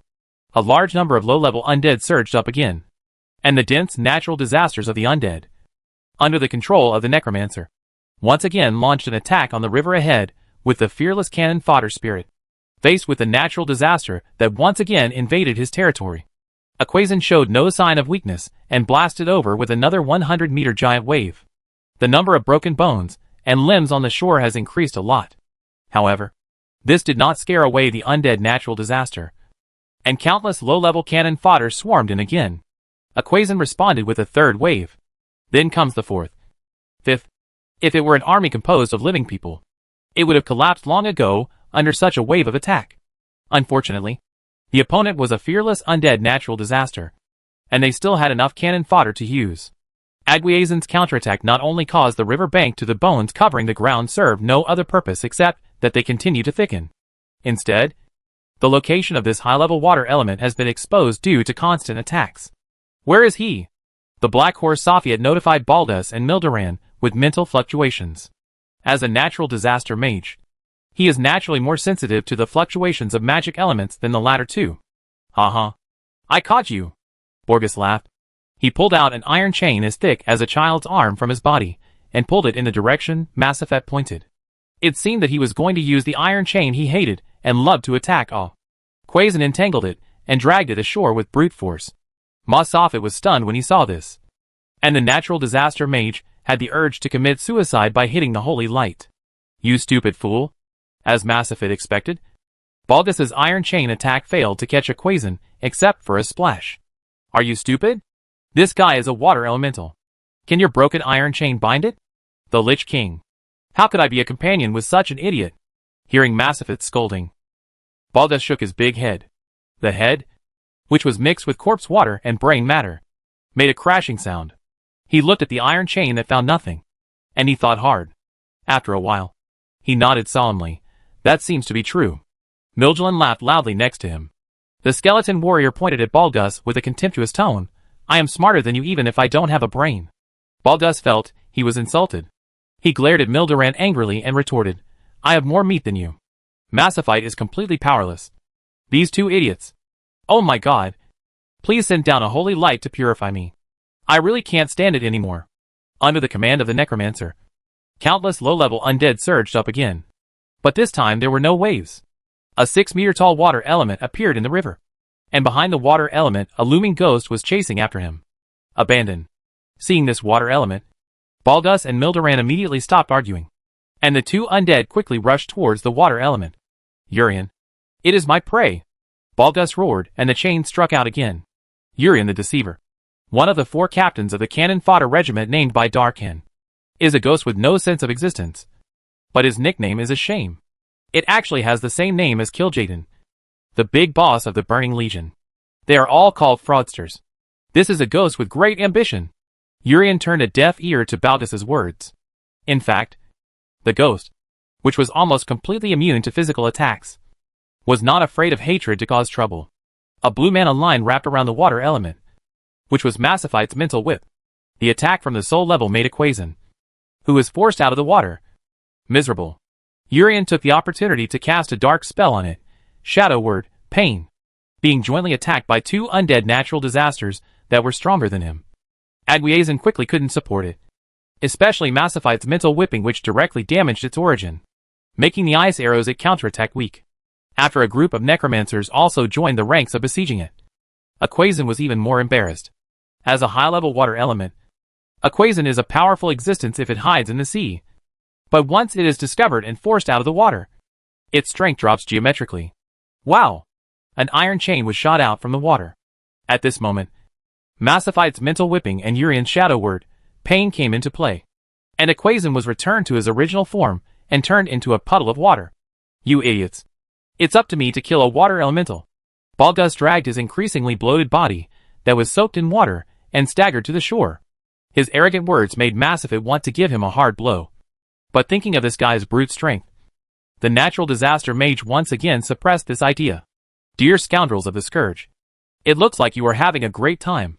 A voice came from the sky. For bone dragons had arrived on their heads at some point. The low-level undead controlled by the Necromancer shivered in fear under the pressure of the double dragon power. Especially the necromantic dragon power of the Twilight Bone Dragon. A human being. Massifite's heart sank. There were 4 mechanical puppets that could exude dragon power, and a human who could control them. Could he be the warlock Leo who recently appeared in the Arthi Highlands? When did the Blood Elves hook up with humans again? Aha! A living person. I will chop you into pieces. As a high-level undead creature, the power of the undead dragon's suppression of Balgus was not obvious. The undead with a stomach full of water arrogantly provoked Leo. He actually cut the wires with a kitchen knife, sparking all the way. The momentum of lightning. Noisy, Leo pointed out. And with a bang, the arrogant Balgus exploded into mincemeat, and a putrid smell spread out. Although Balgus's strength is comparable to that of an epic powerhouse, it is only in terms of physical strength. In terms of mental resistance, hatred is still only at the legendary level. With Leo's strength, it is not a problem to make him self-destruct. What happened? Massifite was horrified. That human just pointed out Balgus in the distance and it was over. The bloodletter Balgus he feared died just like that. Chapter 307 Mildoran. Massifite was scared. Although the natural disaster mage only felt the aura of an epic powerhouse from Leo, he did not think that Leo's strength would stop there. As an epic powerhouse, he has little chance of winning in a head-on conflict with Balgus. Leo, who is also an epic, can explode the opponent with one finger? Are you kidding me? Are you kidding me? That human must have hidden his true strength. Human beings are all cunning and cunning beings. Massifite quietly retreated, trying to hide in the undead army. Bang bang bang. A series of explosions sounded, and the undead mages around Massifite suddenly self-destructed collectively. The natural disaster mage was caught off guard, and the continuous impact threw him into the air. As he was struggling, he saw Leo's finger pointing at him. Click here. A huge feeling of fear arose in Massifite's heart. No. Don't kill me. But what awaited Massifite was Leo's cold response. Corpse explosion. Boom. The natural disaster mage was exploded. 2 of the 4 leaders of the cannon fodder regiment were killed in an instant. The ambitious fraudster Urian was nowhere to be seen, and was probably not going to show up on his own initiative. As for the other skeleton warrior Mildoran, he rushed towards Isekai with Balgus, but forgot that Isekai was floating on the water. Mildoran, who rushed into the river with Abomination and took a bath, had already felt the power of the undead dragon. At that moment, he stopped going ashore. As the top existence of the bone undead, the bone dragon puts great pressure on Mildoran. Although the skeleton warrior will not lose the power to resist, he does not dare to fight against the bone dragon. Then Mildoran, who was hiding under the water, saw a scene that frightened him. Balgus, the strongest among the 4 of them, was exploded by Leo with one finger. Then Mazafet also followed in the footsteps of the Bloodletters. The skeleton warriors were even more afraid to come out. While Leo was killing the necromancer who controlled the low-level undead, Mildoran quietly threw away the axe and shielded his hand, opened his arms, stretched out his legs, and slowly sank into the river. It's safe hiding underwater. You can't see me? That human being. You can't see me. You really can't see me. At this time, Mildoran just wanted to be a skeleton armor that sank to the bottom of the river. Skeletons can also pretend to be dead. Leo, who had locked onto Mildoran for a long time, felt strange when the skeleton warrior dropped his weapon. And then, he was shocked when he saw its action. He was completely shocked on the outside and tender on the inside. Don't do it like this. This guy is really a living treasure. Mildoran didn't know that its funny behavior allowed Leo to temporarily spare his life, instead of rewarding him with a corpse explosion like he did to Mazafet and Balgus. As the necromancers who controlled the low-level undead were killed one by one, the cannon fodder set by Darkin to harass Silvermoon City began to become chaotic. Without the control of the necromancer, the low-level undead would only act on instinct. However, due to the natural obedience of the low-level undead to the high-level undead creatures, these guys actually looked up at the Twilight Bone Dragon in the sky, as if waiting. The latter gave an order. Leo's heart moved when he saw this. The Bone Dragon is the top existence among undead creatures. If these undead creatures are controlled through the Twilight Bone Dragon, even if the Lich Darkin personally takes action, he will have to spend a lot of effort to regain control of them. If I were to indirectly command this large group of cannon fodder to kill Dysum through the Bone Dragon, the scene would be very interesting. Someone chuckled mischievously. Even if the endless low-level undead on the ground were attacked by Tide Master Equazon, the remaining number was still around 300,000. This power alone might not be able to defeat Daisua. Yeah. But what if I had some more ingredients to them? As an ally, I captured this home independently. It would be difficult for the Blood Elves not to thank me deeply. Leo rubbed the stubble on his chin and began to think. Stop pretending to be dead and come out here. Mildoran, who was installing skull armor at the bottom of the river, received a mental wave from Leo. The skeleton warrior remained motionless and secretly cursed. I'm already dead. Why do I still need to wear clothes? This human joke is not funny at all. If you don't come out, I'll kill you. Mildoran suddenly trembled when the wave of murderous intent came.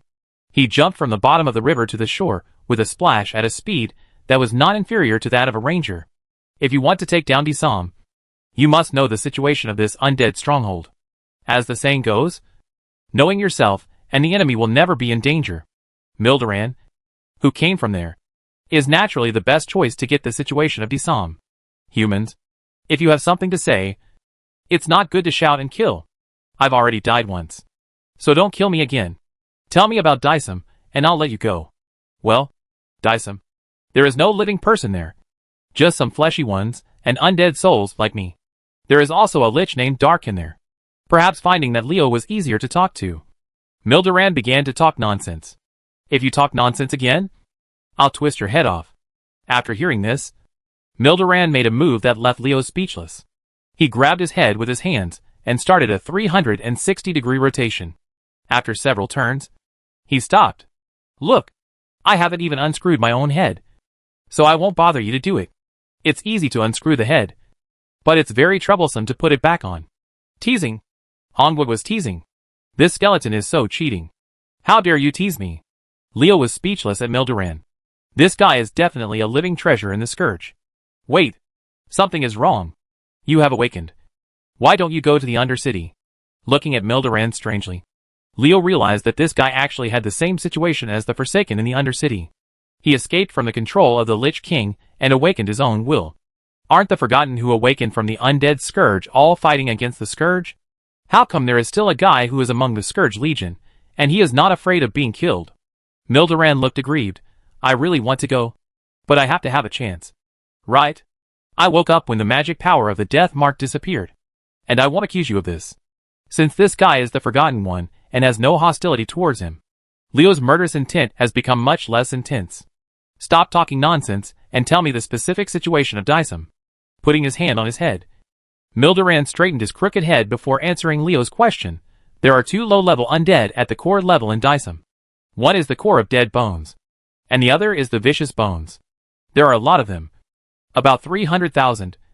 and they are all intermediate undead creatures. There are also a group of ghouls numbering around 10,000, and more than 7,000 phantom ghosts. Their strength is not inferior to that of high-level ones. Warriors. In addition, there are a lot of zombies. If they are not too weak, they can form a core. These are just the outer defenders.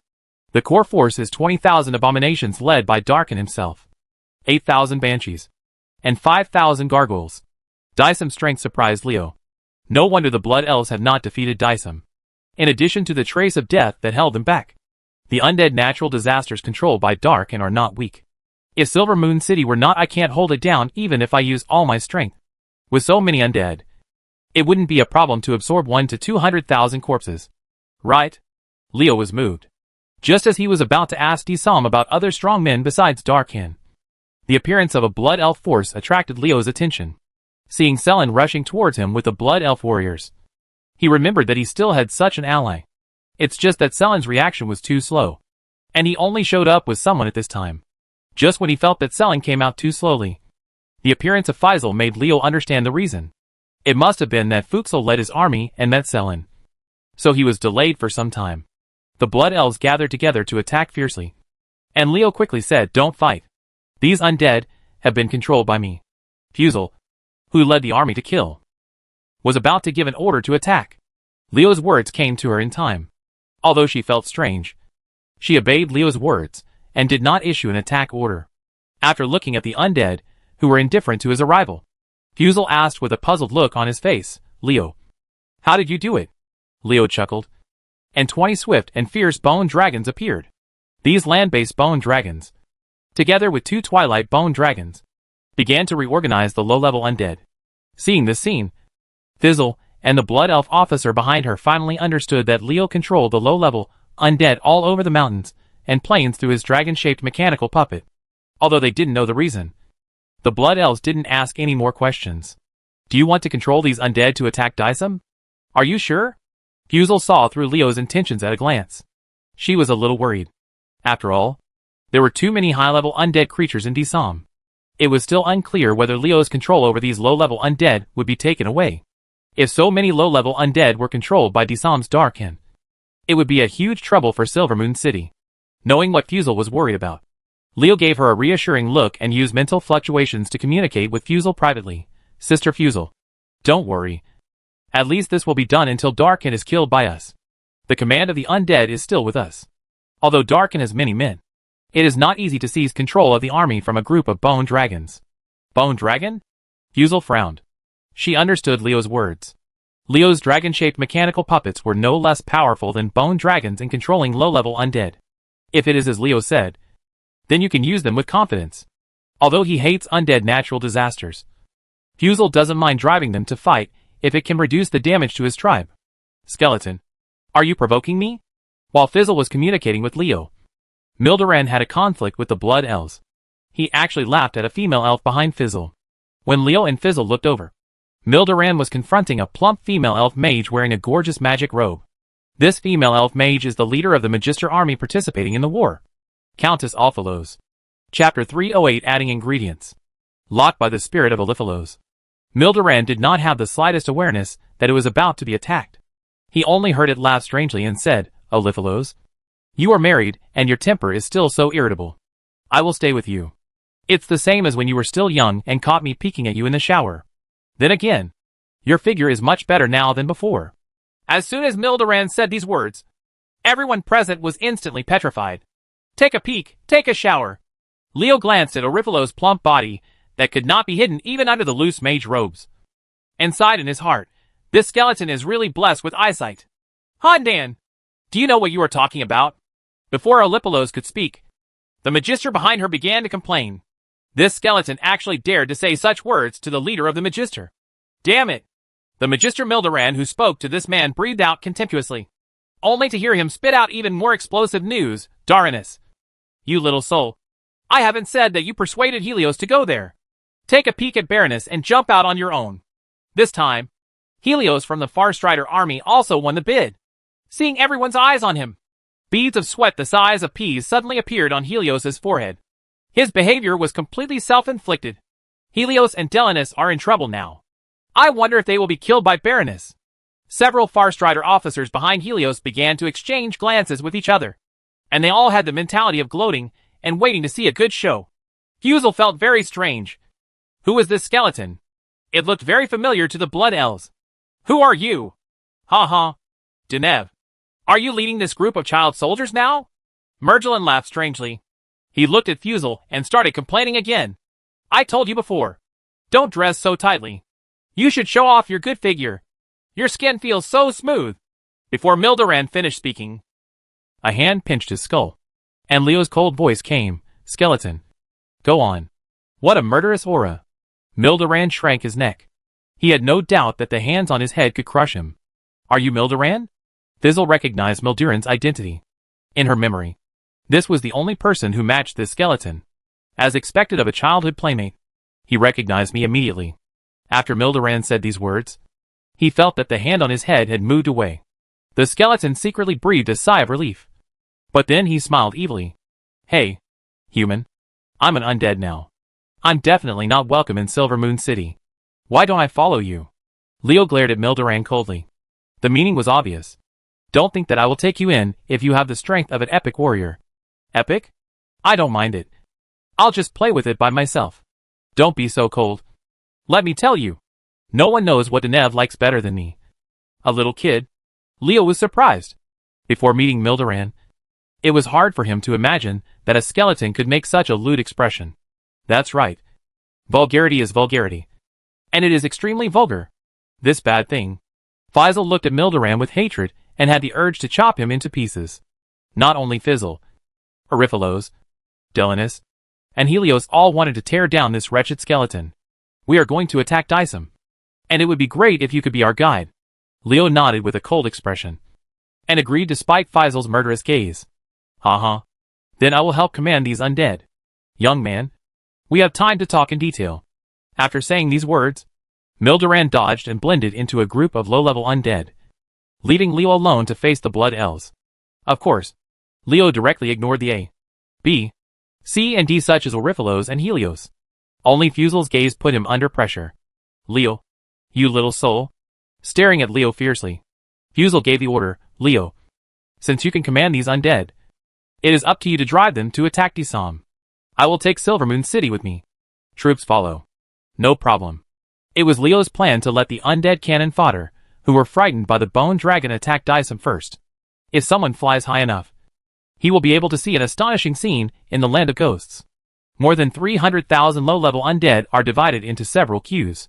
The entire queue stretches for dozens of miles, pointing directly at the Land of Ghosts with a fierce force. Dysum, the southernmost part of the country. Behind them, a Blood Elf army numbering 100,000 drove the undead slowly forward like sheep. 300,000 undead are wandering in the Land of Ghosts, although their march route is the trace of death where there is not even a single ant. How can such a huge momentum not attract the attention of other forces in the Land of Ghosts? But what if they notice?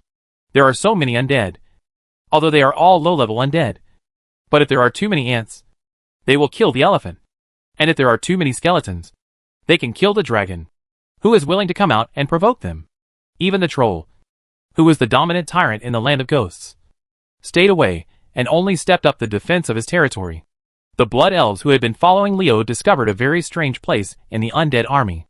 Many strange skeletons appeared in the undead army driven by Leo's bone dragon.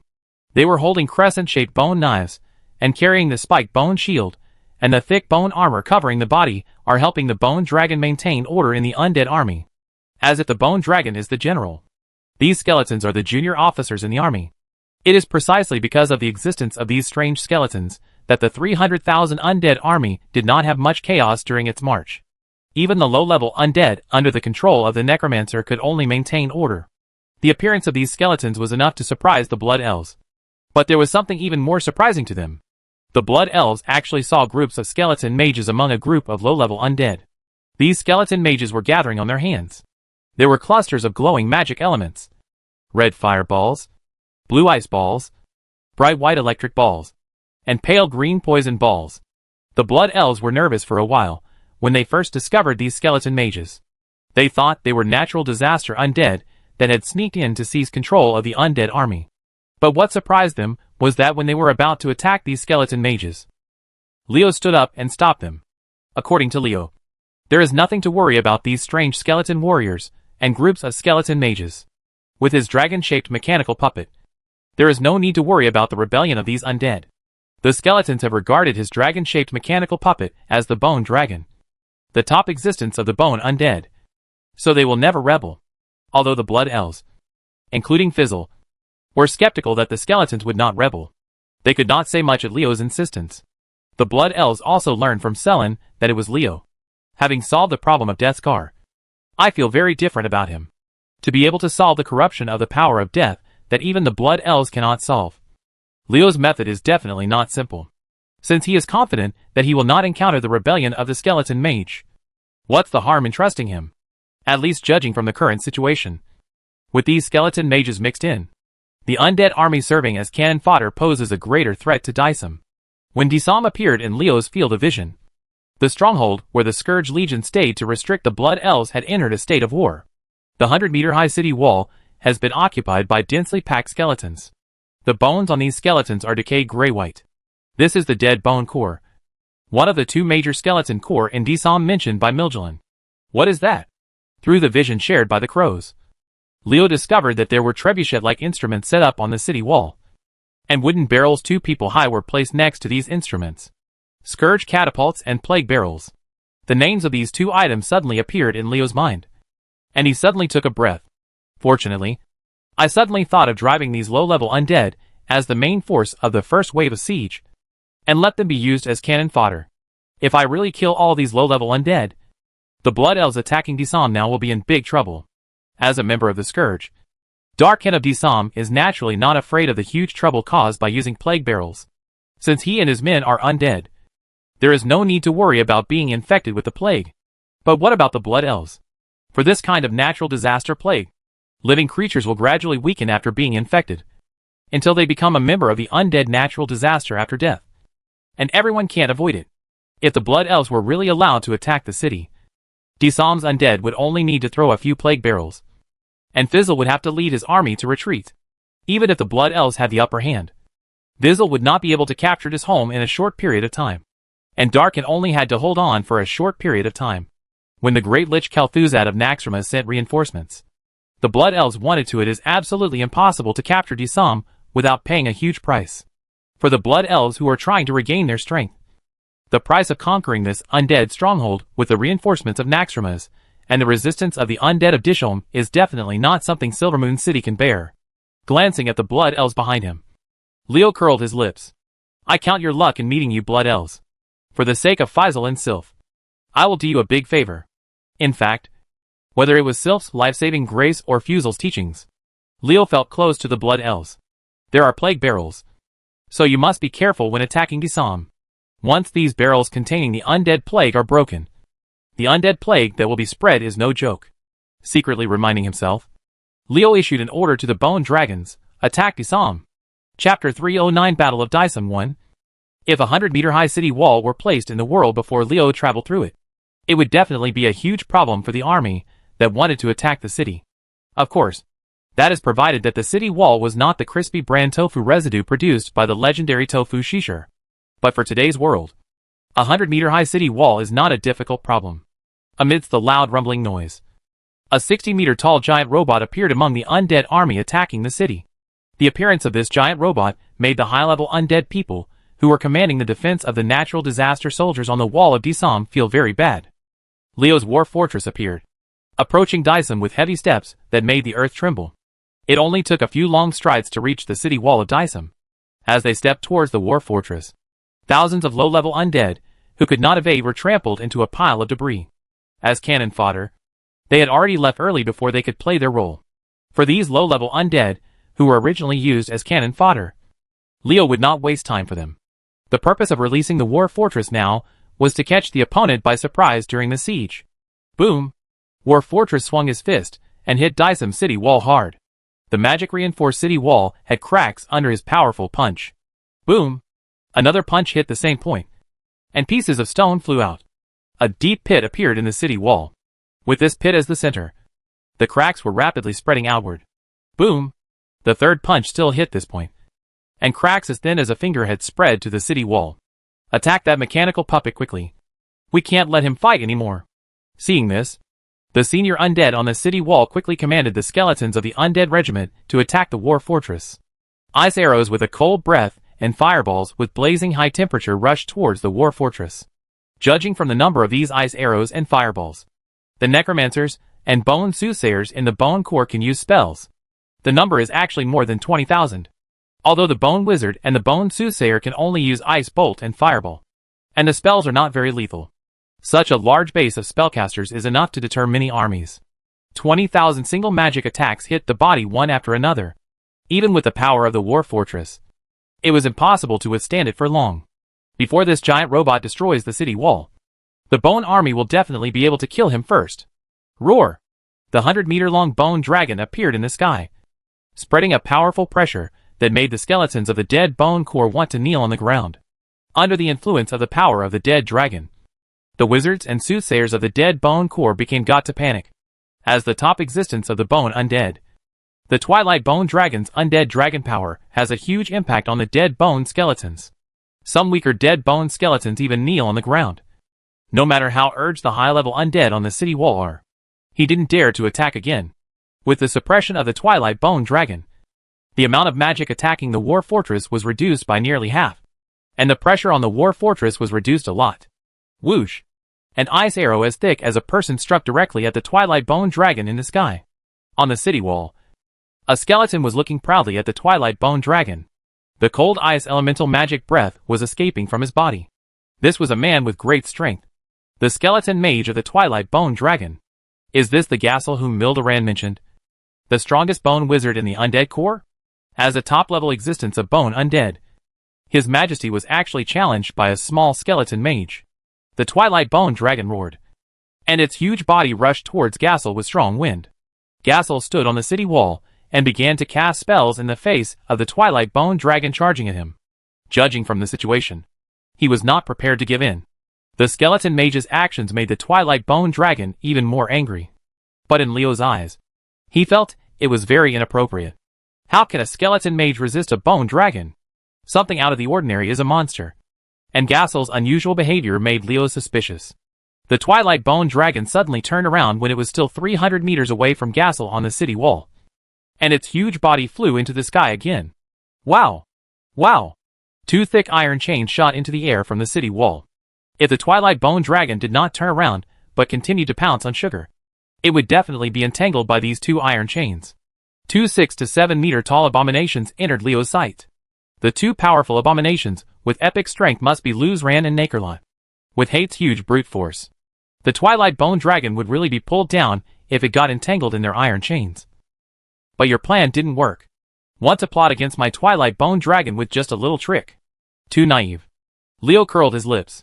If he hadn't been afraid of breaking the plague barrel, he would have used the corpse explosion technique to cause the bone core on the city wall to bloom in all directions. Since the three high-level undead supervising the formation on the city wall were distracted by the Twilight Bone Dragon, their supervision of the dead skeletons was correspondingly weakened, and the spells used to attack the war fortress began to become sparse. Taking advantage of this opportunity, War Fortress punched the city wall of Dysum continuously. With a loud bang, the city wall had cracked with a hand-width gap. The wall in front of War Fortress could no longer support it. Seeing this, Gassel stopped provoking the Twilight Bone Dragon. He reorganized the wizards and soothsayers of the dead bone core to attack the War Fortress. However, he did not know how powerful the mages who had been exposed to Leo's sight were. Danger! Whoosh! A sharp arrow was shot from the undead army blocked by the city wall, shooting towards Gassel with a sharp whistling sound like lightning. Being attacked, Gassel's heart trembled. The arrow shot at him posed a fatal threat to him. He was trying to cast a spell to protect himself, but felt that the relationship between himself and the magical elements was completely cut off. Silence! A mage is attacking me. As soon as this thought came into his mind, a sharp and whistling arrow had already been shot.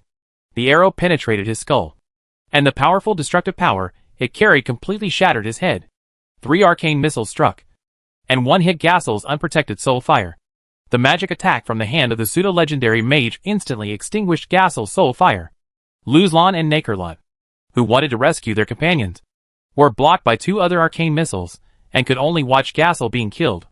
Want to trick someone? It's better to study for a few more years before coming back. Satis. Darko. Leave those two abominations to you. Leo handed over the mission to his two pseudo-legends. The arcane mage Sardis, the hunter Darko, and the warrior Origa are three pseudo-legendary powerhouses. These are the new little brothers that Leo acquired after fighting against the Defiler Legion in the Valley of Refuge. From Leo's current perspective, unless there is a special reason, he will not spend his resurrection quota on epic corpses. Except for the three pseudo-legends. The Defiler Legion led by Varamathras and other epic powerhouses, it has become part of a skeleton army. Targeted by two pseudo-legends, Luzlon and Nakerlot are destined to become tragedies. Especially when there is a coveting Twilight Bone Dragon above their heads, ready to attack at any time. Kill the Cold Gassel. Failed to extract magic equipment. Failed to absorb abilities. The sound of Goldfinger's prompt made Leo grin as if he had a toothache. He didn't know whether it was because of his increased strength or because he had consumed too much character when fighting against the Polluter Striker. The chance of him getting additional rewards after killing the epic powerhouse increased. It has become a super small probability, like a floating cloud. Alas, my life is so miserable. I can only get very little energy from killing an epic warrior. And they don't even give me sophisticated equipment. Someone started complaining unsatisfiedly. Whoosh! There was another sharp roar. And Darko fired the hunter's aimed shot that killed Gassel on Luzlon. In order to cooperate with his companions, the arcane mage Sardis applied a slowdown on Luzlon and attacked Nakerlot with arcane missiles. Abomination's movement was not fast at first, but now it was slowed down by 60% by Satis. Luzlon was completely unable to avoid the sharp arrows shot by Darko. Phew! Poor Abomination was hit in the head by an arrow from Darko's aiming shot. A big hole was opened in his head, and streams of disgusting green liquid as thick as porridge mixed with white unknown substances shot out. Leo frowned in disgust, his head filled with hatred. This was true. Even the hatred at the epic level was no exception. Ah! Disgusting humans. The vitality of hatred is indeed tenacious. Luzlon, who has a big hole in his forehead, is not dead yet, but the brain matter that is shooting out blocks his sight, making it impossible for him to see the direction clearly. Luzlon frantically waved the iron chain and meat-cleaving axe in his hand, knocking Nakerlot standing next to him and knocking him to the ground. Many skeletons who were competing with him also suffered the same fate, and were killed by his own. The leader was beaten into a pile of broken bones. Luzlon, how dare you hit me? I'm going to kill you! Idiot! Abominations are not good-tempered beings. In fact, considering the size of abominations, it would be right to call them rough. Without the suppression of undead creatures that are more advanced than him, hatred's brain filled with paste would often do shocking things. Nakerlot, who was knocked to the ground by Luzlon, angrily brandished his weapon and attacked Luzlon, arrogantly giving up the command of a regiment. Of the three leaders commanding the city defense, one is dead, one has gone crazy, and the other is looking for the crazy one to cause internal strife. This is the perfect opportunity to break through Dysum, Leo thought in his mind. And with a rumbling sound of running, 20 fierce bone dragons crashed into the wall of Dysum. Boom boom boom. The huge impact caused the city wall to shake for a while, and some skeletons standing too far forward fell from the city wall. What greeted them were the 300,000 low-level undead, who had been waiting under the city wall for a long time. Boom! While Luzlon and Nakerlot were still struggling together, a loud noise was heard, and with the crashing sound of collapse, a large hole was broken in the wall of Dysum. Under the continuous bombardment of the giant fists of the war fortress, the city wall reinforced with magic by tens of thousands of scourge mages and Lich Darkin was finally blasted open. Dysum, the stronghold of the undead scourge, was like a young woman with her clothes torn apart. Just as he was about to hide it, he was too shy to reveal its inner curves. The attack on the war fortress was really powerful, and it was so easy to attack the city with him. Looking at the nearly 30-meter wide gap that was blasted open in the wall of Dysum, Leo allowed the war fortress to continue to expand the gap while giving instructions to the skeleton warriors and skeleton mages mixed in the undead army, asking them to command the gap. 300,000 undead cannon fodder were killed inside Dysum, using undead cannon fodder to enter Dysum. The expression of the Lich Darkin must be very exciting. Chapter 310 Battle of Dysum 2. Don't be afraid of opponents who are like gods, but be afraid of teammates who are like pigs. Facts have proved that this sentence is so reasonable.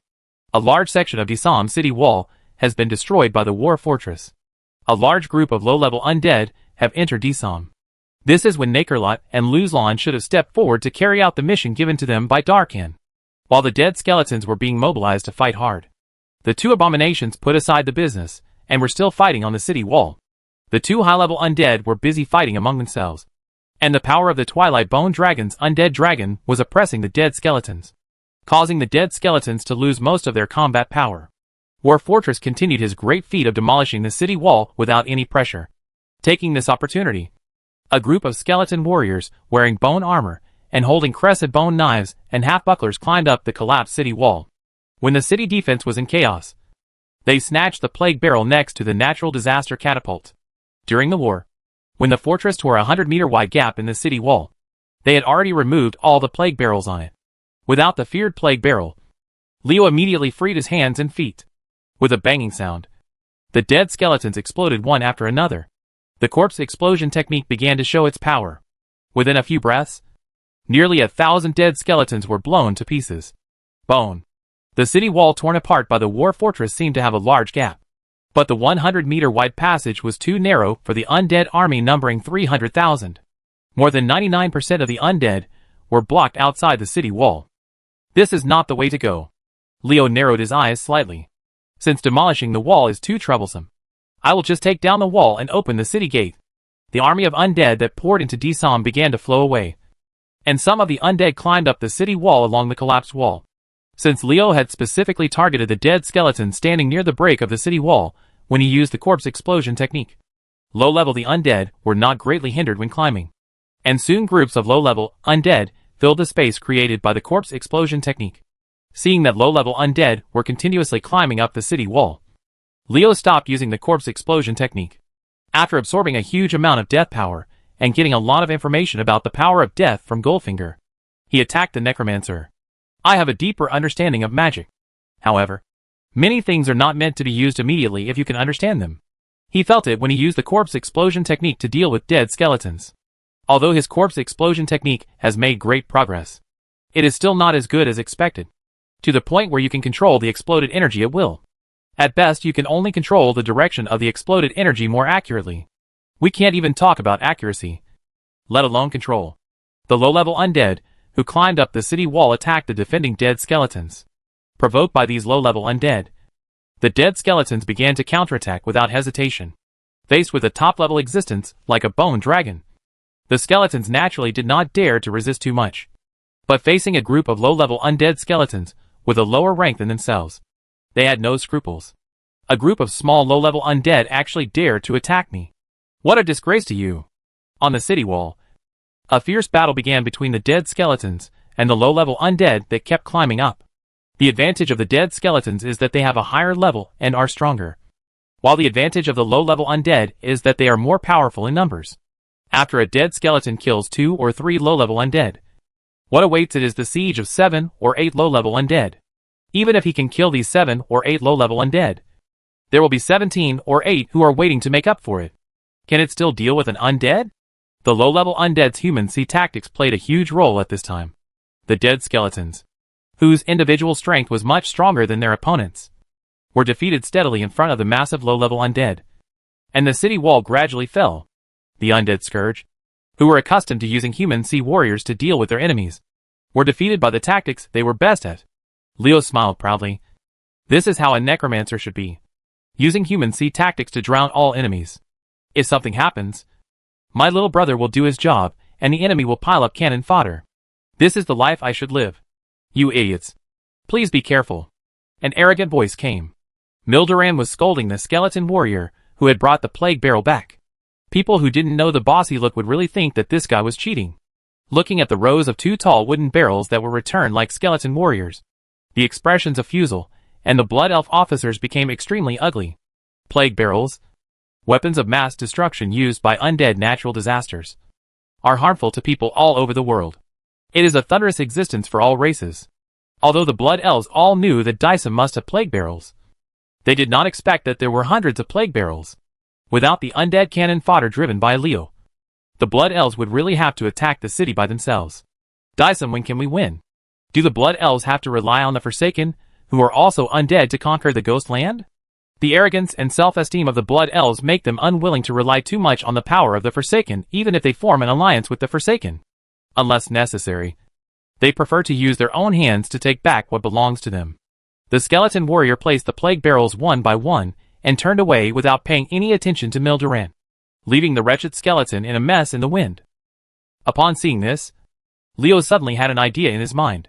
He couldn't stay in Mildoran in Silvermoon City any longer. This ruffian skeleton might follow him for a while. How about making up a reason to bring the skeleton warrior and skeleton mage to justice? How about taking them out so that their presence is not limited to the stage of attacking Dyson this time? As a human being, driving the undead is probably going to cause huge waves. You can't be so impatient. You still have to act cautiously. After thinking about it carefully, Leo decided that he had to put this matter aside for a while. The matter was too big, and he had to make a decision before taking any action. A powerful aura suddenly came from Disam. Feeling this amazing aura, Leo judged the opponent's strength. A legendary strawman comparable to Varamathras. Luzlon. Nakerlot. What are you two idiots doing? Someone stop these intruders. An angry voice echoed over Disam. Upon hearing this, the two abominations who were fighting among themselves quickly stopped fighting. Snap! Snap! At this moment, a strong wind came from above, and before the two abominations could make any move, the huge force smashed their heads into pieces. Roar! 100-meter-long bone dragon sat on the city wall, and let out an ear-splitting roar, as if to demonstrate to Disam. As the dragon's tail swung, groups of dead skeletons were swept off the city wall. It was it that attacked Luzlon and Nakerlot, killing the two abominations in one fell swoop. Damn it! How could it be a bone dragon? The angry voice sounded again, but this time it had an added meaning called anger. The sound of hula hula came from Disam, and groups of creatures with dark purple wings that looked like giant bats flew out. Oops. Darkin has cultivated the giant bats in the ghost land into gargoyles. This is not good. The stone wings have been formed. The number of gargoyles in Disholm has probably reached 20,000. Mildoran cried out in surprise at the sight of these giant bat-like creatures. Fusel's face became heavy. 20,000 gargoyles were no joke. Their existence was enough to determine the direction of this battle. After taking off, the gargoyles had a very wide field of vision. They saw the plague barrels placed in front of the Blood Elf troops. A large group of gargoyles immediately came to kill them. There was no need to say more about their plans. Fizzle became nervous. If these gargoyles broke the plague barrel, the situation would be extremely unfavorable to the Blood Elves. The undead plague spread would force the Blood Elves to retreat. Could it be that the great opportunity to capture Disam was ruined in the hands of these gargoyles? No. I can't let that happen. Fusel gritted her teeth and signaled to Helios and Oriphalos. The Magisters and Far Striders, who came with the army, immediately came forward to face the stone-winged gargoyles flying in the sky. Launched an attack.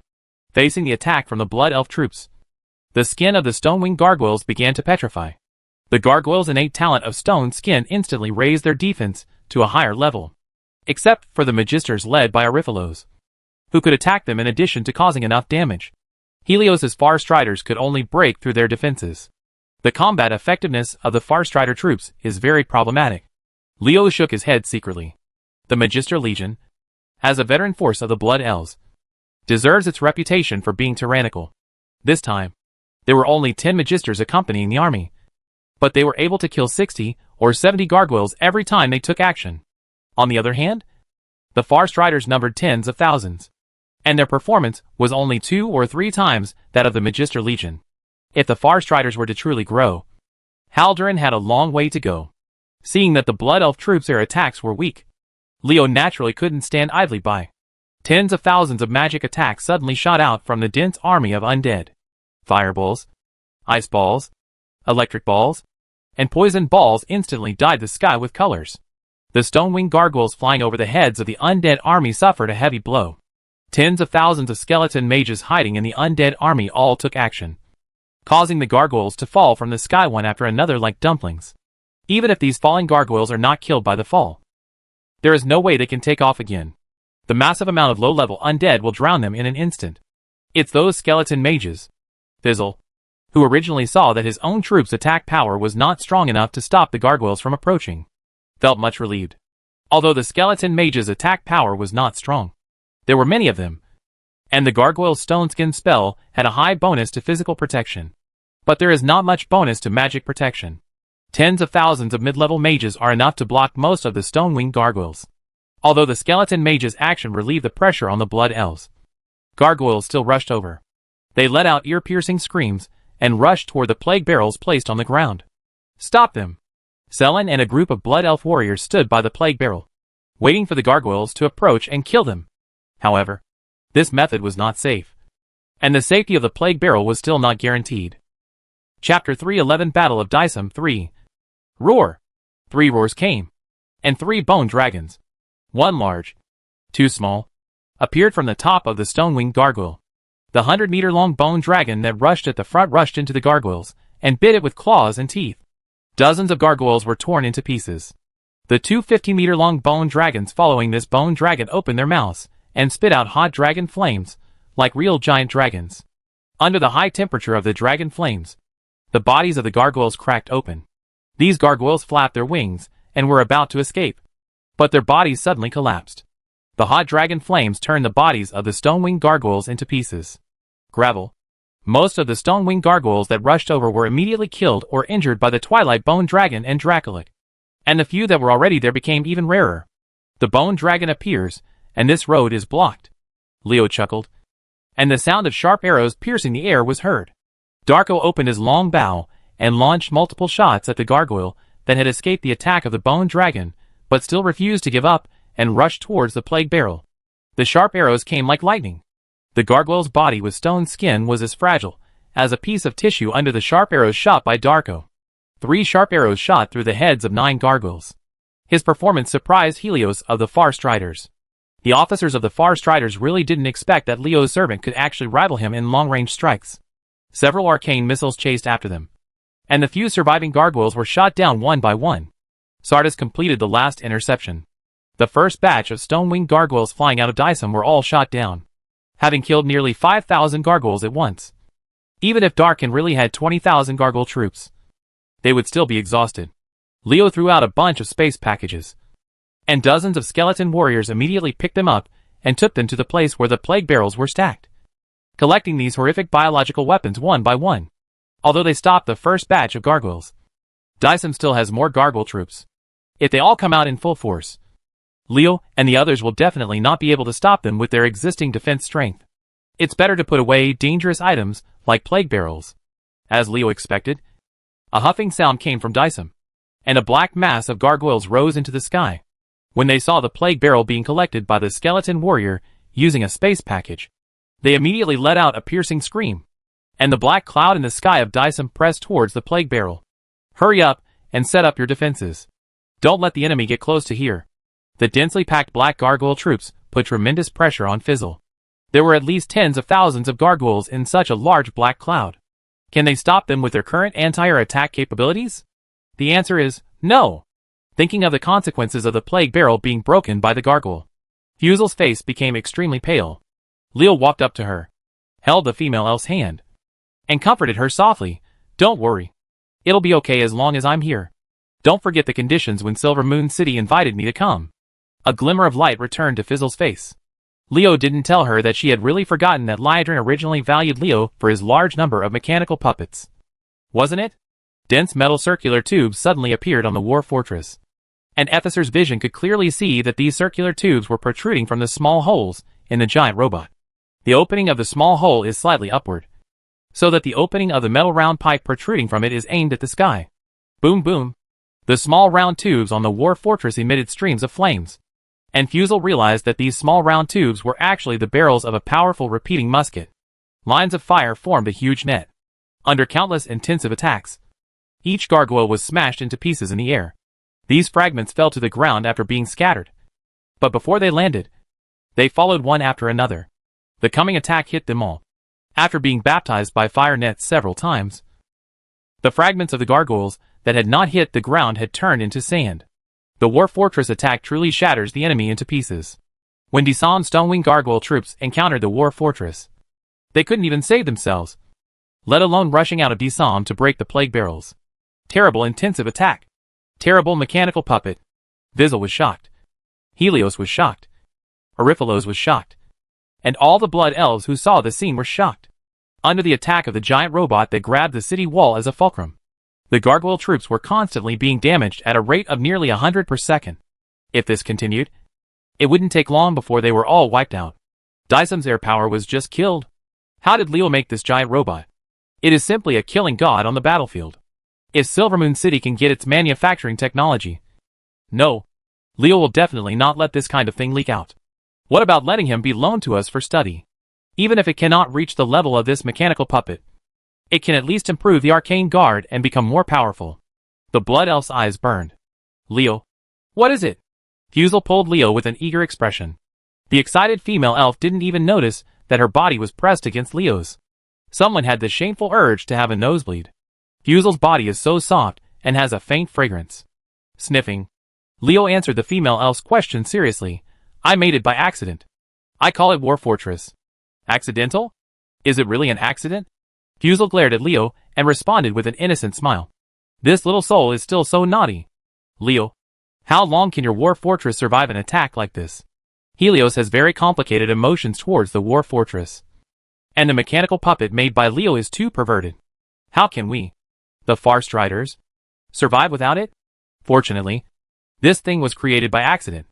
According to Leo's tone, it cannot be copied. Otherwise, I should consider changing careers now. Leo sighed, looking very regretful. We only have 60 hours of breathing. So, we have to prepare for the gargoyle's crazy counterattack. While a few people were talking, the thumping sound that resounded throughout the battlefield stopped. The panicked stone-winged gargoyles discovered that the terrifying robots no longer sprayed red fire. They were screaming hysterically. Crazy. Pounced towards the War Fortress. At this time, after a massacre at the War Fortress, out of the tens of thousands of gargoyles, only less than 3,000 remained.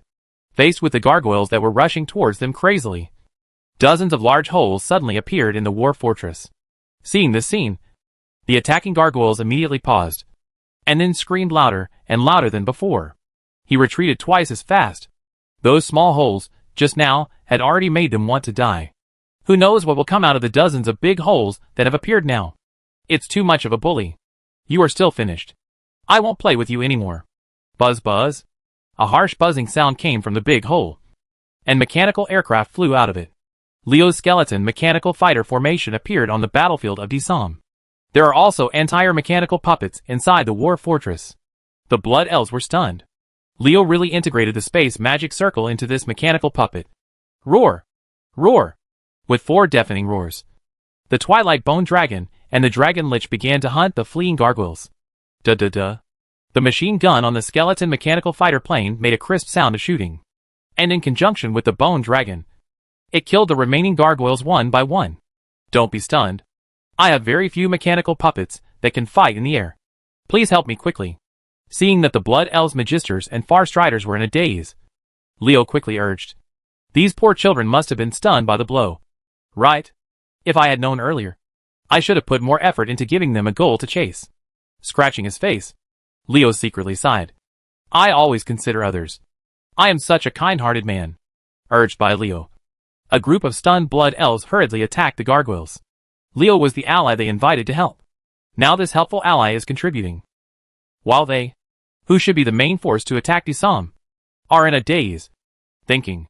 The Blood Elves felt embarrassed just thinking about it. With the addition of the Blood Elf Magister and the Farstrider troops, the gargoyles in the sky were damaged faster. Upon seeing this, Leo adjusted the target of the skeleton mage's attack and asked them to assist the undead army in attacking the skeletons. Although this battle did not last long, the number of casualties was extremely high. Some stone-winged gargoyles were strangled until there were only 2 or 3 kittens left. The dead skeletons of the Bone Core also had more than 50,000 casualties. Half of the low-level undead, who were driven to be cannon fodder, had been damaged, which was 50,000. And this is still with the power of the undead dragon suppressing the dead skeletons. It can be seen that the cannon fodder is just cannon fodder, and there is really no special method other than filling it with life. Since the battle between the dead skeletons and the undead army was on the city wall, a large number of corpses were piled up on the city wall. Corpses were swept down by both sides in the battle. Nearly 200,000 corpses paved a slope.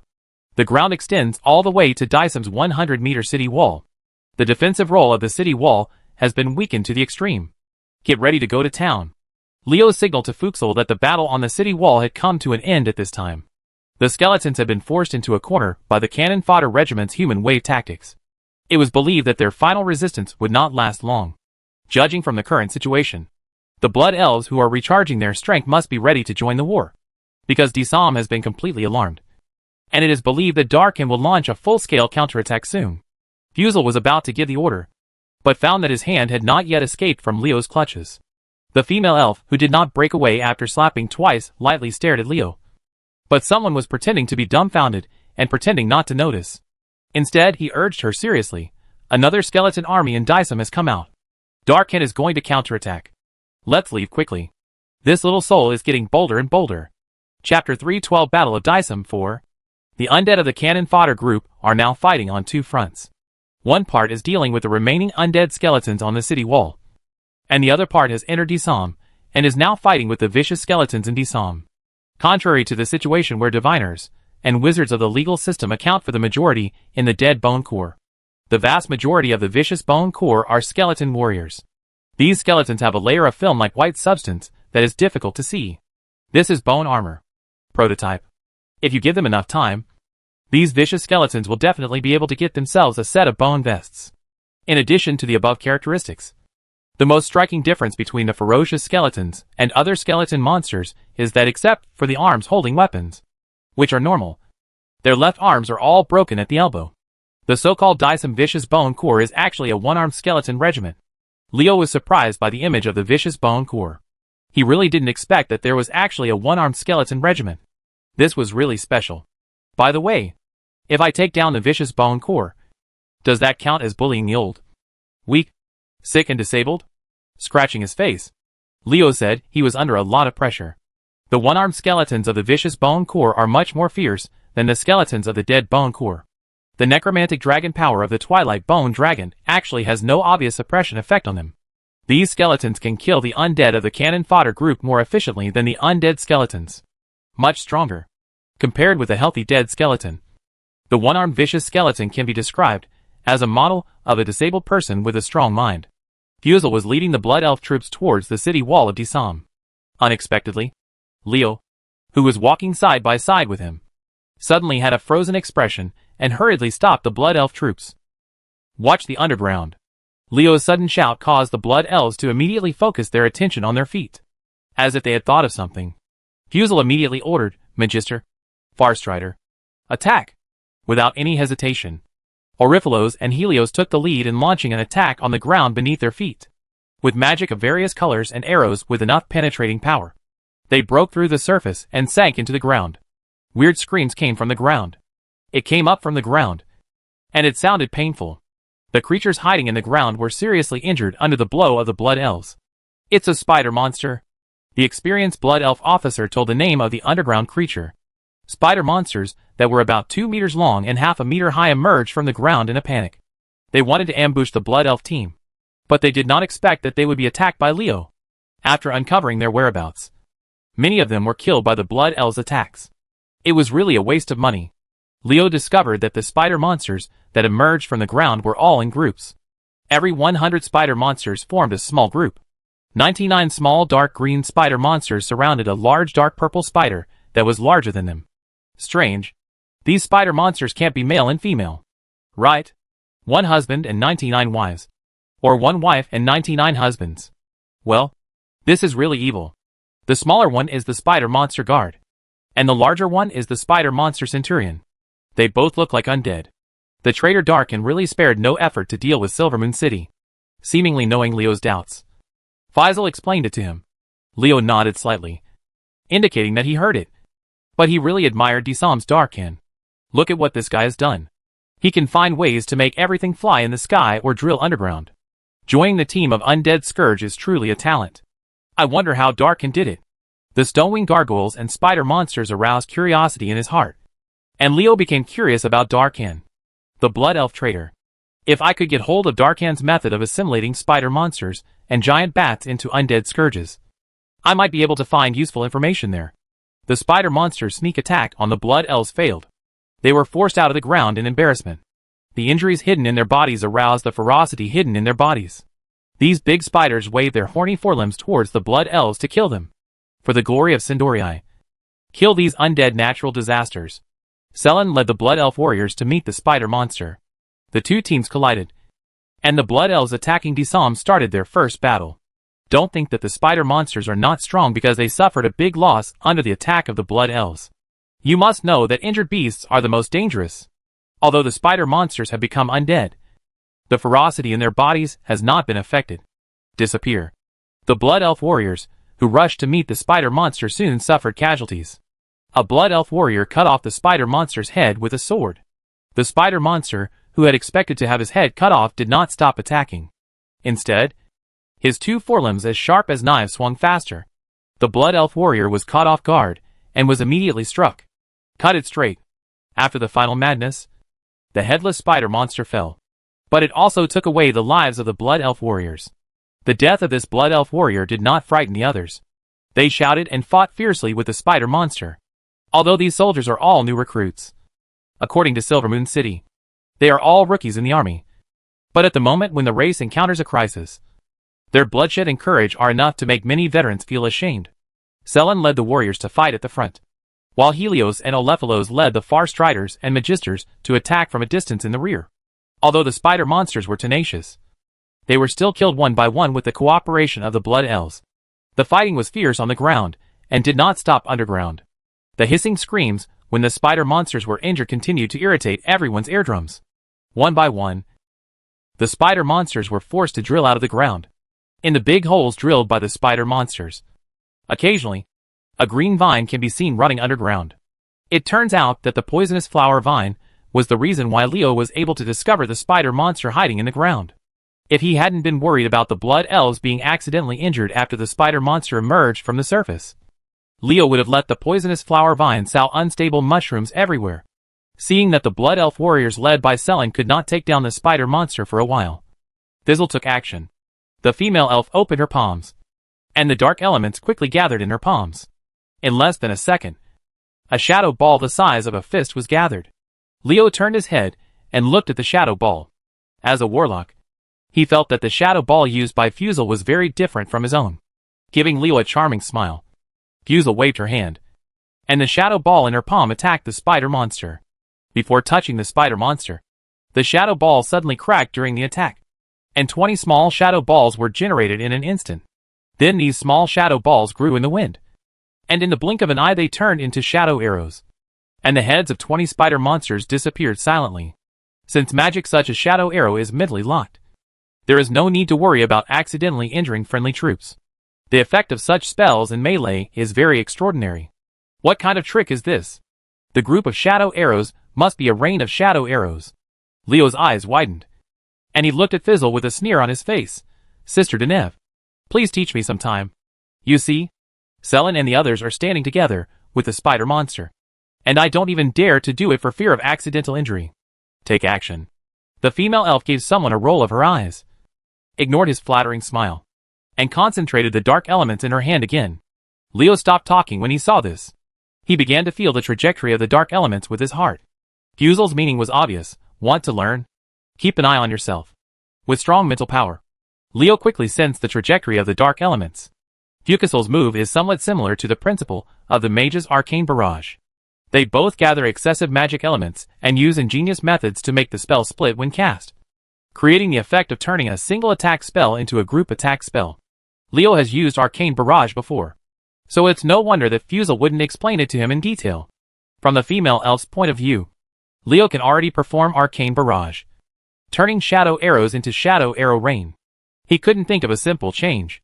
It can only be said that this little Hun is too lazy. But Fusel never imagined that Leo's ability to cast arcane barrage was the result of Goldfinger, not the result of his hard work on magic. Finally, Leo's magic notes were not in vain, and the time spent studying the principles of magic in order to improve his strength was not in vain. After understanding the method of casting shadow arrow rain, he was able to apply it in actual combat immediately. First, he spread his palms to gather the free dark elements between the sky and the earth, then compressed the energy to make the shadow ball in his palms have excess energy, and then used a special method to knock it out. After doing all this successfully, Leo looked nervously at the shadow ball he shot out. after seeing it successfully split into 20 shadow arrows and successfully killing 20 spider monsters. He waved his fist excitedly. Under Fusel's guidance, he finally succeeded in mastering a group attack spell that was not afraid of accidentally injuring friendly troops in melee. He also successfully opened his mind and understood certain principles. Later, Leo, who understood the shadow arrow rain, became more interested in playing. He inspired the shadow arrow again and again. The shadow arrow rain was cast faster and faster, and the control became more and more skillful. The shadows split after the shadow arrow rain was cast. There were more and more arrows. When the number reached 50 shadow arrows, Leo knew that he had temporarily reached the limit, so he stopped and thought. Fusel was extremely surprised by his performance. Leo managed to hit 50 shadow arrows in a short period of time. This was Fusel's achievement in 1 month, which meant that she was talented enough. It might not be possible for someone else to give him a year. This little Hunden's talent is so good that it makes people jealous. Fusel said that she was very shocked. And the angry female elf sprinkled it on the head of the spider monster. She saw the shadow balls in her hand waved out one after another, and hundreds of shadow arrows rushed towards the spider monster like waves in the sea, turning each spider monster into a headless corpse. The poor spider monster was first used by Leo to test his moves, and now he was used by Fusel to vent his anger. Why is the fate of the villain so miserable? But it seemed like a relief to be able to go down and get the lunchbox so quickly. When meeting Fusel and Leo, the spider monster became a decoration on the coffee table and a group of cups. When Leo turned his attention back to the battlefield, all of Bisam's spider monsters had been killed. However, at this time, the cannon fodder regiment was also in crisis. The fierce skeletons of the undead had already killed most of them. At this time, the undead regiment composed of one-armed skeletons had already climbed onto the city wall and was trying to rescue the undead, who were about to be completely wiped out.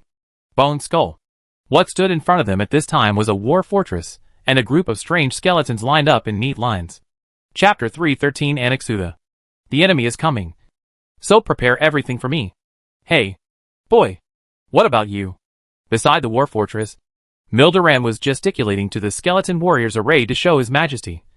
But no skeleton warrior paid attention to him at all. But he is still very energetic, and the ruffian skeleton has a special liking for instructing others to do things. Leo couldn't help but look at him more when he saw this. When the blood elves stepped onto the 100-meter city wall of Dishholm on a slope paved with nearly 200,000 corpses, the battle on the city wall had ended. The Dead Bone Regiment was destroyed at the hands of the cannon fodder composed of low-level undead. Only a few thousand of the 300,000 cannon fodder regiment remained. Thousands of low-level undead were of little use in the ensuing battle. Leo continued to drive them towards Dysum with the mentality of utilizing waste. While they were still slowly climbing down the city wall, the one-armed skeletons of the Bone Corps have already fought against Leo's skeleton warriors. Yudao is not afraid of not knowing the goods, but afraid of comparing goods. The vicious skeletons were extremely ferocious when cutting down the cannon fodder, killing an enemy with every blow. They had an unstoppable momentum. But when they encountered the skeleton warriors, the situation immediately reversed. A vicious skeleton slashed with a rusty sword. With a clang, the skeleton warrior easily blocked the opponent's attack with a half-body bone shield. At the same time, a bone knife shaped like a crescent moon broke the neck bone of the vicious skeleton.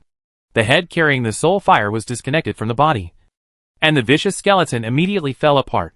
The skeleton warrior took a small step forward, and with a click, the vicious skeleton fell to the ground, and his head was crushed by his kick.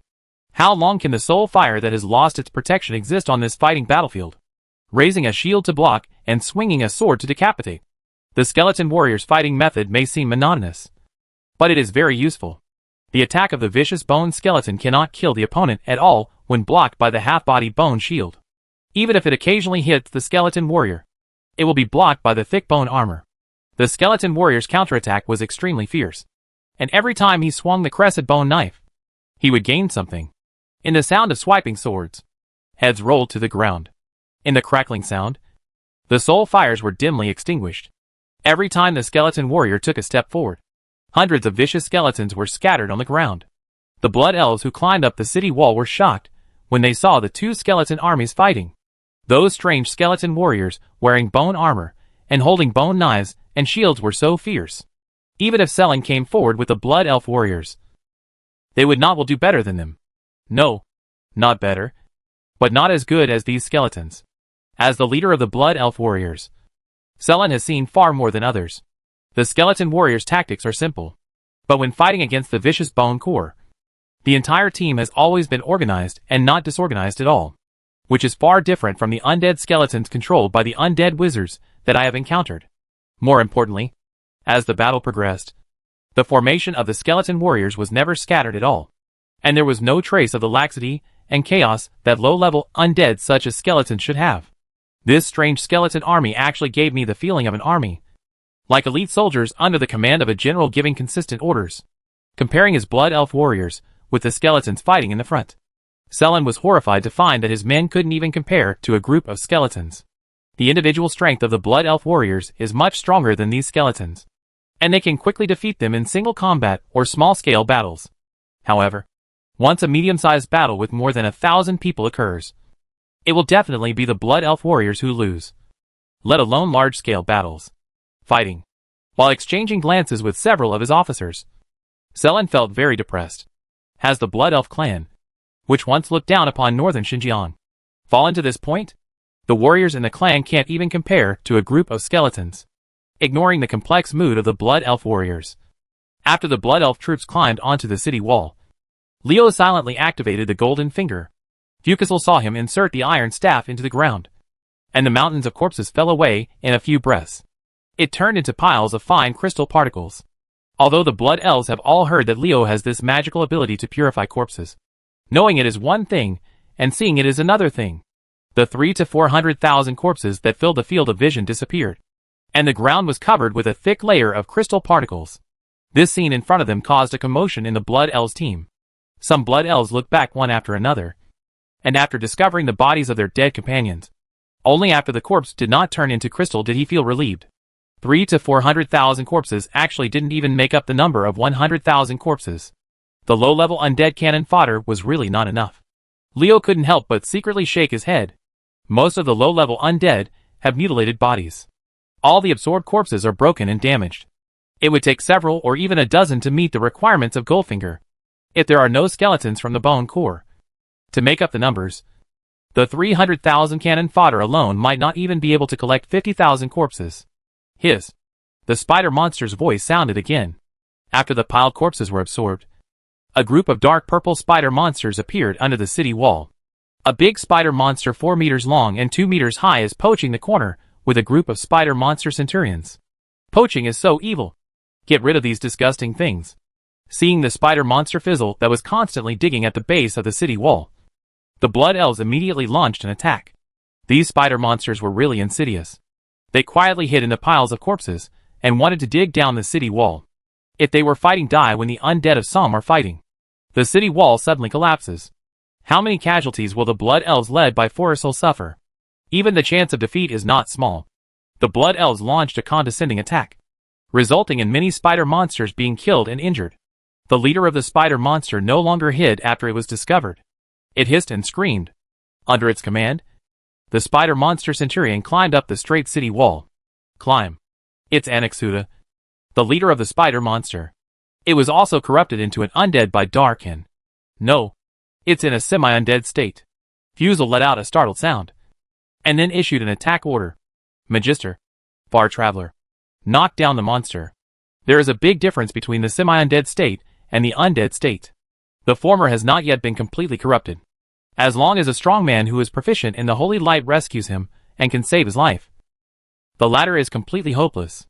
After Fusel gave an order, Oriphalos led his 10 magisters to cast a spell. A layer of ice extended downwards from the top of the wall. The cold, hard, and extremely slippery ice allowed the spider monster to climb the city wall very quickly. To slow down. Seeing this opportunity, Helios led the Farstrider troops to launch an attack. Arrows rained down, and each spider monster was shot to the ground. Before they could get up, the sharp arrows that struck later pinned them to the ground. Seeing his men being killed one by one, Anexuda screamed in anger. A green vine 2 people thick suddenly sprang out from the ground and tied it up tightly, dragging it while the leader of the spider monster screamed into the ground. The piercing screams reached everyone's ears as the surface continued to churn, and the poisonous flower vines and Anexuda started a fierce battle underground. Although Anexuda's strength is very close to that of the poisonous flower vine, and it is not afraid of the poisonous flower vine at all.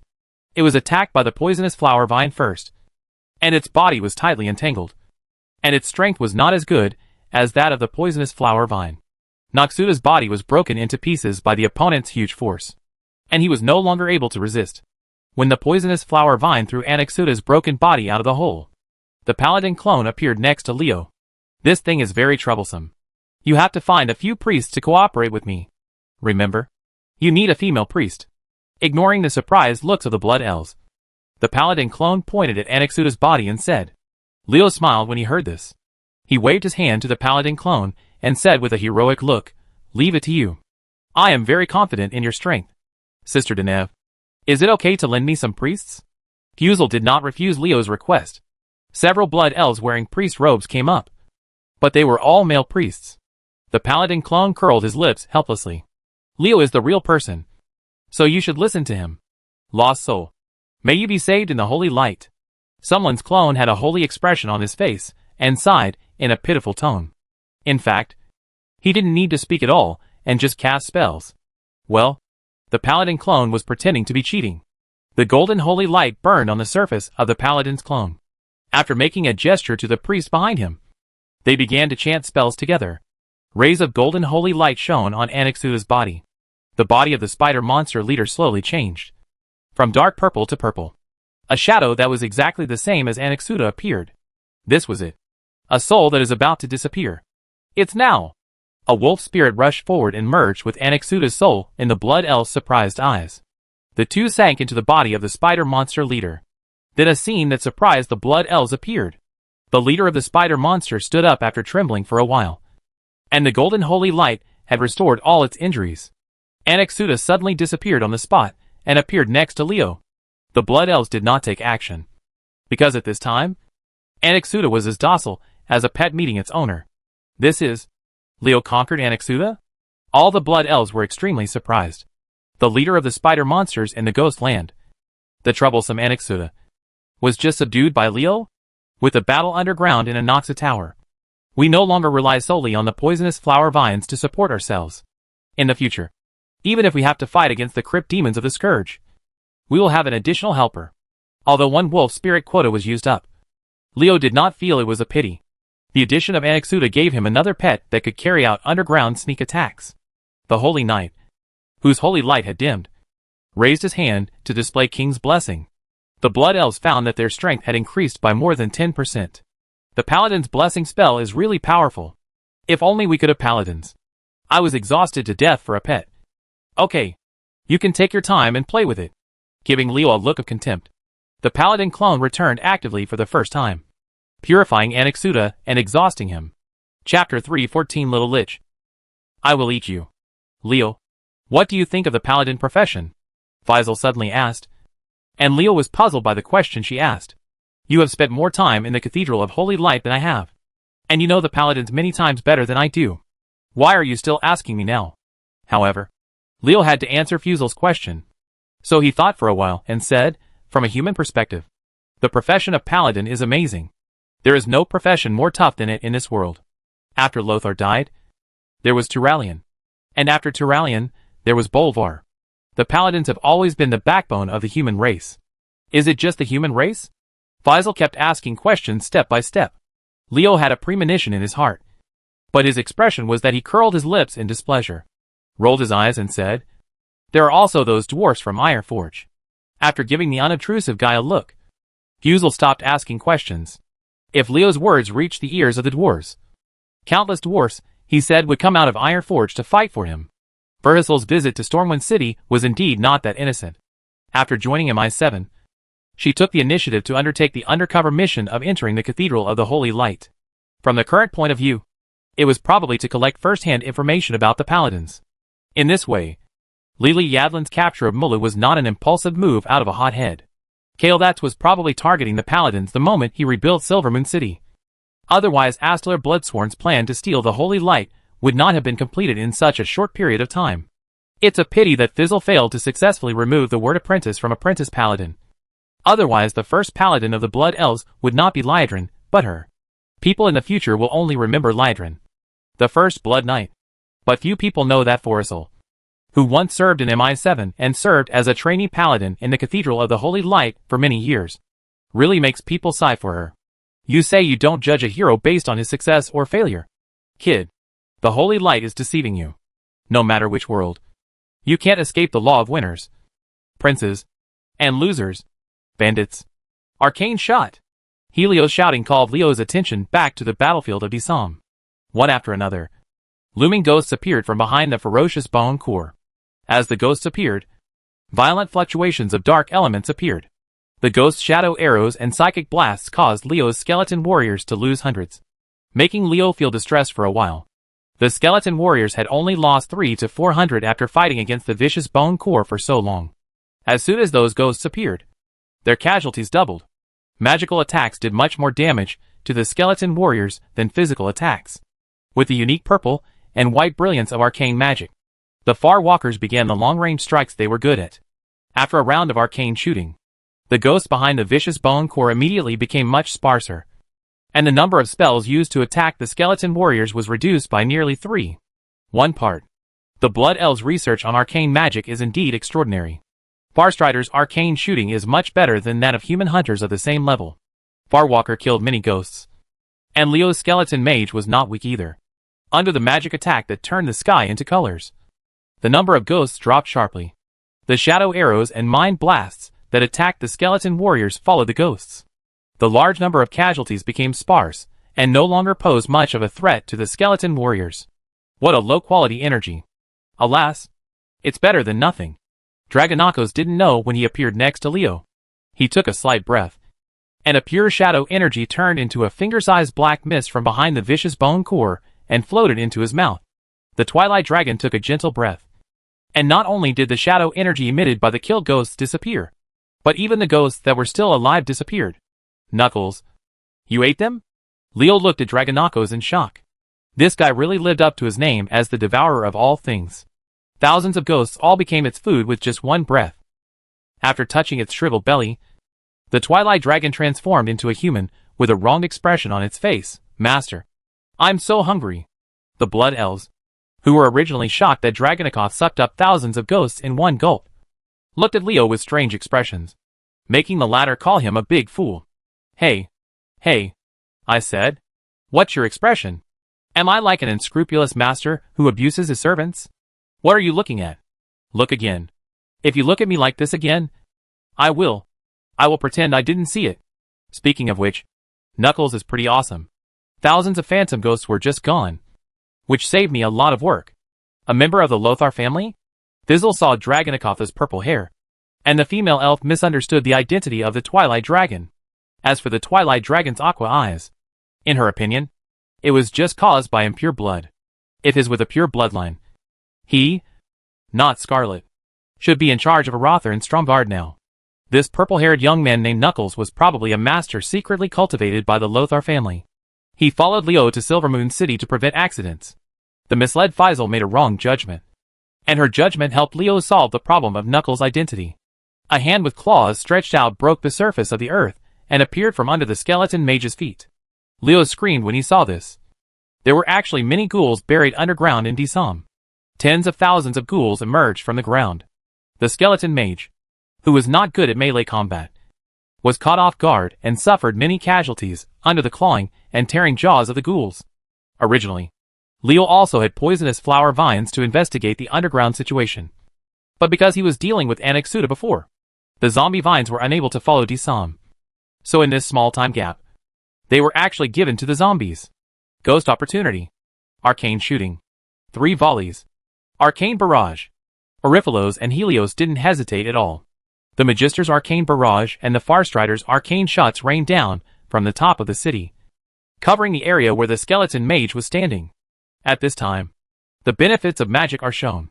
Since magic is mentally locked, there is no fear of accidentally injuring friendly troops. All the attacks of the Blood Elves fell on the ghouls, and did not hurt Leo's body. Skeleton mage. Leo secretly praised in his heart, and pointed the iron staff at the ghoul. A series of finger-sized arcane light points shot out from the head of the staff. They were inconspicuous among the arcane barrage of Alphalos and the others. But the destructive power of Leo's arcane barrage is much stronger. It takes several arcane barrages to kill a ghoul. However, Leo's arcane barrage has the penetrating power of bones and teeth. It only needs to hit the head of a ghoul. It will open a fatal hole in it. The skeleton mage also launched a counterattack at this time. The magic hit the ghoul and burst into brilliant brilliance. Every time a skeleton mage ghoul was killed, a heavy price was paid. The ghouls originally wanted to rely on their melee advantage and use sneak attack tactics to quickly destroy the nearly 10,000 skeleton mages behind the skeleton warriors. But they did not expect that the spider monsters led by Anaxuda would lose so miserably. The blood elves they reached the top of the city without suffering much damage. And the expected scene of the city wall collapsing did not happen. What the ghoul didn't expect was that the obviously fragile skeleton mage had become more durable than ordinary skeleton warriors. Continuous accidents caused the ghouls to pay a heavy price. When the skeleton mage's damage number had not reached 300, most of them had been killed, leaving only the last 3,000 ghouls struggling. But what's the use of their struggle? When the third round of arcane shooting from the Farstrider troops fell, the ghouls had been wiped out to less than 100, and their number could not even make a small splash. It does surprise me that you can do this. But that's it. An elf wearing a black robe led a group of undead to fight out of Disam. However, this elf had a gray and defeated look on his body, and had no aura that a living person should have. Darkon Drazzle. You damn traitor. Today is the end of you. Seeing this elf, the blood elves, including Fizzle, all cursed angrily. It was because of this guy's betrayal that the blood elves were defeated so miserably when the scourge invaded. This guy is the blood elves' biggest enemy. All the blood elves wanted to crush him to ashes. Leo silently observed this great traitor of the blood elves. Darkon's strength had indeed entered the legend. Similar to Varamathra's, Leo was able to kill Varamathra's physical body only by firing thousands of cannons from the war fortress and conducting a sneak attack. Not to mention the issue of whether another sneak attack can be successful. Even if Darkon gives the opportunity to the war fortress, it cannot fire it. The side effects of firing 1,000 cannons are very serious. If Leo does not want the war fortress to collapse, he can only use it once a month. If he had been worried about how to kill Darkon before Dragonakoth appeared, there was no need for him now. Ha ha ha. Darkon let out an extremely arrogant laugh. He pointed at the blood elves and said, "Is it just you guys? Or that ugly human?" "Ugly humans." Leo blinked. When Darkon said the words ugly human, was he pointing at me? No. It should be Knuckles behind me. If you dare to insult the master, little lich, I will eat you. Before Leo said anything, Dragonax became angry. His words made Leo be-faced. You damn Twilight Dragon. Please stop talking nonsense. That lich is clearly calling you ugly. Darkon was amused by Dragonakoth's words. This purple-haired guy actually called me a little lich. What did he think he was? What a loud tone. 1 second Darkon wanted to laugh, but this second the lich couldn't laugh. A hand grabbed his neck, and an extremely strong momentum oppressed him. Darkon felt that his soul fire was almost extinguished. Darkon was horrified. The purple-haired young man who said he wanted to eat him came to him at some point, and it was him who grabbed his neck. Who is this guy? Chapter 315 Parallel imported Darkon. Darkon was once a powerful elven mage, but in order to gain greater power, he betrayed his race, causing the blood elves to suffer a disastrous defeat at the hands of Artha's scourge. Silvermoon City was captured, and the high elves of Quel'Thalas were massacred. This blood feud made the blood elves hate him deeply. If it weren't for Darkon's extraordinary strength and Disam's large number of undead natural disasters, he would have been killed countless times. Although he had been attacked by powerful men sent by Silvermoon City after becoming a lich, relying on his own strength and many of his subordinates, Darkon had always been safe. Only this time, when the purple-haired human in front of him grabbed his neck and lifted him up, Darkon felt the call of death. Damn it. Who is this guy? And why can't I sense his strength at all? With his life on the line, Darkon was naturally unwilling to give in. He mobilized all his magic power to resist. Fear spell is ineffective.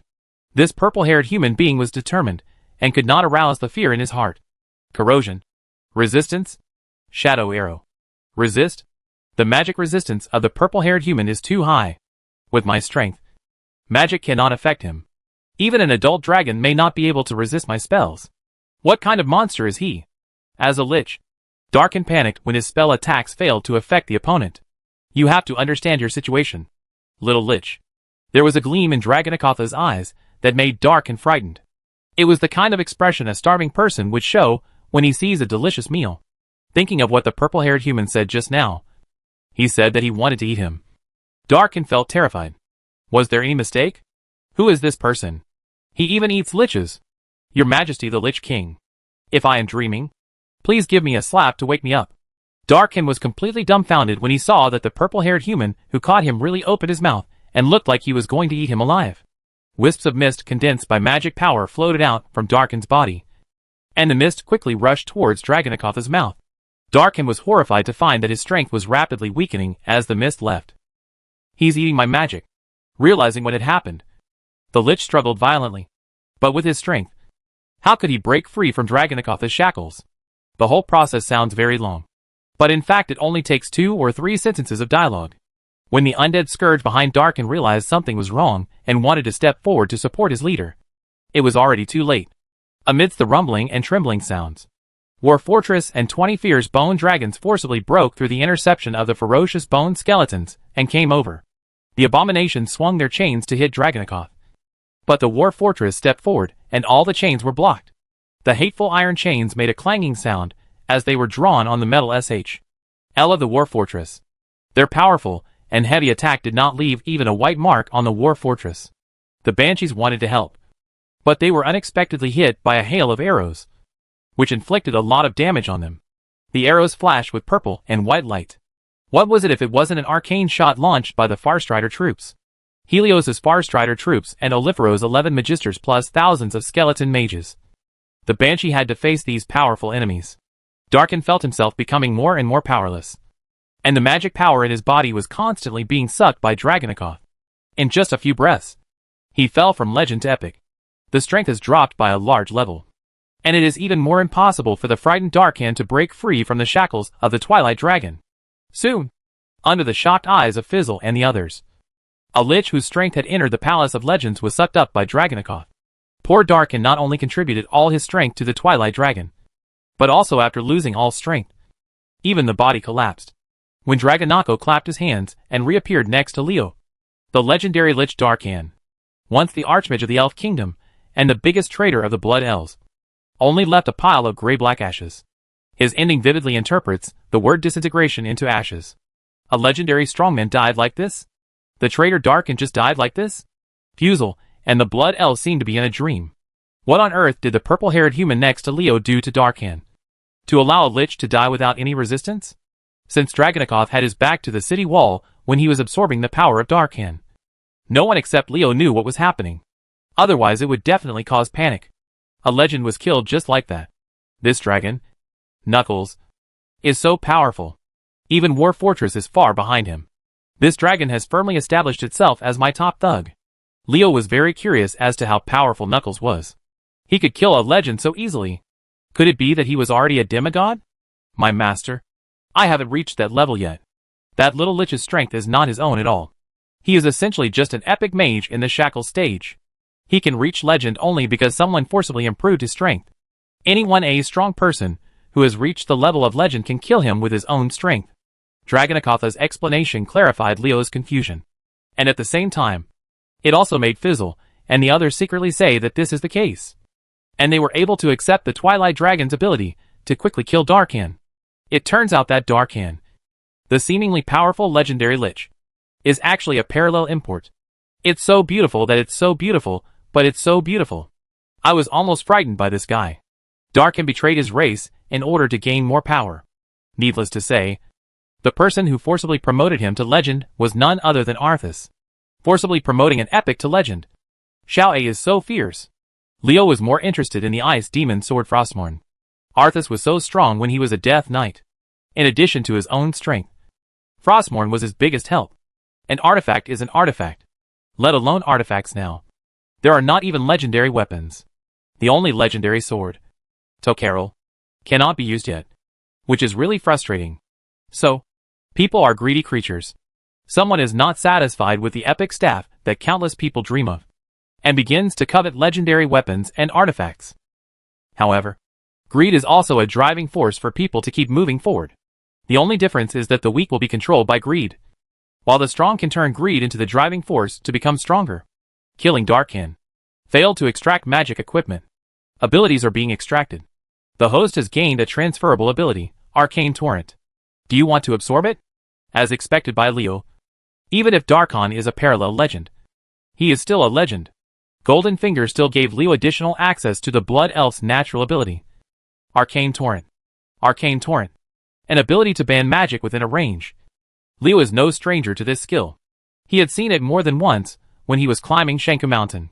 Some powerful Blood Elf warlocks could even use this ability to catch thieves and catch stalkers who were approaching them and trying to sneak attack.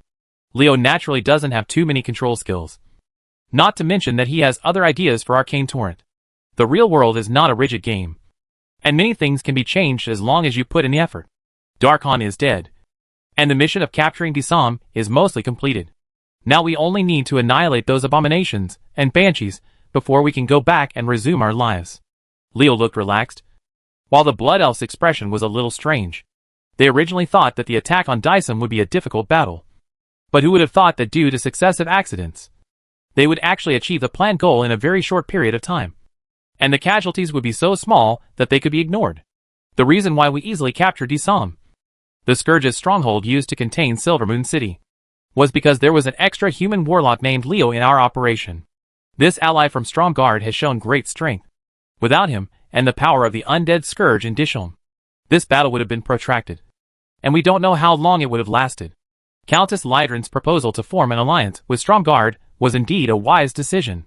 In the complicated expressions of the Blood Elf officers, the Abomination and the Banshee were killed one by one, and the undead Scourge in Disam was finally eliminated. Child of Blood, hold your head high. Glory belongs to the Sindorii. Our enemies will be destroyed.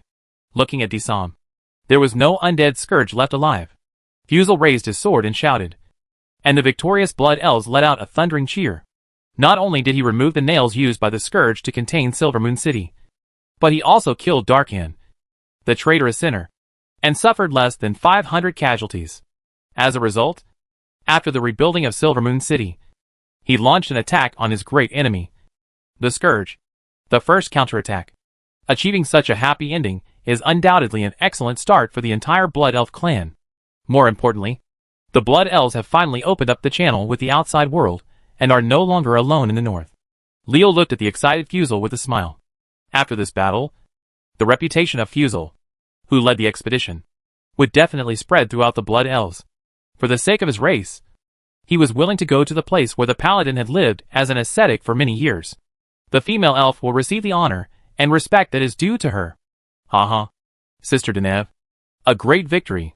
Leo smiled, opened his arms with excitement, and picked up Fizzle. The female elf didn't expect his action at all, and was hugged by him. Xiao Handan, you actually dared to take advantage of me. Since you have contributed so much this time, I will treat it as a reward for you. Fukasel whispered softly in Leo's ear, and the latter showed a wicked smile that seemed to have succeeded in his conspiracy. The Blood Elves who were cheering and celebrating their victory did not notice that in the ground 100 meters below their feet, a spider monster and a kobold holding a scepter were dragging the body of an undead tightly wrapped in green vines. The bones left quietly. No one knows that an undead named Dr. Vislim has disappeared in Disam. Chapter 316, Only allowed to see, not allowed to touch. In the center of Disam stands a tall ziggurat. It was originally the residence of the Lich Darkhan, but now it has changed its owner. The abominable banshee and other high-level undead that guard the ziggurat have been replaced by bones-clad a skeleton warrior holding a bone knife and bone shield, and a skeleton mage always holding a glowing magic ball in his hand. On the top of the ziggurat, 200-meter-long twilight bone dragons were constantly circling and flying. If you don't know, you will definitely think that the current owner of the ziggurat is a powerful necromancer who can control the bone dragon. But in fact, the current owner of this tower is a human being. An extremely pure human being. The flesh of rotting zombies. The fingers of skeletons. The excrement of giant bats. Leo looked at the sheet of materials in his hand and was speechless. Oh my god. What is this? Can't it be something normal? Hey, great master. It's easy for you to collect these materials. A middle-aged man with hair as disheveled as a bird's nest was rubbing his hands with a sneer on his face. Leo glanced sideways at the new subordinate. He really didn't know what to say to this strange flower. The robe worth hundreds of gold coins didn't look luxurious at all on him. He even tore off the wide cuffs and long hem on the pretext of being in the way, while the trousers of the expensive silk trousers were torn off. He tied it twice. As for the belt, forget it, Is it still a belt? He looks like a human being. And he doesn't look like a prince when he puts on a dragon robe. Is this the guy you're talking about? Maybe Frankenstein is like that. Leo rubbed his eyebrows with a headache. And Leo could only think this. Vislim, now that you are no longer undead, please give me the materials for the experiment to make it more normal. Leo's new subordinate is none other than Dr. Vislim, the undead doctor in Dysum who is obsessed with all kinds of research. Your will is the direction of my efforts. Vislim didn't dare to disobey Leo's order at all. So he quickly agreed with a smile. It's not too difficult to use normal materials to achieve the effect you want. But it will become a little more troublesome. Of course Vislim would not say this. He was resurrected by Leo using rebirth. He is considered one of Leo's pets. He will definitely implement 100% of Leo's words. Vislim only has the strength of the legendary realm. For Leo, who is not willing to waste his rebirth quota even in the epic. The reason why he spends time on him is because of his research ability.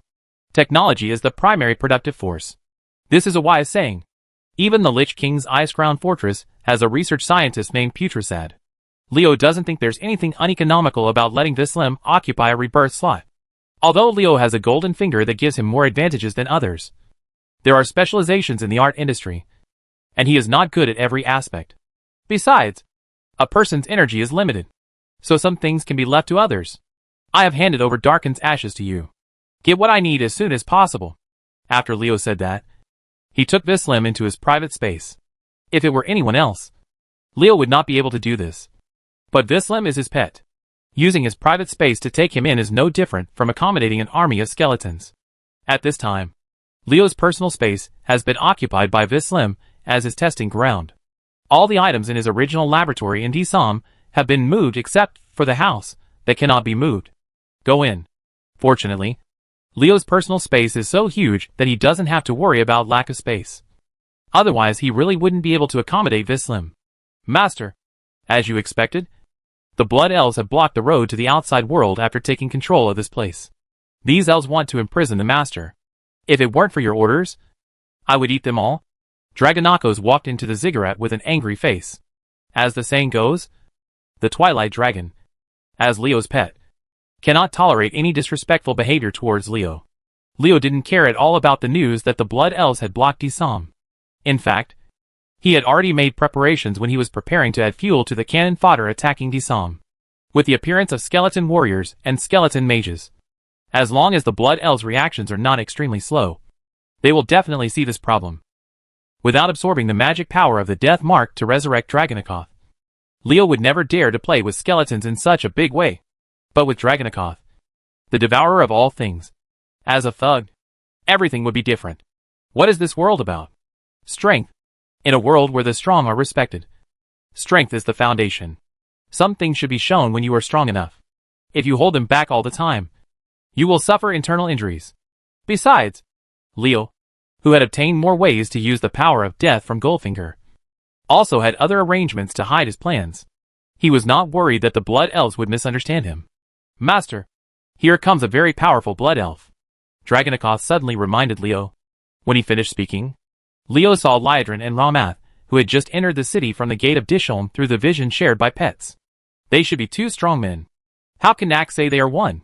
Leo was a little strange. But the behavior of Liadrin and Ramath, who went straight to the ziggurat after entering Dysum, attracted his attention. Carefully looking at the skeleton serving as ziggurat guards, Liadrin and Ramath kept exchanging glances. After observing for a while, the two reached a consensus. Leo clearly saw the expression on the faces of the two Blood Elves. Relaxed expression. Seeing this scene, Leo had a playful smile on his face. Just as he thought, they quickly discovered the specialness of the skeleton army. Leo, you gave Silvermoon City a big surprise. This was the first thing Liadrin said to Leo after entering the ziggurat. The Blood Elf Countess's smile remained unchanged, and there was nothing unusual about it. However, Leo would not be fooled by her appearance. This woman so smart. Shrugging, Leo replied casually, "It's nothing.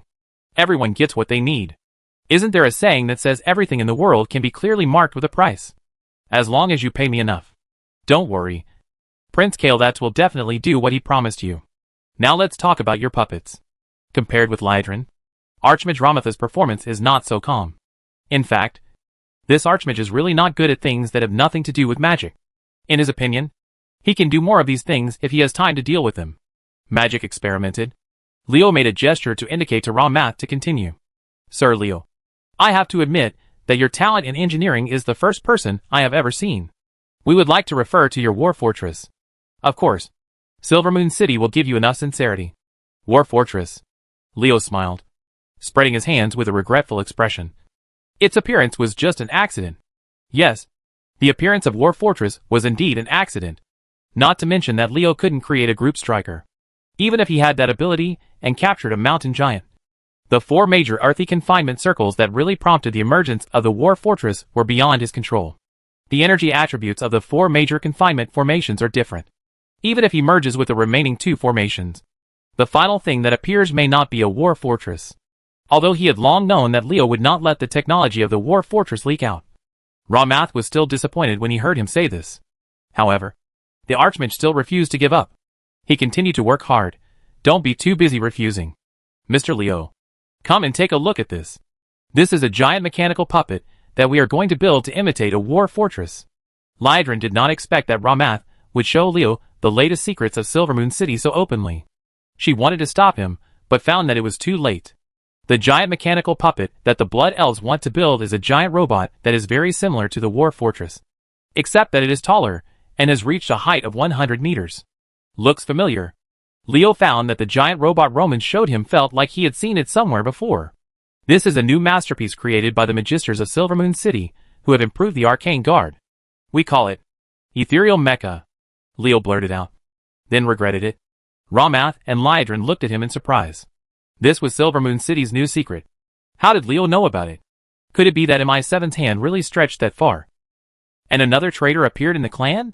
I must find out about this. Lydron felt fierce in her heart. She would never allow a traitor to appear in her clan. Romans didn't think too much and just listened to him continue. Indeed, its name is the Ethereal Mecha.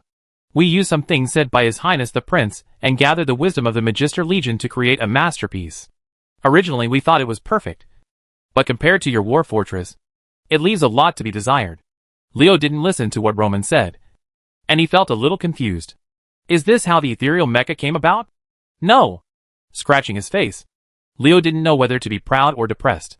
The trajectory of the world had shifted greatly, and he, the little butterfly that had traveled through time, was shaking up the entire world. Archimedes said, "Give me a fulcrum, and I can move the entire earth." The idiot said, "Stick the thing into the soil, and I can move the entire earth."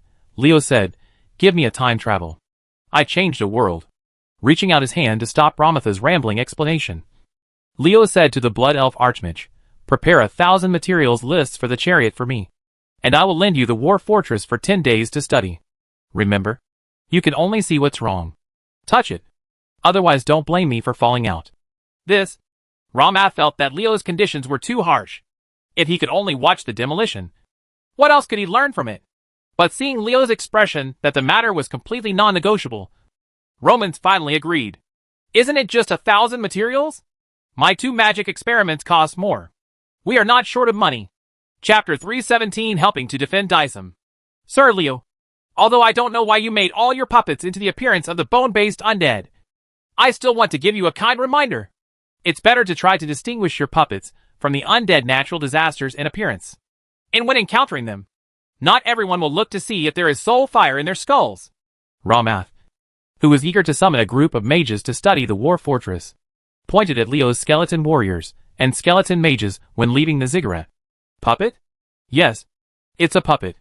Ramath and Lydron's observations before entering the ziggurat confirmed one thing. That is, the skeletons guarding the ziggurat were not undead. They were puppets. And the person who made them was Leo. When absorbing the magic power of the death mark, Leo once understood the power of death. It was this understanding that made him more sophisticated in the use of the power of death. And the skills of the Necromancer were much more powerful than before. As a Necromancer's magical skill, summoning skeletons is naturally Leo's focus. He has been able to make the soul fire of the skeleton compatible with the skull, so that others cannot sense the existence of the soul fire. Lydron and Ramath concluded that these were puppets made by Leo because they did not sense the soul fire of the skeletons. Otherwise, they would not have entered the ziggurat alone, but would have commanded the Blood Elf army to come in. Although Leo did this, the skeleton army could barely appear in the sun with its true colors. But it was not without its shortcomings.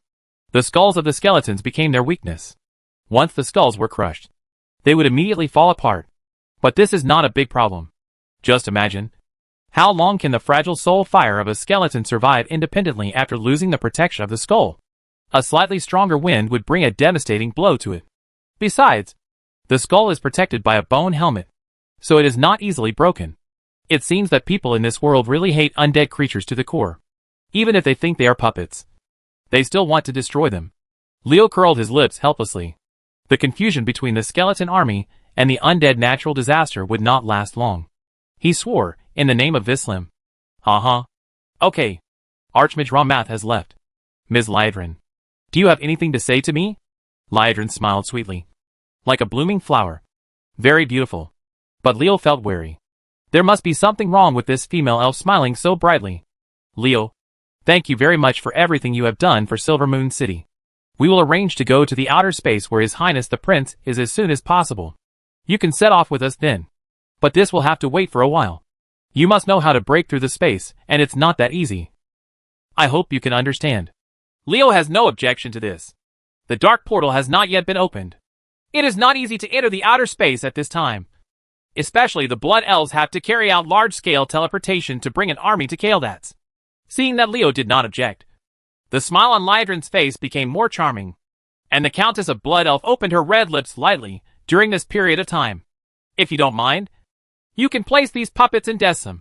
I can guarantee that no one dares to break into the ziggurat without your permission.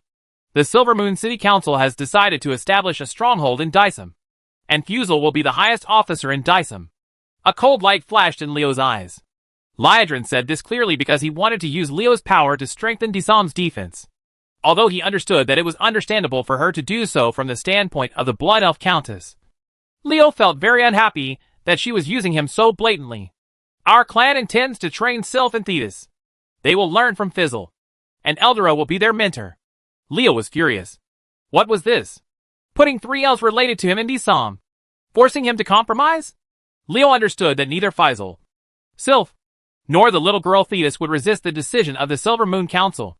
If he wanted to take good care of them, he must stay in Decim. Put down enough defensive power. Don't think that it's safe to kill Darkhan and annihilate all the undead scourge in Decim. Decim was captured by the Blood Elves. Who knows what kind of reaction Kel'Thuzad will have?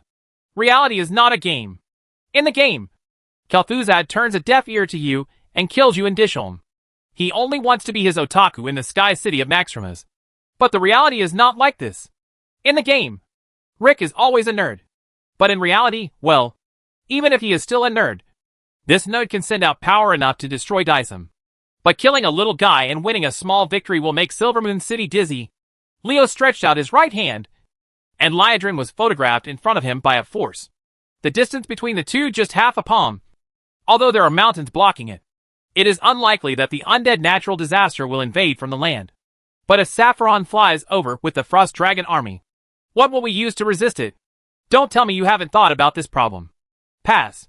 Sapphiron, one of the few strong men among the Blue Dragons, seemed to Leo to be an example of a man who was so self-confident that he came to ask for a beating. You said it was fine if you challenged Alsos alone. Why did you want to challenge Anu? Bolek picks them all together. Does he really think he can do a double kill? In terms of rank, he is at the same level as the Archlich Kel'Thuzad, although it is inferior to Sindragosa, which was resurrected when Arthas became the Lich Queen. There is no doubt about its strength, as the powerful fighter in Mount left by Arthas to Kel'Thuzad. The undead Sapphiron is not someone to be trifled with. Not to mention that it also has a group of frost dragons under its command. The Decim that had just been conquered was not Silvermoon City, and there was no time to deploy the powerful defensive magic network. In fact, the Blood Elves did not have the extra energy to expand the magic network to the Land of Ghosts. The Frost Dragon Legion came to kill Decim. The garrison here had no other choice but to resist. But this approach was no different from seeking death. There was a wry smile on Lyadrin's face, and Silvermoon City had not considered this issue. But the problem was that the confidence of the tribe, which they had finally built up, prevented them from just giving up the place they had conquered. After getting angry, Leo also regained consciousness. The wry smile on Lyadrin's face made him aware of the plight of Silvermoon City's senior officials. But this did not become a reason for them to let him serve. Help defend Decim? No problem. Leo agreed simply. Seeing him like this, Liadrin was already prepared to be ripped off. But everything in the world can be clearly priced, as long as he doesn't refuse it outright. As expected, Leo then made his condition.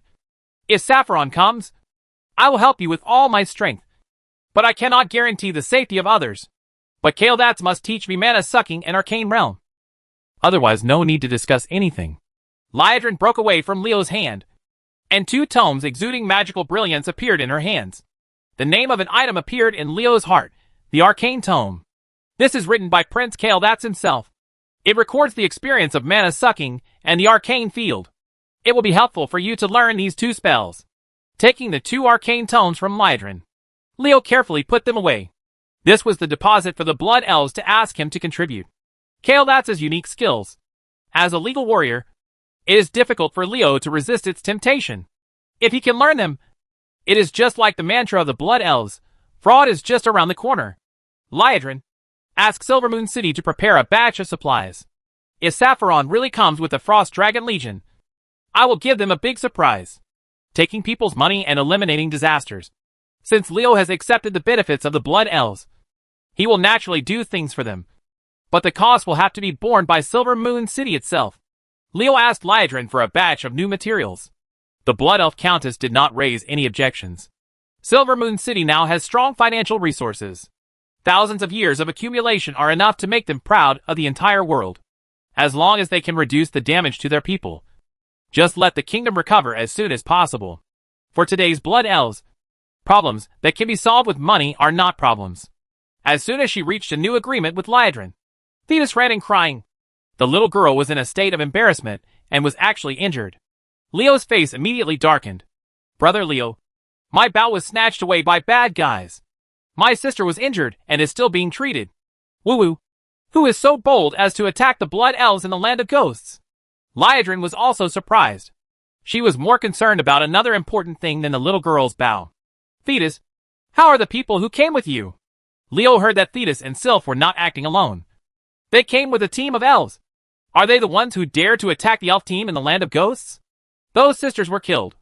And the things they said they wanted to escort were also taken away. That troll with the skull on it was so scary. It is indeed a troll. Does Zul'jin want to start a war with us?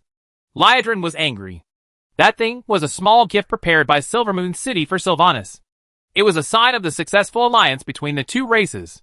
She originally thought there would be no problem. But the trolls actually came out to cause trouble. Leo's heart moved. Is Silvermoon City going to attack Zol'Amon? The remnants of the Amani Empire are not easy to deal with. Now the Scourge is the enemy. Silvermoon City won't make the same mistake as last time, and have a bloody battle with the Amani trolls before facing the undead Scourge. Right. Huzel hurriedly walked in, followed by Sylph, who was still injured.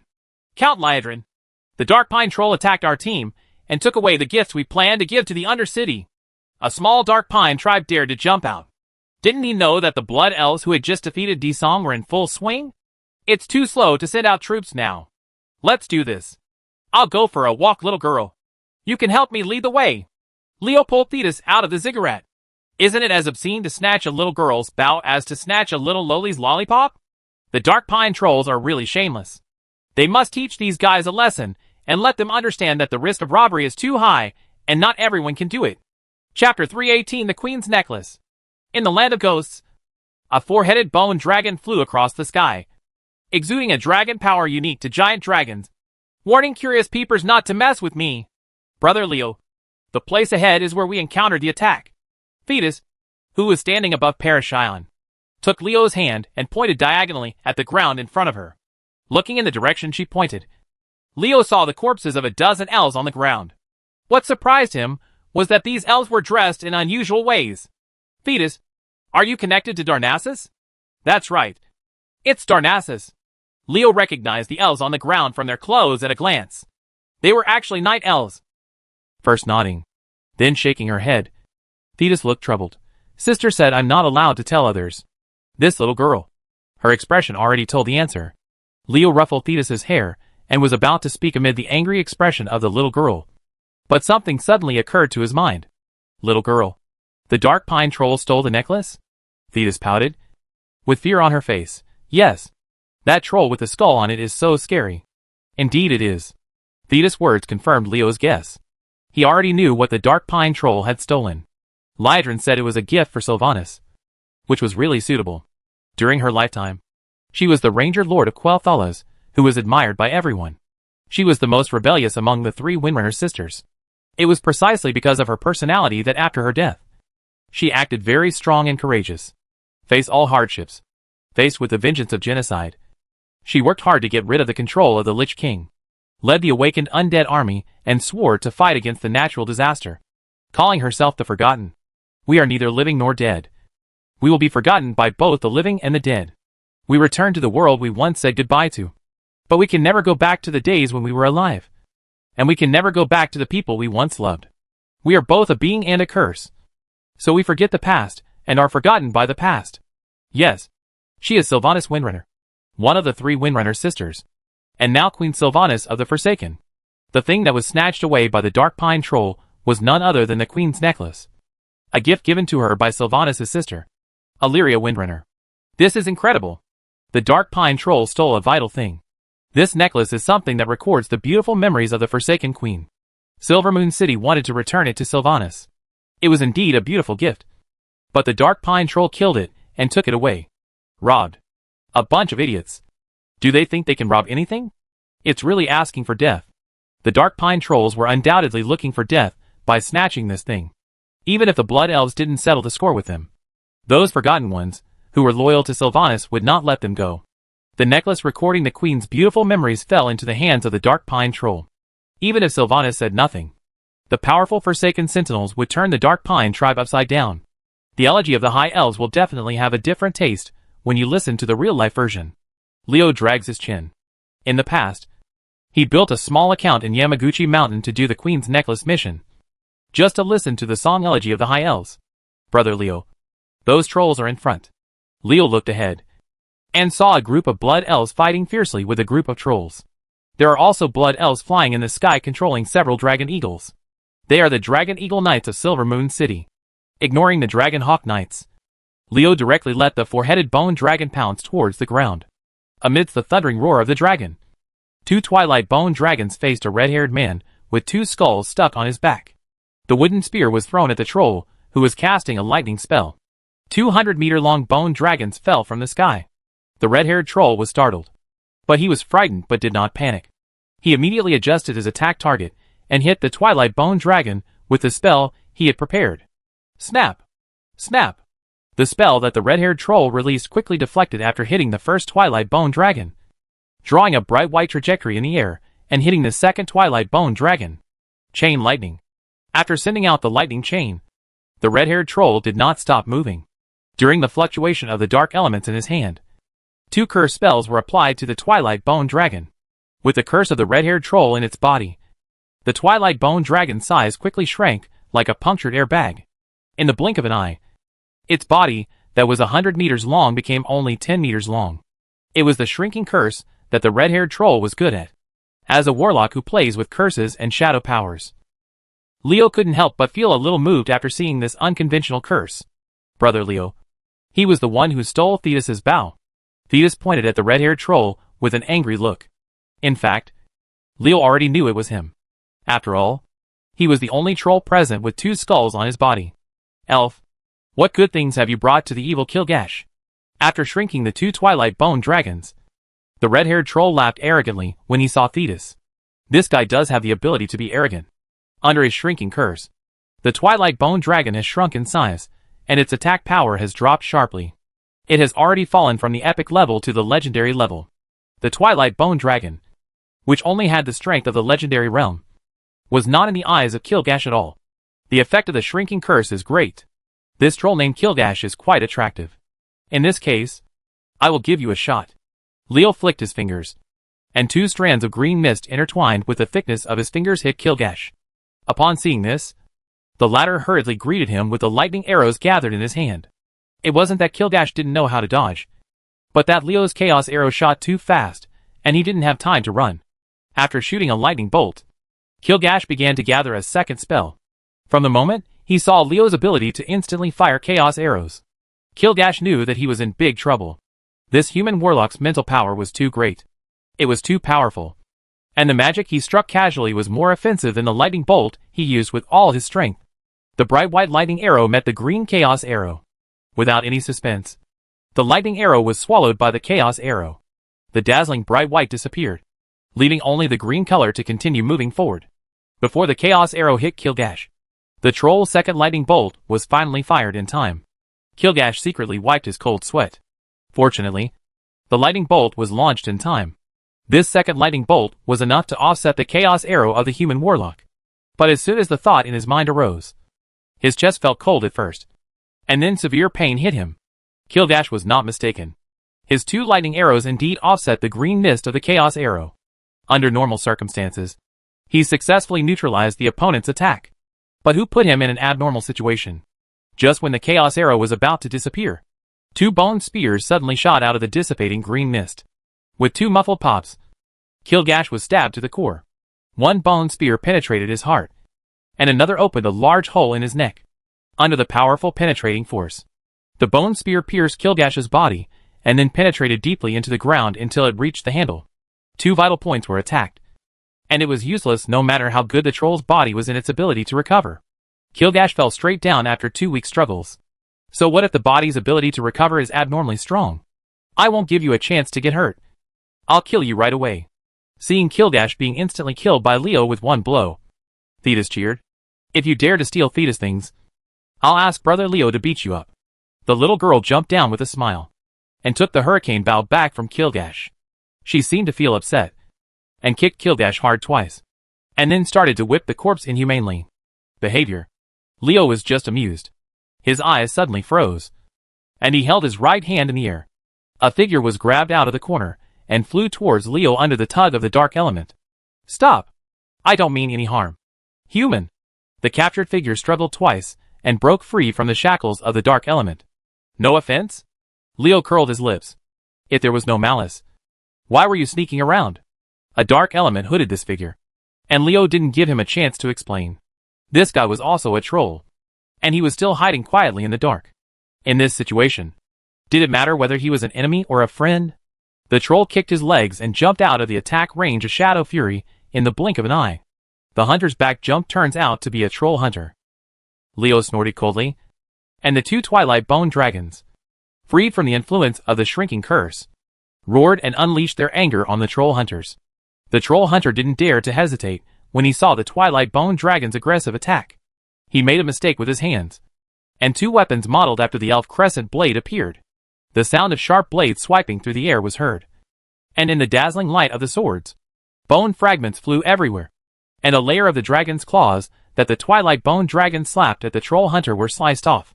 The first battle between two Twilight Bone Dragons and a troll hunter actually ended with the troll hunter having the upper hand.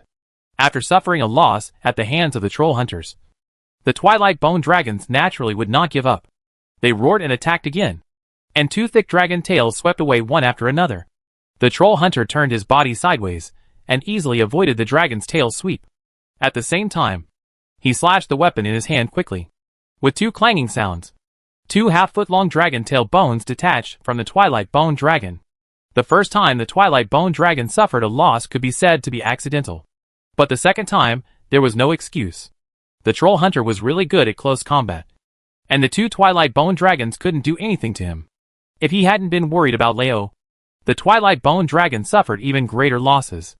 Seeing the fight between the Twilight Bone Dragon and the troll hunter, Leo looked sideways. Could this sneaky guy be the legendary melee hunter? Chapter 319 Shimokwash Hunter. The Twilight Bone Dragon was crushed in the hands of the troll hunter. Leo was not in a hurry to take action. This small injury was nothing to the huge Twilight Bone Dragon, even if the troll hunter chopped it down 70 or 80 times. There is not much threat to the Twilight Bone Dragon. More importantly, Leo discovered that an important person had arrived. A sharp arrow pierced the sky and arrived in an instant. Its target was the troll hunter who was fighting the Twilight Bone Dragon. After seeing this sharp arrow, Leo heard the sharp whistling sound of the sharp blade piercing the air. The archer's strength was staggering, and the speed of the arrow actually broke the sound barrier. Due to the difference in resistance, breaking the sound barrier in this world is undoubtedly many times more difficult than before Leo traveled through it. Leo has seen countless archers and hunters, but he has never seen anyone shoot an arrow faster than the propagation speed of sound.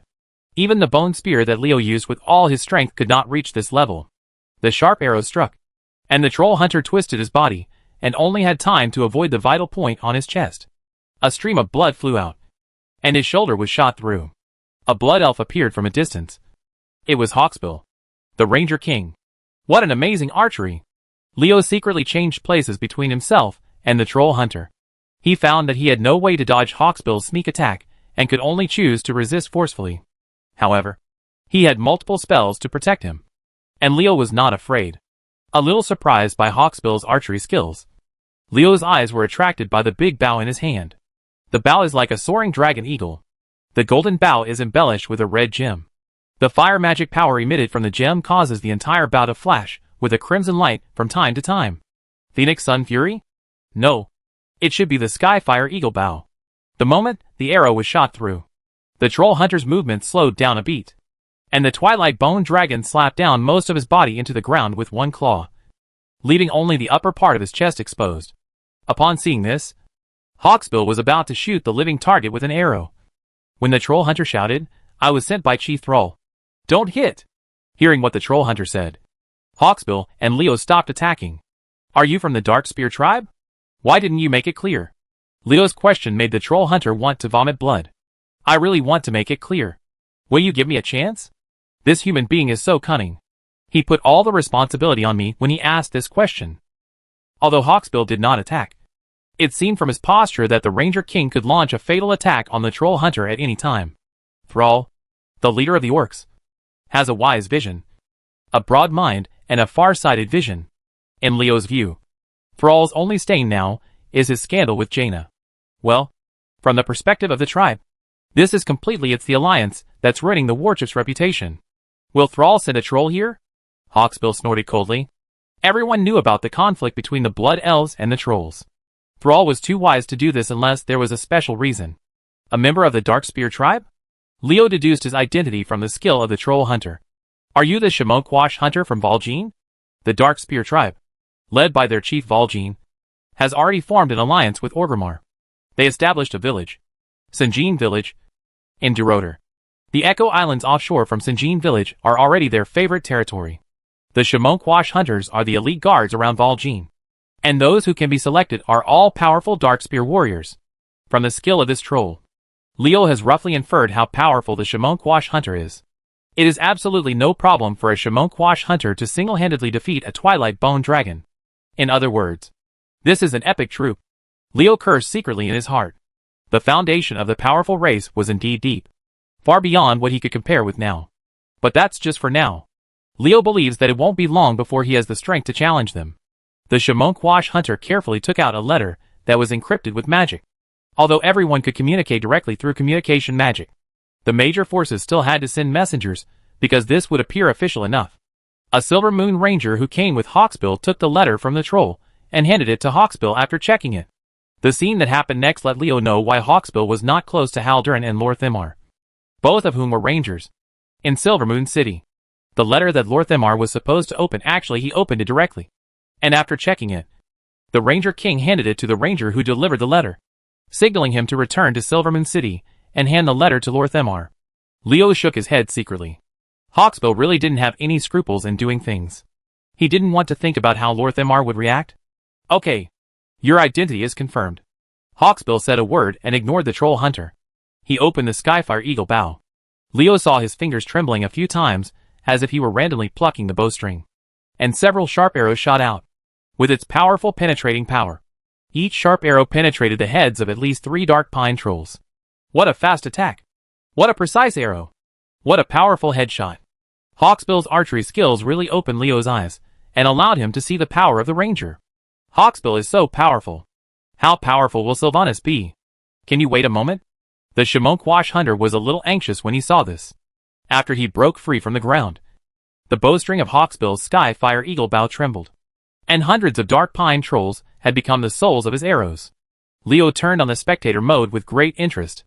This hunter of the Dark Spear tribe was really ungrateful. Hawksbill didn't bother him because he was a member of the same tribe. He actually wanted to prevent the Ranger King from attacking. Dark Pine Troll? Is this possible? Sure enough, Hawksbill ignored him and continued to maintain his attack pace unhurriedly. In the blink of an eye, more than 30 Dark Pine Trolls were shot in the head with one arrow. Allies of Silver Moon City. Please wait. The leader of this Dark Pine Troll has been killed by you. I am confident of convincing them. The Shamonkwash hunter waved his hands and shouted repeatedly. He was a troll after all, and he didn't want to see his own people being slaughtered. But the most critical question is, with the Blood Elves' hostility to trolls, will Hawksbill kill him? The sharp arrows were still there, and the Dark Pine Trolls were killed one by one. The Shamonkwash hunter stood aside in great anxiety, but did not dare to make any move. Okay, Hawksbill, let this troll try it. The trolls of the Dark Pine tribe know a little bit about Zul'Aman. Don't you want to hear what Zul'Jin is doing? At the critical moment, Leo sold hunter Shamonkwash a favor, and Hawksbill really stopped attacking. The Blood Elves have never relaxed against the remnant Blood Elves of the rival Amani Empire. If they can find out Zul'Jin's movements, it is not impossible to spare these Dark Pine Trolls. The Shamonkwash hunter gave Leo a grateful look. He shouted in troll language and rushed forward. Some of the Dark Pine Trolls hesitated and stopped, while others who still wanted to resist were knocked to the ground by him. I really don't understand why you're helping that troll. While the Shamonkwash hunters were convincing the Dark Pine Trolls, Hawksbill walked up to Leo. The Ranger King was very puzzled by Leo's behavior. As a human being, wouldn't it be better for Leo to have more casualties among the trolls? Leo shook his head seriously. He did not agree with Hawksbill's words. Racial war? Opposition between camps? This is too narrow-minded. I can't say anything else. I only know that our archenemy has always wanted to the Burning Legion, which is destroying this world, and the Scourge Legion, which may return to the mainland at any time, are fighting among themselves. Sooner or later, we will all be finished together. Hawksbill looked at Leo in surprise, and the latter responded with a serious and solemn expression. I find that you and Lorthamar are both on the same road, and the hypocrisy is annoying. The Ranger King snorted coldly, but he had already put away his Skyfire Eagle bow. Hypocritical? Leo scratched his face. Did I? Hawksbill is really not cute at all. Brother Leo, I found something. Thetis jumped back to Leo's side, the little girl still holding a necklace in her hand. Leo took it and took a look, only to see a line of small words engraved on the necklace, to Sylvanas. My sister who will always love you. Illyria. Yes, that's it. This is the gift Illyria Windrunner gave to her sister.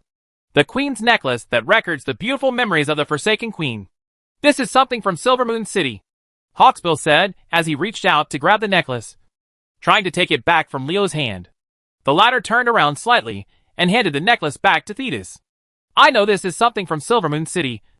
Thetis, keep it. Hawksbill retracted his hand angrily under Leo's disdainful look of "You're so stingy." Now that the necklace was in Thetis's hand, with his arrogance as the Ranger King, he naturally didn't bother to snatch anything from an underage junior. The Shamonkwash hunter came over. He had subdued the Dark Pine Troll that had lost its leader. Troll, have you heard about Zul'Jin? This is the condition for the Blood Elves to let go of the Dark Pine Troll. If the Shamonkwash hunter says that he knows nothing, Hawksbill will kill him without hesitation. The Shamonkwash hunter was a little nervous, because the knowledge of these Dark Pine Trolls was very limited, and it would be bad if the Blood Elves were dissatisfied. They are just ordinary tribe members with limited knowledge. I learned from them that Zul'Jin is implementing a Force-Spirit recovery plan. That's it? Hawksbill was clearly dissatisfied. Upon seeing this, Leo thought for a while. Since he had already helped once, he would just be a good person and do it to the end. Zul'Jin wants to resurrect the 4 spiritual sacrifices of the Bear Spirit, the Divine Eagle, the Cat Spirit, and the Dragon Eagle? Could it be that he saw that the strength of humans and Blood Elves were greatly reduced after the natural disaster invasion, and wanted to rebuild the Amani Empire? Hawksbill raised his eyebrows. He didn't expect Leo to know so much about the forest trolls. The Shamonkwash hunter also reacted quickly. He knew that Leo was helping him, so he nodded quickly and said, Yes, that's the situation. Perhaps because he thought this matter was important. Hawksbill did not stay here longer. He led the Rangers directly toward Silver Moon City. Seeing the Blood Elves leaving Shamonkwash, the hunter had a relaxed expression on his face. He turned to Leo and said, Thank you for your help, human. I have to take them back to Sinjin village as soon as possible. These people of my race have certain living habits that require change. What are the living habits of forest trolls? Leo secretly cursed. Eating the corpses of enemies and tribesmen as food. This kind of barbaric behavior is really not pleasing to people. Looking forward to our next meeting. Warriors of the Dark Spear Tribe. Maybe I will go to Orgrimmar. Chapter 320 The Magic Circle Leading to Naxxramas. As the saying goes, the bud determines the head. Depending on your status, you have to consider certain things.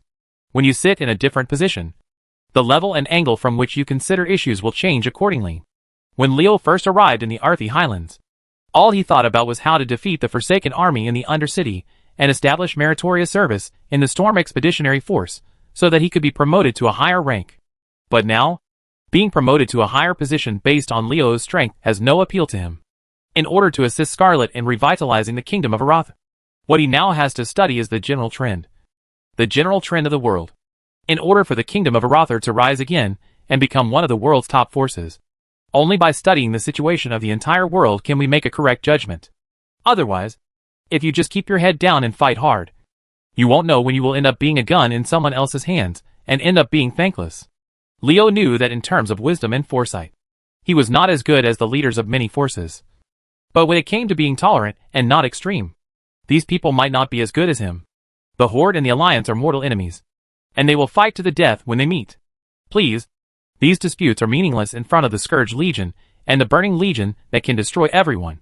In fact, there has been cooperation between the Horde and the Alliance more than once. There is unlikely to be much conflict between Stromgarde, Vol'jin's Dark Spear Tribe, and the Orcs led by Thrall for a long time. In this case, why not maintain a more friendly atmosphere? It was precisely because of this consideration that Leo offered a favor to Hunter Shimon Quash, using him to convey his goodwill and indirectly express Stromgarde's position. Of course, this does not mean that Leo will be soft-hearted when encountering orcs and trolls. If they want to be enemies with him, Leo will not hesitate to kill them. As a sweet man who secretly makes up his mind on Valentine's Day every year that two people must spend it together next time. On Valentine's Day, I will send sincere blessings to every couple of eating and drinking. May all lovers in the world be long-lost relatives. How could Leo, the sinister brother and sister, do something like letting his enemy live? It's boring. It's been almost 20 days since we captured his home. Why haven't the Scourge made any move? Does Kel'Thuzad really not intend to take revenge? In Dysam's ziggurat, Leo lay on the golden recliner and yawned lazily. Looking decadent, she raised her eyes and saw Thetis playing with a new toy Leo made for her using engineering materials. Leo, who wanted to amuse the little girl to relieve his boredom, found an interesting guy. Mildoran, where do you want to go? Mildoran, who was quietly moving away from the wall, suddenly stiffened. The ruffian skeleton was extremely depressed, and his sneaking failed again. I didn't want to go anywhere. Isn't this an itchy body and rubbing against the wall? This explanation is really not that bad. You are a skeleton and your body is itchy. Are you making a mockery of my intelligence? Leo made a false grab with his right hand, and Mergelin screamed strangely and was photographed in front of him. The ruffian skeleton noticed that there was a vague murderous intention locked on him, and he immediately became honest. Mildoran understood that Leo was getting impatient because he had been trying to sneak out of the ziggurat for several days. Leo, don't get excited. My tender bones can't stand your pinching. It's very dangerous here. Let's run away. Danger? Leo looked at Mildoran and said nothing. He wanted to see how the ruffian skeleton was going to mess around. Feeling that the murderous intent locked on him was getting stronger, Mildoran did not dare to show off. He answered honestly, I once entered the secret room of Darkhan. There is a two-way small teleportation circle there.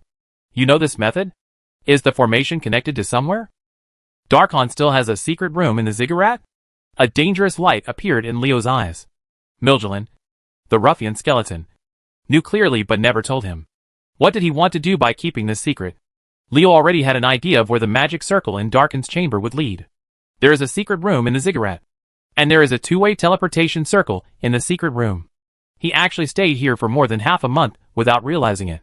Leo felt like he was sweating just thinking about it. Thinking of this, the strength of his hand could not help but increase a bit. Amidst the clicking sound, several thin cracks appeared in Milgelin's body, and the ruffian skeleton was so frightened that he struggled desperately. That teleportation circle is the channel through which Darkhan communicates with Naxxramas, the base camp of the undead Scourge on the mainland. Leo, let's run. If the Scourge of Naxxramas knows that Disam has been captured, it would be dangerous for us to stay here. As Mildoran spoke, he felt Leo's power loosen a lot, and the ruffian skeleton breathed a sigh of relief. This human warlock was so perverted that he almost crushed him. Mildoran, are you saying that the Scourge of the Undead in Naxxramas doesn't know about the capture of Disholm? Leo was surprised. How did Mildoran know that the news of Disholm's fall had not been spread? According to Mildoran's temper, when someone asked him a question, he would whet the person's appetite. But the person who asked the question was Leo, and the ruffian skeleton expressed that he was helpless to whet the appetite of a human sorcerer who was prone to violence. Mildoran felt that he was not that in need of a fight. Darkin's phylactery is still hidden in that secret room. If the Scourge of the Undead in Naxxramas really knew that Disholm had been captured, there would be no way they wouldn't send someone to take it away. Lich is a kind of existence that is difficult to kill, not only because of their strength, but more importantly because of the existence of the phylactery. Even if the body is destroyed, as long as the phylactery remains, the Lich will not truly die. Therefore, the biggest problem in killing a Lich is not whether you can defeat him, but whether you can find his phylactery and destroy it. Leo stood up with a roar. Mildoran, a ruffian. Why didn't he tell such important news earlier?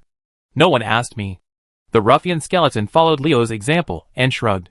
A small room less than 5 square meters. This is Darkin's secret room. In fact, it is more like a small room than a hidden compartment in the thick wall of the ziggurat. Leo weighed the metal box in his hand, which was only a foot long. This was Darkin's phylactery. It was made of a variety of strong rare materials, and had 10 layers of magical protection on it. The protection is very tight. But unfortunately, these magical protections have been drained of energy, and become the prey of Dragonakoth. Master, this soul crystal is too bad. Using violence without any technical content to break through the protection of the phylactery. Dragonakoth took out a gray-black crystal the size of a baby's fist with a look of disdain. Judging from Twilight Dragon's point of view, this thing is edible. But it definitely tastes bad, and he is not interested. Well, actually, the devourer of all things is picky. Discovered available souls, system matching. When Leo took over Darkin's soul crystal from the Twilight Dragon, a long-lost voice sounded in his head. What will Goldfinger bring me? Leo was very curious, and didn't know what kind of surprise he would have this time. Mildoran was surprised. Although Leo had brought many surprises to the ruffian skeleton, none of them were as shocking as this one. He saw that after Leo took over Darkin's soul crystal, traces of black mist appeared on the soul crystal. As the black mist floated out, the color of the soul crystal also changed. As if purified by the holy light, the gray-black soul crystal became crystal clear and white. Like a beautiful crystal, a vivid figure appeared in the crystal. Who was it if it wasn't Darkin? The system matching is completed. The host has obtained an amplifying soul, and the soul of bones is being deduced. The Lich's soul crystal can amplify the soul of bones. Leo placed Darkin's soul crystal in front of his eyes, and observed it carefully. In the crystal-clear soul crystal, a miniature male blood elf was sleeping with his eyes closed. The lifelike appearance made people feel that he would open up at any time. The feeling of waking up with your eyes open. The blood elf in the soul crystal should be the image of Darkin before he became a Lich. Silently putting away the soul crystal, Leo thought about it. The Lich's soul crystal can amplify his bone soul. Doesn't Goldfinger force himself to find trouble with the Lich? Judging from the strength of the soul, Darkin is many times worse than Kel'Thuzad. If we can get the soul crystal of Kel'Thuzad. Thinking of this, Leo's heart skipped a beat. His eyes were fixed on the teleportation circle that occupied half of the room, and thoughts were racing through his mind. Nakos, can you find out the limit of this teleportation circle? Leo did not ask Mildoran. In fact, it was very surprising that this ruffian skeleton knew the existence of the secret chamber. It would be too high for him to know the ability of a magic circle that has never been used since it was built. Except for Darkin himself. It is impossible for other undead in the entire Disholm to know the specific situation of the teleportation circle. Master, this teleportation circle can teleport up to 5 people, and it can only be used once within 10 days. Dragonakoth's strength was indeed extraordinary, and he quickly gave Leo the answer. Hearing this, Leo couldn't help but feel a pity secretly. If only more people could be teleported by the teleportation circle, he would be sure to raid Naxxramas. But it can only teleport 5 people, and this manpower is far from enough. Unless all 5 people are of Lafayette's level. But in the entire world, how many people can have the strength of Tyrion Forge Ring? The Lord of the Silver Hand? Besides, Lafayette has not yet recovered his strength, and is living in seclusion. Should we discuss this with the Blood Elves? Leo thought of Liadrin. If he cooperated with the Blood Elves and was well prepared, he would definitely give Naxxramas a hard blow. But what could he get from this? The existence of the teleportation circle is very valuable and must be carefully considered. Knock oath. Add a warning magic to the magic circle. Once someone activates it, I must get the news as soon as possible. After Leo said that, he glanced at Mildoran. In addition, I don't want the news about the existence of this secret chamber. It spreads.